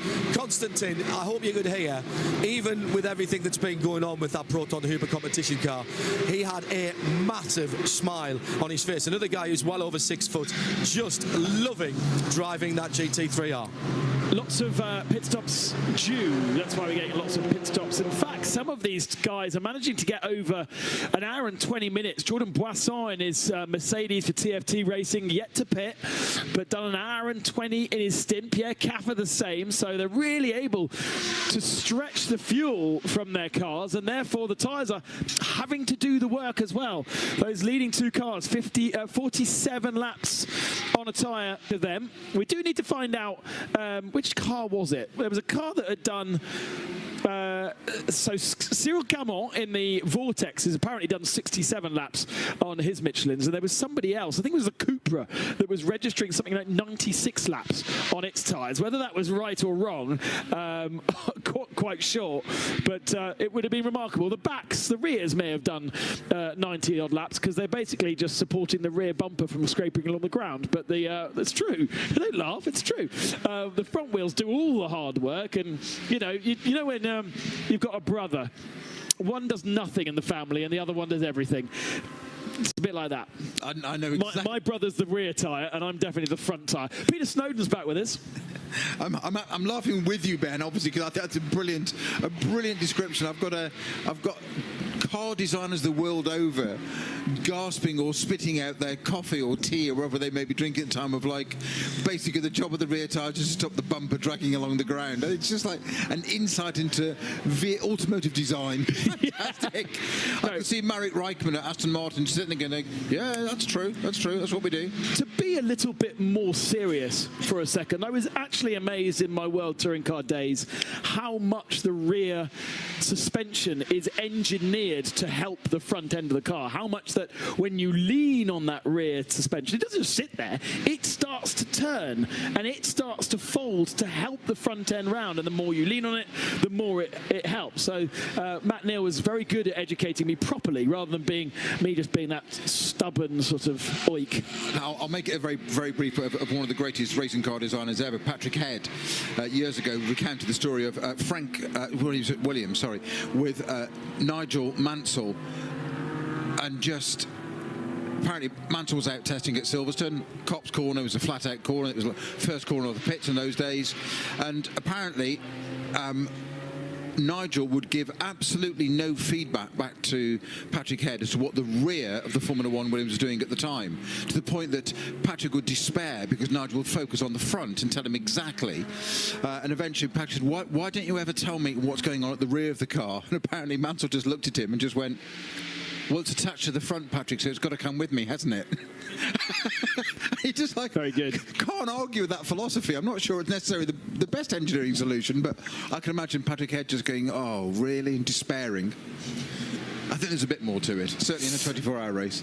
You know how John Hindhaugh said that the 938 was just about to go out having what we thought was emptied the fuel tank? The standby cooler. He did one lap and came back into the pits and has now stayed in the pits for another hour. So I think that what they were doing was emptying the fuel out, but they were perhaps doing one last shakedown, because I think that now is an official retirement for GP racing. I'm going to jump in again, just in audio here. Just a quick debrief going on. Who's just got out of the Holmgaard car? Oh, I have no idea. Jonas Holmgaard is in the car now. Right. It's young Mr. Rasmussen here. How are you? Very good. You look like you've worked hard there, but did you enjoy it? That's the key thing. Of course I enjoyed it. Of course. Why wouldn't I? So who did you upset in the team to get the hottest part of the day in the car? I'm thinking it's the team principal. Yeah. Yeah. So we tend to think when conditions are tricky, when it's slidey, that is when Porsches come into the own. How's the car going out there? First part of the thing is perfect. Last part is the tires are falling off. So yeah, perfect car out there. Did you have a couple of good battles out there? Just working through traffic? Didn't really catch the one guys I wanted to catch, but Yeah, that's fine. Well, you look like you've worked hard. Go and have a drink, rehydrate. Thank you for talking to us. Next door, I think it was Chantal, the prince who got out of the Hoffa racing car. Absolutely standard stops from both of these cars here in the first two pits. The pit lane now is actually in full shadow, and there's a little bit of a breeze blowing up from turn one. Barely a breath of wind, but what it is coming up from turn one. It's actually really lovely conditions at the moment as we have gone through another hour. And that is why Joseph Král has just set a purple middle sector. We are about to see, I think, a new fastest lap of the race with a green sector 1, a purple sector 2 for the Scuderia Praha Ferrari. Král's on his second stint in that car. I think we saw him earlier on in the race. He's only 4 laps in, so he's got a heavy car, but he has got fresh tyres. He was the one that started the race, wasn't he? And he comes across the line now to set a 1:41.703, which isn't the fastest lap of the race. But why does it not tell me what is? Jordan Boisson has the fastest lap of the race right now, a 1:41.392. Although I should probably say that TFT have that fastest lap of the race rather than Jordan Boisson. I imagine that was probably a Maro Engel fastest lap at the start. But Král with a 1:41.7 isn't that far off and got a lot of traffic because he has to dive down the inside of Jordan Boisson. That is not for position because the Scuderia Praha car is 3 laps back. And some big work for Král to do after the Vibos have been and done their stints. Yeah, Joseph Král flying in that Ferrari there, 1:41.7 just set on that lap. So he's out for that fastest lap of the race so far, isn't he? Yeah, but he's got work to do. He's got to get to he's dialing himself in. 41.4. I mean, he's doing it with a full tank of fuel. And as I think you were talking about earlier, I heard Peter talking about carrying extra weight when I was having lunch, which made me feel guilty. I was talking about myself. It wasn't automotive related. It was about me. Yeah, success ballast, it's called. And so yes, he could get better performance out of a lighter car with the same tyres, the fresh tyres he has now. Joking apart, we always say the car's lighter with less fuel than it is, but then the metric is, it's 0.75 of a kilogram is a litre of fuel. So that's... Is it not 1-to-1? No. Is it not? No. God, I've always assumed it was 1-to-1. No. I've learned something today. There you go, chat. You've learned something. Those of you watching on our YouTube channel and joining the chat. Did you know that 1 litre of fuel is 0.075 a kilo? Correct. God, Snowy, you better be right. 75 grams. I'm going to carry that to every single one of my commentary boxes now. Okay. 0.075. Not. Yeah, 3/4 of a kilogram. Amazing. Bradley always says it's closer to 0.8 actually from his team manager days, Snowy. I don't know if we're hearing John or not, but he's talking in our ear, whether we're out on air or not. Do you have heavy and light fuel? Presumably not. Well, diesel's heavier, obviously, because it's an oil, not fuel. Yeah. Okay. Yeah. Logical. But what about like a 95 versus a 98 versus a 102? That's an octane rating. It doesn't change the weight. Okay, fine. I love nice try. It's a shame that there's no commentary box cam here because the way that Snowy is looking at me is quite spectacular. You're trying really hard here, Ben. No. Thank you, chat. Thank you, Rory, for saying I did not know that as well. Ben Consty. Yes, I know. What I was looking at was Axel Jeffries, that Into Racing Ferrari that really lost a huge amount of positions at the start of the race, is up now to 4th spot and is halfway, well, no, not halfway through, a third of the way through its stint. Pierre Caffer and Jordan Boisson still owe us a pit stop. They've been out for 90 minutes now without a stop. So they are making this fuel last a long time. Now, because we had so many code 60s where you could put 25%, I wonder whether they've exceeded the capacity, if you know what I mean. You know, you can put in a maximum of 120 litres of fuel, but if your tank is bigger than that, you could end up having 135 litres of fuel if the tank allows, even though a full fuel is 120 kilos. So I'm only thinking that because, and at 1 hour and 30 minutes seems like a huge amount of time on a single tank of fuel. It does. It depends what the consumption rate is. We need to ask Paul Truswell what that is, but it's going to be over a litre a minute, I'd have thought, roughly. So you're probably using 2 litres a lap around here, thereabouts. Okay. I'd have thought. Paul Truswell will know exactly. So 2 litres. There's a job for John to go and find out from Truswell down at Red Camel Jordan. 2 litres a lap. That's a 992 car, of course, not a GT3 car, so they'll have a greater rate. GT3 will be more thirsty. Of course. Yeah. Yeah, and we know 992s generally can go quite a bit longer, can't they, than the GT3 cars? They're quite fuel efficient, those 992s, actually. But what we're not seeing, because of all the Code 60s we're having, is a sort of a full stint length and knowing exactly how long a fuel stint length is. Jutta Racing, Lars Violen dipping his left wheels into the gravel trap through between turns 13 and 14. He's losing a little bit of ground, and therefore Klaus Bachler crawling all over the back of him. Lights are flashing. So Bachler back in the Proton Huber competition Porsche that sits 8th position now. And actually he is chasing down Joseph Kraull. So we just mentioned that Kraull was on the move and pushing. Well, Bachler is now chasing him down. There is just 2 seconds separating the two of them. In 7th position. 6th is Nicholas Grilling. 5th is Lars Follen. Axel Jeffries is 4th. Andres Latour is 3rd. Jordan Brasson is 2nd, and Pierre Capper was leading, but is now in the fuel bay. So our leader, and it's amazing how this is cycling through. This leader at this moment in time into pit lane. And he'll be handing over the lead of the race to Jordan Brasson once more. Well, I just spotted that manoeuvre of the Audi there, as you said, from the Jutta Racing entry. Just thought, is it a little bit tired on tyres? But no pun intended, but it's only 11 laps into its tyre stint. No, that was a great take. That was a great pun. It wasn't meant to be. You should have carried that one. I was actually trying to move on from it. Yes. You should have carried that one better than that. Didn't it? Left me deflated. Very good. But yeah, only 11 laps in, and it's... I'm surprised he had that little bit of a struggle there, but the Porsche, you say, all over the back of it like a cheap suit. He's going to surely get past that. So there's a little bit of body damage on the left-hand side of the Audi. You were saying that you didn't like that turn, though, yesterday in commentary. You were saying that... Never did, no. It's off camber as well, so it's kind of helping you towards the gravel trap. Oh, absolutely. There's you may as well have an RSVP ready, because it's pulling you into it all the time. It's just there. Come to me, come to me. And yet the last turn is much, much nicer. Yeah. Yeah. But it's flat out downhill. You got the sexy bit coming up the straight. You know, we mentioned you weren't in the commentary box when we mentioned it, but we were talking about the Newcastle liveried Lister Storm. We were, Snowy, and Peter Snowden. Well, there you go. Is an expert on Lister Storms, having I think expert is a massive oversell. I think Porsche trying to go around the outside of the Audi into turn 3, not quite lining it up there. Actually going in on the left-hand side. And that's where all the marbles and dust are. That's we don't want to be getting out there, but to cut back through, still not doing. I still think the Porsche is infinitely quick.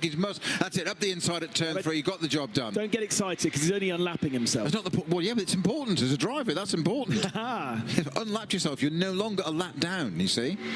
So he's unlapped himself from the 5th position. It was clearly quicker though, wasn't it, Ben? Audi. Oh yeah, it is also Klaus Bachler, who is one of 2... probably one of 2 factory paid drivers in this field. Yeah, he's quite handy, isn't it? The Mauro Engel, you're saying? Yeah, exactly. He would be the second one. I'm just trying to think if there are other sort of works drivers being paid by the manufacturer to be here. Mauro Engel for sure. I would say Klaus Bachler would be as well.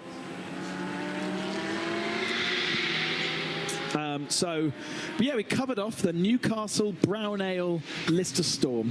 Was that a car you drove or not? In testing, yes, not officially, and that one.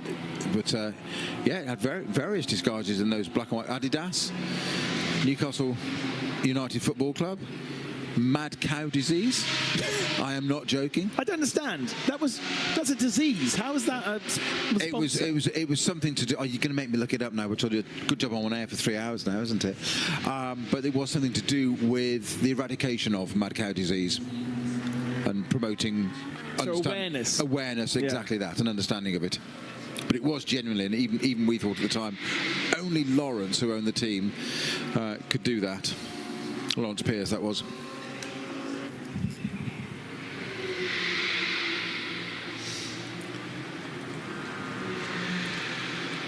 So battle for 7th position, Kraull versus Backler. I think this is probably why Backler is getting as much of a wiggle on as he is, because he knows that Kraull is only 2 seconds up the road. I wonder also whether the Santalok Junior Team Audi is going to end up in this battle as well once it's come out of the pits.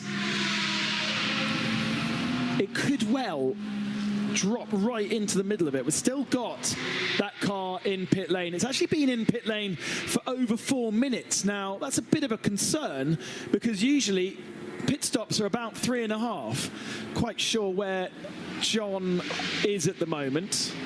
But it now leaves pit lane, and that is a slow stop for Santalok. Let's have a look at how slow it is. Yeah, 4 minutes and 22 seconds. So that's not wonderful, and that's mainly down to, yes, it's got a full fill of fuel, but that was mainly down to the pit stop and tyre area of the stop rather than the fuel part of the stop. Michael Doppelmayr is in the car. That may also explain whilst it took a bit longer to get Michael bolted into the car. And so an interesting moment to put Michael in the car. We've seen Itzenbisen already as the other AM Spirit. We've got 2 AM Spirits in that car, meaning that Pierre Caffa really has to pedal hard.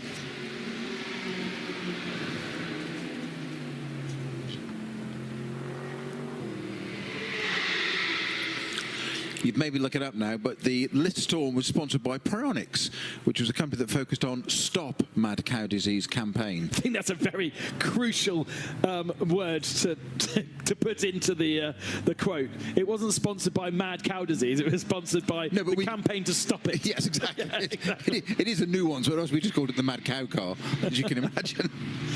We're drivers, don't want things overly complicated.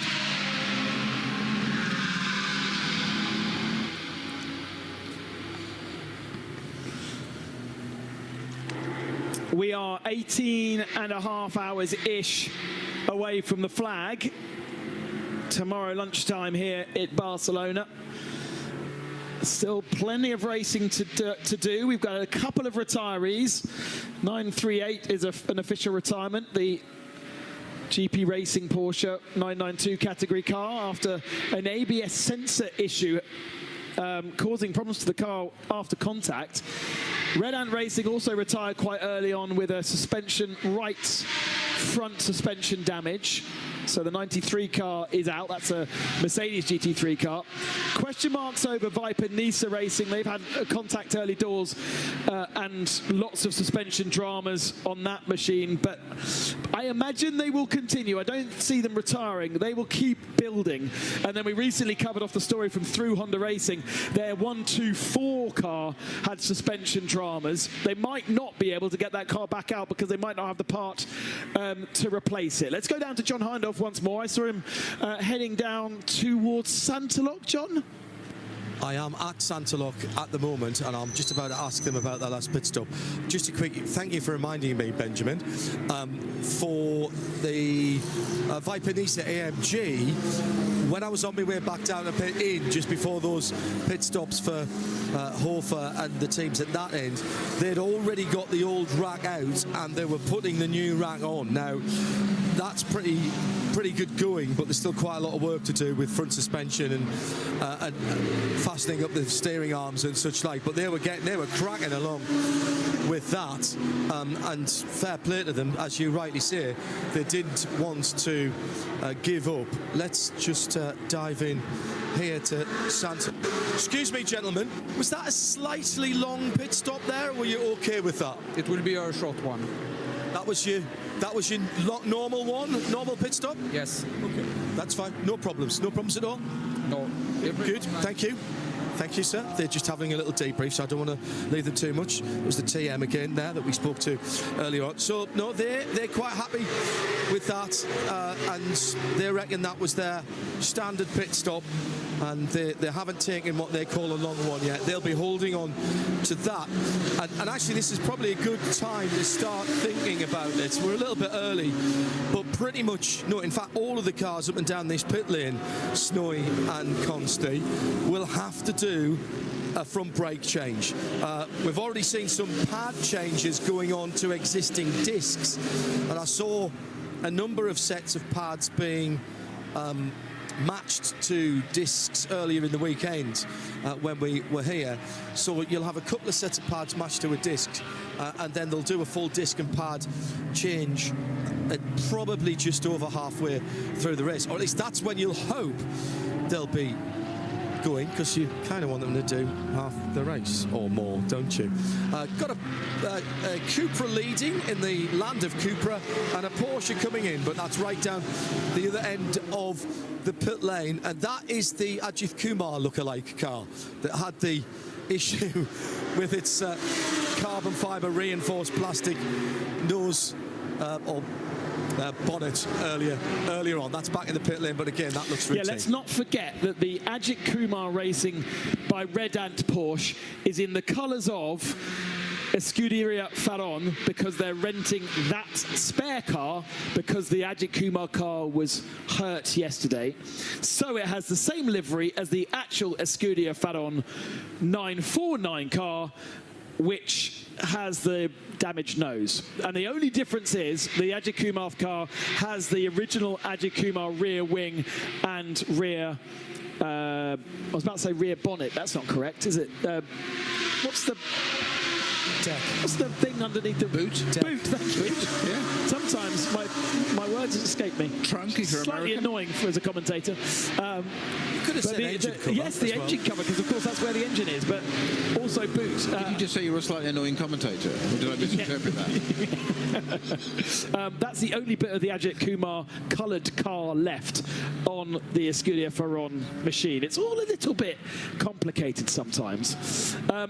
GT4 has just seen Mercedes flick through the shot. Reminds me that it is still led by Venture.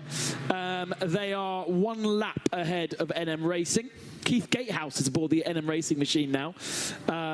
And be interesting to know whether Keith Gatehouse is wearing Keith Gatehouse overalls, or whether he's actually got another name on his overalls, because yesterday we did an interview with all 3 of the drivers in NM Racing. We think 3, because the entry list has 3, but one of them had a name that didn't correspond to the entry list. So they are second in GT4, third is Team Sorg Rennsport.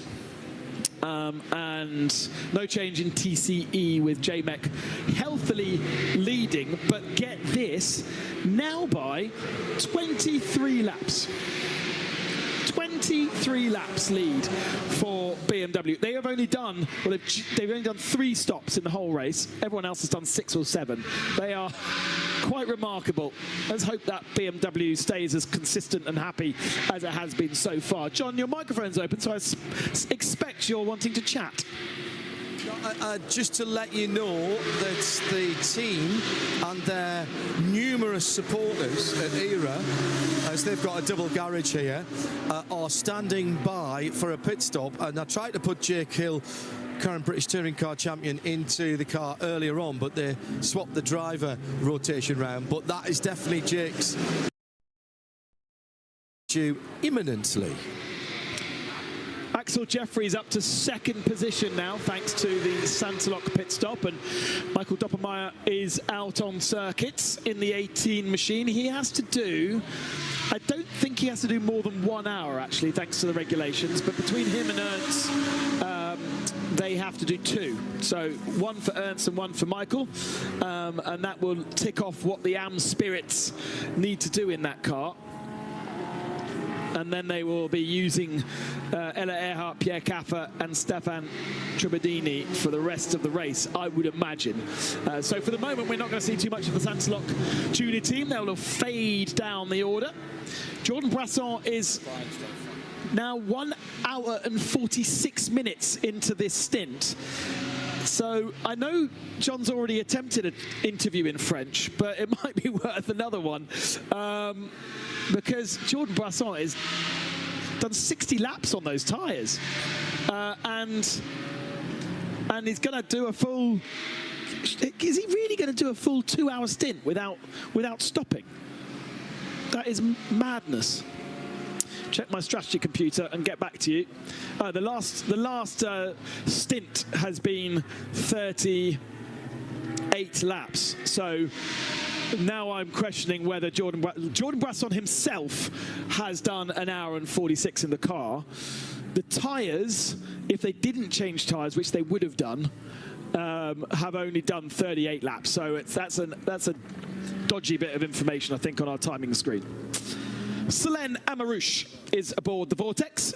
She was at 1 with that Vortex earlier on in qualifying. She was very rapid, actually, and has been really showing the heels to the rest of them. That Vortex is now up into the top 20 again, having taken over from her father.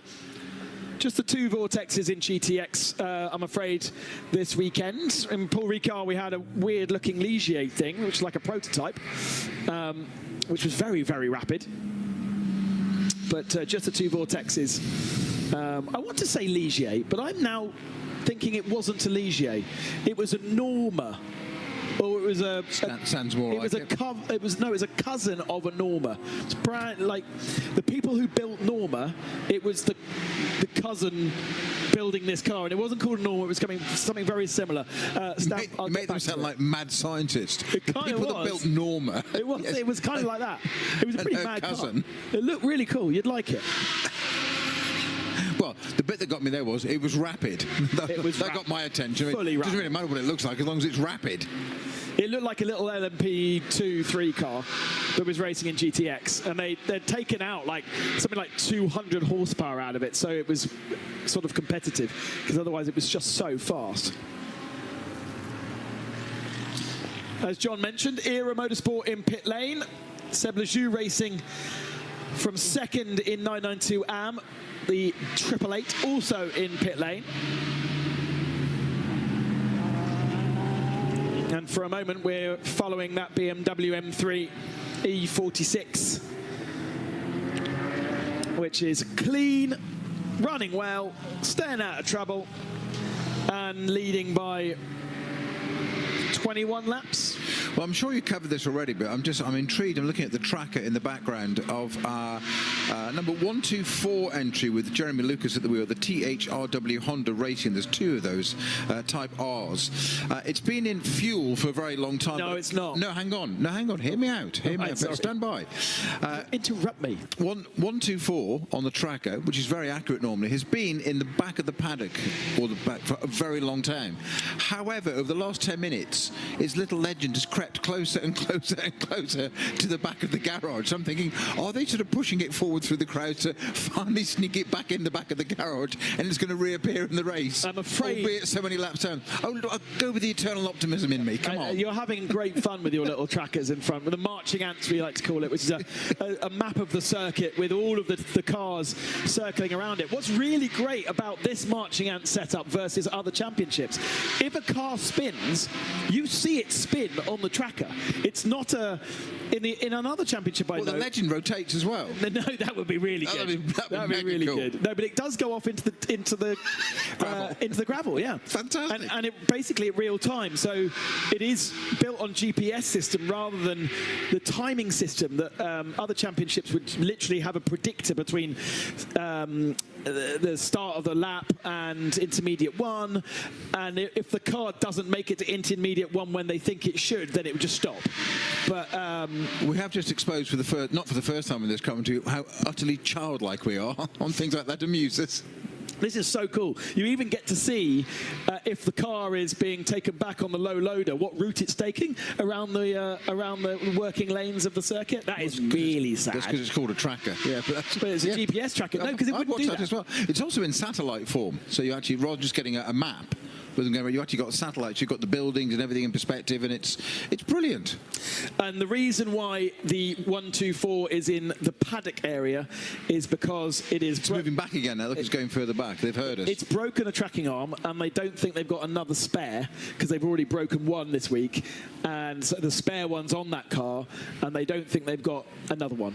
I think they just pushed it towards what they thought was a spare one, realised it isn't the right one now, and they're pushing it back again. No, wrong part. Reorder another one. It's more likely to be on the back of I can't see, but what they're actually looking for is another Honda Civic to take the steering arm off and put it on that car. TFT finally into pit lane from the lead of the race, Jordan Boisson, after doing pretty much 2 hours again, he's going to be another one of those racing drivers that get out of the car looking super fresh and no issues whatsoever. There's I'm trying to see who's being bolted in. That's Marouengo being bolted in, isn't it? Yeah, so we're going to have some fast laps for the next couple of hours, but even Jordan Boisson, we know that Benji Pack is super rapid. We know obviously Marouengo is super rapid, but Jordan Boisson has just done a proper stint in that car. TFT, brand new to the championship last round at Paul Ricard. They run in the Porsche Carrera Cup Championship and the Endurance Championship in France. So this is a big step up for them, but you have to say, looking at the car, the livery, the garage, and how impressed Marouengo was with the team, that they are doing a great job. I can see that Seb is down there, so perhaps we are about to hear from Jordan Boisson maybe also about the experience of having Marouengo in a team, and what does that bring to a team versus racing in the French Championship with just as the driver, because Boisson is effectively the driver coach for Patrick Charlier in that championship. Out on circuit once more, and they've come back out in 5th position, I think. Marouengo is actually behind Kral and behind Bakla. Yeah, exactly. So that's in 7th, isn't it, at the moment on the road? We are about to get an update on its tracker. It actually needs to get past Torsten Kratz in the 11, but I think that's already been done.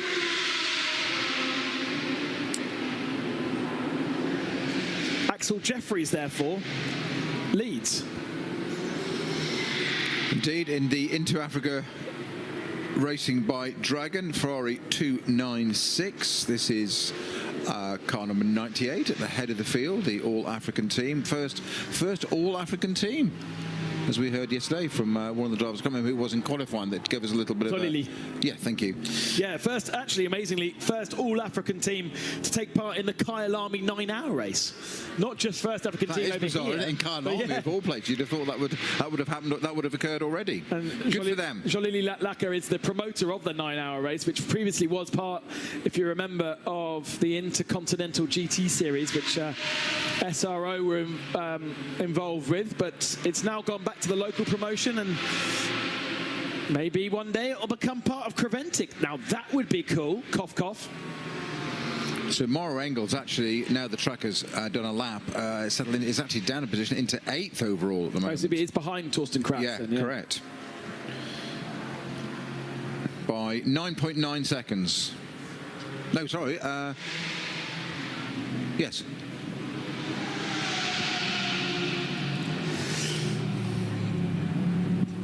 Through turns number 4, the downhill left-hander to finish off the first part of the lap. And then heading back up the hill, the undulating circuit here at Circuit Barcelona. The turn 9 kink, right-handed kink, is also the corner closest to the entrance of the circuit. Let's go down to John Hindhoff, who has Mr. Drink, Jordan Boisson. Well, you asked TFT, Jordan Boisson. He's rehydrating at the moment. Jordan, great stint. How are you feeling physically after the end of that, first of all? C'était long, je me sens plutôt bien. On va enchaîner les autres, mais c'était éprouvant. C'était un long stint avec les pneus. On a remis de l'essence au milieu. C'était compliqué, mais je me sens bien. On va continuer comme ça. So he said it was a very long stint. It's very hot and very humid, but a bit complicated at times as well. But he's basically enjoyed it. How was the car? Sorry? How's the car? Perfect. Yeah. Really perfect. Franchement, nickel. C'était vraiment bien. C'était vraiment bien. Donc, on va continuer comme ça, c'est bien. Sorry, I don't know it in French. The balance is good. The balance is good, and. Qu'est-ce que ça veut dire en français, balance? Ça veut, la balance, on parle la balance de la montre était vraiment bien. Avec le plein, ça m'a remis un peu à l'arrière, donc c'était bien. Donc c'était vraiment bien. Le pneu comme le end of the stint, yeah? j'ai regardé tous les mêmes pneus de tous les signes, donc c'était un peu compliqué parce qu'on a remis de l'essence au milieu, donc du coup je suis reparti avec du poids à l'arrière. Ça m'a un peu calé l'arrière, mais à la fin du stint c'était compliqué. Because he's saying he had to look after the back tyres a little bit as he was getting through the stint. But in general, you are happy. Très joli stint, and you are happy. Oui, on est content. Je sais que j'ai rendu la caisse en bonne position. À un moment on était premier, donc on va continuer comme ça. Maintenant c'est Maro dans la caisse, donc la pression elle est sur lui. Well done. Thank you, and thank you for coming to talk. I apologise for my bad French. Enough for French and enough English. Happy to be in the front of the field, as you probably heard. Ben, you speak better French than me, so if I missed anything else out, please throw it in. Pretty standard, really, you know. Very good, John. I didn't know you spoke such amazing French. The rear, basically what we all expected, really. The tyres were great at the start and not so good at the end. It's always quite nice when you can translate the most of it. But the good thing, once again, I think the temperature today is really helping these drivers because they do not look like they're completely knackered getting out of the car. And, you know, for someone like Jordan, who is used to 40-minute races up to an hour, not used to doing big 2-hour stints like that. Hello, fastest lap of the race. What a surprise, Maro Engel. 141.378, new fastest lap of the race. Maro Engel in 8th position. Watch out the rest of the field. He is coming for you at a rate of knots. There is nobody within 3 seconds of him up the road, but he has got fresh tyres. He's got that peak from this Michelin tyre. And even though the car is full of fuel, he now needs to remember not to push too hard because those tyres might need to do a decent chunk of the race moving forward. Axel Jeffries has brought the leading Ferrari, or what was the leading Ferrari, into pit lane in the fuel area. And the Inter-Africa Racing by Dragon Ferrari, which retired in Paul Ricard, having a much better run of things for the moment. But it's amazing. Leading the race just within the fuel area, it drops to 7th position. That's how tight this race actually is. Doesn't seem tight because everyone's on different strategies, but actually that's how tight it is. Look on the left-hand side, 175 laps from our leader, 7 seconds back in second, a minute back to Haas RT in third, 17 seconds, 2 seconds, 30 seconds, 25 seconds that Maro Engel's going to gobble up. So basically that top 8 is really close, and the 18 in 9th position was part of that battle until they put Doppelmayr into it. So it is really, really fascinating, as we expected in GT3, just how tight it is. 992 battle, at the moment led by Mulner Motorsport, but Paul Meyer is in that car again. I'm sure he only just got out, but has done 42 minutes at Mulner, and therefore leads by a lap over Holmgaard. And actually, has Holmgaard just overtaken?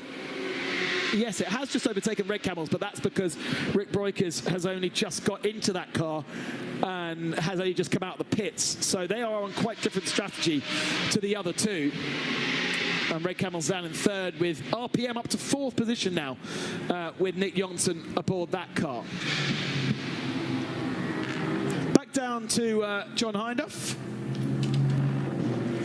Thank you, Ben.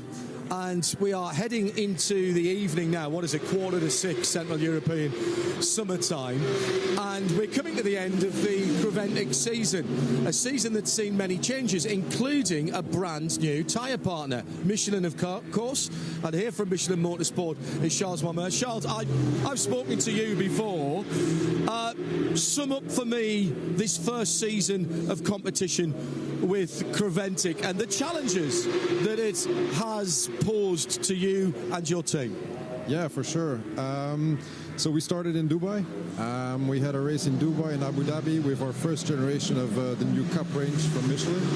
And then starting in Mugello, we had the new range, the H2, that we've had had since Mugello, that we run in Spa, Misano, Paul Ricard, and now here in Barcelona as well. And it's been going great.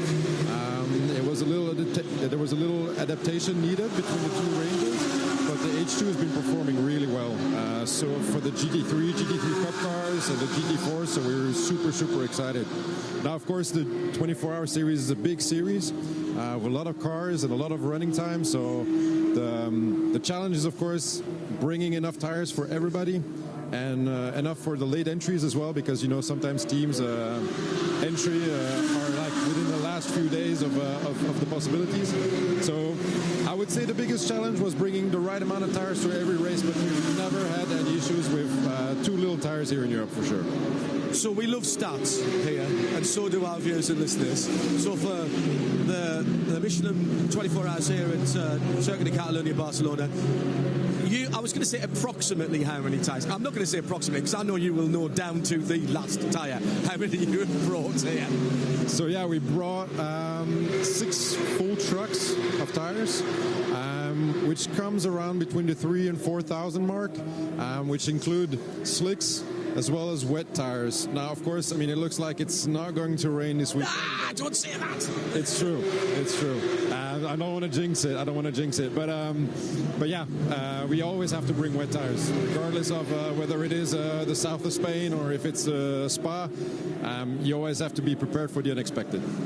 Now, in terms of circuits, you talked about this being a big series, so a massive variety of cars, including some front-wheel drive cars as well, a massive variety of driver ability, but also the circuits. And here at Barcelona is notoriously difficult for any tyre manufacturer. So what are you finding out here as we have gone through the first tranche of the race? Yeah, so what's important for us is we listen to the drivers. With the Cup H2, it's I would say it's the first major event with multiple types of cars driving this tire, multiple types of drivers as well. Anywhere from Pro-Am. And what we're finding is that, I mean, this track is rough on any tire, really. So with the temperatures cooling down slowly, we're seeing better and better performance. And entering into the night, we're going to see, I think, an increase in grip. But yeah, whenever it's really hot, like around 12, 1 p.m., 2 p.m., it's hard to find a good balance between grip and the tire lasting and performing well over the full stint of the tire. So yeah, it's not easy. Now, this tyre that you brought and the slight change to the tyre, as you said, at the early part of the season, place this Cup GT tyre in your hierarchy for me. We know Michelin do tyres for everything, on-road, off-road, 2 and 4 wheels, and a lot of our viewers and listeners will know that you do Carrera Cup around the world, you do Super Cup, you do all the IMSA tyres across all of their series. How does this tyre fit into your hierarchy, if you like? Yeah, no, it's a good question, because we have different types of tires. This one is specifically developed for a commercial type of competition, so it's gentleman drivers, pro-am drivers, so it needs to be a tire that can be enjoyed by let's say the gentleman drivers, and you can still push it during a quali lap by a pro driver. So it has to be a tire that fits a lot of different demands, and also it's a tire that needs to be able to be fitted on different types of cars. Because you mentioned we have the Carrera Cups where we have a specific tire for the specific car, and that sort of tire we can use in a specific one mix series type of event, just like the Carrera Cup. And then on the other hand, we also have the other side of Michelin, which is corporate racing, which is, like you said, IMSA, the World Endurance Championship, and there we use, let's say, a special mix of the very best we can do, and that's where we keep our little secrets, and we do our very best to accommodate maybe a little bit more of an aggressive type of driver, and also a more aggressive type of car, like the hypercar. Yeah. Talking about the Carrera Cup, you've got a new Carrera Cup car to deal with next year, and that has been designed around a brand new tyre, I believe. Is that right? Yeah, let's say we developed a brand new tire around the brand new car. No, I'm sure it was the other way around. I'm sure Porsche Motorsport, he said, no, okay, fine. No. It was in full collaboration with them for sure. I mean, how important is that to have those close ties and partnerships with the manufacturers with whom you're working? Oh, it's super important. I mean, we're super happy with Porsche. We've been working together for several years now, and whenever they seem fit to launch a new car, it's important for us to make sure that we have a tire that's up to date to what Porsche is looking for in a tire for their car, and that the tire is also performing to the level of performance that the car is going to be giving. So I don't have many details yet on the 992.2, but it's a step up from the previous generation, and so will our tire have to be as well. So we've been developing the new tire for a few months, if not even years, actually, and we're super excited to see it hit the road in next year in the Super Cup, in Cora Cup Germany, and other series. So, final question before we get back to the booth and the action on the track. Some of our viewers will have seen people in Michelin uniform up and down this pit lane. Obviously, it's not one person per team, but what are those ladies and gentlemen doing, and how are you supporting teams? Again, the teams have vastly different amount of experience. So what advice are you giving these teams? Yeah, I'm very lucky to have the support of many colleagues that are here today. And the main goal is really that everybody has an enjoyable experience on track. Whether it is, like I said, the gentleman driver or the pro driver. So whenever the race has started, what's most important is that we check the tires that are coming in, and whenever we see anything special, we just report it back to the team and give them the best advice we can so that they can smoothly go the next hour, 2 hours, 3 hours, and actually just end the race with a smooth finish and a good performing tire up until noon tomorrow.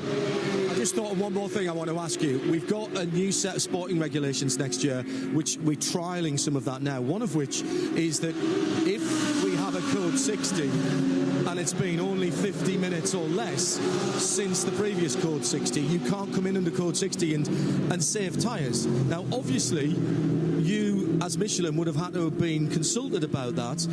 You're a partner of the series, but surely in some ways it's your job to sell more tyres, not sell fewer tyres.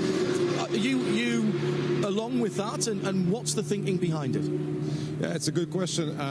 So the main reason why this new regulation has come to exist is because we've seen that in some instances the code 60 was like an automatic tire change, and you know, our tires, they are developed to go not just 20 minutes or 30 minutes. We're really trying to get a tire that will last at least one stint, if not two stints, and so we're really trying to make sure that everybody gets to really use the tire for a long time and get to experience the long-lasting performance of our tires.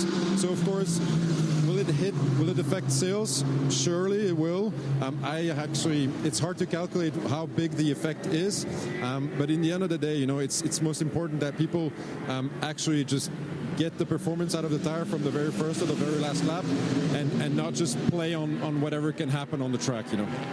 You're all set of racers at heart, aren't you, at Michelin Motors? Yeah, for sure. Charles, thank you very much indeed, and thank you to your team that we've seen everywhere in Crevendic this year, and we'll see you back, well, obviously Sepang to come at the end of this year as we kick off the next part of the season, and then back in the UAE. Thank you. Yeah, and I want to thank my colleagues as well, because they're doing a stellar job. So thank you to all of them. Charles from Michelin Motorsport. There you go, guys. There's the tyre chat and the tyres and the enthusiasm and the genuine motorsport understanding that we get from the partnership with Michelin and Crevendic. Yeah, that's a really interesting point about Michelin, what those tyres can do, well, up to an hour and a half we're seeing on these GT3 cars. Yes, they have a peak that disappears after a couple of laps, but then they are able to be pushed and pushed and pushed. They don't want the advert of tyres being used for a couple of laps and then being binned, because that initial bite of 3 or 4 laps is so much stronger, and therefore just bolt them on. You lose sales for sure, but it's a better marketing campaign, it's a better message message to everybody out there on circuit. Joseph Krell, by the way, has just got himself up into third position ahead of a Haas RT. Nicholas Gwilink aboard the Haas RT at the moment. Krell is still half a minute off the Get Speed Mercedes that has cycled its way back up into second position with Andres Latour aboard. But that car must be coming into the pits pretty soon. Get Speed were one of the first to pit last time through in the cycle. And so expecting the 286 to come into the pits. Well, I was expecting the GT3s to be doing about an hour and 20, but they seem to be able to stretch to about an hour and 30, an hour and 40, although the data doesn't always tell exactly the story when it comes to pit stops, depending on what was the last stop to be done and when and what was happening in that stop. What we do know is the Doppelmayr stop was quite long the last time through. Oh, we got a splitter broken on the through Honda Racing Civic, which is slow out on circuit. Take a look at the front tongue of that car. Has he parked up or is he just going a bit slow? No, he's just going very slowly up the hill into turn 9. And yeah, the splitter is chattering away. Looks almost like it's a bit more than that, almost a bit of under tray as well, rather than just a splitter, doesn't it? From that angle, just looking down, we just saw it coming over the brow of the hill at turn 9 there, and it's as you say, it's flapping away. It's like a cat trying to drink milk out of the bowl, wasn't it? Like, lapping away at it. Yeah, that's a great way of describing it. That's put a great image into all of our listeners' heads. Backler now clears Gwelink, or does he? No, Nicholas Gwelink turns in on him into 7. And now squeezes Backler has to try and go around the outside at 9, which he will do, but squeezes Gwelink onto the curb at 9 to make it happen. It was a little bit aggressive, perhaps, but I think it was mainly a payback. Well, Nicholas hadn't seen him, had he? Exactly. I think he squeezed Klaus Backler to start with, as you say, potentially without seeing him. So I think Klaus Backler got the job done around the outside, but just a little sort of a, you do that, I'll do it back a little bit, just a... I'll do it Backler. Yeah, oh dear. He is still chasing down Krell, but Krell has been equal to him. And Get Speed now into the pits. So our car from second position and making another green flag pit stop. We really do need a code 60 just to reset our strategies, don't we? We'll make life a lot easier to understand where everybody is right now. So Violin for Jutta, the 71 Circle K, I was about to say Special K, Circle K sponsored Audi, leads by over a minute over Krell. Backler up to third. Gwelink up to fourth. Get Speed dropping down now. And Maro Engel is not far off the tail of Hoffa Racing in the TFT Mercedes. About 6 seconds behind Torsten Kratz. Let's go back down to John. Yeah, you were spot on with that Honda Civic Type R, gentlemen. The whole of the splitter was flapping away. I'm not even sure what's keeping it on, to be honest. Came straight into the pits, didn't even go into fuel. And they're going to work around the front of that car, still on the apron at the moment. The front Michelin tyres have come off that Honda Civic. I think this is a great story. I really do. And it's clearly one that our viewers and listeners are getting behind. Have you seen the 124, John? Is there any progress there? That's a good point. I am almost at the pit now, so I'll stick my head in and have a look and see what's going on with that tie rod at the same time. They seem to know what they're doing with this car at the moment, so it's not like they've put the dollies under it and are dragging it straight into the garage. Well, not at the moment, at least. The hood is up, as it's an American thing, and the dollies are coming out now. So I'm going to quickly slide into the garage. Oh my goodness me. Absolute transformation on the second of the car, and they have got the front end stripped down. And is that a new part? Have you managed to find a new part for this? It's a new used part. It's a new pre-owned part. Right, hang on, I'll come out. There is a new steering arm. It might be pre-loved, but there's a new steering arm ready for the car that had the left front issue. Sorry, I think I lost you for a moment there. Have you got me back? You got me back, Ben? Yeah, we can hear you. We've got the leading car in TCE stopping on circuit. The 133 has just ground to a halt. So drama across the TCX field. Where did that steering arm come from, John? I thought they couldn't find one. I haven't ascertained that at the moment. I had to go rather too far in the garage. Apologies for that.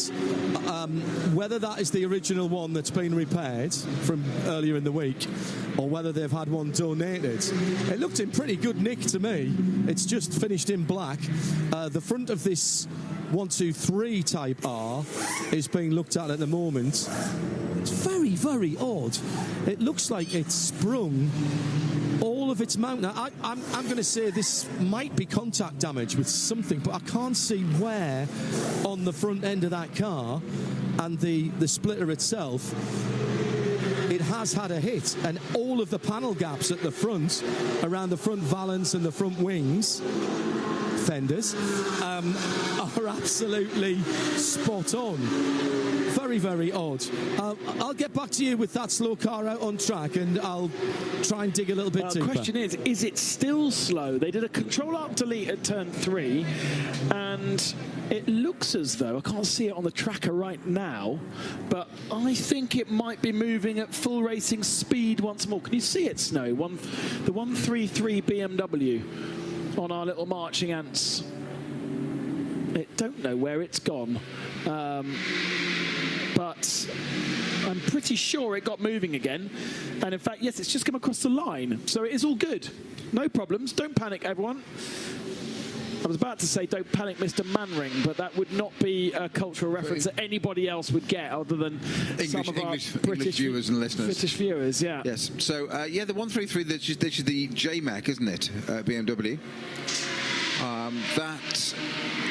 It did look, everything was entirely its own. We did get shown the replay by the race director there, and it was just, by the TV director, and it just slowed, stopped, rebooted, and rejoined. So it was entirely on its own, nothing other than something mechanical, possibly electronic.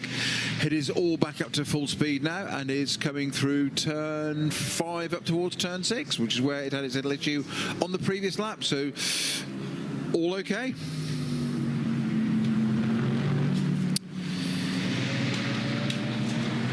So, meanwhile, at the very front, as we do a quick pit stop change in the booth there, Ben Constanduros just pops out for a bit of a break, and I'm going to be rejoined by Peter Mackay, that is, P-Mac as we call him. Joseph Kral it is that's leading in the Scuderia Praha Ferrari 296, number 56, 73. Klaus Bachler is in the Proton Huber competition Porsche 911 in second place, and it's the Haas RT Audi R8 number 21. Nicholas Glunix at the wheel of that in top 3. Torsten Krantz in 4th for the Hoffa Racing Mercedes, with a Brayton together. Mauro Engel, my apologies, in 5th place in the TFT Mercedes as well.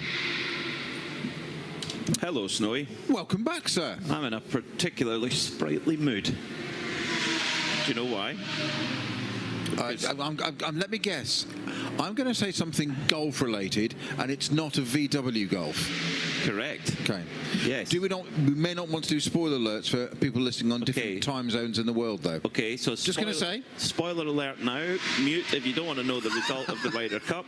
Ready? Okay, that's enough of a spoiler alert. Europe have just put another point into the Americans and are leading comprehensively in the Ryder Cup. We're absolutely impartial, but that is just simply. Well, of course, we do have an American team with us, so we shouldn't gloat. That's for sure. John, save me before I cause an international incident.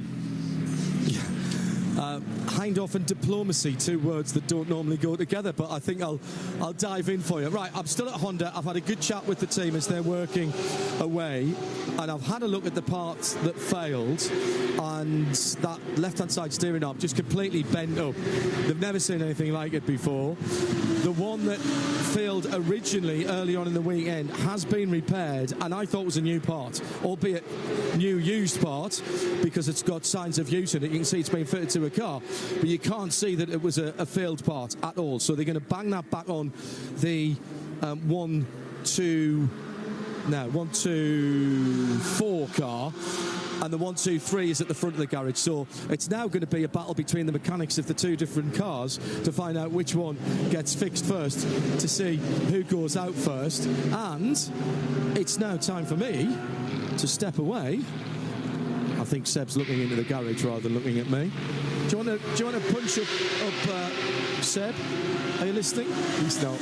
Well, it's time for me to hand over to my far more glamorous core-pit reporter this weekend. The well-rested Carla Velti will be taking you through the next couple of hours. Indeed I am, and well-rested indeed, because we have a lovely catering going on here with really good coffee, and I did have maybe 2, so I'm ready for the next couple of hours.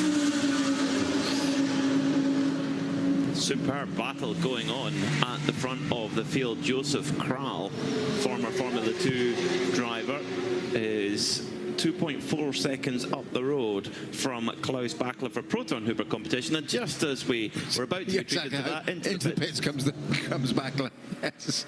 Beautifully teed up there, Peter, for a pit stop. They've both come into the pits, though. So it's going to be a race. So it's still battle on. Battle on, game on. So that effectively means that they're on the same strategy, more or less.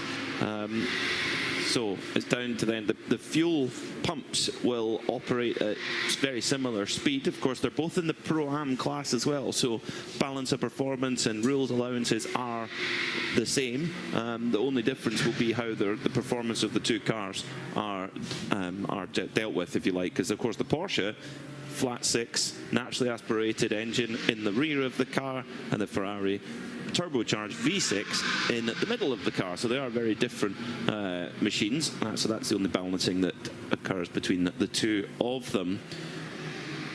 Then they will head down towards their respective pit boxes and take the service that they desire. Generally, we've seen quite a lot of single stinting going on with these two cars, whereas other teams have gone for more of a double stint approach, depending on their choice. It's an agonizingly slow fuel pump, isn't it? It's not, a quick fill it is not. No, it is. Well, it's just the way it is. It's something in this series, isn't it? You just got to go with it and put up with it. But it's interesting seeing these two cars here that came in and say 2.4 seconds apart, as we thought it was only Bachler diving into the pits. Well, the Freud came to the pits at exactly the same time, so the battles continued into the pit lane. Tyre stop just after this now, and then back out again. Hopefully these two will resume battle on track as we head into it. You mentioned much earlier, Peter, about when the light changed tonight. It's at 1940 hours, 20 to 8. Wasn't far off with exactly then. Exactly. Yeah, that's good. I did pick it up. I just forgot to tell you. Sorry. Thank you. It wasn't a policy disinformation. It was just my old age forgot. Good admin. Good admin. Yeah, there's a little bit more cloud cover, mind you.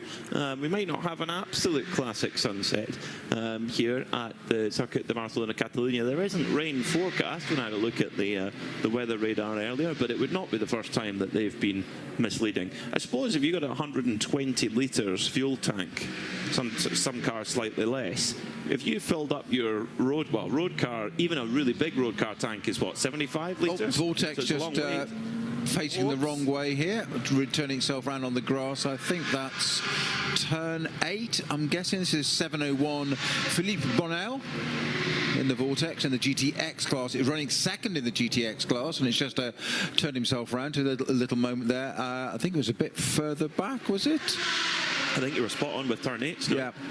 Yeah, so maybe just a spin or something like that. Yeah, he's coming out of the top of turn 9 now, wedged in between two TCE machines. Pit service going on between two of our front-running cars, and Carla Velti has eyes on it.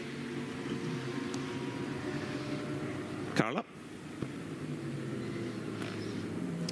We'll come down to Carla in a moment. Just a spin there, Snowy, by the looks of things. Yeah, just while we're waiting for Carla there, what happened there for Philippe Bonnel in the Vortex was he just ran out of the corner before with a little bit too much curb on the right-hand side, and it just unsettled the car as he started the turn, added the steering angle, and the car hadn't got the full traction, and just round it went.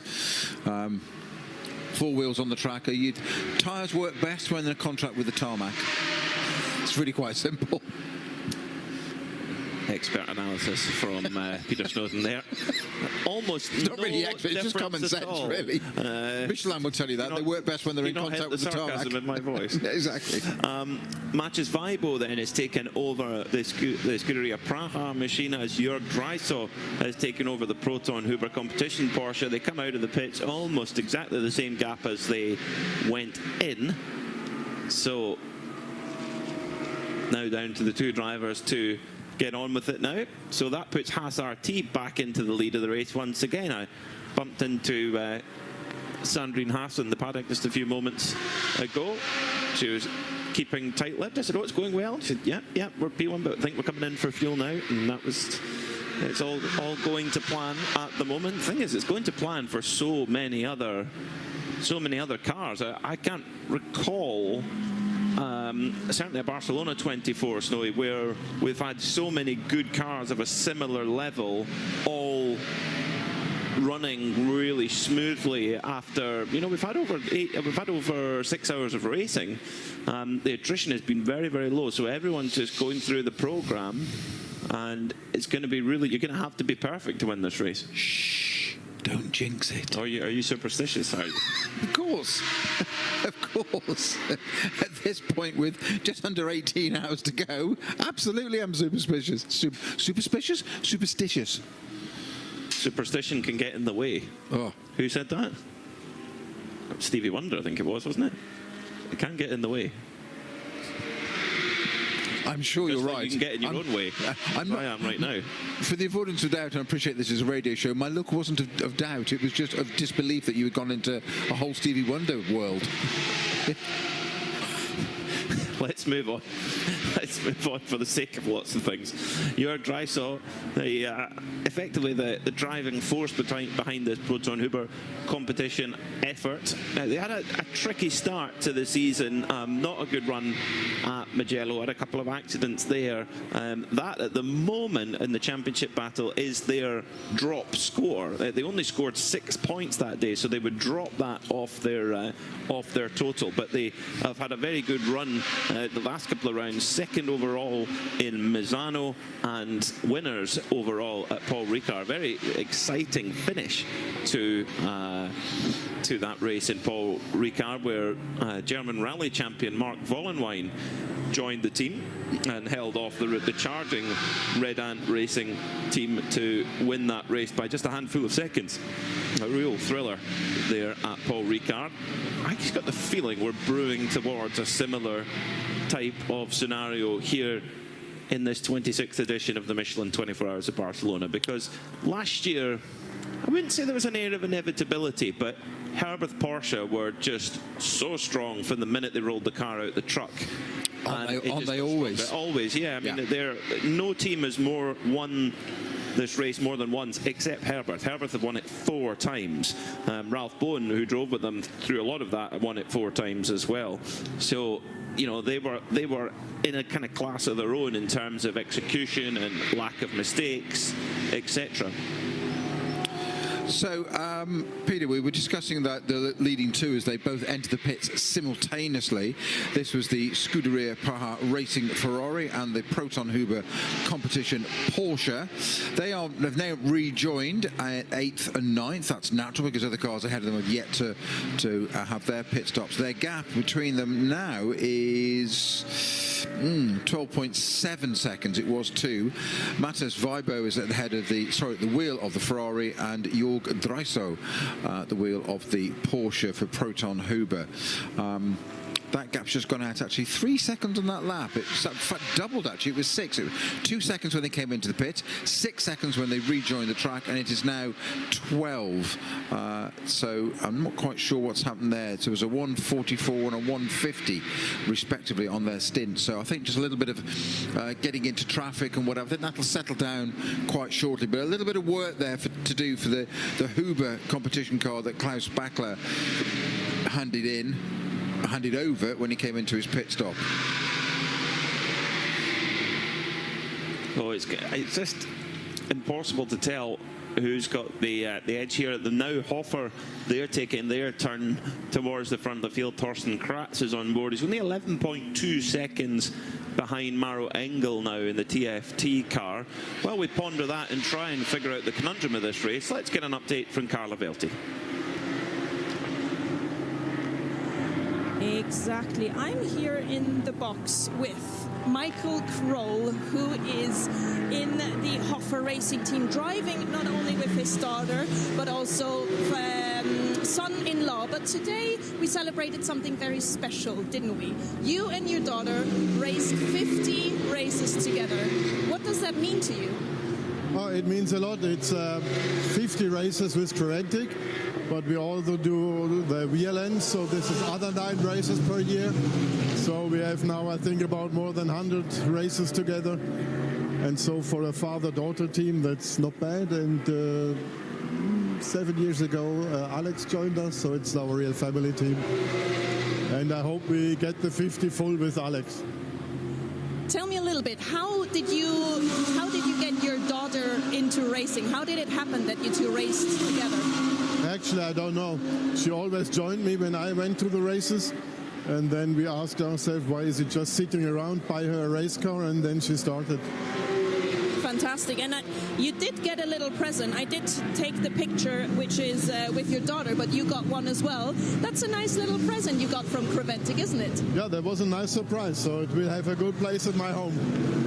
And last but not least, how do you feel here in Barcelona? Good feeling in the car and on the track here? I don't know yet. It will be in 2 minutes. I will find out. Fantastic. Well, then, good luck. Thank you. But Michael's being a little bit guarded there because, of course, he will have had plenty of time out there on the track. But yes, in the race, fair enough. Great to have a chat there with Michael Kroll and his daughter Chantal Prince, and of course Chantal's husband Alex, a big part of the team as well. Full family affair there, and they're in with a chance of a really, really good result so far. It's all going very smoothly into plan at the moment.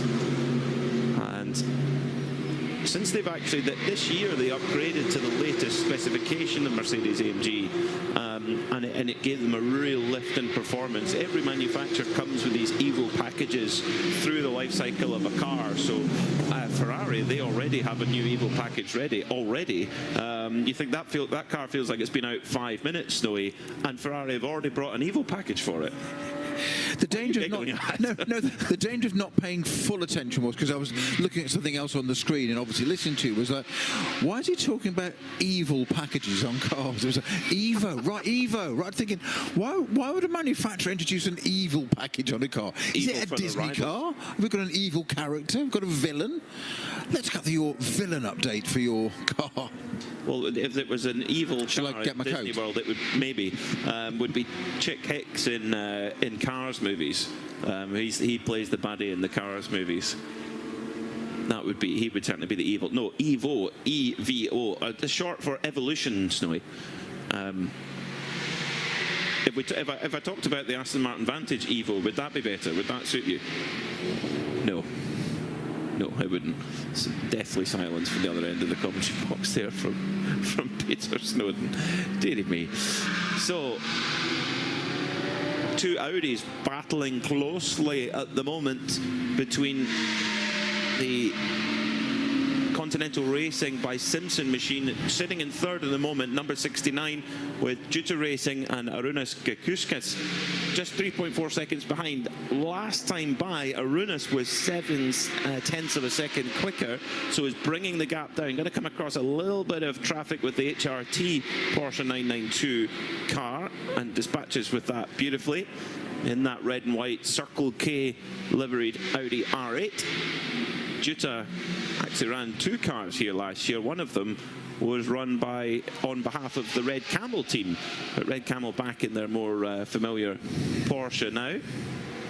So will that little bit of, didn't get held up too much there through traffic coming into the last very quick sector as well. I'll give you an update on the time gap between these two Audis as they come across the line, and it's been reduced again actually, another 0.7 of a second in the favour of Arūnas Kukauskas in that Jutta Racing Audi. So Lithuanian driver, Lithuanian team, and if you think that there isn't a kind of motorsport heritage and a motorsport scene in the Baltics, you'd be so mistaken.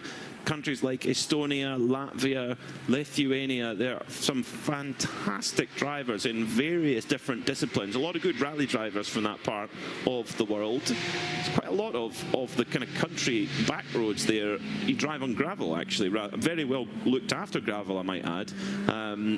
But certainly get the feeling of what a car's like when it moves underneath you. Must make a great commute to work in the morning. But yeah, big passion for motorsport in that part of the world. And the gap is coming down in that battle for the podium. Maxim Kizilov for Continental Racing trying to hold off the Jutta car chasing down, and they are both running in the GT3 AM class as well as fighting over this overall podium position. Torsten Kratz a little bit further up the road in second, and Maro Engel now being unleashed at the front of the field. They put in a great opening stint for TFT Racing, and they've brought him back out again for this run. Of course, they only have a certain amount of time that they can use him for. They can't just keep throwing Maro in the car. They've got to be tactical where they put him in the car. Strategic, absolutely. You're absolutely right. They can't just stick him on. It sounds great. We've got a works driver. Put him in the car. It's obvious, but not so easy to do that. So just as we talk about Maro, Engel has to go, whoa, 2 wheels in the gravel, and he looks towards... He didn't get anywhere near the gravel, it was just a bit of grass. That would be your driver's excuse, yes. That was just coming out of turn 4, which is a right-hander, sticks the 2 left-hand wheels in as he's going around a couple of Porsche Cup cars, but it's something that Maro's very used to. Very experienced driver in all kinds of sports car racing, but particularly at the Nürburgring Nordschleife, and that is where you need to know how to plan and react quickly around much slower traffic, and they might do things that you're maybe not expecting them to do, and Maro is probably one of the best guys in the world to know what to do in those situations, and perfect example there, although there is a little bit more runoff here at the Circuit de Barcelona Catalunya than there is at the Nordschleife. There is that, however there's gravel, so it does delay you as if you get it stuck there, but at least Creventic will get the car back for you. But as you just mentioned about the Nordschleife, there tend to be barriers, which has the possibility of being more terminal quite quickly with an unexpected spontaneous disassembly of the car. Not something you want. But yeah, Maro Engel there, a lovely shot of him just running out wide, and he just got 2 wheels off onto the dirt, but there is actually grass at that point. Some parts there aren't on the final turn here, turn 14 for instance, it is curb, paint, gravel, there is no leeway, there's no grass. There is down the pit straight, but not coming out of that corner. Just as we were about to get an Audi on Audi battle between Continental Racing and Jutta Audi, the Continental Racing car pits and goes in to fuel. It was a little bit further into its stint, 43 laps on those tyres. The car's going really long on their tanks of fuel. Just 11 laps for the Jutta Audi, driven, as I mentioned, by Arūnas Kukauskas at this moment in time. So Jutta then must be in a pretty strong position in terms of strategy where they are right now. Arūnas, of course, has won his class here before in the TCR category, actually, here at the Barcelona 24-hour. Milner Motorsport also preparing for a driver change, a full service, 4 shiny new Michelin tyres waiting there. At the moment, they lead in category. Paul Meyer has just brought that car into fuel. And I'm trying to pick who that is that's going to be getting into the car. So it's a four-man team. Martin Rump, it's not Martin Rump, Valtters Zavaridis, Julian Hanses and Paul Meyer, as I mentioned, who just brought the car in. So we'll confirm who that leading 992 car has been taken over by in just a few moments. 143 flat last time by for Maro Engel. He's 28 laps into the stint on those tyres, 48 minutes if you prefer of driving time. So tyres probably past its peak at the moment, but Maro managing it very well and extending that gap. He took 3 seconds out of the Hoffer Racing car last time by, which has just pitted as well. So we may be starting, actually, could it be that the Duta car in third, it's only 12 laps into its stint, is it actually your net leader at the moment? But that can change, that could develop quite quickly over the next little while. I guess this is going to be a race that's won under the cover of darkness. When we come back tomorrow morning, could we see a completely different complexion? So TFT Racing, your leader overall. In the 992 category, it is Red Camel Jordans who lead their 24 laps into their stint, which should be around 40-ish laps, thereabouts. So they are a little bit ahead on strategy of the Milner team, so they're looking good at the moment, and they've got their star driver in at the moment. Double Daytona GTD winner, Rick Breukers. Then in the GT4 category, it's the very local team NM Racing with their Mercedes AMG GT4, but not far behind them is the Venture Engineering Mercedes AMG GT4, as Keith Gatehouse for NM Racing goes just a fraction wide. In fact, is that car got a problem or just keeping it steady? I think maybe just keeping it steady. I was just thinking exactly the same. Yeah. That's the NM Racing, isn't it? NM Keith Gatehouse at the wheel of that. Yeah, I don't think all is right here. No, it just seemed, we'll see if it comes into the pits or not, but it just doesn't seem to be. So, no, you're absolutely right. It's diving into the pits. I thought exactly the same at the same time as you, Peter. Just there's something. It's not travelling really slowly, but it's not driving at the correct pace, is it? So the number 1 showing on the dashboard, that is the driver ID. That's not the gear, so it's not stuck in gear. So into fueling. Have they run short of fuel? How long had that car been out for? NM Racing. It's just gone off. 41 laps. No, that shouldn't be a problem for a GT4 machine. So hopefully there isn't something afoot. We'll try and get Carlo Velti to run down to NM Racing, car 488, and find out if there is something afoot or not. And of course it's first in class. It's 21st overall, but it's actually first in class. Exactly, that's GT4. what we were just mentioning. Yeah. First in the GT4 category. In GTX, it's the battle of the vortexes. And it's the 974, the pole-sitting car, the red machine, that leads the way there. Sitting 22nd overall at the moment. And actually, it's very, very close between the two vortexes at the moment. Just a couple of minutes between them. That's the quirk of a pit stop between them. And then the Singer sewing machine itself, the JMEC engineering car, which is running totally without fault at the moment. 22 laps in the lead after just 6 hours and 25 minutes of racing. Quite remarkable. That 133 JMEC engineering running in British racing green with the yellow stripes. That is, and when I say E46 M3, I am not kidding. That is a car that's 20 years old, and we understand that there's a bit of a watch party going on at a wedding in the northeast of England that's watching that car. The phone is up on the table, so if you're still watching and listening, folks, hope you're having a great time, and make sure that when the party starts later, you put your ties around your head, because it's not really a wedding unless you put your tie around your head. It's not really a party. The party's not been good enough if people don't start doing that. They obviously do things in different in Scotland. Yes, they which do. We knew. Not necessarily better or worse. I'm not making any judgment. I'm just saying just different. Cultural differences. Indeed. You're saying you've never put your tie around your head at a wedding, Snowy? I can honestly say no, I haven't. That surprises me, actually.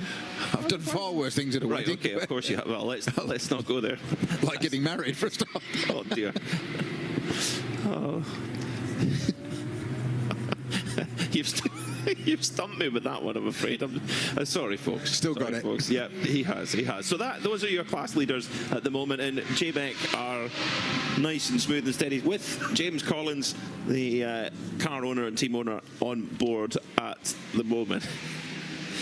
Deary me, they're going a lot more steady than Peter Snowden's private life, that's for sure. Oh no, let's not get into that. Let's not get into that either. No. How expensive a comment can be. Of the race. Oh, Milner really pushing now. We were going to tell you who's taken over the Milner car, and that is Julian Hanses. So I was right, it wasn't Martin Rum. So Julian Hanses with lots of signatures all over his helmet. He is in that Milner car now. They're going to be a threat, I'm sure. They've got a strong driver lineup. They just need a little bit of the of luck, that's all. And it could be their way this time.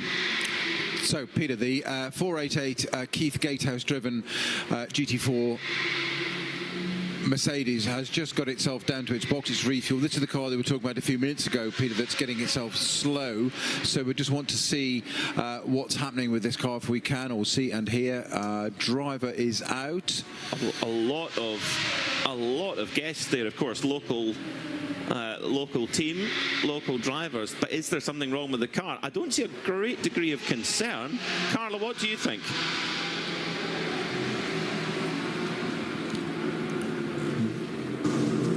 You just interrupted me as I was trying to get the driver that just got out of the car for an interview, but I'm going to give him a second taking off the helmet. I don't see much from my perspective as to why this Mercedes might have been slow, but definitely I will try and find out. Let's just give him a breather, and also there is a massive fan crew in the box of NM, which is always so nice to see that there is friends, family and fans joining in this madness. Yeah, that's they can enjoy it while the car moves off. There was no kind of concern. A big round of applause. So it all seems fine.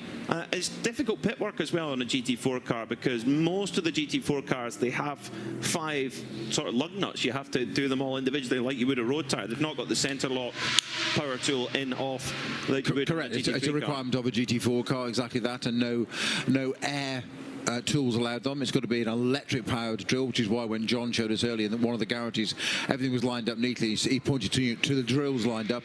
They're all recharged in case one fails. The next one's got a good battery on it, etc.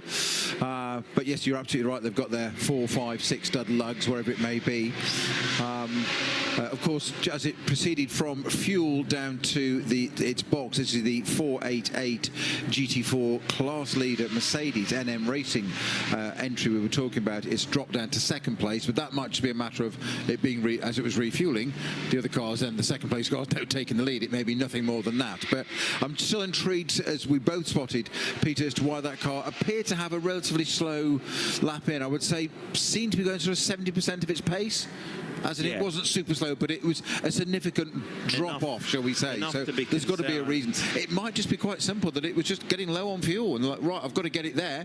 Better get it there than to run out on track on turn 10 when you've got 14 turns on a corner. When you're not ideal. The race. Exactly. Yeah, when you're leading the class. And it could just be let's play it careful, because generally speaking in the GT4 category, whether it's a 12-hour race split into 2 segments, a 12-hour straight through, or indeed a 24-hour race like today at Barcelona, generally in the GT4 category, it's who makes the least mistakes and who spends the least amount of time in the pits. Usually it's a battle of attrition. There's, we've seen alternators getting repaired all the time. We've seen all kinds of different things that teams have had and still won. So generally, I mean, if you can run in GT4 without complaint, normally you'll be in a good shout at winning the race. Even if you've not got the fastest car or the fastest driver lineup, generally in GT4, it's make that car run the full 24 hours without a problem, and that is not an easy task.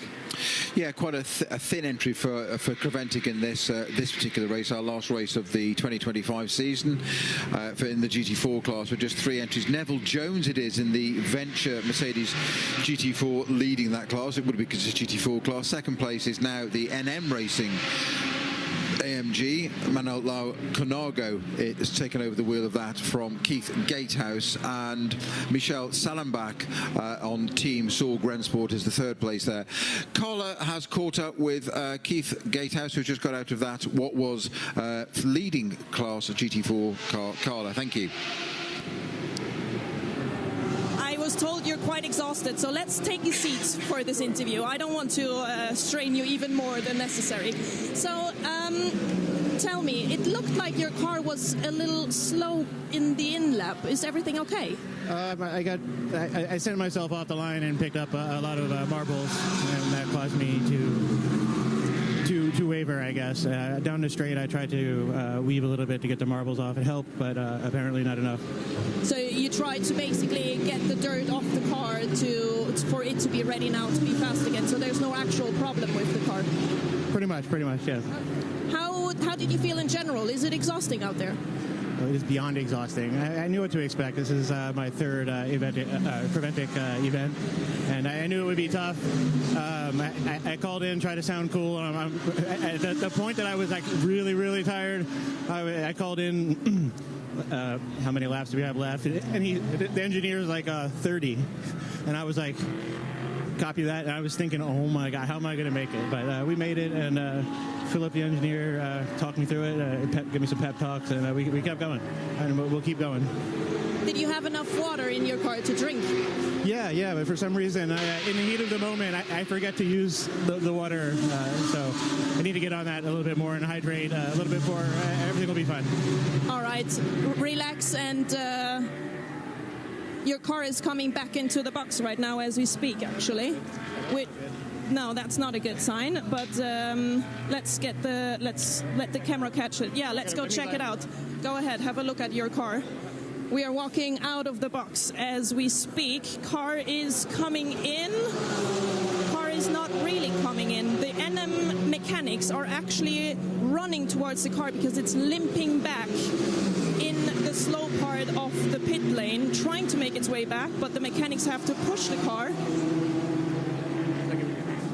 And I just got news from Keith. It looks like it's the gearbox, what he said. Anything else you can tell me right now? That was just what I got from the principal real quick. I asked him what happened, and it appears to be a gearbox issue. But we're close to the pit, so hopefully we can get that repaired and continue on. I was just going to ask, are you going to relax now a little bit? But that looks like a stressful situation you don't want to miss. That was the initial plan, and it's like now things are going to get a little bit heated, so we'll have to delay that for a bit. We'll try to cool down anyway. We will catch up with you guys later. Well, great job, Carla Vell, to get right there in the heat of the action at NM. So something was afoot after all in that car. The mechanics now having to push the stricken Mercedes towards their pit box. I mean, we just mentioned it. These are the situations you hate to be on the money, but we meant it in GT4. It is a battle of attrition. These cars aren't quite as resilient as the GT3s are, generally speaking. So these things can go wrong, and unfortunately it struck for NM Racing Team. So this is likely going to put Venture up into the lead. Yes, they have. They've gone into the lead then. So Venture Engineering, last year's winners in the 24 Hours of Barcelona, and of course they won very, very late in the day when Samantha Tan Racing had a car that was coughing and spluttering on the last few laps. So GT4 is never over till it's over. So NM Racing, they're going to have to go to work. And gearbox wise, as soon as you hear gearbox, you just shudder, Snowy, I always think. Yeah, it's rarely a quick fix. It can be done. Obviously, with this amount of time left, we have 17 hours and 25 minutes. Huge difference left, so things can be done. I guess you can change an entire gearbox, but it's never usually a quick fix unless it's an electronic selection or something element of it that's, obviously you've got two sides of your gearbox. You've got your paddles, you've got your electromagnetic paddles that activate and say change gear now. Your actuator actuators, and then you've got your actual mechanical gearbox bit. So it depends which side of it is. If it's mechanical, it tends to be a little bit more serious. But just as Keith Gatehouse was chatting to our pit reporter Carla there, the car had just gone out of the pits. We thought all was good, and not so. We also saw one of the other Mercedes to be not rotating at the same time. Was that the 65 car we saw just coming back round again? So that was shown to us by directors of that car rotating, that rejoining. An amazing rebuild job as well. They had a lot of work to do on the front of the car, front left from my memory.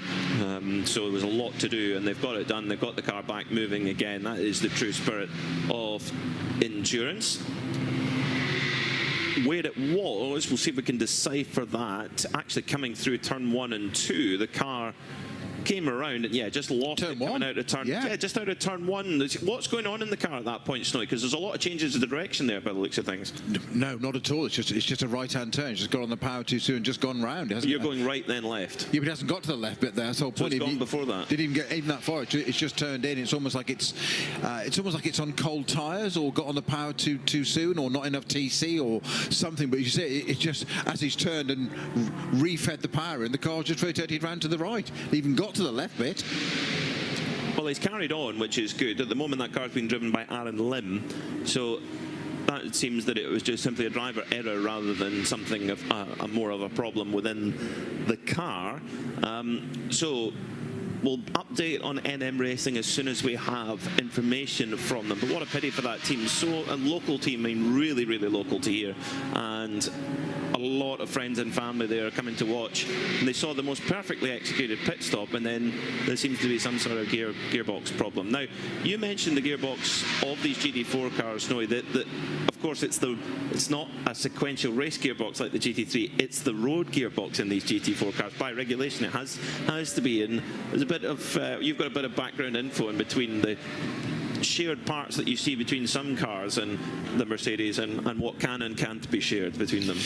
Yeah, I mean the GT4 Mercedes engine, a derivative of which is used in the Aston Martin GT4 car, certainly in the what we call the 17A model, the previous model. It's now a 40A, the latest car, but it's the same engine. Obviously, Aston do quite a bit to it. It's quite a bit different, but it is a Mercedes donor engine, if you like, or base engine.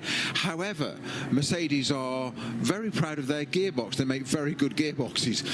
NM may disagree with me at the moment, but as a rule, they make very good gearboxes, and they don't permit Aston Martin to use their gearbox on their engine. So Aston Martin have to have their own GT4 gearbox mated to the back of a Mercedes engine. I'm not privy to the ins and outs and politics or commercial aspects of that, but it is a fact. But then the engine, of course, has to be the engine from the production car. So correct. So they're into a corner there where they have to then develop their own gearbox, which is not a cheap exercise, I presume. No, it's not, and it is obviously a beefed up version, to say the very least. Its changes will be quicker and whatever. But there are proprietary companies out there across the world. I'm not going to mention any names because there's too many of them. I don't wish to disparage anybody else, but there's plenty of companies the world over that make these gearboxes and are specialists in taking a road box. And you've got to remember, a road gearbox these days is operated on a paddle shift anyway, so it's got the basis of it there. It's just strengthened and made into a race version. There are going to be transmission engineers across the world now wincing at my words, saying it's a little bit more to it than that. So while there's a really close battle going on for fourth position between the Inter-Africa Audi and the Haas RT, sorry, Inter-Africa Ferrari, excuse me, and the Haas RT Audi, we're going to get an update from NM Racing with Carlo Velti. Here with the driver Manuel, who was in the NM car when you were just on your outlap, and all of a sudden you're coming in. I was having an interview with Keith, and it sounded so good. What was your feeling in the car right now? The car was really good. The team told me to push, that there was a free track. So once I was pushing, I feel the tires that was in good pressure and a good temperature. And then it was in turn 9, it was like a little bit tricky to downshift. And once in turn 11, I quick shift to third, Then I reduced to second gear to brake the car, and then once I was quick shift another again to third gear, it seems that the car doesn't change at all, and I hear a little brake inside the car, and I told to the team what I have to do, and it was box. So it was that. I mean, we don't know at all at the moment. We see the car is up. Your mechanics are underneath it. It seems that it is a gearbox problem. Okay, well, let's see what it is really. I'll give you some time to cool down. I will be back. I want to know from you what's actually going on. We're going to be here. Thank you. Thank you. Thank you to Manny Lau for taking the time to have a chat with us. When it's, you're in the lead of the race, these things have happened, and yes, it's not over, but it's that doesn't help the pain sometimes. Yeah, just finishing up on the gearbox then. If you're wondering why they're working on the back of the car there, it's because it's a transaxle. It's a rear gearbox. It's not just, I've talked earlier about it being mated to the engine. Well, it isn't actually. It's down at the back of the car with the prop shaft down to it. Lots to go on. Well, former leader has come into the pits. Maro Engel jumping out of the number 28 TFT Mercedes AMG with in his left hand a seat insert there. Of course, all drivers come in different shapes and sizes, and each driver will have a seat insert that sometimes, if they're a particularly taller driver, what have you, they won't need a seat insert. And if they're a smaller, more svelte driver, then they will. And that's important. I always remember Jörg Bergmeister, who was incredibly tall, drove with Patrick Long, who was the opposite. And they basically, it was just one massive seat insert and the seat on an actual rail, which made the difference. Maro Engel just at the office, just like if you've got a regular everyday office job where you have to go on, you answer emails, you go to a couple of meetings, that's basically what Maro Engel's just done, but at nearly 180 miles an hour in a 6.2 litre V8 Mercedes. But that is his day job. He spends, I bet he's done more miles in an AMG GT3 than he has in his road car on a yearly basis. Only 180 miles an hour? Is he not pulling top gear? Well, they're quite draggy, these GT3 cars. Oh, that's why then, okay. You're going to have to tell the listener story in a minute. Oh, don't go there again. Yeah. Don't go there again. So that then puts Juta up into the lead of the race. Arūnas Kukauskas in the number 71, but he will have. Now it's going to be quite tight actually to see how this work out, because Juta will need to pit at some point. Because the where are we? The Santalot Junior team car in 10th position. Elliot Earhart is race leader goes a little bit wide there. Arūnas Kukauskas at turn 1 and 2 and allows Elliot Earhart to go through. Now they are not running on the same lap. Earhart is trying to catch up a little bit. They're running about 3 laps behind, but the Juta machine, just a little mistake there then from the Audi, or was it contact? No, I think it was just a little mistake there. Doesn't appear to be any damage to the Juta machine. So are we starting to see a little bit more of a pattern, because the TFT Racing Mercedes has just done a pit stop and has come back out in 2nd place ahead of the Scuderia Ferrari. And just as I say that, they've switched around as they go over the timing beam. But TFT starting to look a little bit stronger again after a stint with their professional driver on board. That just vaults them further back towards the front of the field. This is how sports car racing works. You get that real ebb and flow throughout the day. 992 Red Camel Jordans, they lead the way at the moment by a reasonably slim margin from Müllner Motorsport. 2 top teams in this paddock. Red Camel Jordans, a ever-present team in 24-hour series racing. They did try a GT3 last year at this very race. They tried the Audi R8, but both Rick and Luke Broikers, they actually, after that race, they were really looking forward to getting back into their Porsche Cup car. They really preferred the way that it performed. They felt that it had felt more raw underneath them, and well, they're making the most of it at the moment. Well, the man of the moment right now is Maro Engel, having put in another strong stint, and he's caught up with Carlo Velti. Up in the commentary box made a comment saying, I wonder if he spent more time in his race car compared to his car that he owns at home. That's how confident you look. How was it? It's probably not wrong. Yeah, it was good. Temperatures are coming down, so the track grip is improving, and yeah, that was a fun stint. Obviously a lot of traffic, and you always have to stay sharp in these traffic situations, but it was good fun. We did see you a little bit touching the grass in some moments. What was that? Explain a little bit. What was it for you right there? Yeah, there was a lot of cars side by side in that moment. I just wanted to make sure there's enough margin, so I put 2 wheels in the grass, and not more than that. So you purposefully put 2 wheels in the grass? Yeah, just to make sure there's enough space, yeah. You know that there's people who try to avoid that in racing. Yeah, it's generally faster if you can avoid it, for sure. All right, and now you handed over the car. What is the situation at the moment? Tires feeling good in that temperature? Car feeling good? Yeah, Patrick's doing a good job now. He's in the car. He's already done, I think, an hour and a half in his first stint. So, yeah, just following the plan and racking up the laps, and then we'll see how it goes. There is one thing that people who watch these races wonder about. It's the fact that you guys go to sleep. While a race is going on, you go to sleep. How well do you handle that? Can you sleep? Yeah, I'm definitely going to go to sleep now. Quick drink and some food, and then lie down a bit, so I'm in shape for my next stint again. Then have a good nap. Nap does sound nice, actually. Sorry, it does. Were you able to nap in the middle of a 100%? Yeah, 100%. You've got a job to do in a set window. What I loved there from Maro Engel was we'd commented a few minutes ago, hadn't we, about that? The running wide at turn 10, was it? I think onto the grass. Where it was four and five. Onto the grass, and it was a little bit wide, whatever. So, but he's just admitted, in the cool way that somebody of Maro Engel's ability, talent, skill, I will keep it going, can do, that he'd done it deliberately because he'd gone round another car, so he wanted to make sure it had got enough room. He's so confident in his understanding of that car underneath him, he can afford to run it around 2 wheels on the grass and just carry on around that. That's Kevin Estre style mentality of pass on the grass, literally. It's quite cool. Both cut from a fairly similar cloth, actually. Yes, and have gone toe to toe many times. He's 40 now. He turned 40 at the end of last month.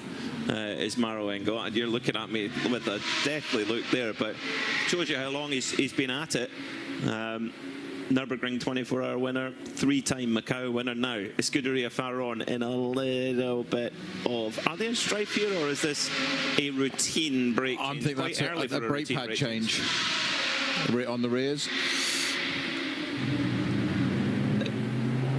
So our 1, 2, 4 Type R that did rejoin, by the way, with its repaired steering arm, has just had a rotation at turn 5 by the look of it. I'm going to say, sorry, turn 4. I'm going to say, look of it coming into turn 5. I'm guessing it did it on its own. I'm hoping it's not a steering related issue because it just had that repaired. It's just gone around on its own in its own axis. Oh, there's a Mercedes and a Ferrari immediately behind that have literally only scantily got past it. It was around €3 million of cars just narrowly just distant. For avoidance, I did say scantily, not scantily, got past it, just to make sure it gets any chat conversation.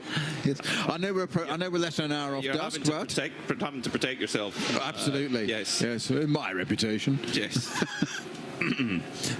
Jeremy Lucas is at the wheel of so this was the car that Ben, I thought was ridiculing me earlier. He wasn't ridiculing me, just thought it was quite funny that I noticed on the tracker it was at the back of the pits and it seemed to be coming in and out and in and out. He said, no, it's retired. I said, I'm not convinced it's retired. I jokingly said at the time, because it was a steering arm failure, that it had actually been brought forward towards the back of the garage again, as if it was hinting like it might just come back in again. John Hindhoff, in his detective skills, inherited from his dad, had gone and found out that the original steering arm that broke on that car, The replacement then broke. In the meantime, talk about organised, they'd repaired the initial breakage. It's now became the spare, so rotated it around, and that's now on that car. Now, the 949 Porsche that is in the pits, Seb, our cameraman, has got down there and got some great footage of looking in on that brake pad change on the rear. Well, it's not just a brake pad change, they've got the disc off as well. However, there's something going on with the hub where it's getting serious when they've got an electric drill out, and now one of the bolts has sheared off. Now, it looks like they're trying to replace the hub. No, it's where the disc has come out, so one of the bolts, the retaining one, it's sheared it off. This is the second one of these bolts that's now sheared off. They're literally having to drill them out. What that means is they need to use a smaller drill. There's a retaining screw, always on a disc, by the way, to keep it in position. Then the wheel holds it on, but before that wheel goes on, it can be loose. There's 3 on the look of it by this. You have to use a drill of smaller diameter to drill the center of the remains of that bolt out to make sure that falls and collapses in to come out, because you don't want to damage the thread that's gone into. So the bolt's sheared, but the thread's there. Am I making sense? Yeah. All I'm thinking is, if you were driving that car, it's best not to be watching what's going on at the moment. Better just to get in the absolute car. Absolute opposite. Utter faith in your mechanics. Well, of course, have faith in 100%. mechanics, just don't watch. No, don't question it. Don't question it. They know what they're doing. They know what you're doing. That's called teamwork. Carla Velte's down there. Carla, what are you picking up down there? Actually, I picked up not the opposite, but something a little bit against what you guys said. It was the team manager speaking to the driver via the radio and kind of with like hand gestures, actually explaining what exactly they are doing in the back. I feel like there's some drivers who maybe prefer to know exactly what's going on rather than just sitting there anxiously waiting. And the other thing as well, there is only a few mechanics allowed into the pit lane. They all wear these collared, let's call them arm bands. Please help me, English guys, what it's actually called. But they wear those, and only those with these bands can get into the pit lane and work on the car. The rest of the team needs to stay behind the red pit lane at the pit lane line on the floor in the box, which means if there is pieces that need to come from the inside of the box to the car, they have to run back and forth. So it's a very sporty moment that is going on here. People running around, and it looks like they are indeed struggling a fair bit to get things back into place where they belong. But all in all, once again, it shows the dynamic that goes on in a team and how intense it can get from now to in a second. Carl, you're absolutely spot on there with information to the drivers and differences of opinions on drivers. Some vary, or all vary, but I was one of those drivers who I want to know what's going on. Exactly. What's the problem down on the corner there? I need to know exact information. I trust them people. I want to know exactly what's going on. What was interesting there was I mentioned about a retaining screw to hold the disc on. They hadn't taken the caliper off there. They'd taken the pads out of the way, but the caliper was still in place. But when the disc came off, 3 out of the 5 retaining screws had sheared. That's what they were drilling out. Not 1, not 2, but 3 had sheared, and that's what they were drilling out and replacing. They then put the disc in through the caliper in place still to save time, and then got the big pliers with massive plates on them to push the pistons all the way back. The reverse pliers, they open the opposite way, so the jaws open wider, push the pistons back in the caliper so you can get the new pads in, and it's taken probably, I would say, less than a minute once they've got those screws sorted to put a disc on, new pads, a wheel, and back out again. 1 minute to do those 3 things. They charge you 5 hours at Quick Fit for that. You would get a big bill for that. So a few laps ago, while we were closely monitoring the Scuderia Ferron brake repair, there was an on-track tussle between the Duta Racing Audi, which leads the motor race, and the Santilok Junior Audi, which sits in 9th at the moment. Now, the Juta Audi just went off of Arūnas Kukauskas, just went off the road at turn 1 and 2 onto the tarmac runoff and joined back again. And we pontificated whether there'd been contact between them. It appears there may well be, because race control has noted the incident between them. So there is something that happened between the 71 Audi and the 18 Audi, that's Juta and Santilok. But whether it's anything to take any action on or not, we'll have to keep a close watch on the timing screen and indeed the penalty screen to see if there is anything to come from that. But race control are aware of it at this point. So we're nearly getting on for 7 hours into the race, and are we starting to see any kind of competitive pattern? I would say we are. I think the Juta Racing Audi, the TFT Mercedes definitely, Haas RT Audi is still in the mix there as well. Proton Huber also, and it also depends how the teams have used up their various drivers' driving time. Have they kept time in hand? I mean, for TFT, they've done 2 Maro Engel single stints, Snowy, would you say? Yeah, I will double check for us, but I can do that for you. They've got I'm pretty sure it's 6 hours he can be in for. So they are the TFT car is a Pro-Am car. No, he can be in actually for 8 hours, and I would think they would use all of those. And to be honest, if you're not using all of those, you're giving away time. Because if you've got a superstar like a Klaus Bachler in the Proton Huber competition car, or Maro Engel in the TFT Mercedes, or a Pierre Kaffer in the Santilok Audi, all proper top-level professionals, you've got to use every last minute that you can have them in the car. So, for example, for ERA Motorsport, with their Ferrari, it sits 5th in Pro-Am at the moment. They've got Ryan DL in their team. Again, they want to use 8 hours of his time if they absolutely can, because each lap, the professional driver is always going to be quicker, and it's a cumulative effect. But I would think, Snowy, if you were a team manager, you would want to keep those hours for double stints through the night, surely. Yes, I mean, as you said earlier, quite right, you want to get your RAM driver get as much time as they can, because there's a minimum driving time they have to do. So yeah, you want to get that in the bank safely, as on your clock. It's done.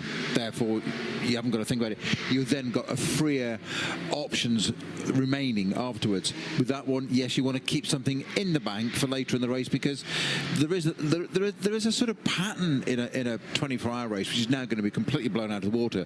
I've said it because I'm going to jinx it, but there is a bit of a pattern that at night it kind of settles down. I don't really know why. I don't know what it is. It's still a quick pace. The engines run better. It's cooler. The tyres last longer.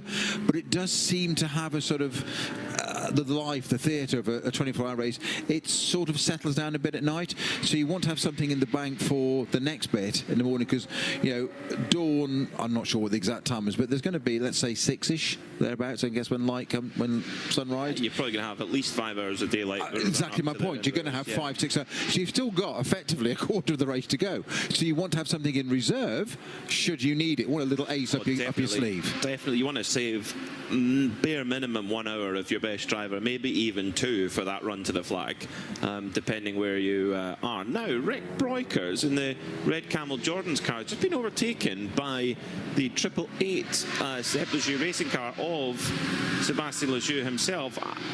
And Seb Lejeune is looking like he might be trying to drive away here. So has something happened here for Rick Breukers in the 909 Red Camel Jordan's car? The car looking a little bit wobbly there over the curb, but normally we would see Rick pull away from, with greatest respect to Sébastien Lejeune, but Rick is a stronger driver. So is there something afoot with the number 909 car Red Camel Jordan's car, well, I'll tell you one thing is he's got 44 lap-old tyres, and Sebastian Lejeune has 12 lap-old tyres, so there is your difference. Rick Breukers is an hour and 20 minutes into his stint, so it won't be long before he has to bring that car in for fuel anyway. So that just shows you, actually, Snowy, how much the tyre can make a difference. You can have your best driver in the car, but if they're on tired old boots, then it's not going to give the performance. Exactly. You know, there's only so much you can do with it. If it hasn't got the contact or the footprint underneath you, then there's nothing you can do about it. So at the head of the field currently, it is the Utah Racing Audi leading from the Scuderia Ferrari.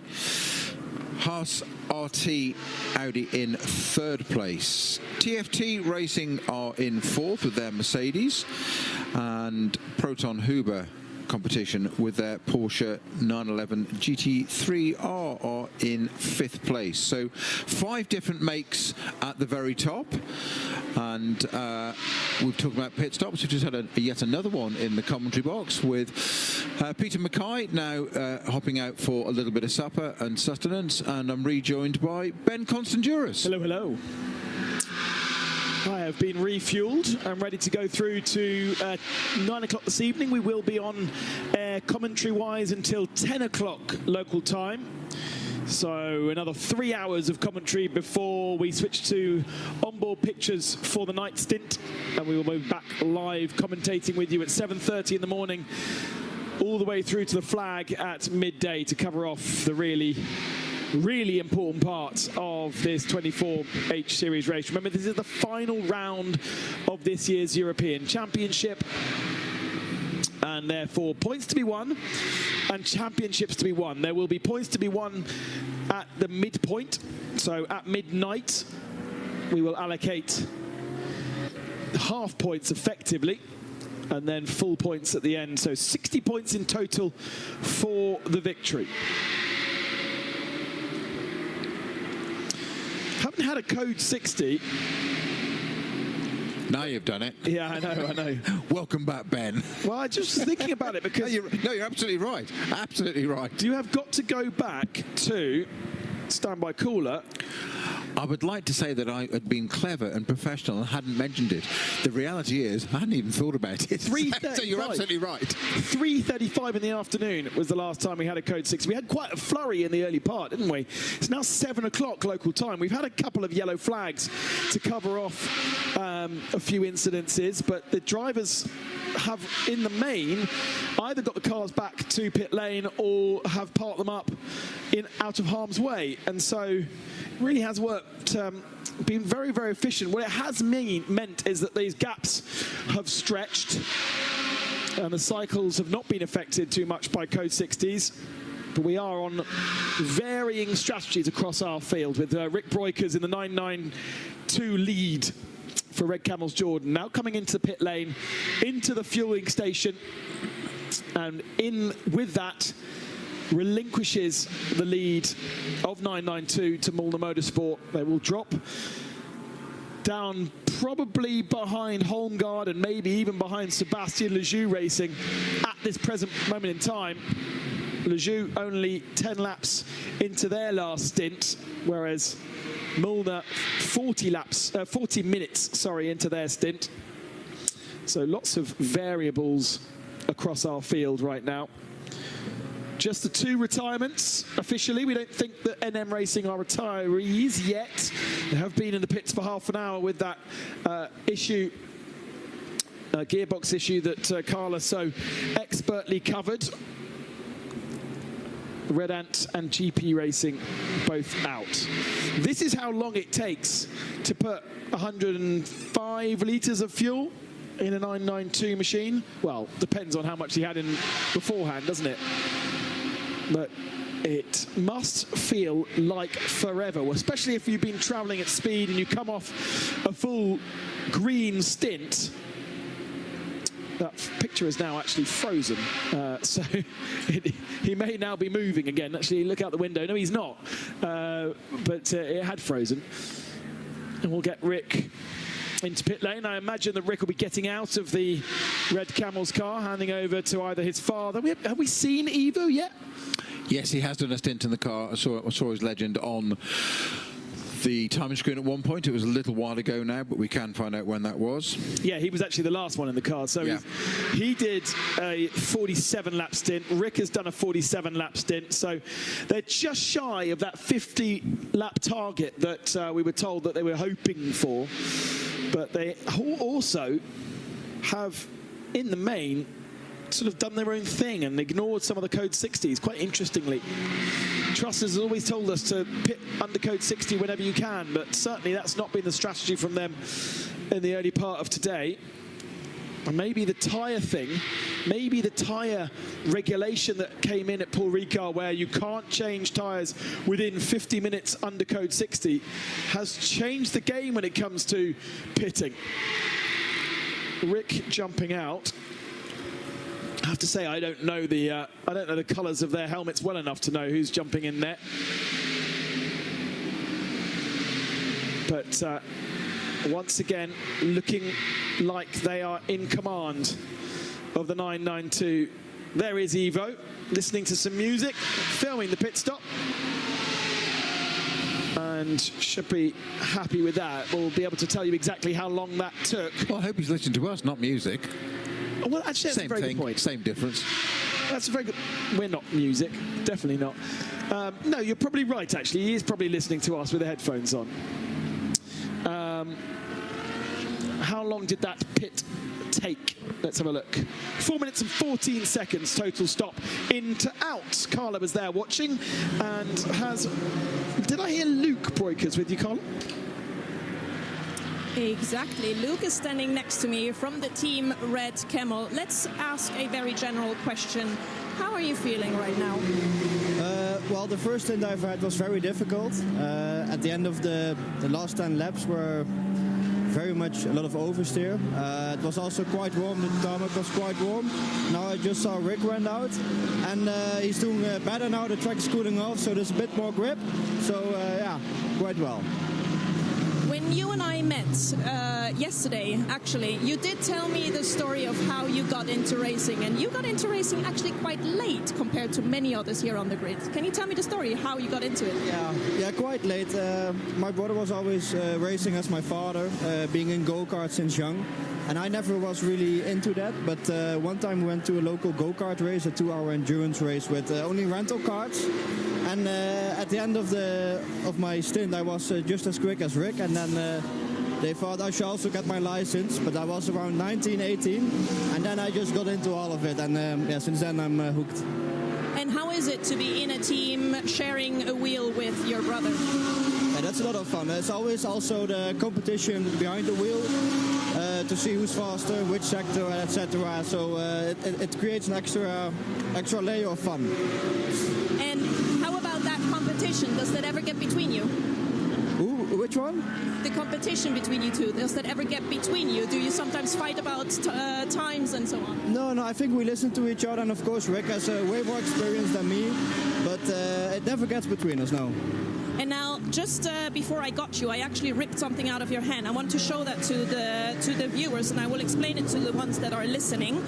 So, more often than not, in racing, you see this thing called tear-offs, right? Can you help me quickly unfold it? There you go. So literally, this is what is stuck when it's not folded together like this on the windshield, right? You can see how dirty that is. How hard is it with the visibility on track when it gets to this state before you tear it off for the next one to be clean? This one is quite clean, actually. It's been way worse. Last time we were in Spa, there were a lot of insects. So this is a clean one, I would say, but it can get very bad.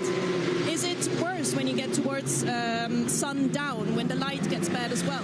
Yeah, that's also why we remove this one, because if you have the sun on the tear-off, all the dirtiness also gets displayed in your eyes, etc. So now we took it off before the sun goes down. That means now there's no more tear-off on it. It's just the normal windshield. I think we have 1 or 2 layers left, so we'll see. Let's hope that's enough until the end of the race. Well, good luck. I'm guessing you will get a rest now. Is that right? Yes, have some food and then jump in after Fabian. So getting ready. Okay, well then enjoy your meal and good luck. Thank Thank you so much. Gosh, that idea of picking up a windscreen strip and looking through it. I wonder where that came from, Carla Velti. I mentioned that her last night, not to her to do it today, but on a completely separate thing. Do you remember at Le Mans there was like loads of flies everywhere, and it was how the winter nights fly by in the Consenduras household then. Yeah. Ideas you came up with. Why don't you pick off a discarded windscreen tear off and look through it? It's kaleidoscope time with Ben. Well, do you know what? Still good stuff. Still good stuff. Absolutely. No criticism. Just great idea, Ben. Battle for 8th position between the Simpson Motorsport Audi and the Santalok Junior Audi. Ella Earhart, the stronger of the two drivers, just 0.3 of a second separating them. In fact, now with Ella into that car, starting to make their way back through the field. Doppelmayr, between Doppelmayr and Inderbitsen, they have to do a total of 4 hours. They are the AM Spirit drivers, and therefore they have to do a total of 4 hours. I think I said that each of them had to do 1 hour each. They actually have to do 2 hours each, but they don't have to do 2 hours each. They can, one of them could do 1 and one of them could do 3, but in total the two have to do 4 hours of this race. Carla, back down to you.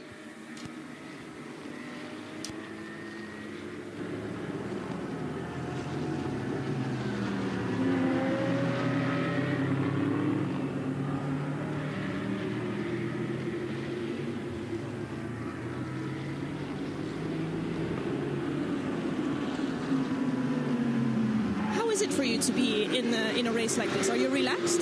I think the most important thing is to stay relaxed and keep cool, because now we go into the darkness. Everything can change, means also the setup of the car, but let's say there is no hurry at the moment. We expect that we have during the night a lot of trouble, means car stuck maybe in the gravel and so on. So our idea is to survive and see what's going on tomorrow morning. We were having a conversation earlier. When you guys are at the fuel station and you just sit and wait, how long does that actually feel for you? The biggest problem is the heat. You really feel how the heat comes up. You have no air conditioning in this moment, so that is the biggest problem. After 1.5 hour stint, so that is really crazy. But we try now, or from now on, to go in double stints, because that saves some time for the driver change, and yeah, that is the idea now for the night. You have a co-driver, let's call it like that, or a teammate, Klaus Bachler, who is very experienced as well. You are two very experienced drivers together. How much do you, let's call it, cooperate to get the maximum out of the car?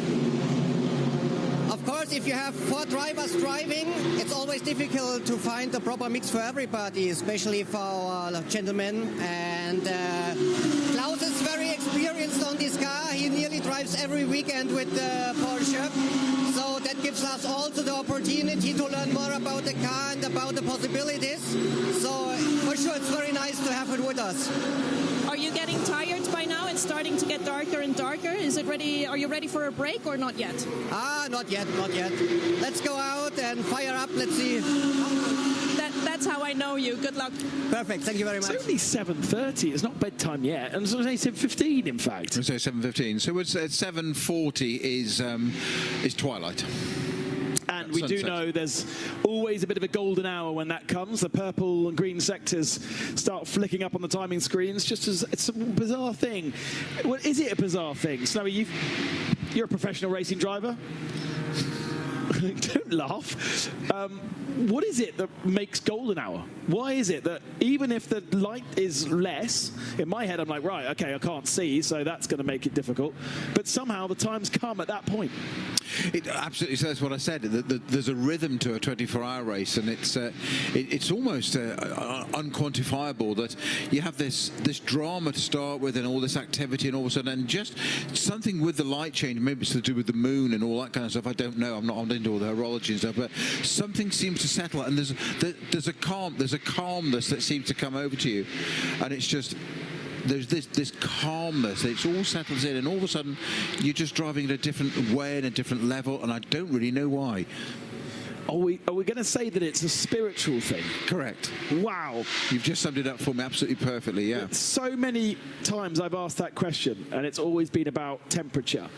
But Peter Snowden has just whipped out the moon power and spirituality of sunset is why people go faster. I love that.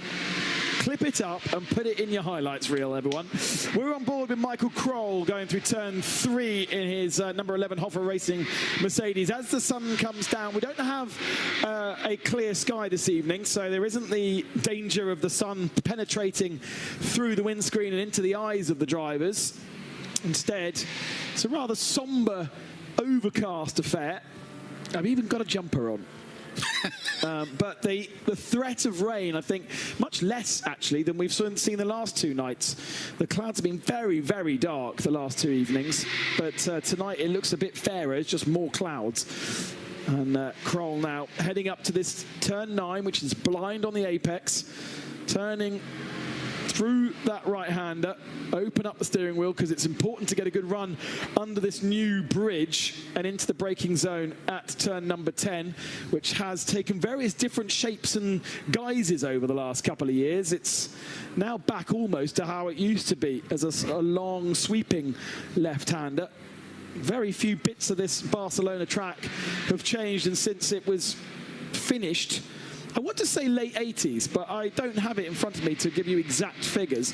And now back down the hill through the final turn, which is closest to the Granola's building and construction site, industrial site, not construction site, to the outside of that turn, and then along the main straight.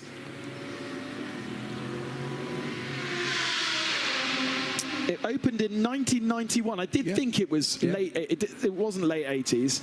So yeah, 1991. It's younger than me. In fairness, most things are, because you are a mere baby, as in a good Snowy way. by name, snowy by age. Yeah, exactly. Over the line comes your Tyson. Yeah, September 1991. So it's celebrating it's a birthday, isn't it, this month? But it's interesting. I mentioned this earlier without really thinking about what you've just said, and again, you've said it far better than me. It's why you're lead. But they did change the circuit, those turns down at turn 10. Yeah. It got tighter and oblique and horrible, in my opinion, humble opinion, one person's opinion. They may vary, others are available. What it also allowed for by doing that was a bigger gravel trap. That was one of the partly one of the reasons. Yeah, because the cars were getting so fast and whatever, especially Formula 1. And that is a slight danger. Just with that, on turn 13, 14 as well, between 13 and 14, they put the chicane in that's still there, and it's an oblique turn right, almost a 90-degree turn at turn 13, into a tight left-right out to reduce the speeds coming into turn 14. And mercifully, in my opinion, and I'm sure others agree, and certainly we will, Creventic here, racing here, they've changed it back again. And it's usually circuits, once they've been changed for necessarily the worst, for one race of a year, like a Grand Prix, it doesn't tend to come back. They have gone back to the original circuit again, and that's what they use for the Grand Prix still now. Yeah, that final turn again, now back to how it was before, is a very fast turn, and there is no space to make the gravel trap any larger on the outside there. And it was thought of 10, 15 years ago that it was too small, and therefore they were not going to be, it wasn't going to be safe. So they needed to slow down the entry into the final turn, put a chicane in, also create an overtaking opportunity apparently. But then the FIA have kind of gone back on that.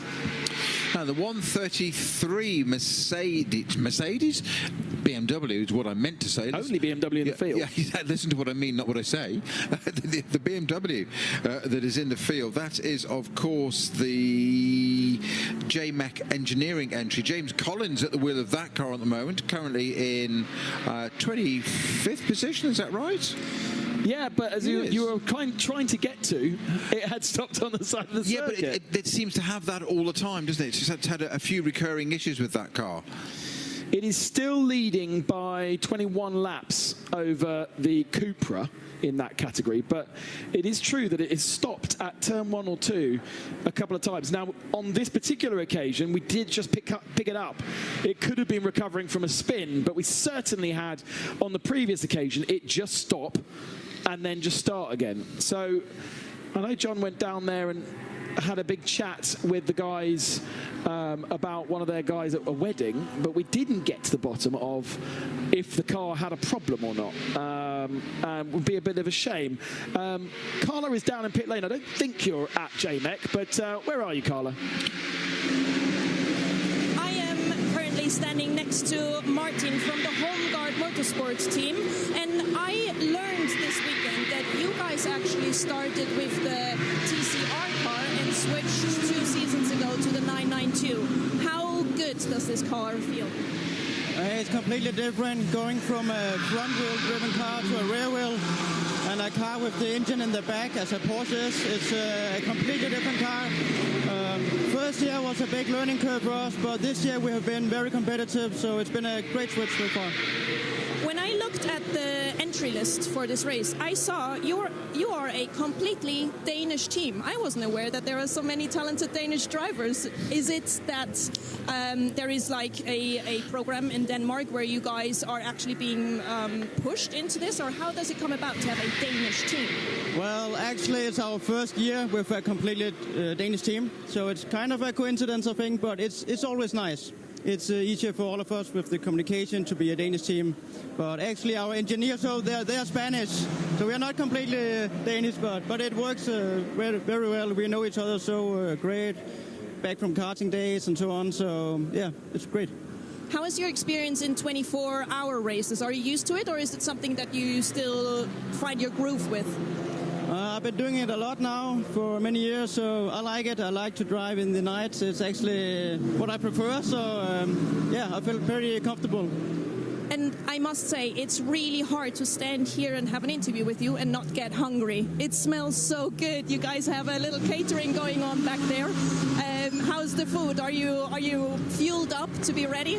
I'm fueled up, yeah. We have our team manager's wife. She do the barbecue out there, so it's great. Yeah. And you're next in the car? I'm next in the car, yes. Good luck for that. Thank you. Yeah, Home Guard Motorsport really have built a great momentum here at Creventic, as you say, with those 2 Volkswagen Golfs in TCR, and then as that sort of fizzled out in terms of a class, sort of being forced almost to move up into the 992 category. Don't forget also, Mr. Le Mans is from Denmark, and Nicky Team. In fact, here's a fun fact for you. Of the fans at the Le Mans 24 Hours, British is the most represented nationality in the grandstands, but the Danes are usually number 2. And that is mainly and almost entirely thanks to Tom Christensen and his brother, who runs a massive campsite at the Le Mans 24 Hours. And of course, the Dane Train, a long-time Aston Martin partnership of Nicky Team, Marco Sorensen. He always is, isn't there normally one that isn't Danish? I'm trying to think of the third one that is Danish in that field. But I'm sure, for instance, Johnny Adam at some points has been part of it. Definitely not Danish. And definitely not a Viking. The closest he'll get is Danish bacon sandwich. Oh, don't talk about bacon. Anytime. Oh, I've triggered him. Every time we go into commentary on an endurance race, it's never in the UK, and therefore it's never good bacon. Kasper Elgaard. Oh, yeah, there's a good shout. Yeah. Throwing it out there. But yeah, great to have Home Guard with us. Only one car with this weekend, but we have seen them run 2 in the past, and certainly they did run 2 in the Michael Christensen. Michael Christensen, yes. Just thinking. I'm saying these things like I'm really clever, by the way. Peter Mackay sending me messages, and I'm just feeding out what he's saying. Peter. I could take credit, but I can't. I've got to credit the correct man. I mean, it's better if we just use Google, to be honest. Exactly. Well, we don't need Google. We've got Peter Mackay. Yeah, on a break. We've got our own. Watching the Ryder Cup, and he's still coming out just rattling out Danish names because he can. Because he's good like that.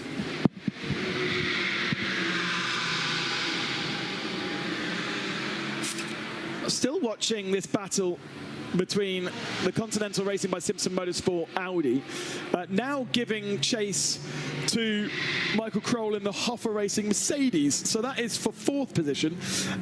One little thing I remembered whilst I was having my dinner, or I was reminded, I should say, whilst I was having my dinner, that in that car is Alex Acker. But we have not seen Alex Acker in that car. And I said, he actually had his arm in what I thought was a sling, but it was a scarf that he was using as a sling. I said, have you hurt yourself? He said, no, and took it off. I was like, fine. I was like, but we haven't seen you yet. He was like, no, not racing for another couple of hours. So they've got their semi-pro still up their sleeve, completely up their sleeve. I was talking to Pierre Caffa earlier, and he was saying something similar, that he will go in. I think he has done a stint already now, hasn't he now? But he was basically saying exactly the same. He won't be in the car for quite some time after the start. Yeah, well, we did see Pierre. We saw Pierre out earlier. We have seen him in the car, but not quite. I think they're saving him for the night. You definitely don't want to put your AM drivers in at the night, do you? That's very much a sort of well-trained thought. Again, we need a commentary camera box. Because a pro driver can do it with their eyes shut almost, whereas an AM driver... That's why the dark doesn't bother them. ...looking for those apexes. And it is amazing to say, I don't know how much floodlights do we have around this circuit? We don't really, do we? We sort of low down floodlights, but for instance, the 992 endurance race at Spa finished in the darkness and they hadn't lit any of the apexes, and all of a sudden you're like, wow, okay, this is really dark. Le Mans 24 Hours is not a patch on a night race properly, because you're looking for an apex out the side of a window, and these lights don't track as you turn, like in my Ford Focus RS, whereas where I turn right, the lights turn for me so I can see the apex. You don't have that in this car, so you can't see those apexes when you're through these hairpins, for instance. Got the same in my Land Rover as well, but it's got a slight height disadvantage. It tends to roll in the corners so much it needs directional lights, because you might be pointing the wrong way. Snowy, get on subject. Why don't we have them in the race cars? There's a very good... Probably, I suspect the mechanism for it is too heavy. Talking of lighting, the lights these days are so good. Before we continue that little thread, we have Carla in the pits. Indeed, I am in the pits, and I am with Daniel Sorg from the Sorg Rennsport, we have to say correctly, team. You are running the GT4. GT4 is a rather small group, but nonetheless, you have all the challenges out there as well. How is Barcelona treating you so far? Yes, it's always the same challenge for everyone. It's 24 hours, it's hard, it's exhausting and demanding. We just took over P2 in class due to bad luck with the gearbox of the other components. So, yes, it's unlucky. We are only 3 cars in class. Could be better. There could be much more GT4 teams around doing this fantastic race in series. I think the base is good for GT4 cars and teams, but they have to find the way to join us here and having a bigger party, having a bigger competition. So yes, luckily we are in a good position now. We are driving with 4 amateur drivers and a semi-pro driver. So yeah, it's our goal is to finish the race as best as possible, and then having a party. What is it that you enjoy most about running a GT4 team in this championship? Yeah, it's a good combination between the costs, the budget needed. Of course, any other faster car needs a huge bigger budget. So this compromise is good, and so that's what we like, what our customers like. They're having a good car, a reliable car, easy to handle, and so yeah, it's a good combination. Would you say that the GT4 is a good car for young drivers to get used to a track? Yes, of course. I can only recommend any, let's say, Formula 4 driver, for example, or out of karting, to join GT4 teams and races. So in a 24-hour race and a big event like this, you always get a lot of driving time in a short period. So you really learn a lot. Fantastic. Well, you've heard it here first. GT4 is a really, really cool thing to drive. Yeah, keen. Anybody's got a GT4 that they can give me to drive, I'm up for it. Yeah, you too? No, we've got one you can drive. Oh, you've got one I can drive? Yeah. Oh, brilliant. Okay. See you next week. It's got an Aston badge on the front and the back, so but you might like that. Is it an Aston? Or just put a badge on the something else? Only you would go there immediately. It's the way you said it. I was going to say it's a Skoda then, and everybody loves a Skoda. Going, what's wrong with a Skoda? But no, it's an Aston. It's a GT4 Aston. I have there is a Fiat, a red. Actually, you were talking a couple of nights ago about treating yourself for your 40th birthday coming up in a month's time. So there you go. It's for sale anyway. So there you go. Spot on. Perfect timing. I think I need a little bit more help to actually. I didn't say I wanted to own one. We can take in instalments.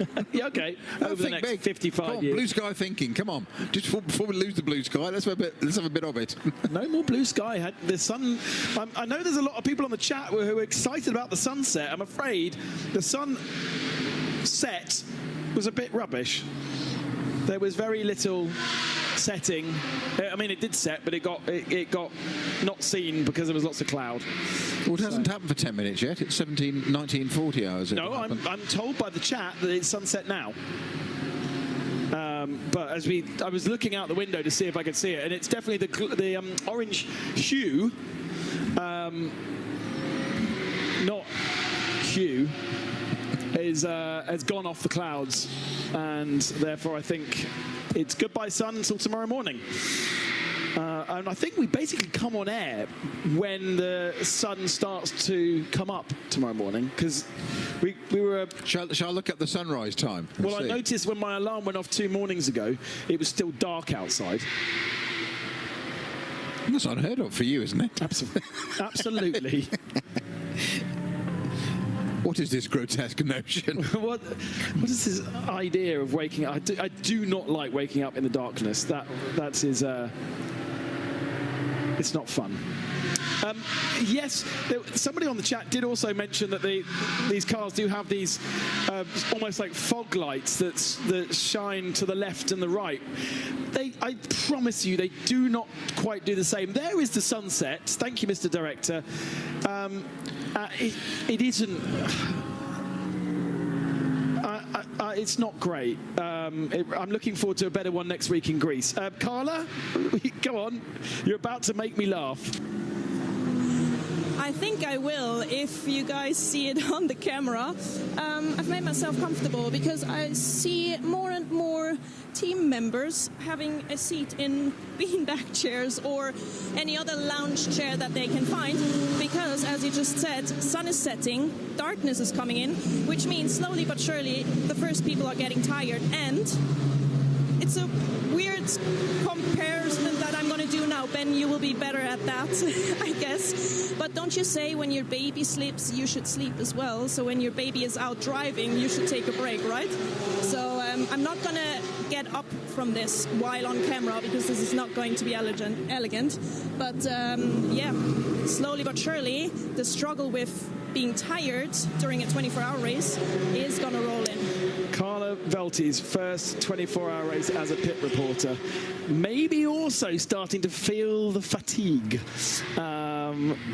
She was listening. It just cut away, just as you said yes. Very wise. Sunrise is 07:44, by the way. Oh, my Lord, we are going to be commentating. It is almost exactly 12 hours. 7:40 to 7:44, sunset to sunrise. Carla is right.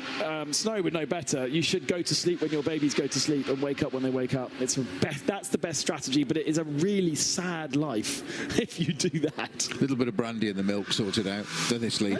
Like, you know, a 1 or 2 year old baby is supposed to sleep 14 to 17 hours a day. So yeah, right. It's supposed to. That's the stats. Baby goes to sleep at 8 o'clock in the morning. 8 o'clock at night. Should wake up at 7:30 in the morning if it is 3 or 4. I was given a whole sheet. the other day, and literally was. It's funny you bring it up, but it's not really appropriate for our... As I always say, kids don't come with manuals. No, but weirdly, our school think they do, because the school has been giving us an instruction manual about how and when they should sleep.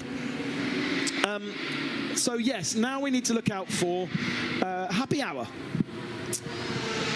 Are we going to see any green or purple sectors? And it very much depends on where they are on their stint length.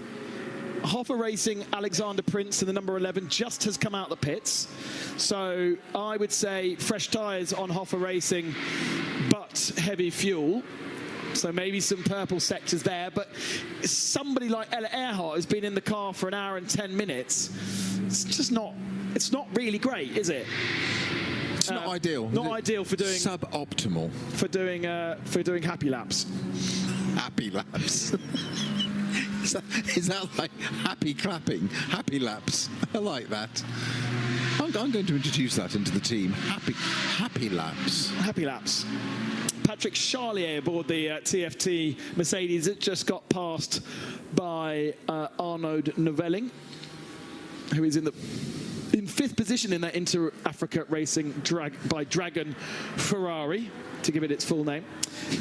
If you are looking at the pictures, we've got a nice full grandstand down there at turn number 10. And they will all be filtering soon into the centre of the paddock, where we have the Kiss FM Music Festival, which actually been going on a while. But I imagine as the darkness falls, the festive and festival will continue. Not forgetting the fireworks at midnight. No, I'm not looking forward to that, because I'm hoping that I'll be asleep by then and they'll probably wake me up. Absolutely, but I hope they don't wake you up, of course. But it was mentioned in the driving briefing that I attended yesterday, and I just thought, what a nice touch initiative. They're mentioning it to the drivers, and I thought, actually, thinking of that from a driving perspective, it's a very good idea. They do warn the drivers that at a set time, I'm sure they said midnight, it might have been 1 o'clock, but I'm sure it was midnight, that there is going to be a firework display, because if you weren't aware of that and you're in the car in that stint, you would get one heck of a shock if there's suddenly a whole lot of explosions going on at a corner as you're about to dive down the inside of somebody on a diminishing gap. I imagine that you get into this sort of zone, right? And Absolutely. you're just like in this comfort zone where everything's going We're quite sensitive nicely, souls, yes. And then all of a sudden something out of the ordinary happens, maybe wake you up, which could be a good thing. You don't want bangs. But you don't want bangs. Carla? Or was that John? Or was that nobody? Possibly nobody. It is Carla. Are you a fan of fireworks? I am a fireworks. The only problem with fireworks is that they usually take place quite late, and I really like my sleep, so I don't get to see them very often. But talking about fireworks, quiet. Can you hear me again? All right, wonderful. Yes, I do like fireworks, but they take place quite late, and I like my sleep, so I don't see them very often. But speaking about fireworks, there's actually some things going on in the pit lane as preparation for the dark. The marshals are putting down little helps for the drivers in the pit lane so that they don't miss the actual pit exit. This is going to sound very weird because, of course, they have to just drive straight on out. But nonetheless, there's things going on here. There are measurements, there are timing boxes that are standing here. So they really need to be careful when they drive out of here. And they do tend to get nervous. They want to get fast. They want to go out. So these lights help in the dark that they don't miss that exit. And look, there's a sign on now as well where it says light on. Lights are always on, but they need to be on now. Yeah, absolutely. A regulation that they have to have their lights on once race control tell them. If the cameraman pans to the left-hand side, he will see that little lane that everybody has to go through. And those big boxes there are what we call the RFIDs. So they are from Michelin, and they are registering the barcodes on the tyres as the cars go through them, and that is giving us our tyre age data.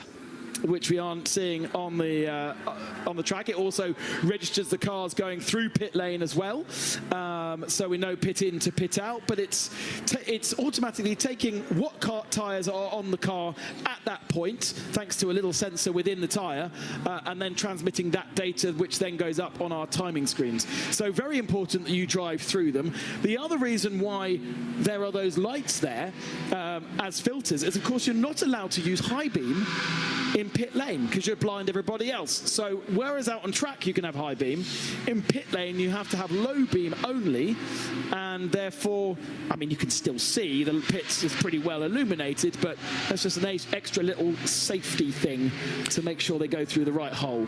Yeah, of course, and you also have very restricted vision from the inside of a racing car.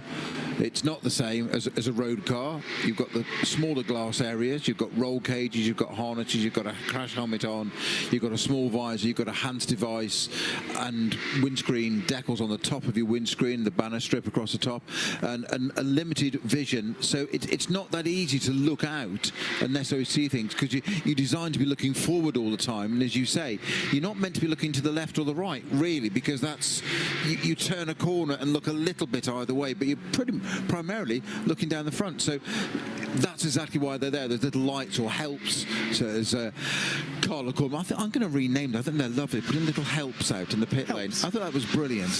I know Carla's down that end, unless she's sprinted very fast up the other end. The vortices have been metronomically and without fault circulating. And the 974 is the car that leads. Now, that is a new number to Vortex. They don't usually run that number. So question number one is, why are they running that number? Question number two, and more importantly, because one has actually just come in to fueling, are they really on 110-lap-old tyres? 110-year-old tyres. According to the stupendous. According to the RFID that we've just shown you, the tyre age of Vortex 974 is 110 laps. And the reason why I think this is possibly correct is because... No wonder it's in the pits then. Because the 701 has 94 laps on its tyres. Now, if there was one number, I'd think, oh, I'm totally with you. I'm totally with it, yeah. But we've got two Vortex trying to run about 100 laps on their tyres. So there is something, there's a mission for Carla, but she can't do it yet because she's somewhere else. There is the Vortex, and the tyres are coming off, thankfully. Definitely need to find out whether they actually have done 110 laps or not. Let's go back down to Carla. Standing next to Lars, you're one of the British drivers here in the Utah team, and you guys are sitting very comfortably on P1. How's it going? Yeah, I'll be lying if I said we wasn't expecting this, but look, it's just down to consistency, you know, and just putting the laps in, having no mistakes. Yeah, we've worked our way to the top pretty early and stayed there with good strategy and good fuel stops under code 60 early on. So yeah, at the moment there's been no code 60, so it's kind of like everyone's going through the motions. But I have to say that you know, the drivers have been great. You know, I think there's 2 drivers that have been a whole season, and 3 of us are new to the team. So you know, if we continue the way we're going, you know, fingers crossed, we should be up there hopefully at the end. If you say you're new to the season, since when are you part of the team? So I've been racing on and off with Utah Racing for the last 3 years in this championship. So the last race I did actually was Spa last year, so I haven't been in the car for a year and a half. So I'm pretty rusty. But yeah, we found our feet pretty quickly as a team. We're not the overall fastest at the moment, but I don't think that really matters in a 24-hour race. We just have to keep it clean and keep consistent. So no, look, we're very happy where we are. Just hopefully no mistakes, no car failures. Fingers crossed. There's a long way to go. We just have to keep doing this pace, and we should be okay. And the team's obviously fighting for the AM Championship. You know, they lead the AM Championship, so it's very important for us to be leading up there, you know, at midnight for the points, and then obviously at the end to try to clinch that for the team. So that's our overall aim and job for the team. How easy was it to get back into the Audi R8 and get used to driving it? So, because of limited testing, I only had like 25 laps prior to the race. So, and I haven't. The first time I tried new tyres was in my first stint. So, to be honest with you, my first stint was a practice session. So, I was very happy the way it went. I want to be a little bit quicker, but that comes with time and laps, and so I just have to be patient. But I think by the end of the 24 hours, I should be pretty up there with the pace, and you know, my teammates have been great as well. They've got lots of experience with the Audi. So, but no, the Audi's a great car. It's very nervous. But it's a great endurance car, and you can see that now. You know, the Audis are always at the front. You know, in these races. So, no, really, it's been good. It's been good.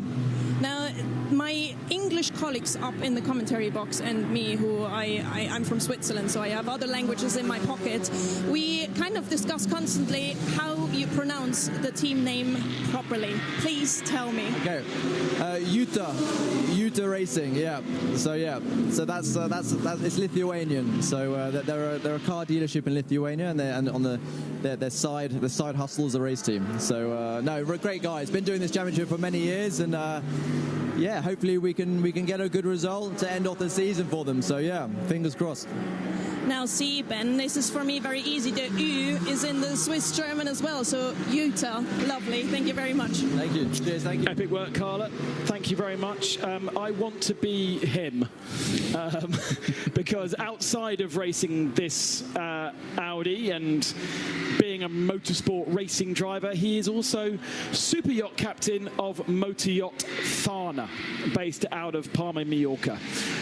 So that's his day job, and that's how Lars makes his money, and this is how he spends it and comes and races. I can't think of anything better. The only question mark is why he's not at the Monaco Boat Show, which is this weekend, where all the super yachts of the world gather and show off how amazingly cool they all are. I like my boats, but Monaco Boat Show or race an R8 around Barcelona. Well, I mean, maybe as the super yacht captain, Thana, he's taken Thana to Monaco, parked it up, and gone, right, I'm off for the weekend. I'll be back on Monday to pick it up. But that is, yeah, all right, I'm going to go and make friends with Lars, and we're going to live happily ever after. Well, that's what you think anyway. Yeah. Good stuff. Thank you very much. Forever now known as Jutta Racing rather than Jutta Racing. And yes, also not saying the U correctly because it should be an U, like the Swiss German U. With an umlaut. That's an omelette. You're back to bacon and egg again, aren't you? Oh, no, not food again. I've already had my dinner. Dinner or supper? Oh, don't go there. They're different things. Yeah, they are. You have dinner at lunchtime. No! What are you talking about? Dinner, supper, and tea. 3 different ways to have a meal in the evening. No, tea is afternoon tea. You go out for dinner and you have friends over for supper. That's you. End of. Full stop. Snowy, that's you. But if we consulted John Hindhaugh, he would say something very different. And maybe even, I don't know about Peter Mackay. I don't know. No, I think tea would be suitable in Scotland as well. Scotch egg and a dram, wouldn't he? I don't know. Good anyway, mix. There we go. So we've covered off some good subjects in the last 5 minutes. Super yacht captains to omelettes. And we still have to find out if Vortex are running 100 laps on their Michelin tyres. And I'm pretty sure that is exactly where Carla is off to next before she hands over to John Hindhaugh for the last of our commentary stints into the evening here. Now see, Kerry Cobb, our producer in London, says agrees Snowy with my tea, dinner and supper. It literally is. Different parts of England have different ways of thinking about it. You could draw lines across England and have different ways of describing. Sorry, I'm really sorry to those of you that aren't British and think, what the hell are they talking about?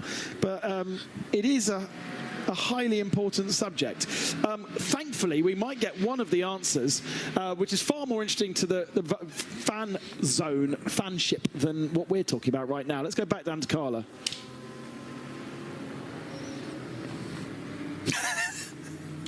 to questions that you have, and I am at the Vortex team. Now, I have actually two men next to me because I need two men to answer these questions. Question number one for you. You are one of the drivers, and apparently you can tell me why the number 974 is on your car. You know Réunion Island? You know? Mauritius? Madagascar? Madagascar, you know? Yes, I do. Indian Ocean? Little Island, French? Indian Ocean? My island, you know? Same. I go Barcelona for the course race, just for the race. I speak a little English, sorry. Je passe un bon moment. Comment on dit je passe un bon moment? Tu peux parler en français si tu veux. Parler en français, ah bah merci beaucoup. Ah mais fallait le dire avant. Bon en tout cas très content d'être ici. Le numéro sur la voiture c'est le 974, donc c'est le code du département de l'île de la Réunion. Bah c'est mieux comme ça déjà. C'est l'île de la Réunion et dans l'océan Indien, on n'est pas loin de Madagascar et de l'île Maurice. D'accord. Et donc moi je suis venu ici que pour ça, pour faire cette course à Barcelone. Cette magnifique course d'ailleurs, elle est vraiment géniale, très bien organisée. Donc je remercie beaucoup l'organisation, je remercie beaucoup la Team Vortex. Je remercie beaucoup aussi Avenir Assurance qui est sur la tenue, qui est une entreprise à l'île de la Réunion mais aussi en métropole.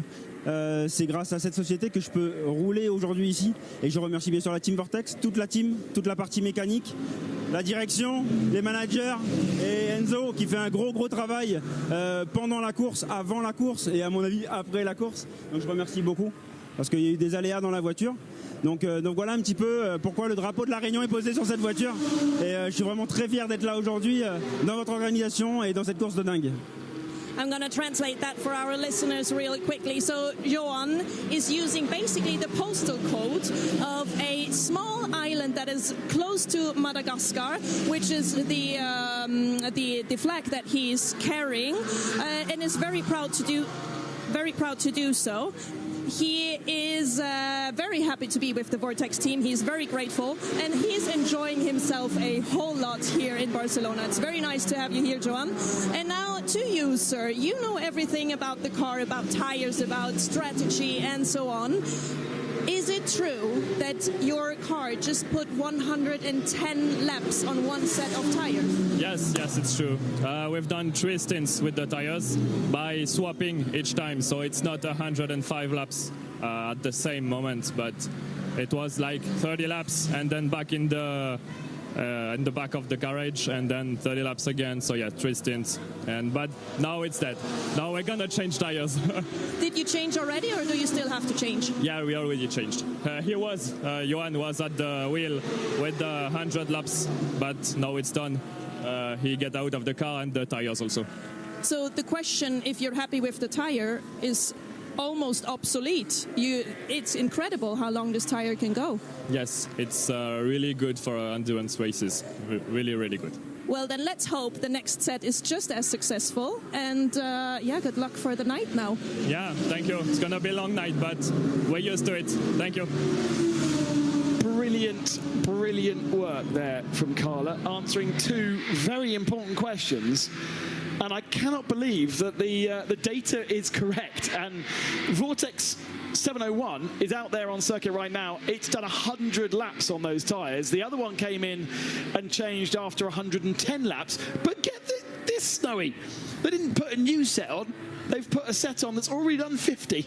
I know, it's bonkers. Everyone else is like 50, put them in the bin. Yeah, I can imagine that people like Paul Troswell down at Red Camel Jordan is scratching his head now going, seriously? Are you just making this up? No, it can't be true. No. In fact, we'll go and ask him, shall I, on my break? Lovely. I think Carla did the translation for Juan Olivier regarding the number 974. It's the departmental code assigned to the Reunion Island. By the way, if you've never been to the Reunion Island and you've heard of Mauritius and you've heard of Madagascar, Reunion's better. It's just amazing. Highly recommended to as a little holiday destination. We did see, we did hear actually, or we heard, I don't know if you heard on the stream, the screeching of tyres down at turn 1 with the car rotating. No problems. They carried on. Tracy Crone. It was Tracy Crone. Tracy Crone, 907 Porsche, yeah. So, car number 907, not a Porsche 907. RPM Racing, Tracy Crone's team having a little rotation and carrying on, just missing his braking zone. Interesting time to put Tracy out in the car as the moon comes out. He is obviously the gentleman driver in the car, but has an incredible amount of experience. I was just going to say, you can't go, I mean, amateur driver, gentleman driver, whatever you may want to tell me, but a huge, vast amount of experience, Tracy Crone. So, but just a little caught out on that turn. It was, yeah, turn 1. They brought in Patrick Heusman to that team this weekend because, of course, they are participating for the championship in 992. They are in 5th position in 992, 3rd in AM right now. And actually only 12 seconds off Jonathan Kearney in the HRT Performance Porsche. But Tracy is a little bit slower at the moment. Coming up to 8 o'clock local time here in Barcelona. Sun goes down, party starts in the paddock. We've had a decent amount of fans and a good flow of fans in and out of the circuit today. A lot of them, Snowy, carrying around used Michelin tyres. I knew what you were going to say. I said exactly the same to Carla on our break before you came back in. That I still it amazes me the souvenirs people want. On the way back to the commentary box, there were a couple of spectators that had not only got a used tyre, they'd got a damaged rim with the remains of a carcass of a tyre on it, and the front bumper PU section of what looked like a TTR car. I sincerely hope the team would give them permission to take them, but they were looking decidedly second-hand parts, not the spectators. I don't know what you do with them, though. Genuinely, what are you going to do with them? That's my view. And what for? One of them walked past me, and it was still warm. I could feel the heat coming off it. I was like, how have you just got that? But a lot of the fans not only getting themselves a day's worth of action and maybe a grid walk as well, but they've taken some Michelin tyres home, and presumably they don't do that every weekend. Otherwise, they would need to have a big garden full of tyres. They could build a tyre wall. Oh, come on! What else? What else would you want to use? I mean, 4 minutes off the end of my stint. That's not a bad finisher, is it? Why would you want a tyre wall in your garden? Surely there's better things you could do. Well, depends what you're going to do. If you're going to race a cart around your garden, it's very sensible. I mean, what I would do is fill them with concrete and use them as weights. But they'd be very heavy. You used to do that with kart tyres to weigh down awnings. Yeah, there's a huge difference in scale. Yeah. A GT3 tyre and a kart tyre. I'd be going for the... weights and dumbbells is kind of like springing to mind here. Going for the Cupra tyre rather than the Ferrari GT3 tyre. Lights coming down, so we have to start to get used to what the lights at the front of the cars look like, because that's all we're going to now be seeing until we wake up tomorrow morning at around 8 o'clock. Just a reminder that we are waiting for the Jutta Racing Audi to come into the pits. The stint length is nearly 2 hours for Arnus Kakauskas, with Patrick Charlet in 2nd position and Nick Gwelling up to 3rd position at Haas RT. John Hindhaugh rejoins us for the last 2 hours down in pit lane. John, what have you got for us? Just a bit of audio for you at the moment as Seb's taking a break. A Scuderia Faron in the pit lane with the number 949 Porsche, and they are doing something with some lights on the front of that car, pressing things to get different flashy bits and pieces. However, the main thing that they're doing at the moment is this is the first time I've seen somebody doing a planned brake stop. And this is discs or rotors for our American audience. Rotors and pads. Rotors and pads. And by the way, breakfast, lunch, afternoon tea, obviously high tea if it's more than just finger food or it's got something warm, and then dinner is in the evening. Supper, if you haven't had dinner, a bit later on, generally speaking. That's the way the food goes. I was listening earlier. But come on, John, you were having tea. you weren't having dinner or supper. You were having tea as a lad. You can have a cup of tea. Well, that's a whole at different tea thing, time. Yeah, an afternoon tea I agree with. Afternoon tea and high tea, two completely Absolutely, separate things. totally agree with you on that. And I have no problem with saying you go out for dinner and you have friends round for supper, but we would all, even if we were having dinner at home, we would call it dinner. Supper is a rather lighter meal than dinner, I would say. That's my take on it. And don't forget who I am. Oh, fire on the front right of the Porsche, and that was a little bit of, because I could see that was burning green, that was a little bit of brake fluid that is on fire there. But the guys are there very quickly with a blower to cool it down. So excellent work by the Spanish team here as they continue to put the new tyres on the back of that car. They're still not happy with that. They're going to get, I think they're going to get someone with a fire extinguisher as well. Just a tiny little bit of brake fluid as they were spreading the right front caliper. Brake fluid is extremely flammable or inflammable. Why is flammable and inflammable mean the same thing? That's something that no one's been able to answer me. However, they've got the brake change partially done, and now what they've realised they're going to have to do is, because they've lost some brake fluid, they're going to have to get the bonnet up and top up the brake fluid reservoir.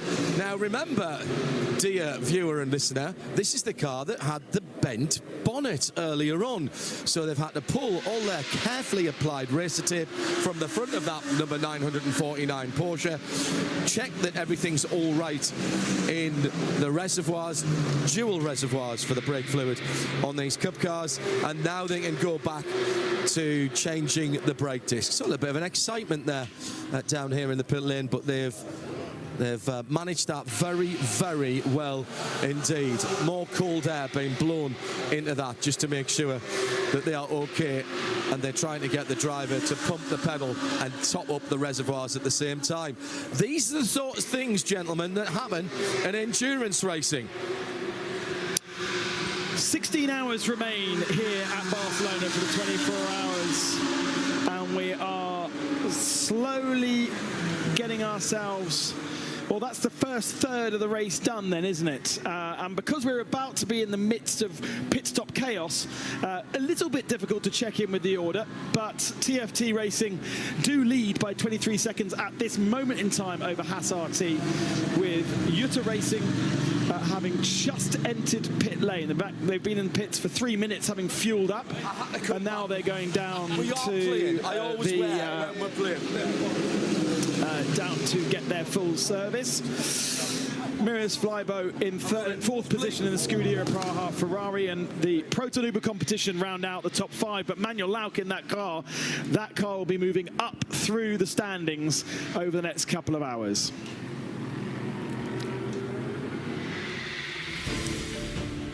Race started at midday here in Barcelona, and we had Maro Engel and Klaus Bachler at it at the front of the field for the first couple of hours. But lots of drama with lots of early code 60s and lots of unreliability. It's really settled down though since about 3:30 in the afternoon. We have not had a single code 60, and a few little maladies and a few little issues, but only covered by local yellow flags.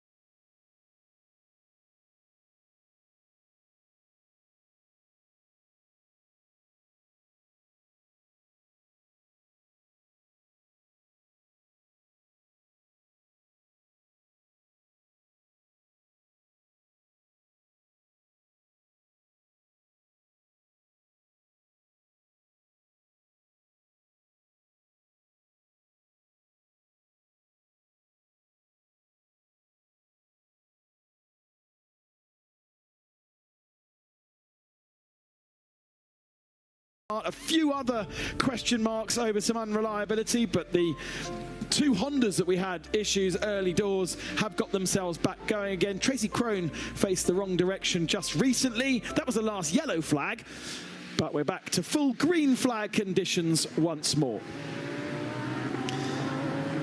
And it is TFT Racing that lead by 16 seconds over Haas RT, with Jutta Racing now down in 4th position, having just come back out the pits. Scuderia Praha ahead of them. Proton Uber Competition in 5th position. Hoffa Racing into Africa Racing by Dragon. Santalok Junior Team also part of the fun. And the Continental Racing by Simpson Motorsport. There and thereabouts. You probably could then start to say that in 10th position, the Get Speed Mercedes is on the fringes, and certainly E2P Racing, that has been spun around twice, is perhaps out of contention completely for victory, although only 3 laps back at this moment in time, and with pit stops lasting about 4 minutes, that's at least 2 laps. Red Camel Jordan lead 9.92, but only 53 seconds ahead of Mulder Motorsport in 13th position, with Seb Lejeune Racing, the 888 machine, in 3rd in class and leading the AM category. Big gaps, though, between the cars behind Seb Lejeune. HRT Performance a lap back, Holmgard another lap back, RPM even further back, and then Ajit Kumar Racing with various issues across this race so far, down in 5th in the AM category. The 2 Vortexes on an economy run on their tyres, and other than that, running very, very faultlessly in 20th and 21st position. In fact, at the moment, just 0.058 of a second between the two of them as they came across the line. It's now 6.7 seconds. In GT4, Venture, their Mercedes, the 421, leads that class, 22nd overall, with Team Sorg Rennsport, the 427 in 24th, and NM Racing in 26th position, but they had an issue with the gearbox in their Mercedes. They're back out on circuit now, but with that issue, they lost about 25 laps. JMEC Engineering ahead of them as the lead TCE car. They do have something going on with that BMW. Every so often it stops on track, but they still lead by, what is it, now 18 laps over the AS Best Racing Cupra. Then the first of the Through Honda Racing Civics in 3rd position. The Asbest Racing Porsche Cayman in 4th position, and the second of the Through Racing Hondas in 5th in the TCE category. One other car to check off the list is the Viper Nisa Racing Mercedes that is back out on circuit. Those Malaysians keep that car a-ticking.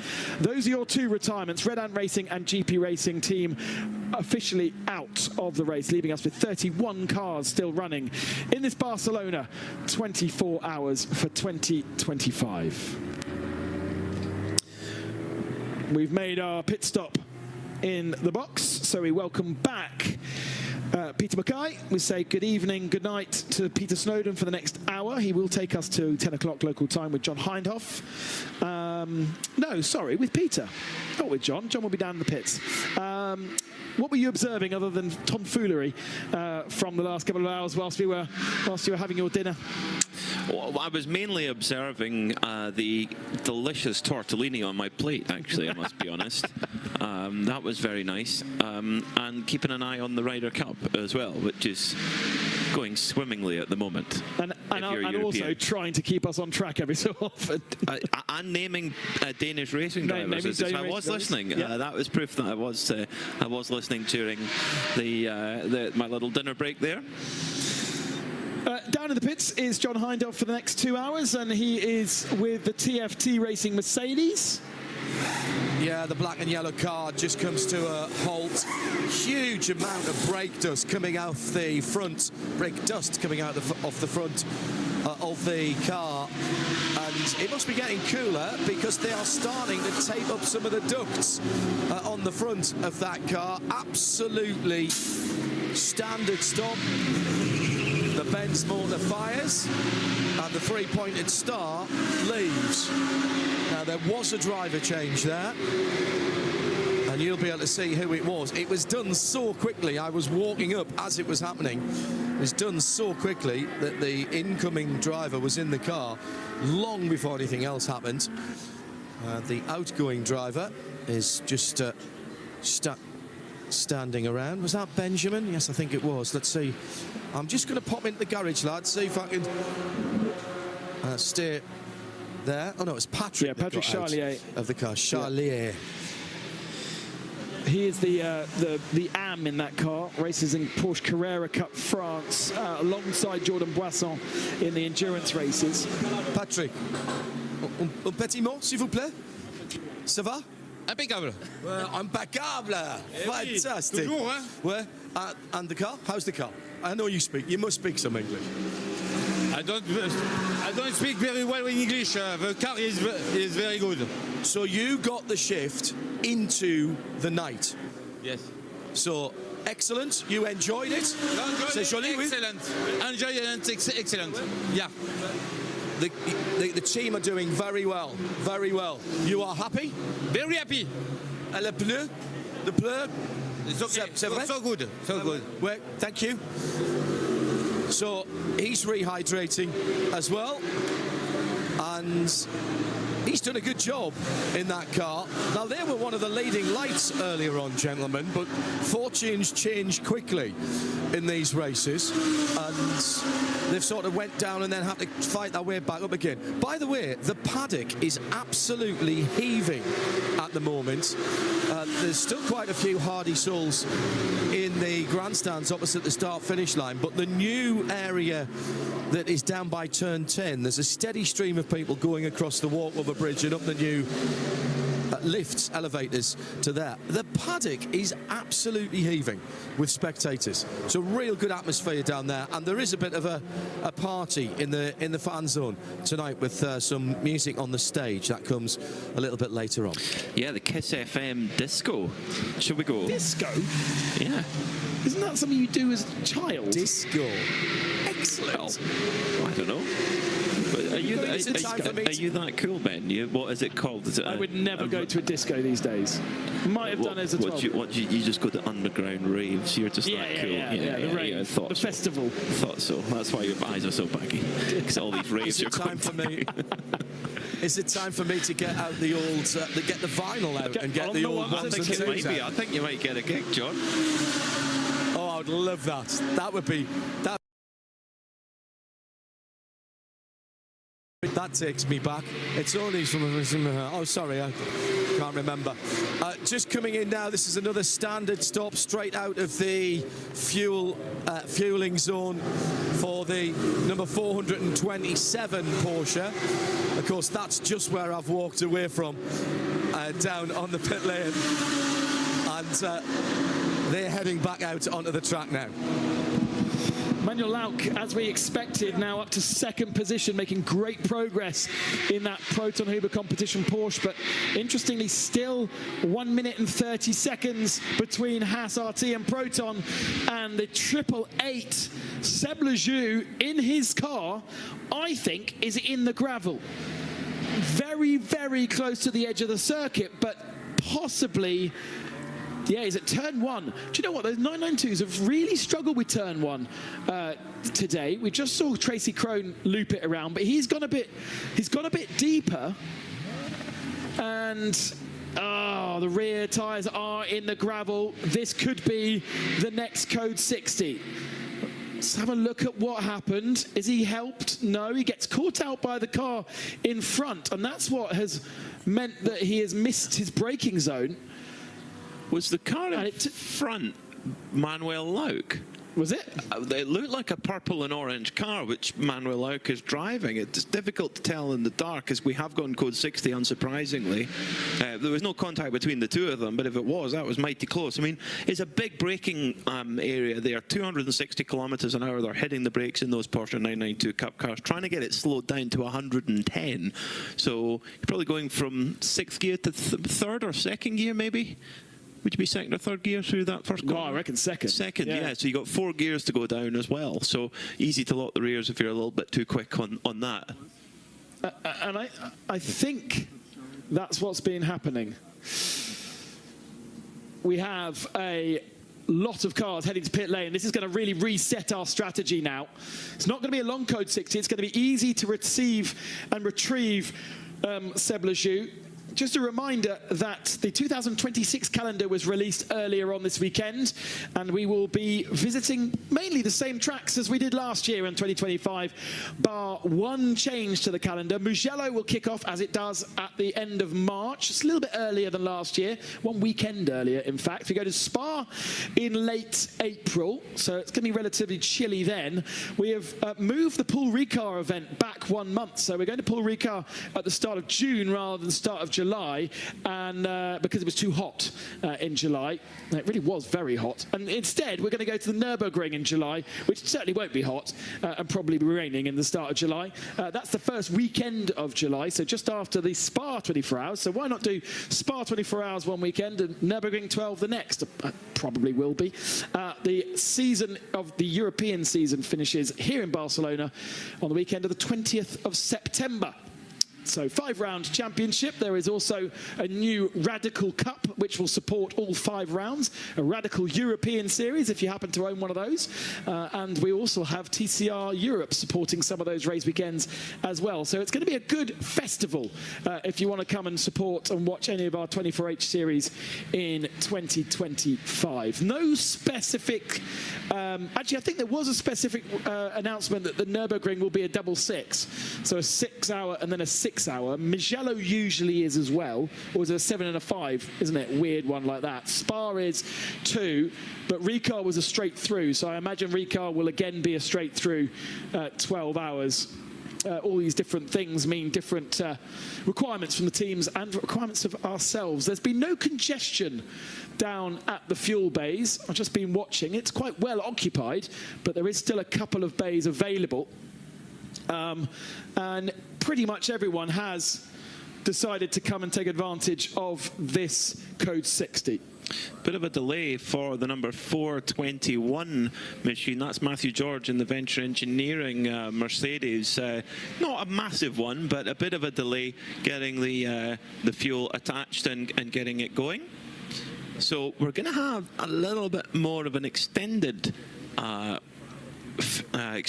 60 because there is track cleaning to carry out. So a little bit of debris and bits and pieces around the track. Well, I mean, we haven't had a Code 60 since 3:30 in the afternoon. Wow, nearly 5 hours. Yeah, so 5 hours of people dragging gravel and tyre rubber onto the circuit and stuff like that. Usually every Code 60 you have the opportunity to do a bit of clearing here and there, but on this particular occasion we haven't because we've just been racing. So why not? Gives an opportunity to kind of reset the strategies for a lot of people. Of course, some people won't be able to change tyres because this new regulation that you have to be over 50 minutes with a driver on that set of tyres before you can change tyres. So that will mean some drivers or teams will come into the pits, take 25% fuel, but won't take tyres because they won't be allowed to take tyres. They'll be waiting for that 50 minutes to be up. I cannot tell you who those people are and who those people are not because it is quite a mathematical equation to work it out at this stage in the race. But in theory, the tyre age graphic will give us an idea of some people who have had the opportunity. And it looks as though Scuderia Praha are one of those. Brand new tyres on that car. But that doesn't make sense because he's done 56 minutes. Oh no, the stint length is the driver. So that means that Miroslav Rybo has done 56 minutes in that car. He's come into the pits. He's got 25% fuel. He's got tyres. They haven't changed driver. And he's back out on circuit again. Actually, pit lane's quite quiet. There's not very many cars in there at the moment. Where are all the cars? They're all going around the track at the moment. Remarkable. Through the middle of a motor race. Incredible. No, but like, I say that because were we not expecting Haas RT and Proton to take advantage of this? Well, at the moment, Haas RT are just coming around towards turn 5, so they may well have just missed the opportunity. Right, okay. So that could well, I mean, they won't have missed it by much. And who else were we looking for? Well, for top 2, so Proton as well. But Proton, Huber, they are just coming around towards turn 11, so they definitely missed the opportunity. Right, okay. So, but they may well get it now because they're heading into the final sector. Depends how long the track cleanup is, of course. So this is where you can get lucky or not in the case of Code 60s, but usually over 24 hours it does even itself out normally. Opportunity on board with Manuel Lauk to check out his dashboard that says FCY, full course yellow. Shows you that he's 60 kilometers an hour limiter is on and is allowing him to be 0.2 of a kilometer over according to that. So they are really on the very maximum of their limit. It's a limit, not a target. Exactly, and they're in first gear on the left-hand side. Is that the gear? Because I also heard you mention that there's a 1, 2, 3 for the driver ID as well. The driver ID is a lot more basic unit. Oh, problem for the E2P Aston Martin. No, at their home race. They are from Madrid, but the only race we have in Spain. Oh no. That's down at turn 8. Yeah. Parked up on the left-hand side. We had a notification saying Code 60 would clear in under 1 minute, but not if there's an Aston Martin parked down there. I think there was a bit of confusion from some of the cars as to whether they could overtake it or not. Well, it's always tricky because you get a big penalty for overtaking under Code 60. Meanwhile, our leaders in the TCE category, JMEC Engineering, drama for them. John, what have you got for us?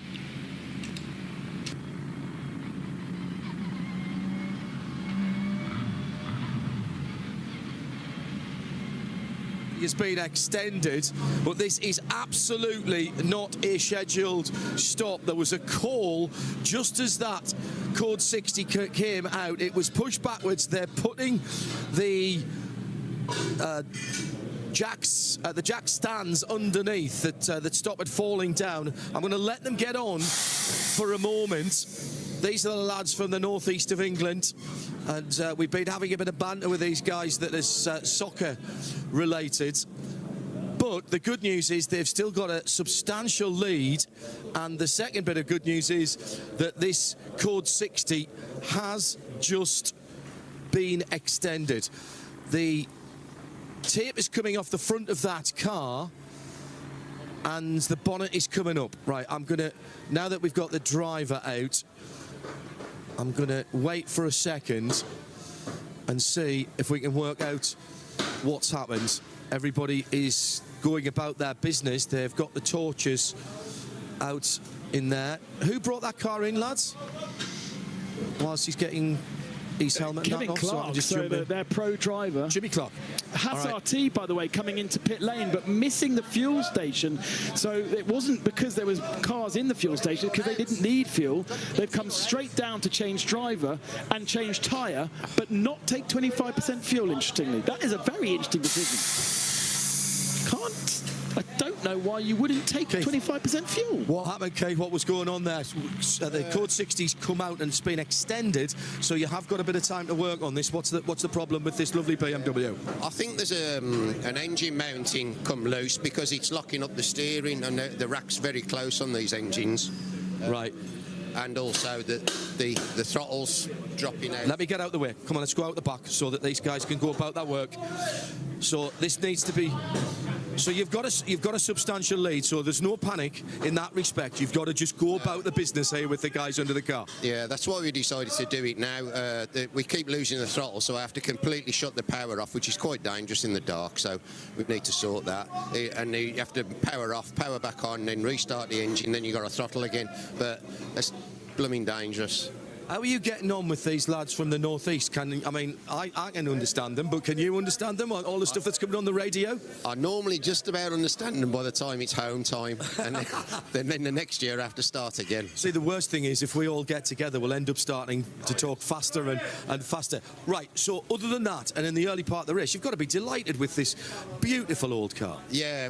I mean, it is an old car, and James has done a fantastic job of it, and it is a beautiful thing to drive as well. It really does. overdo its mark. But yeah, we always get niggling problems on something. Brand new cars have niggling problems, and the lads are as good as gold. They'll sort it. I'm sure they will. Do you know what I love? I love the reception that it gets from the fans and the emotion that it instills in the fans when this comes out, and particularly in this new colour, it looks absolutely bonza, doesn't it? Yeah, I mean, the lads that come and speak to us, they love it, and you know, they bring their kids up as well, because they know when they were younger, they had one of these. So they wanted one. Yeah, well, true. And then they sit their kids in it. We let them sit in and to get a picture of it, and they absolutely love it, and we love it as well. That's what we come here for. It's, you know, it's for the banter with the lads and see the crowd and the other drivers. It's brilliant.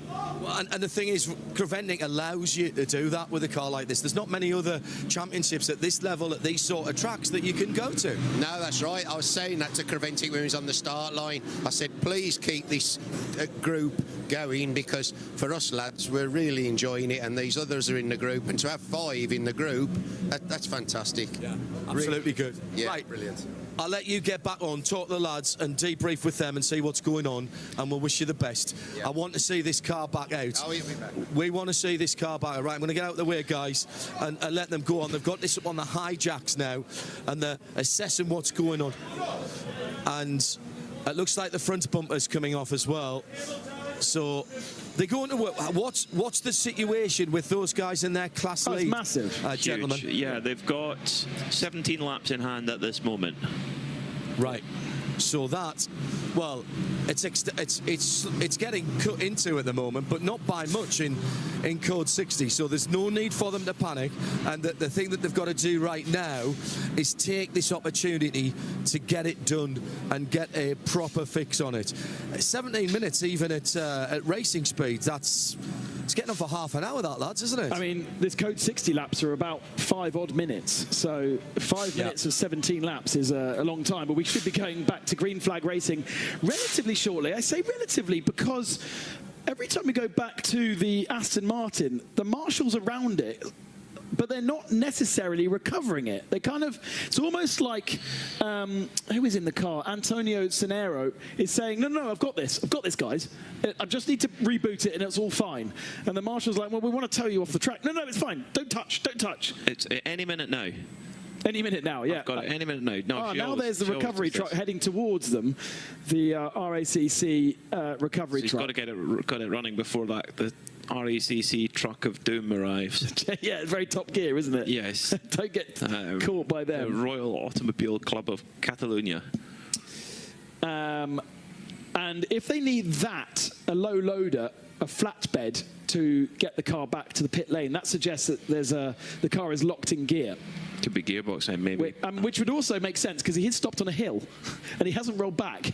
So he's... and the brake lights aren't on, yes. He's up between turn 7 and turn 8, which is an uphill section, and he isn't rolling backwards. So I wonder if that car has got stuck in gear. We're getting a theory together here, aren't we? Yeah, so the moment the Royal Automobile Club of Catalonia truck is hugging the inside line of turn 5 at the moment, so Antonio Cenero's got probably about 45 seconds to get the Aston fired up and off into the distance. Otherwise, it is going to be a lift onto the flatbed, sadly. Meanwhile, Manuel Lauk has still not brought the Proton Uber competition Porsche in, whereas Haas RT did take opportunity to change tyres, not fuel. I still don't get that. Still don't know why you wouldn't just take 25% fuel, because you can, and you're not really being punished for it. But they drove straight past the fuel Bowsers and straight in to change tyres. So they got fresh tyres on that car. Have they? It says 31. And on the Haas RT car. Oh, the Haas RT, yeah. Sorry, I thought you were talking about Manuel Lauk. Yeah, Lauk hasn't come into the pits, hasn't responded at all to the code 60. Okay, so probably because if he came in, he wouldn't be able to... Now, 31. Oh, he's probably...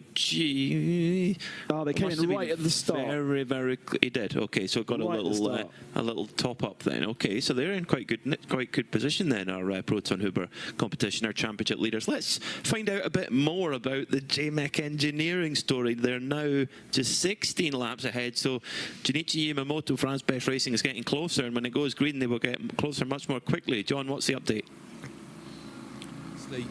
I know that this isn't one of the big glamour teams in this paddock and up and down this pit lane. They are working together like a well-oiled machine.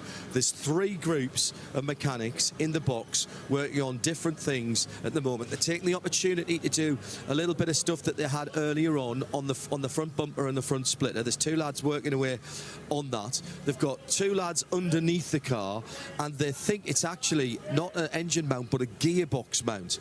You heard when we talked to Keith earlier on that he thought it might have been an engine mount. So they're going to work on that, and they're working from the top and the bottom with this at the moment. It is absolutely lovely to watch. This is not a full-time team.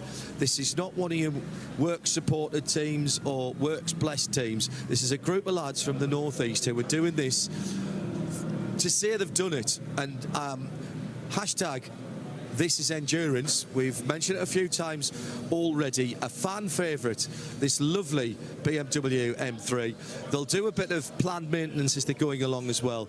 Great to watch this. It's just a shame I haven't got the cameraman at the minute, but Seb's on it, a well-deserved break. But I just wanted to chime in with these lads. I know they're from my neck of the woods, so I'm bound to be drawn to them. And we've been having a bit of fun with the football shirts as well. So watch out for some pictures coming up on the socials as well. But our cultural and religious differences have been put aside when we're away here. Wish them the best for this. This is not going to be an easy fix or a quick fix, but there's a fix going in there at the moment, and this extension of the code 60 is exactly what they need to be able to take their time, identify the exact problem. They've now got a trolley jack underneath the gearbox as well, just to take a little bit of the tension of the gearbox and the engine. There's a new driver, helmeted as well, ready to go, and that is a red and white helmet. How have you allowed somebody with a red and white striped helmet in your car? It's not a bad looking helmet though, is it? He's got some money, he's got his BMW Motorsport, Swiss watch on it, Word sponsors. It's not a bad looking one for a red. What do we think? Is this a gearbox or an engine mountain, and is it fixable? Yeah, it's fixable. Everything's fixable. Everything's fixable. It's coming at a good time. Code 60's being extended. We'll see. Like I say, it's an engine mount, we think. It'll get done. Okay. See, there you go. Hashtag this is endurance. Remember it for later. I'm going to leave them to it, gents, and wander back down the pit lane and pop me head in at anywhere else that's got a car in. So JMEC Engineering still in the leaders by 15 laps now. Remember, it was 16 last time we checked up on it, as we stay under code 60. But if you are going to have this type of problem, definitely have it when there's a code 60 going on. At the moment, on our tracker at least, the number 90 E2P Aston Martin, which is the cause of this extended part of the code 60 at least, is still showing as in the same place. Yeah, but those trackers are really good. So I don't imagine that it has moved. Well, Manuel Lauk is just heading down towards that area now in the number 73 Proton Huber car. Yep, still there. They're still just about moving it onto the RACC truck at the moment, but that will take a little moment as well. Whether they will drive all the way around to the pit lane, I'm sure that's what Antonio will be campaigning for. Now, that's a shame because they were within 5 laps of the lead when that happened. Yeah, that's going to hurt because they've had this pain several times already this year. It's a new program for them. The last 2 years in Michelin 24-hour series competition, they've had an older version of the Porsche GT3R, the 991, and they had a lot of good results with it. They've made a big commitment this year, brand new car, to go and take on a full season with the Aston Martin, and it's just been a disaster for them. That explains why. No, it's been a disaster for them reliability-wise. Generally, it's been the reliability that's been the issue. Yeah. But as you've rightly spotted, Ben, the right rear corner of that car looks severely damaged. I mean, it doesn't look. I mean, it's a wheel it's either a wheel that's off, or it's a suspension failure on the rear right corner. It doesn't look like there's been any contact from the bodywork point of view, and it is on the right rear, and they've just gone through 2 left-hand turns. So it'd be unusual, but it does answer as to why they couldn't drag it anywhere. Well, if it's a wheel that's come loose or fallen off, you would think that because Antonio is Spanish, so he's able to converse with the marshals in his mother tongue, and Antonio's English is absolutely grade A perfect, so he could, it wouldn't be a problem. But they would probably say, oh, by the way, you've got a wheel hanging off, so don't try and drive it anywhere. Yeah. But it did seem to take a while, strangely, unless the RACC truck was busy dealing with Seb Leger Racing, and there's only one of them. Yeah, quite possible as well. Yeah, especially overnight. Yes. Reduce the amount of people working. But Antonio is still in the car. He's sitting in the car with the, almost looks like there's a light on in there, like he was reading a book waiting for his children to come out of school or something. I wonder, a bit young for that. That's not going to be a that's not going to be a retirement, I don't think. Not a bit young for reading a book, but maybe a bit young for having children. But no, it's whether that's a hub failure, suspension failure, or just a wheel not bolted on. Also, let's have a bit more of a dig into this, because had he just pitted before the car stopped? Is this yes, this is a tyre change. I reckon that this is a tyre change and that wheel hasn't gone on properly. He's come out of the pits, he's got half a lap round and gone, that feels a bit weird, I better stop. Oh, no. That's my detective Joe Bradley hat on. I think that's a fairly good line of inquiry to follow. Means it's easy fix. Now, so we've heard John Hindhaugh speaking French, and we're now going to try him on Spanish. Spanish is the next. This is like I tried Spanish, didn't I? Yeah. So we're going to send John Hindhaugh down to E2P Racing to give his. They do, a lot of them do speak. And actually, Javier Marcelo did years in Britcar in the UK, so he speaks very well. Morchio, yeah. He was always Morchillo to me, so unfortunately I've been ruining his name for 20 odd years. At least you're consistent. We could probably just about manage Manuel Lauk. Yeah. Yeah, that's good. E2P Racing. So we're saying we've tried you on French, but now we're going to see how your Spanish is. Spanish. No. That's a stretch. Green flag, you can hear the cars echoing. We are racing once more, and Haas RT continue to lead. They nearly have a lap on Proton Huber competition, who I think owe us a pit stop earlier than Haas RT. Manuel Lauk just did a single stop under that code 60, whereas the reason why we saw Haas RT come in and avoid the fuel Bowsers was because they had already come in and got fuel, but presumably were not allowed to change the tyre because of that regulation. What they did was they kept Nicholas in the car for another 2 laps, then brought him back in, then changed driver and changed tyre. So that allows them to change tyres under code 60, because the reset is on the driver, as we saw Era Motorsport get caught out a little bit earlier on. So by changing the driver, they could also change the tyre. They needed to change the tyre. They needed to wait a couple of laps to be able to do so. And so that's why we saw them do 2 stops, but they are still 50 seconds at the head of the field, with Manuel Lauk now, sorry, I said 2 minutes because they were at low speed. They're now at 50 seconds because they're back up to racing speed. It's Jutta Racing in 3rd position, Scuderia Praha Ferrari 4th, the Inter Africa Ferrari is 5th position, 1 minute and 15 back from the Scuderia Praha Ferrari, and then just 5 seconds behind Stuart White in the Inter Africa Ferrari is Alexander Prince and the Hoffa Racing Mercedes. And presumably will be lapping faster, but also has already done an hour on his stint in terms of drive time, but has fresh tyres on. The least fresh tyres in that group is Manuel Lauk, who has 34 laps on his tyre.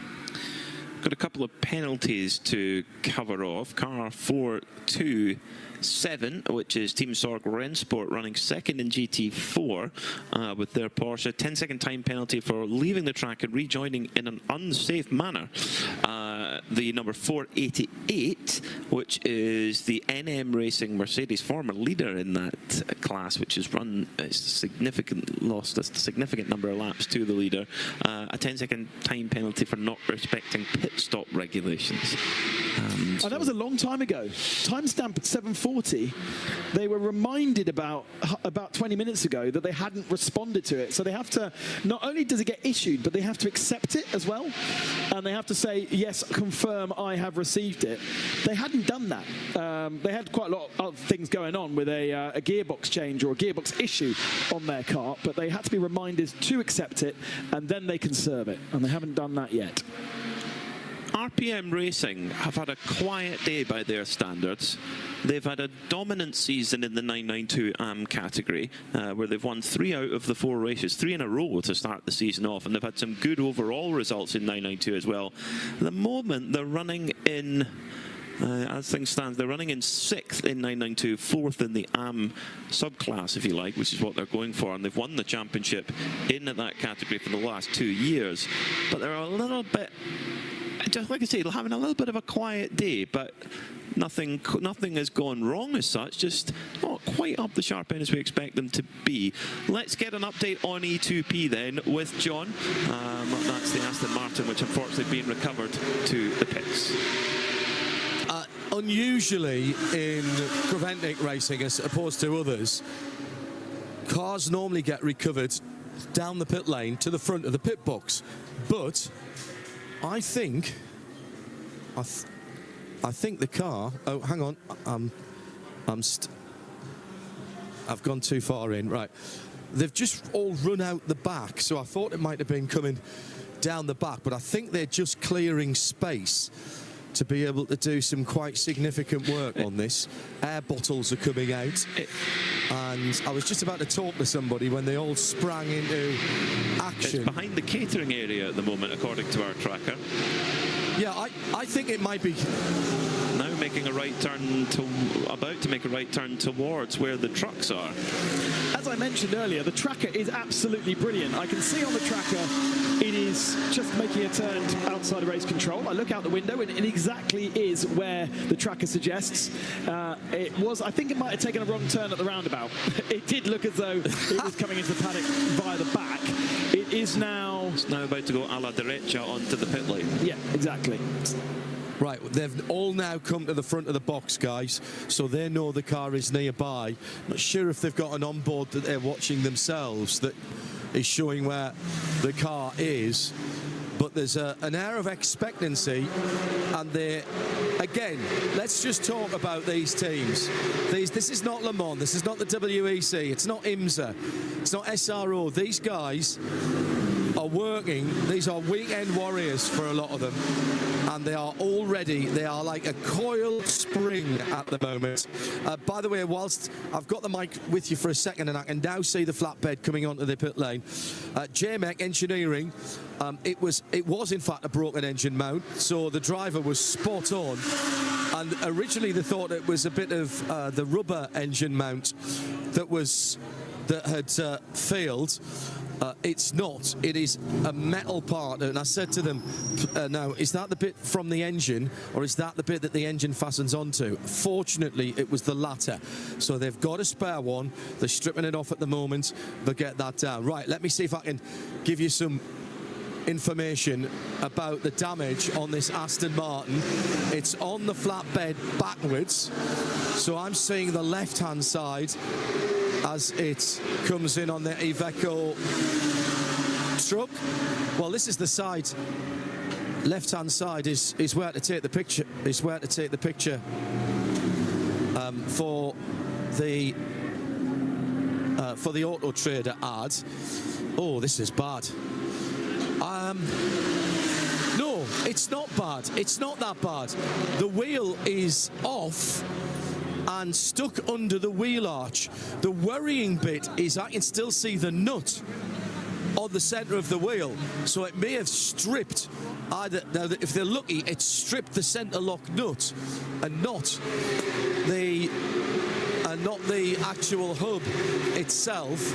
It was up on its jacks on the back of the flatbed, and this wheel and Michelin tyre is jammed up on the right rear suspension and on the rail of the outside rail of the Iveco truck. So is the suspension damaged, or is it literally the wheel is not on the hub? The wheel isn't attached. Okay. The nut is still on the wheel. That's the worry. And that's normal, isn't it? That it sort of it hovers there. Yeah. Captures. Yeah. It's got a capture could be on that it. they just are able to bolt a new wheel on and off we go. That would be lovely, wouldn't it? It would. It's stuck in gear at the moment, so this is going to not be an easy recovery. So the team have brought an air bottle out. They're going to put it gently up on it. Right, the wheel is now back on, and they're going to, listen, they're going to try and tighten it up. Now, let's hope that wasn't cross-threaded. I don't think it was. So now they're having a good look. This is mega. It's up on its jacks on the flatbed. They're going to let it down slowly. That looks all right. The question is, will it roll off the truck? And at that point, oh yeah, we've got movement. We've got movement on the back. So it's now not in gear. The wheels are turning, and this is going to come off the truck. This may not be anywhere near as bad as we feared, because it did look, Ben, as though that right rear suspension was askew, to say the very least. Now, this is a proper rollback, so there won't be the nightmare of scraping the front splitter across the ground. It'll come down to pretty much flat on the floor. Yeah, it's going to be flat on the floor now. This is brilliant. And I think as they roll this forward on the winch, they might be able to get this, have a good look around underneath. So this is the car that the driver didn't want to walk away from, and I can understand that now, because it looks like it may just have been the wheel.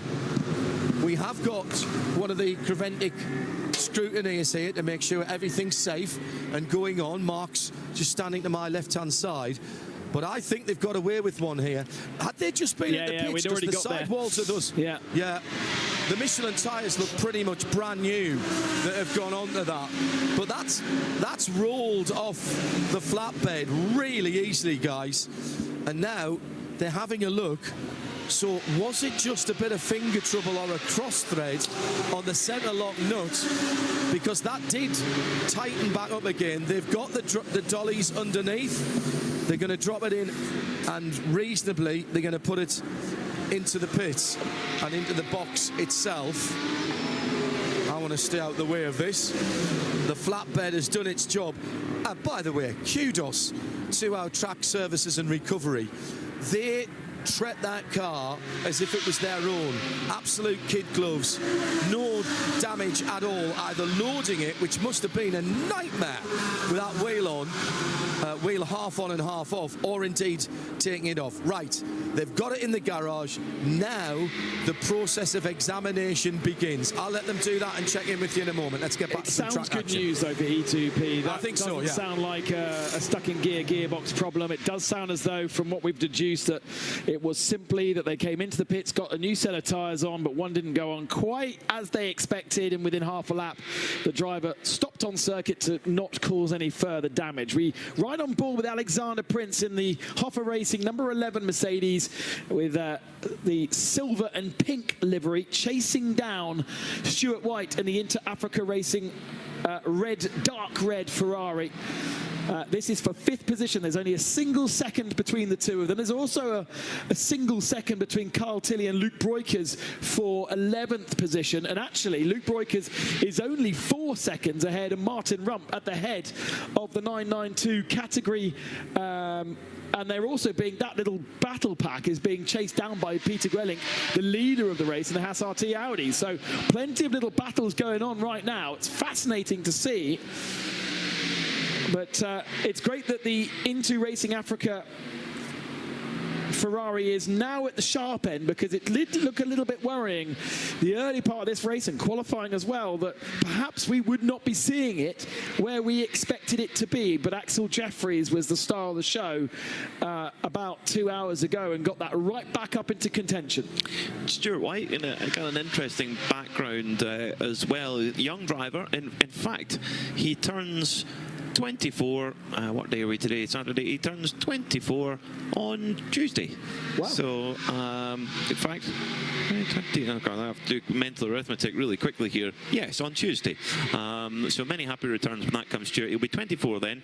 He's got an interesting background, bit of single-seater stuff. Actually, South African Formula 1600 champion. Okay. So started off in low, light-powered single-seaters. Then he's sort of slowly progressed into GTs, as many young drivers do. But South African driver, of course, that is the rule. 10 to this team, you've got to be an African driver. We've got 3 South Africans and a Zimbabwean in the team. And the car looks super cool with that kind of deep red on it. I love it. The dragon element means that it flies under the UAE flag as a team, but as all 4 drivers are, as you say, South African and Zimbabwean. They will be hoping to get that team entry as a South African flag in the future, no doubt. The Into Africa link with Jolili Letlaka, the man behind it and the promoter of the Kyalami 9 Hours and motorsport in general. The Kyalami and South African Endurance Series, he runs that down in South Africa, which has a really decent amount of motorsport heritage, South Africa, but just not really known in the world stage so much. And they really could do with getting a Grand Prix back there just to elevate their motorsport heritage a bit more than just off-road racing. It's got super heritage. I mean, you look at, Jody Scheckter is maybe one of the more obvious ones. You have the Van der Linde brothers, who are both BMW factory drivers. Jordan Pepper, another one, Lamborghini factory driver. So there are strong drivers there, but there could be many more. And let's hope that, and I agree, an F1 Grand Prix at Kyalami again. Oh, fantastic. Let's go back down to John Hindhaugh, who's in the pits, and presumably it's okay at E2P? The rear wheel, they've replaced the Michelin tyre because it was scored, of course, having come off at slightly odd angle, so it actually looked like an intermediate rather than the slick that it was meant to be. Let me step to my right-hand side. The car can't be driven out, of course. It's being pushed out. There was a slight delay. Mark, one of our scrutineers, was looking around the front and spotted that that's the Aston fired up and gone. Nothing else done, so just the loose wheel nut or the cross-threaded wheel nut on that. At the front, the toe strap, the red fabric part of the toe strap had pulled off. Well, I think when they were trying to pull it out, and I'm thinking, oh, they'll just stick another bit of fabric on there. Nah, they were already sorted. They pulled the bonnet off.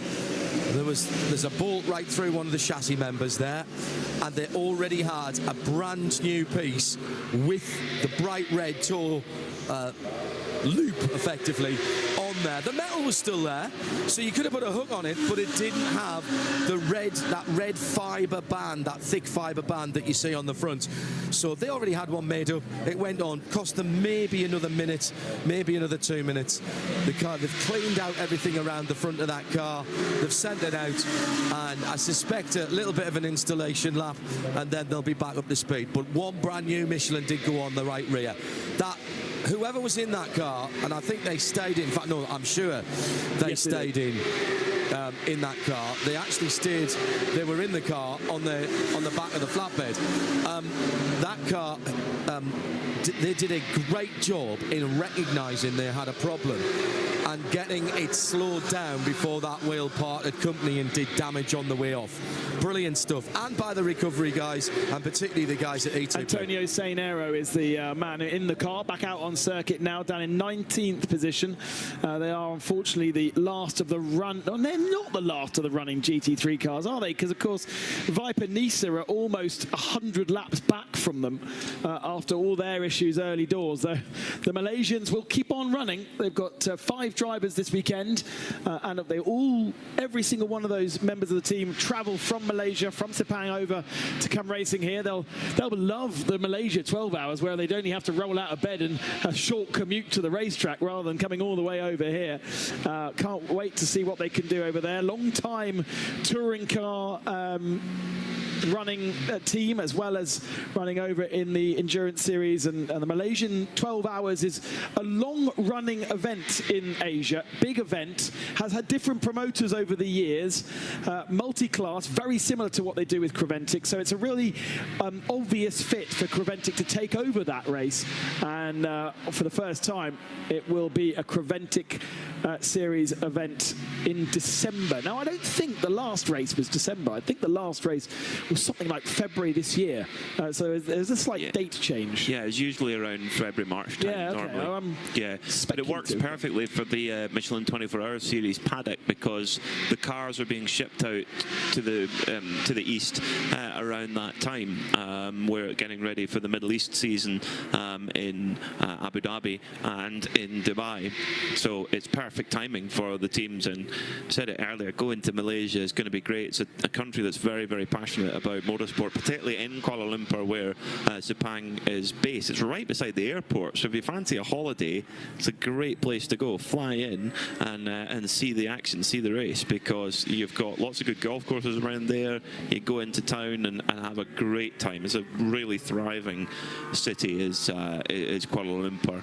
And the one thing we can near enough guarantee, I mean, I'm like Marcus Gronholm, I'm not a meteorologist, but I can say that it's very likely that we will need both the dry and the wet Michelin tyre, because you can almost set your watch to the late afternoon deluge that you get in Malaysia. There's such as the climate there. So it will likely be a dry into wet and probably back into dry race, which for me is always some of the most exciting endurance racing you'll see. You say that, but the 3 years I've done racing there, we've never had a wet race. You're just walking. Very, very lucky. Walking sunshine, Ben. That's why. How ironic that is. We are coming up to another hour ticked off, aren't we? Because it's 8:53 local time here, which means one more hour of us before we ride on board for the night stints with many onboard cars, actually. You won't miss too much because there's a lot of onboards out there on circuit. And we will rejoin you at 7:30 local time tomorrow morning.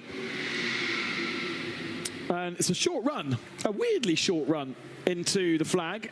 Barcelona finishing at midday on Sunday means that all the teams can be packed up and back home by Sunday evening. But it's an odd one, because for Spa 24 hours, you usually start 4:30 on Saturday, so finish 4:30, 5 o'clock on Sunday.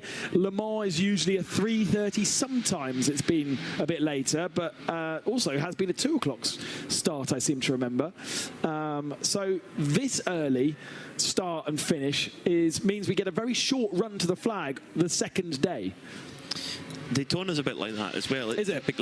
Typically finish, I think it's 1:40 or 12:40, depending. It's early afternoon anyway. I'm very much of the finish at lunchtime. Start at lunchtime, finish at lunchtime, like we have here.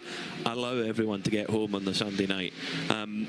Again, this is another reason why, Creventic know their competitor really well. They know what they're looking for, and generally, they're people that have very, very busy home and business lives, and need to, they can only spend as many days at the racetrack as is necessary, and therefore getting away on the Sunday night is really, really important to be able to do that. I was Luke Broiker's taxi driver this morning, and we were talking exactly about that, how logical it is, and he will be in the Creventic office on Monday morning, as will the whole team. They all fly back tomorrow evening, and so they can be up and ready to pick up the phone for anybody who wants to enter into Malaysia or even the Dubai 24 hours and Abu Dhabi earlier this year than Dubai, so they need to be prepped before Christmas, because they don't want to be taking phone calls over Christmas with the Is it the first? It's basically the first weekend in January. I think it might be the second, but it's just very early. The second in Abu Dhabi, yeah, because the first weekend I think is the first Saturday is the third, so it'll be the 10th. That's right. Yeah. Okay. Will be the Saturday. I think it's a Friday Saturday race. I can't remember now. So yeah, there's a lot to do there. Aha! JMEC Engineering are back on the go. Ish. It's a big ish. Oliver Smith going a little bit steady, coming around turn 5 into turn 6 now. The British Racing Green BMW going very gently at the moment on the right-hand side. The field flowing past quite quickly. Now, all the wheels look to be pointing in the same position, and oh no, they've had to pull it over. Oh dear, so is this going to require assistance then, the JMEC Engineering BMW, and for the rest of the field, is this going to trigger a code 60? Well, remember they were saying that this is what they had to do earlier on in the race. Park it up, turn it off, turn it back on again, and then it resets itself.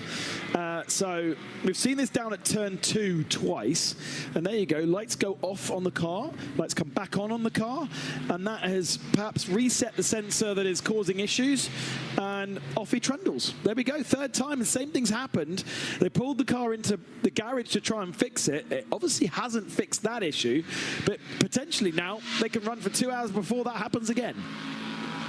So Oliver Smith may well have to bring it back to the pits just to have a quick check, or if he's happy, crack on. At the moment, they now have only a 6-lap advantage over the nearest car, which is Pia Olsen in the Asbest Racing Cupra.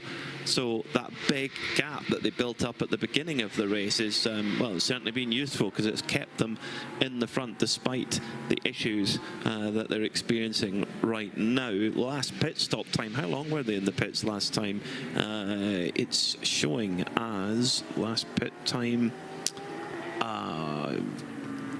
just looking across our timing screen, their last pit time for JMEC Engineering, 36 minutes. That's pretty impressive to change that, to make that kind of repair in that length of time. But yeah, we're not entirely sure what they actually did, though, are we? Because it was an engine mount thing. They thought it was either an engine or a gearbox mount. Right. And that was then causing an electronic issue on this resetting issue. The car is moving again, but not at full racing speed. It is coming back down towards pit in. Yeah, it's going to come back into the pit lane, and it's going to go back in to the garage. So they may have replaced a mount, but it hasn't fixed the main issue with that car. Doesn't appear so. So Asbest Racing, they will be motivated because they are in turn, they are 24 laps ahead of their nearest competitor. Yeah. So they're not as much under pressure from behind. So they could now get up into the front of the TCE and TCX category, which is a real dolly mixture of cars. We've got a 20-year-old BMW, a fairly generously aged Cupra, which must be about 15 years old, I would say, maybe 10 at the least. Then we've got a couple of Hondas, the Porsche in there. So the Porsche is probably the one with the biggest performance potential, would you say? Yeah, but it was at the start, wasn't it? It's well ahead. It was, and it's definitely the most modern car as well. James Kellett brings in the HRT number 928 machine from the lead of the 992 AM class. And that TCE category, and we heard from Kevin Clark with John Hindhoff earlier, he said, we've got to keep this category alive. And it's a category that I love because of exactly that reason, whether it be TCX or whether it be GTX. I love to see the variety that pops up there. Remember, we used to have the Megane Trofeo car they used to pop in every so often. In the TCX category, you'd have all things from one-make Clio championship cars and minis and all stuff, and then the bespoke things that get built for these championships that don't really conform to any set regulations. So often, so much of our motorsport now is one-make series of Porsches, Clios.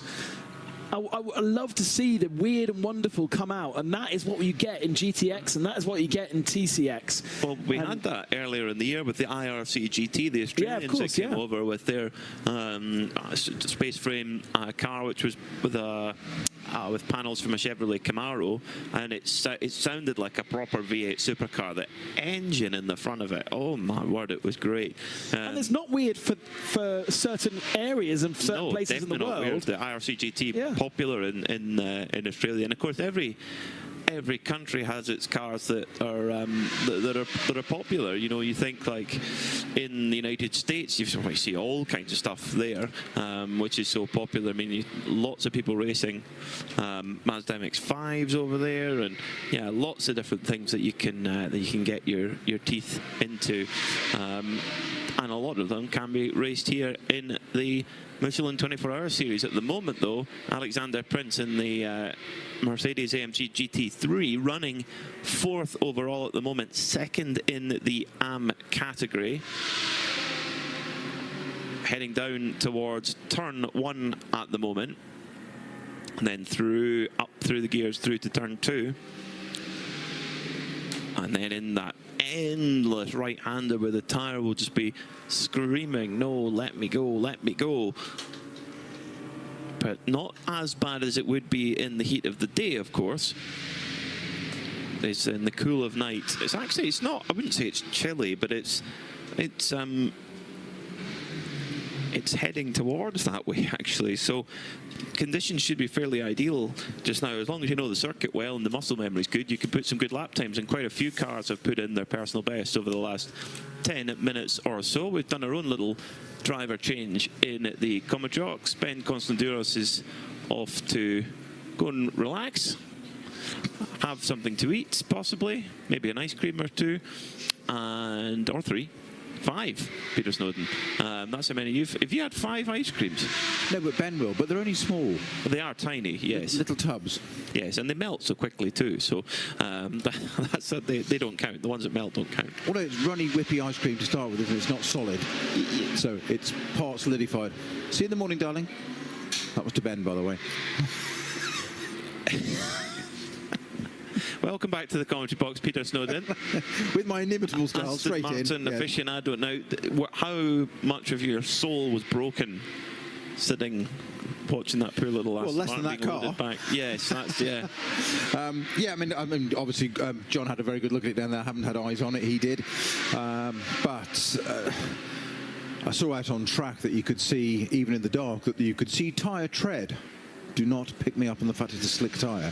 You know what I mean? And it's like, that's not good.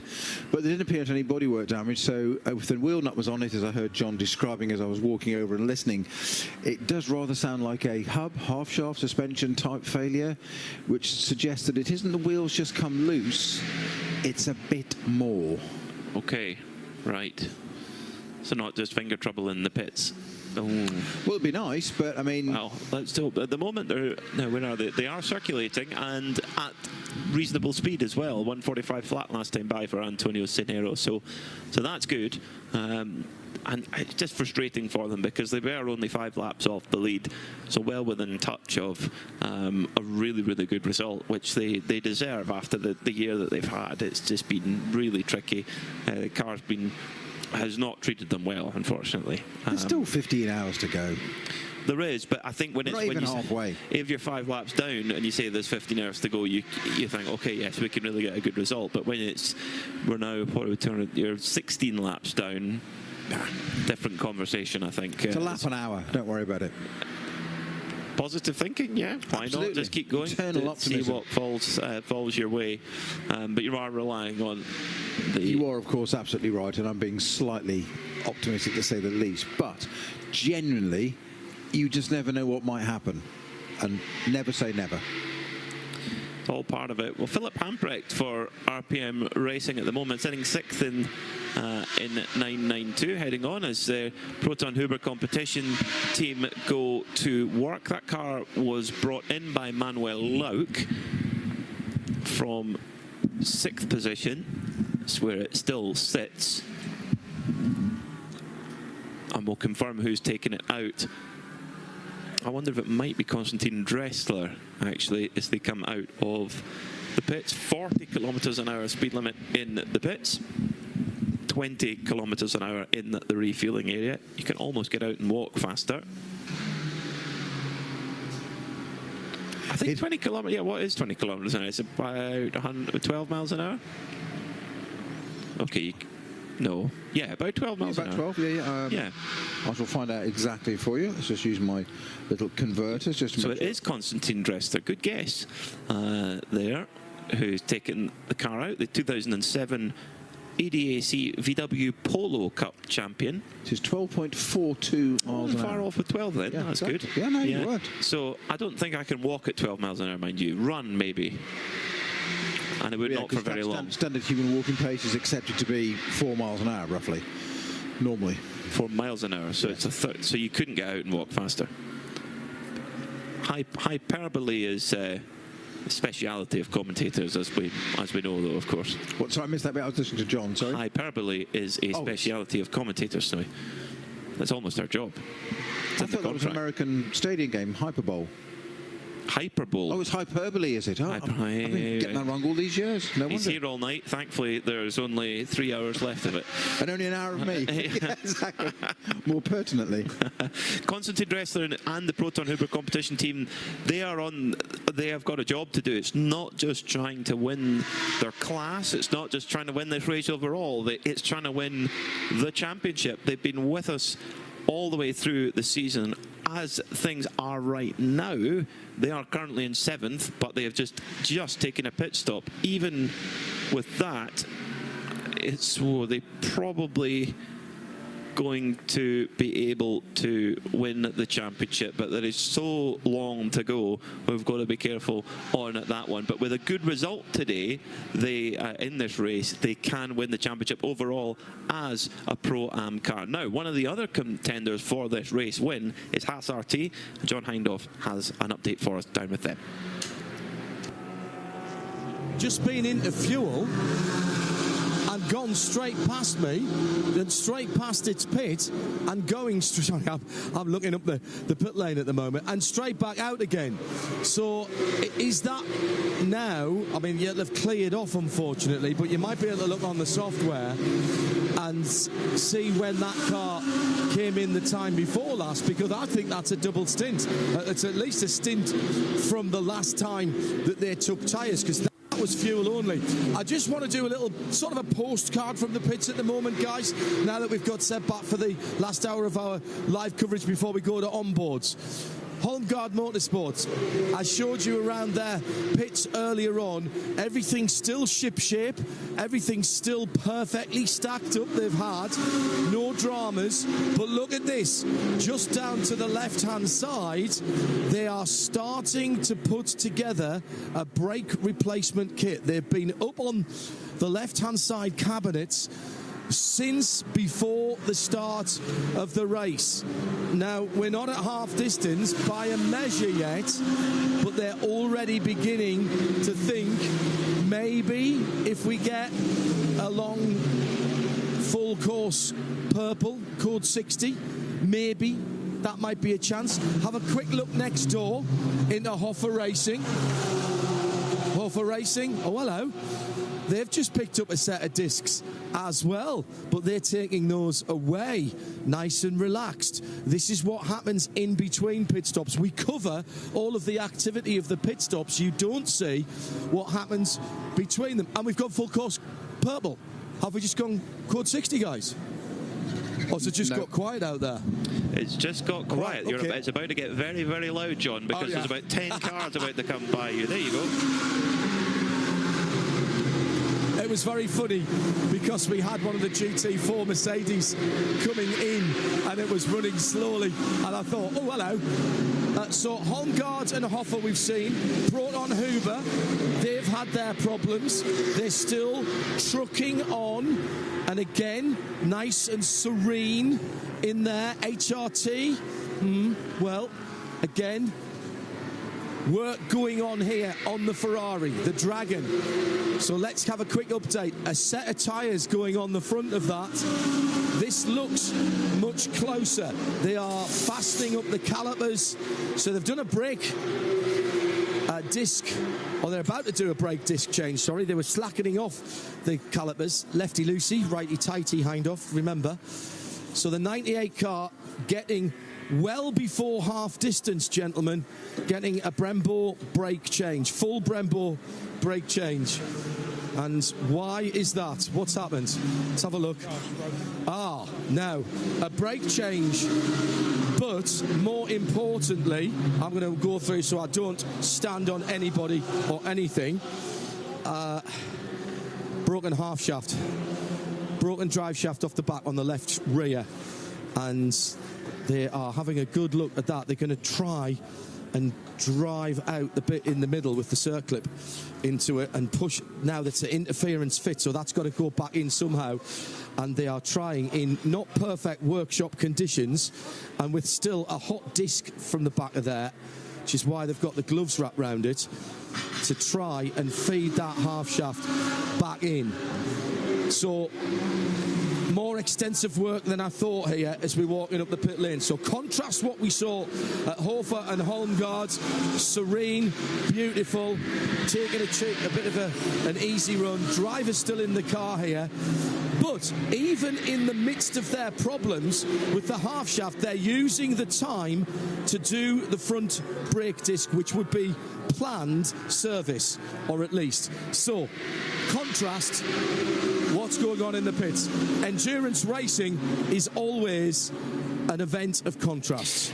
It is, and it's certainly a contrast on track at the moment, contrasting fortunes, because Utah Racing have just lost the lead of the race to Hofer Racing. So Hofer Racing, the family team, the Swiss and German team, they are through into the lead. Alexander Prinz, who started the race as he often does for that team, he's racing alongside his father-in-law, his wife, and of course they have Maximilian Partel and Torsten Kratz, who are honorary members of the family for race weekends, and they have moved into the lead. Remember, they are an AM-class car. They lead overall from, in fact, actually, Snowy, 1, 2, 3 are all AM-class cars at the moment. Good spot. Yes, I hadn't noticed that. You're absolutely right, yeah. And fourth is a Pro-Am. Yeah, exactly, it's a Pro-Am. The first of the Pro GT3s, if you like, is the Haas RT car, which is in fifth. But we should say, though, that car is not... It has not long been in the pits, though, hasn't it? Because it's just gone out, but it didn't take tyres. So its tyres are 22 laps old at the moment. So by the end of that stint, could be, could be past their best. But interesting to see how different the conditions are now, because when we were in the heat of the day, the drivers were talking about temperatures of 105 Celsius in the tyre, massive tyre degradation, really difficult, times dropping away, and as it's cooled down, now you've got teams that are considering about running them more than one stint. So how times change, but the pace at the front of the field is hot. Alexander Prinz at 1:43.7, that's nearly 4 seconds quicker than Nicolas Michelin in the Utah Audi.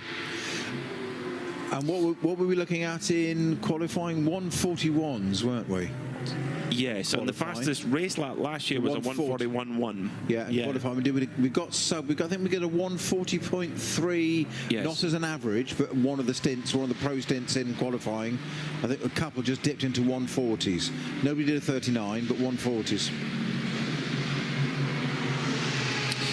So let's go back down to the pits. The second place car in 992 is Red Camel Jordan's. John has an update for us down in pit lane.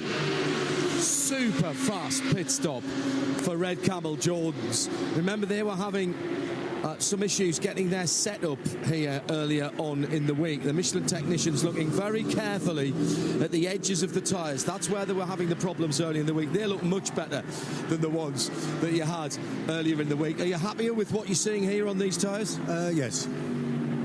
The wear is extreme, but manageable. Yeah. So that was a hell of a pit stop that you guys just pulled off there. Was a nice one. Yeah. Who's just got into the car? Who's got in? Is it Luke? No, Luke out. Luke came out. Yeah, Luke came out. Sorry, yes, I saw his helmet. I'll let you get back on with the team. I'm going to quickly grab Ivo. Come on out, and we'll get him in. In fact, let's get Ivo first, because I haven't spoken to Ivo. Haven't spoken to you at all this week. I've been leaving you to it.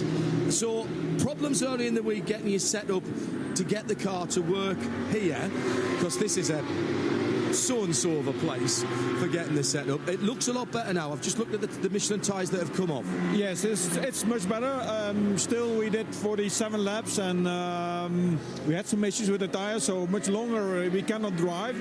But we found a good solution, I think.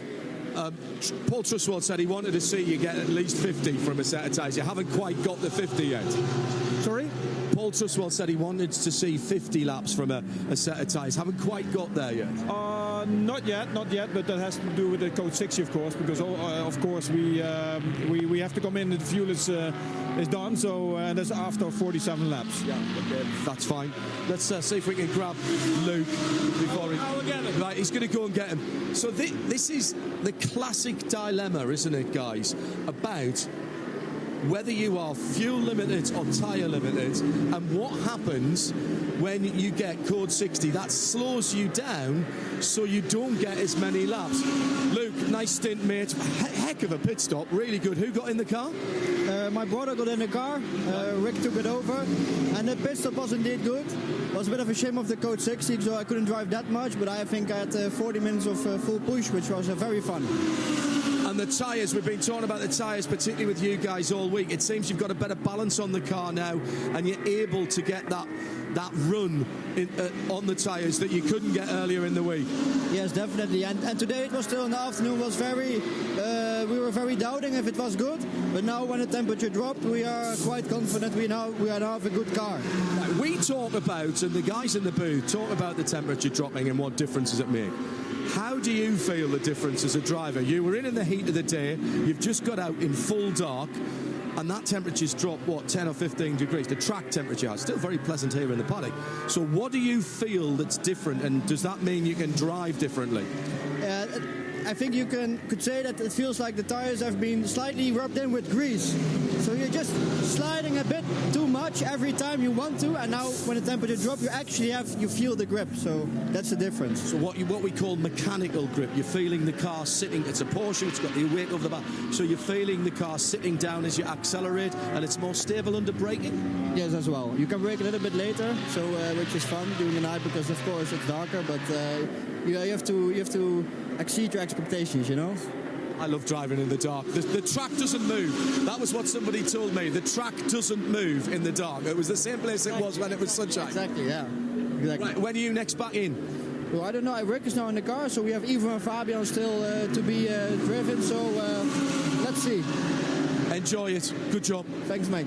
Right, so a little bit of a rest for Rick and from Luke, Rick, his brother, in the car at the moment.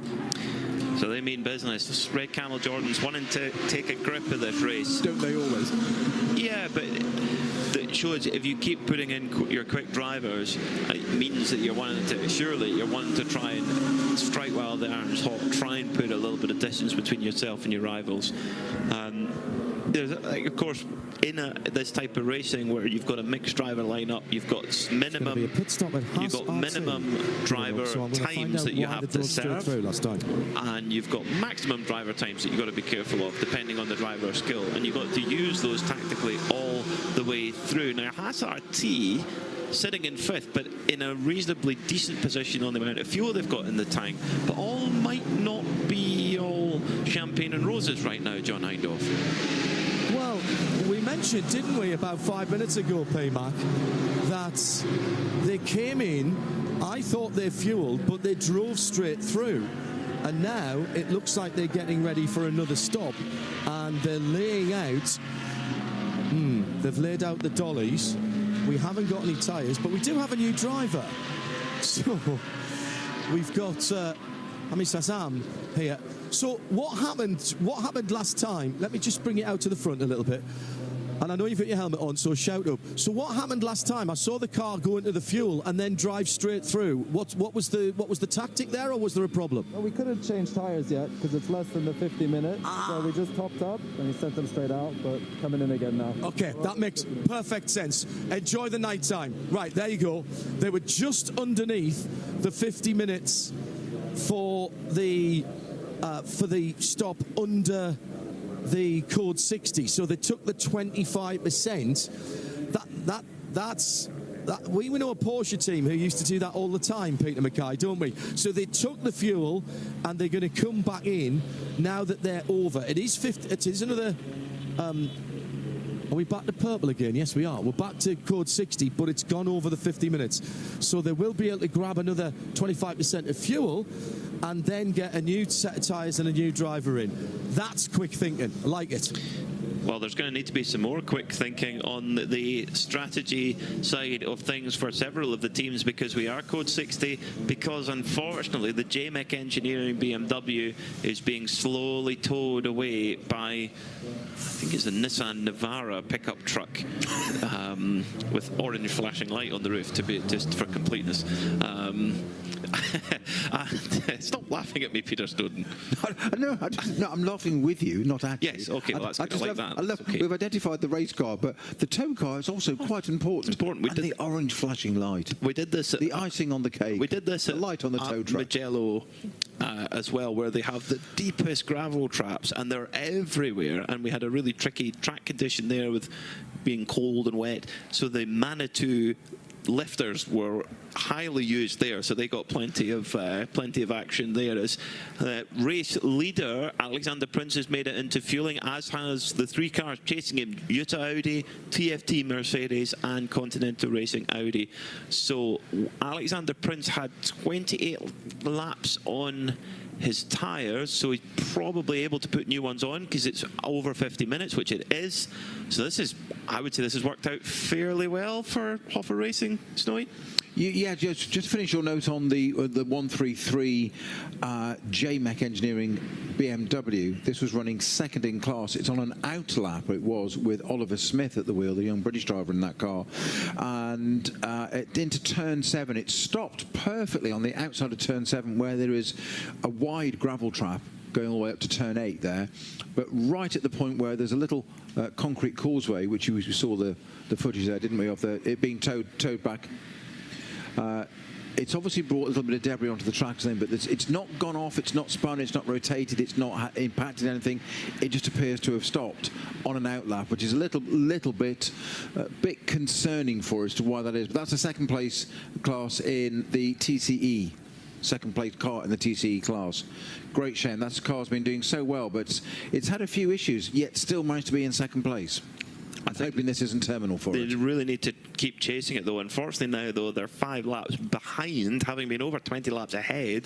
They're 5 laps behind the Asbest Racing Cupra. So they've lost 25 laps, effectively. Yeah, they've lost a lot of time, yeah. We're going to be back to Green Flag Racing very soon, well under a minute until that list. Now, the Ajit Kumar Red Ant Porsche has been into fuel, has topped up, as has the Sörgren Sport Porsche GT4. And often going again. E2P also in at fueling, as are Proton Huber also. So Hoffer Racing are the team of the moment right now, having a great event. And, well, the man of the moment, I would wager, is Alexander Prince, who's caught up with John Hindhaugh. Yeah, absolutely spot on. Man of the moment, team of the moment, Hoffer Racing. Alexander Prince, I just said, you came in the lead. Did you know? So did you know? Nope. Not at all. I was just focusing on my lap times, keep it consistent. I was pushing behind the Ferrari, who was really fast, and then I just tried to hold it clean through the traffic. And it seems like that it worked out, so I'm really happy. I had so much fun, and I can't wait to be back in the car in the night, yeah. That was an overtake for the lead. Top 3 cars at one stage just before that code 60, all Pro-Am cars. You guys are doing a fabulous job. Not half distance yet, though, so we've got to be fairly cool about this. Yeah, we know there's a long way to go, for sure. It's nice to be in this position in this point of the race, and even it is really nice to know that we are able to fight in the night from the balance-wise, from the car. The guys did such an amazing job with giving us this machine. It's just pure fun to ride this machine and to push also and try to give the pro drivers a hard time, yeah. I'll ask you the same question I asked one of the other drivers further up the pit lane. So you were out there right in the hottest part of the day, and now you've been out there in full dark.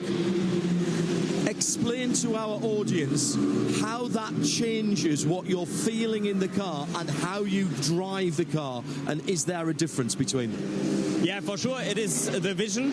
You really have to adjust in the first laps through the vision. You have to see where are your reference points on the track. You have to find them in the dark also. And then it's also that you have to really have a good eye to read the traffic.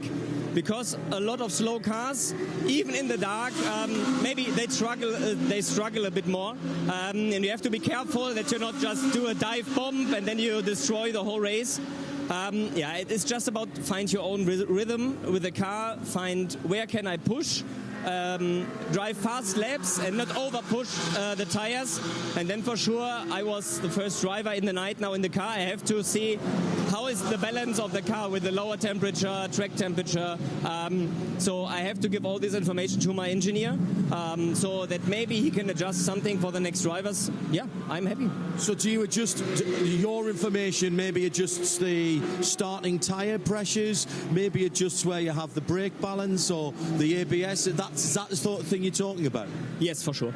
It is changing temperatures make a big difference to the tires. So we have to adjust the tire pressure, and then for sure in this point of race the brakes get used. So you have to adjust your braking balance, the ABS, the TC. Sometimes you switches in one lap, you changes in between the corners. So yeah, it is a lot of work, but I just love it to drive in the dark in the night.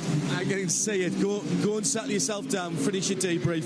Thanks very much for talking to us. Even before he spoke to his engineers, Alexander Prince came and talked to us. Keep it going. Go well. Thank you very much. Can I just give greetings out to my brother and parents in America? They're cheering the whole night. Where are they in America? What part of America? Virginia, in Richmond. Right. So they all cheer for us till the beginning. Yeah, sorry that they can't be here, but thanks for cheering for me. It's a family affair always. Hello to the Prince family in Virginia as well. We've seen Alexander do the job there, not just in that stint, but at the beginning of the race as well. So it's now over to Maximilian Partel to carry the grey and pink flag onwards. And at the moment, the lead is 18 seconds over the number 28 Mercedes for TFT Racing. It's Jordan Boisson who is driving that car. Vasily Vladikin is now aboard the Continental Racing by Simpson Audi. So at the top three covered by 28 seconds. And then why don't you throw in the Yuta car as well of Zhang Yatzi? That's 36 seconds between the top four. We have got a motor race on our hands, Peter Snowden. We most certainly have, and we're not even half distance. In fact, we're 2 hours off half distance, so it's, a lot can happen. I often use this metric, but a Grand Prix is by definition 200 miles or 2 hours long, whichever comes up first. So they're usually about an hour and a half as a rule. Don't quote me on that, but as a rule. So you've got a whole Grand Prix to go, which we sit captivated in watching, those of us that do, those that don't. Opinions are divided. We've got one of those to go yet before we even reach half distance of this race. Is it any wonder we say never give up, never say never, all those things? Exactly, just crack on. Also, don't get ahead of yourself too. You know, if it's going well, that's often how. And you mentioned earlier about the change at night in temperature and the tyres lasting longer, and the psychology of it, and all that side of stuff as well. But one of the dangers is also becoming complacent. You've got halfway. It feels okay. It's quiet. It's calm at night. There's an aura. We talked about it. Ben and I earlier made this some revelation that I've decided as a driver. It's spiritual at night because it's moon and it's lunar affected, and tides and all that kind of stuff. Not quite sure how we got that followed, but there is certainly a calmness that descends with the lack of light. But it is also not to get complacent, because you can just trip over something so easily. But as John just said quite rightly, the track doesn't change, the track doesn't move. It's in exactly the same place, it's just how well lit it is.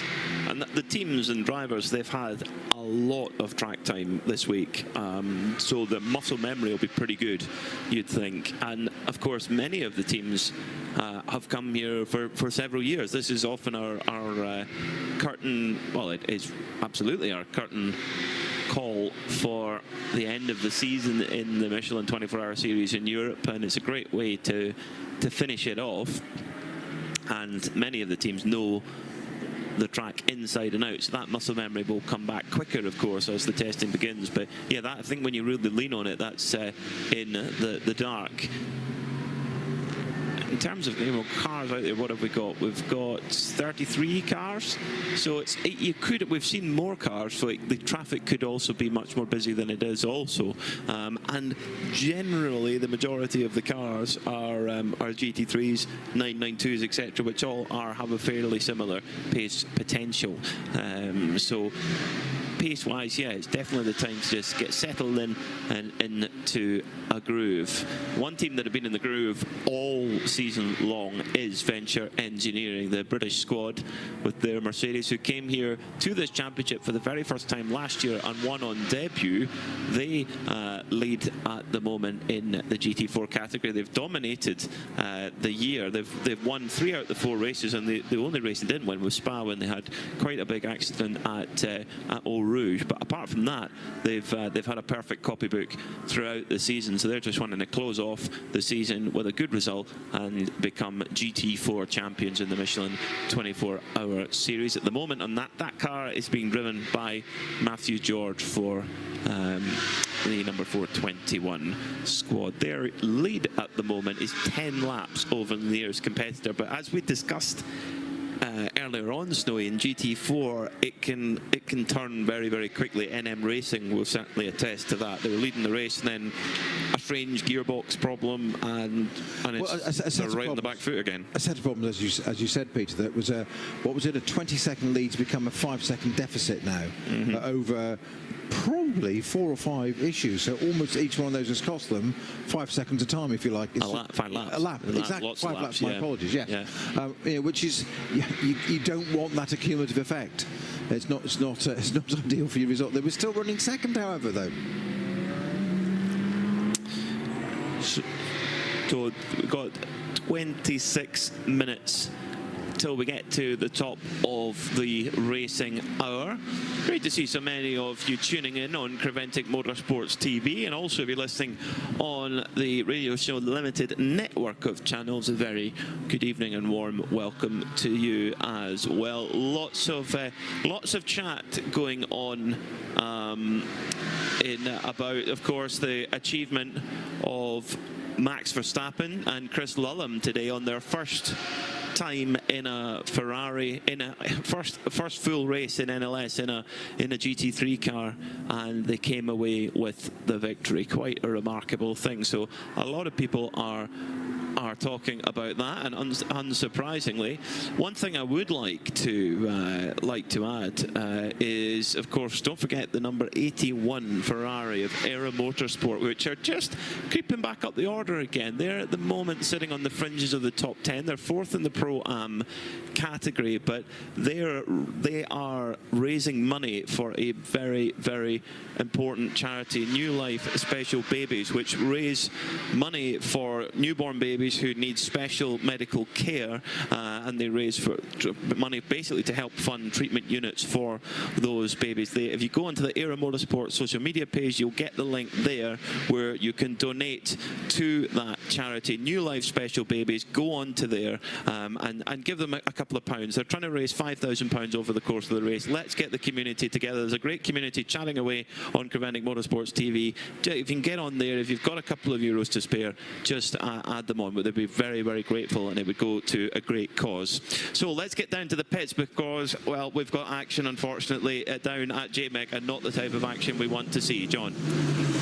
Well, it's bad news, good news, isn't it, P-Mac? Because bad news was the car stopped. Good news is that it's back. Ollie Smith is staying in the car with that distinctive red and white helmet. Does rather look like a midweek motorsport helmet, tribute helmet in there when you get to see it, with the 2 broad white stripes across the red. It's a reverse. It's the away colours, if you will. The Aji decal on the side as well. Very retro.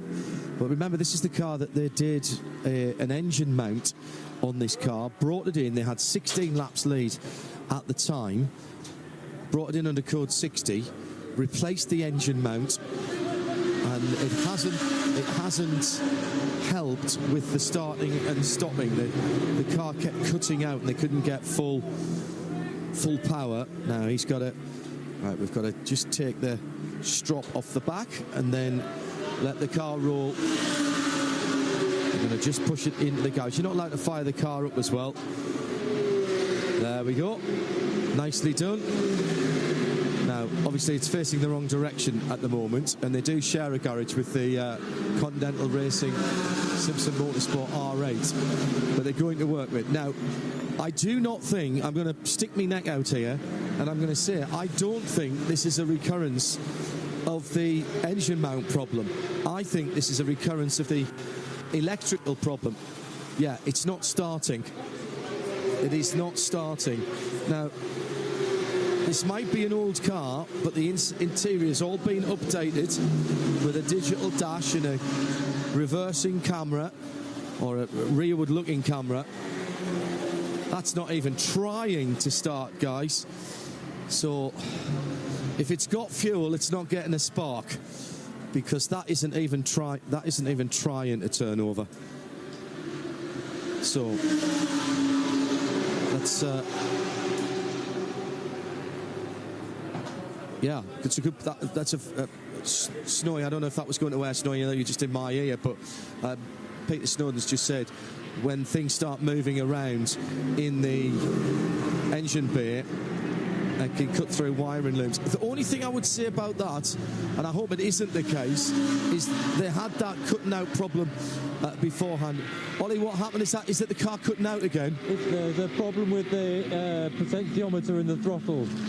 So you go, if you ask for full throttle, it just cuts out. So then you have to recycle everything. And earlier it was okay, but now it just won't go. Right. So this is not the problem that we had earlier with the engine mount. That's sorted. That felt all right for you. But it's just you're not. It's what we're talking about here. Effectively, you would hear people say that it was fly or drive-by wire. Yeah, it's a different problem. Yeah. Okay. All right. Sorry, mate, about that. Great helmet, by the way. Love that helmet design. Really good. So there you go, guys. Confirmed from the driver that is a potentiometer on the throttle. Right, action back on the track, PMAC, as we're coming into the last 20 minutes of our full coverage, but of course onboard coverage all the way through the night. The battle is, thanks John, the battle is raging on between TFT Racing and Continental Racing Audi. Just as they go over the timing beam, Continental Racing Audi move up into second position in the number 69 car, but right in behind them, TFT, it's at the moment it's Jordan Boisson driving. Funny enough, right in the mix of them is actually the delayed E2P Racing Aston Martin, which has actually just delayed the TFT car slightly. It's Oliver Campos driving the E2P car just now. So that is actually going to give the Continental Audi of Vasily Vladikin just a bit of an opportunity to try and put a distance between himself and the chasing TFT car, which has been a front runner all the way through the day, particularly in the hands of Maro Engel. But Vasily Vladikin looking up for it right now. Last lap by 146.1. He was 1.6 seconds quicker than Jordan Boisson, and driver with a bit of experience in the Middle East, actually. Multiple race winner in Clio Cup Middle East. So, as is, of course, our colleague, our Middle East correspondent, Phil Anson. He's a Clio Cup Middle East driver, isn't he? He is. He's driven all sorts of things, Phil, actually. Fast Phil. Yeah, indeed. And good to see another name up on the screen that I haven't seen all race so far. And we have talked about a few of these drivers that didn't necessarily take part in qualifying, as in you have 3 drivers of qualifying, you may have 5 drivers in the car. And also when you use your driver. See Ollie Bryant in the ERA Motorsport Ferrari 296. This is number 81 entry, currently running in 9th. Ollie, famous, of course, for racing all sorts of historic cars, Lotuses, AC Cobras, you name it. Very successfully. Yeah, that's a modern car, though. Oh, sorry, did you say Porsche? 2-litre Cup. My apologies. I was thinking Porsche 997 she rated as well. My apologies. I missed. 997 would be historic as well. You would imagine. A very good point. It is now. Yeah.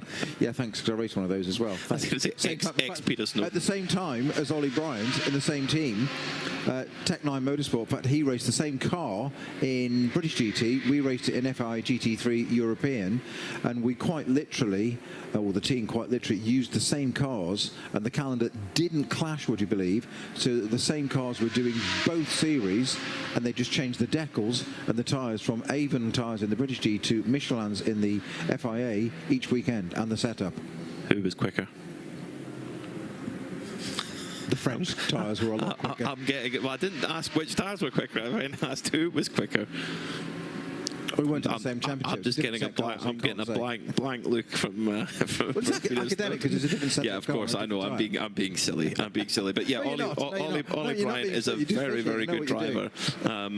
Champion in the Porsche 2-litre Cup Championship, which uses Porsche 911s from 1965 to 66. I think it's around that. It's a very specific era of 2-litre car, and they have a really unique noise because they've got. You can use different exhausts on them, but the way that the exhaust works, it makes a very different noise actually than what you would expect a Porsche of that sort of generation. Now, this is a message that you don't like to see flash up on the screen. Car 901 team manager, that's the Red Ant Ajit Kumar car, to report to race control. So something is afoot there.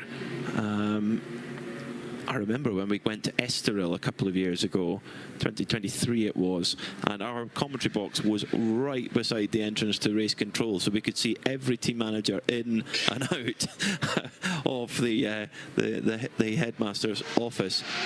So the 901 car has got two things hanging over it. It's got a warning for not respecting instructions from race direction, and a track limit infringement, third offence. Now, right now, who's driving that car, the number 901 right now? It is Gregory Survey. Interesting. Although it's only got 8 laps on the tyres, so may well have been the previous driver that they're looking to discuss. Interestingly, the fuel light has come on in our global broadcast centre, getting pictures of Mercedes. Now this is interesting. Max Bartel, car number 11, race leader, has not long been in the pits, but the red warning light, Snowy, is something level low. We've got an onboard inside the car, and it's just saying fuel low.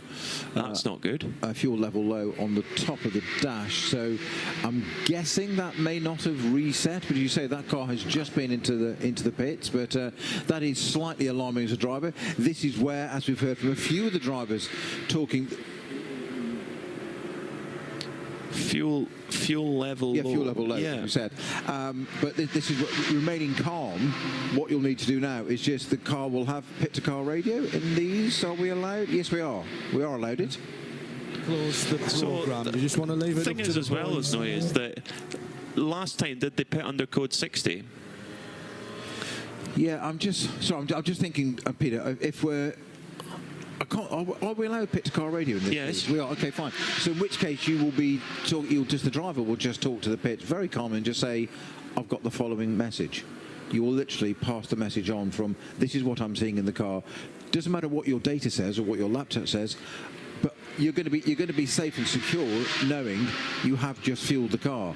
Unless it's all poured out underneath into the pit lane, which you would have been aware of to some extent, you know the fuel's in the car. The only thing is, if it's not picking it up properly, that's a different problem. It's in the tank, but is it getting to the engine?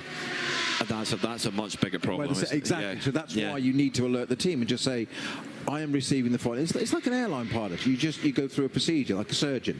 It's a procedure. There's no passion. There's no emotion involved. It's just, I'm seeing this. What's happening? Oh dear, coming into pit. So I think it's more likely because we pitted under code 60, where you can only take 25% of your fuel capacity. So it could just be that. It could be absolutely accurate. So which would be low. Yeah, 25% is much. Yeah. Done at the moment 11 laps on the tyres, but that would mean then could just fill up with fuel and just drive through. Don't have to come in for tyres. So on, and away you go. Not too bad. And being an AM class car as well, it can fill up all the way. It's got the really big fuel allowance there, so they can get this top right up. So Maximilian Partel can sort of crack the knuckles a bit here as the fuel's going in, going, right, we're going to get properly settled into a night shift here. And that's exactly what they've got to do. That Mercedes-AMG GT3 has been running like clockwork all the way through. The drivers have not made any mistakes, and they're going very, very strongly at the moment.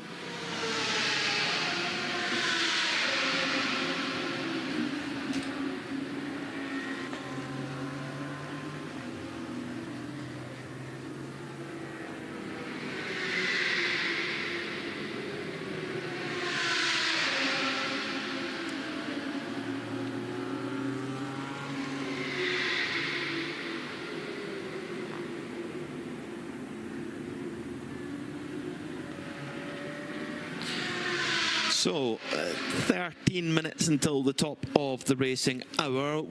Our voices will be fading into the night at that point, but the action will not. So if you want to follow the race all the way through, two things you can do. Stay tuned exactly where you are if you're on Creventic Motorsport TV, because you can follow pictures. If you're listening on the Radio Show Limited network of channels, we'll be back at, help me here, Snowy, 7 o'clock local time tomorrow? No, 7:30 local, 7:30 local time tomorrow.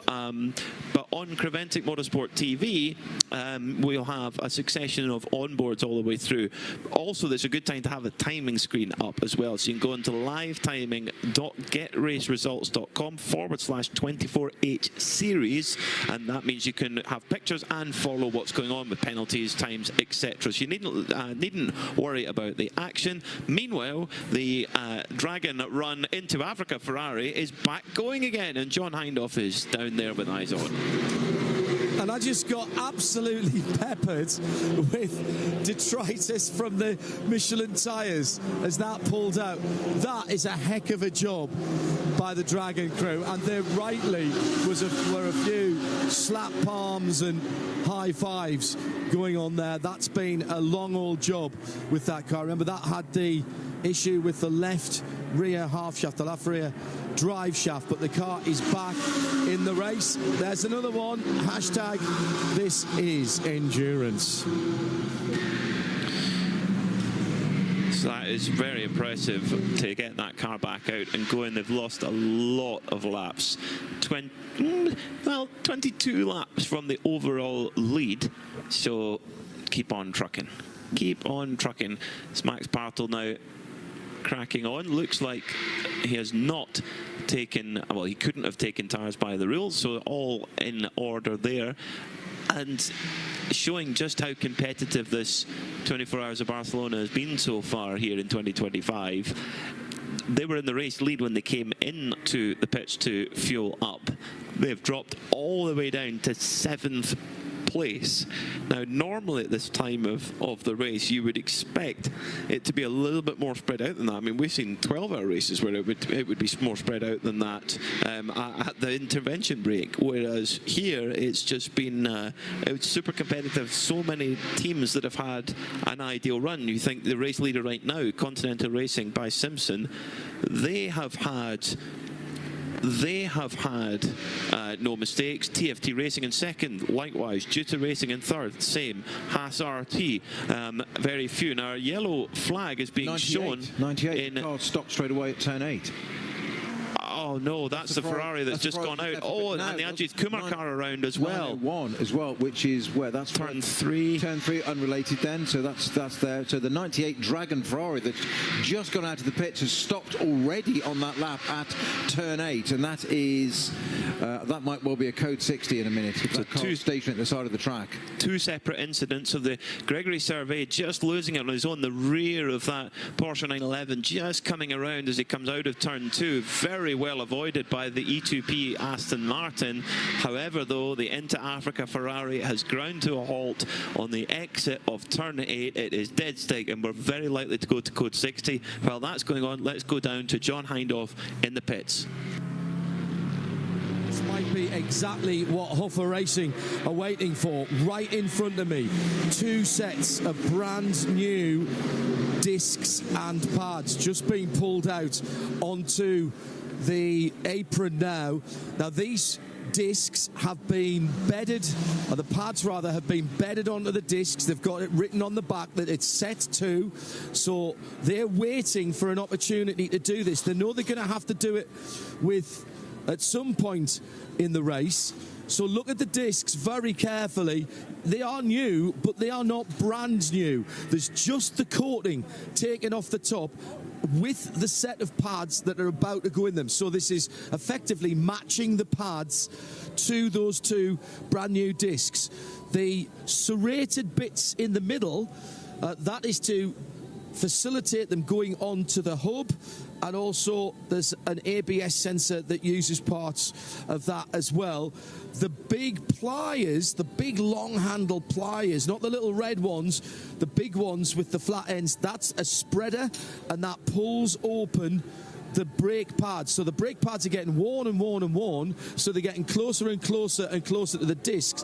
When you want to change them, you've got to put in a new pad that's twice as wide as the ones you're taking out. So you've got to spread them together in synchronicity on either side of the car. So you'll see the 2 mechanics either side of the car, they'll signal each other, and then they'll pull them apart, making sure they don't get any air in the system.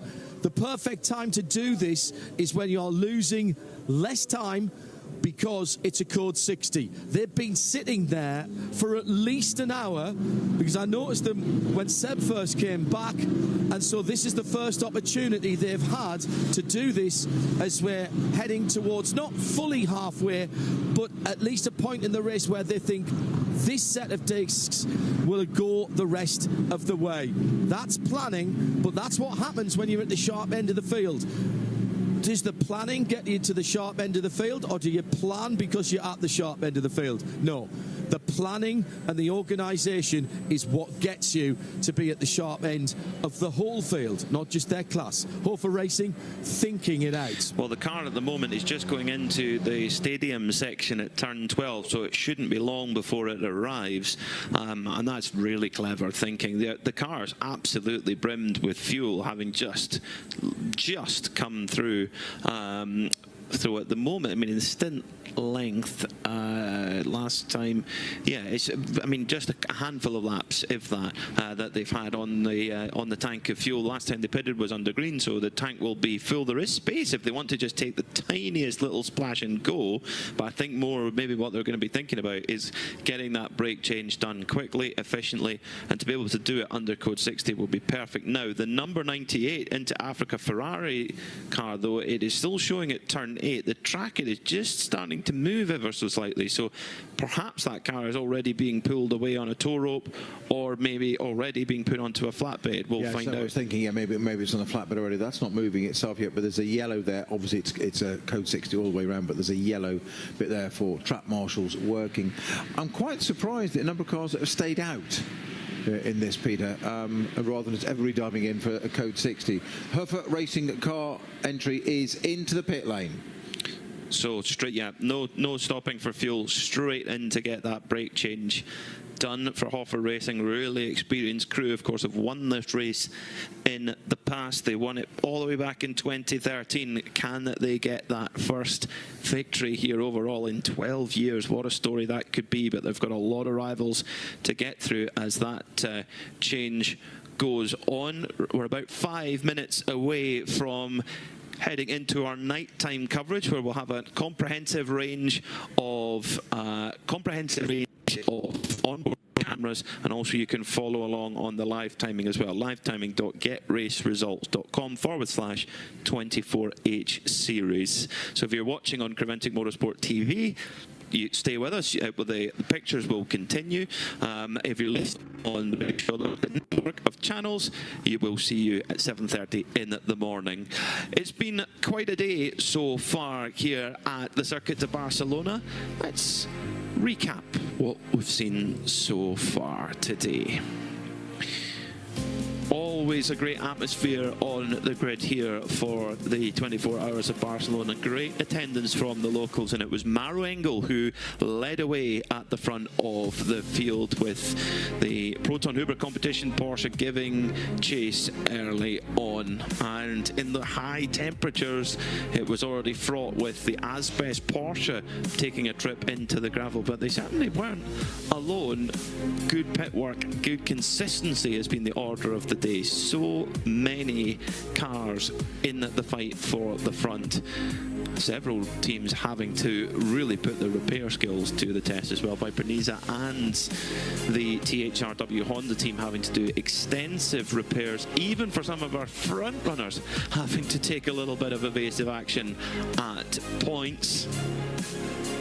And who has got the edge on pace? Well, after this amount of time in the race, after nearly 10 hours of racing, you'd expect to give a fairly strong opinion on that. But honestly, the Audis are in there, the Mercedes are in there, there's Ferrari still in with a chance as well, and Porsche too. This is one of the most open 24 Hours of Barcelona we've seen in many, many years. But as night has fallen, so have a few of the cars. Be sure to join us tomorrow. We'll be back at 7:30 a.m.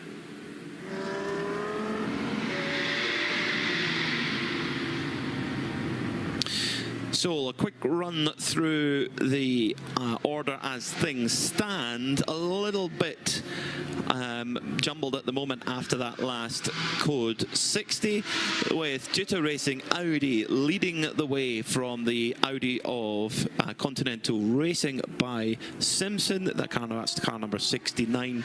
Not much between them at the moment. Jordan Boisson for the number 28 TFT Mercedes sits in third. In fourth, it's the Haas RT Audi number 21. That car is piloted by Ramez Azam at this time. And then rounding out the top five in the Pro-Am class, championship contenders, Scuderia Praha number 56.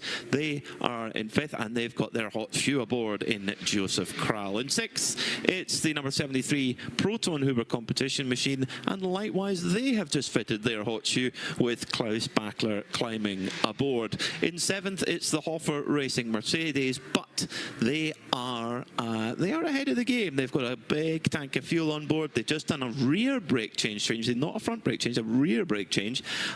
So then we may well see them change the fronts later on in the race. Aero Motorsport are slowly getting themselves back into the sharp end of the race. They're in eighth. And then in ninth, it's the Get Speed Mercedes number 286. Rounding out the top 10, Santalok Junior team, former champions in the Pro-Am category. In 992, always competitive right now, it's Milner Motorsport, but it's been going back and forth between them and Red Camel Jordans all the way through.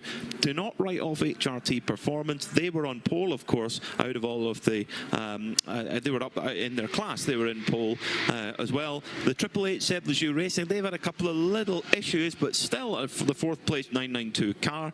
Holmgard Motorsport are 15th overall, fifth in their category. RPM Racing, we haven't seen them show the pace and the performance we're so used to them having.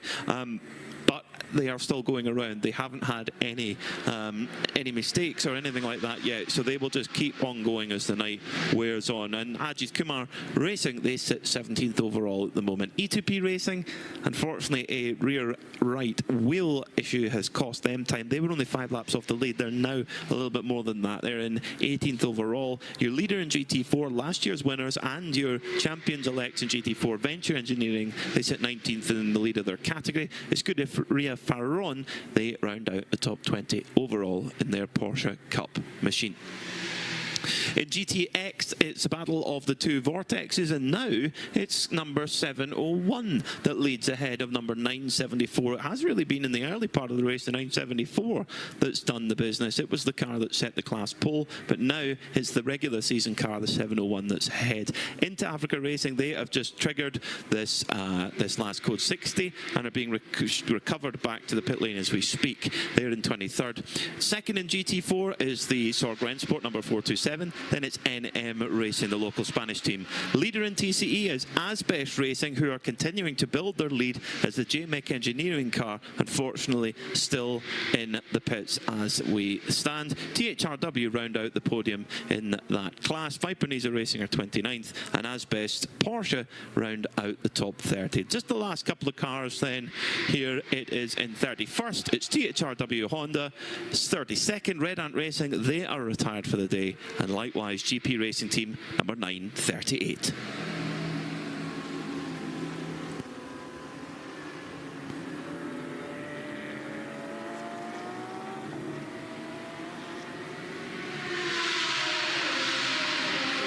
Commentary booth high above the grandstand on the start-finish line as we round up our live coverage with commentary here from the Circuit de Catalunya, Barcelona. With a reminder, the onboards will stay on the air, and tomorrow just afternoon we will be crowning some champions right here on this podium. My thanks also, of course, goes to Ben Constantiouris and Carla Velti, who have also been part of our team, and particularly to the man that we affectionately call Das Pit Machine, the man behind that camera at the moment. That's Big Seb, and all of our production crew, camera operators both here and at 0221 headquarters in Köln in Germany. For the moment, I'm John Hindhaugh bidding you farewell. If you want some more live action, don't forget the FIA WEC on RS1 overnight as well by radiolemans.com. Live pictures here, plus time. I'll be back in the morning, 7:30 Central European Summer Time. From now, from the Circuit de Catalunya, Barcelona, it's a very good night.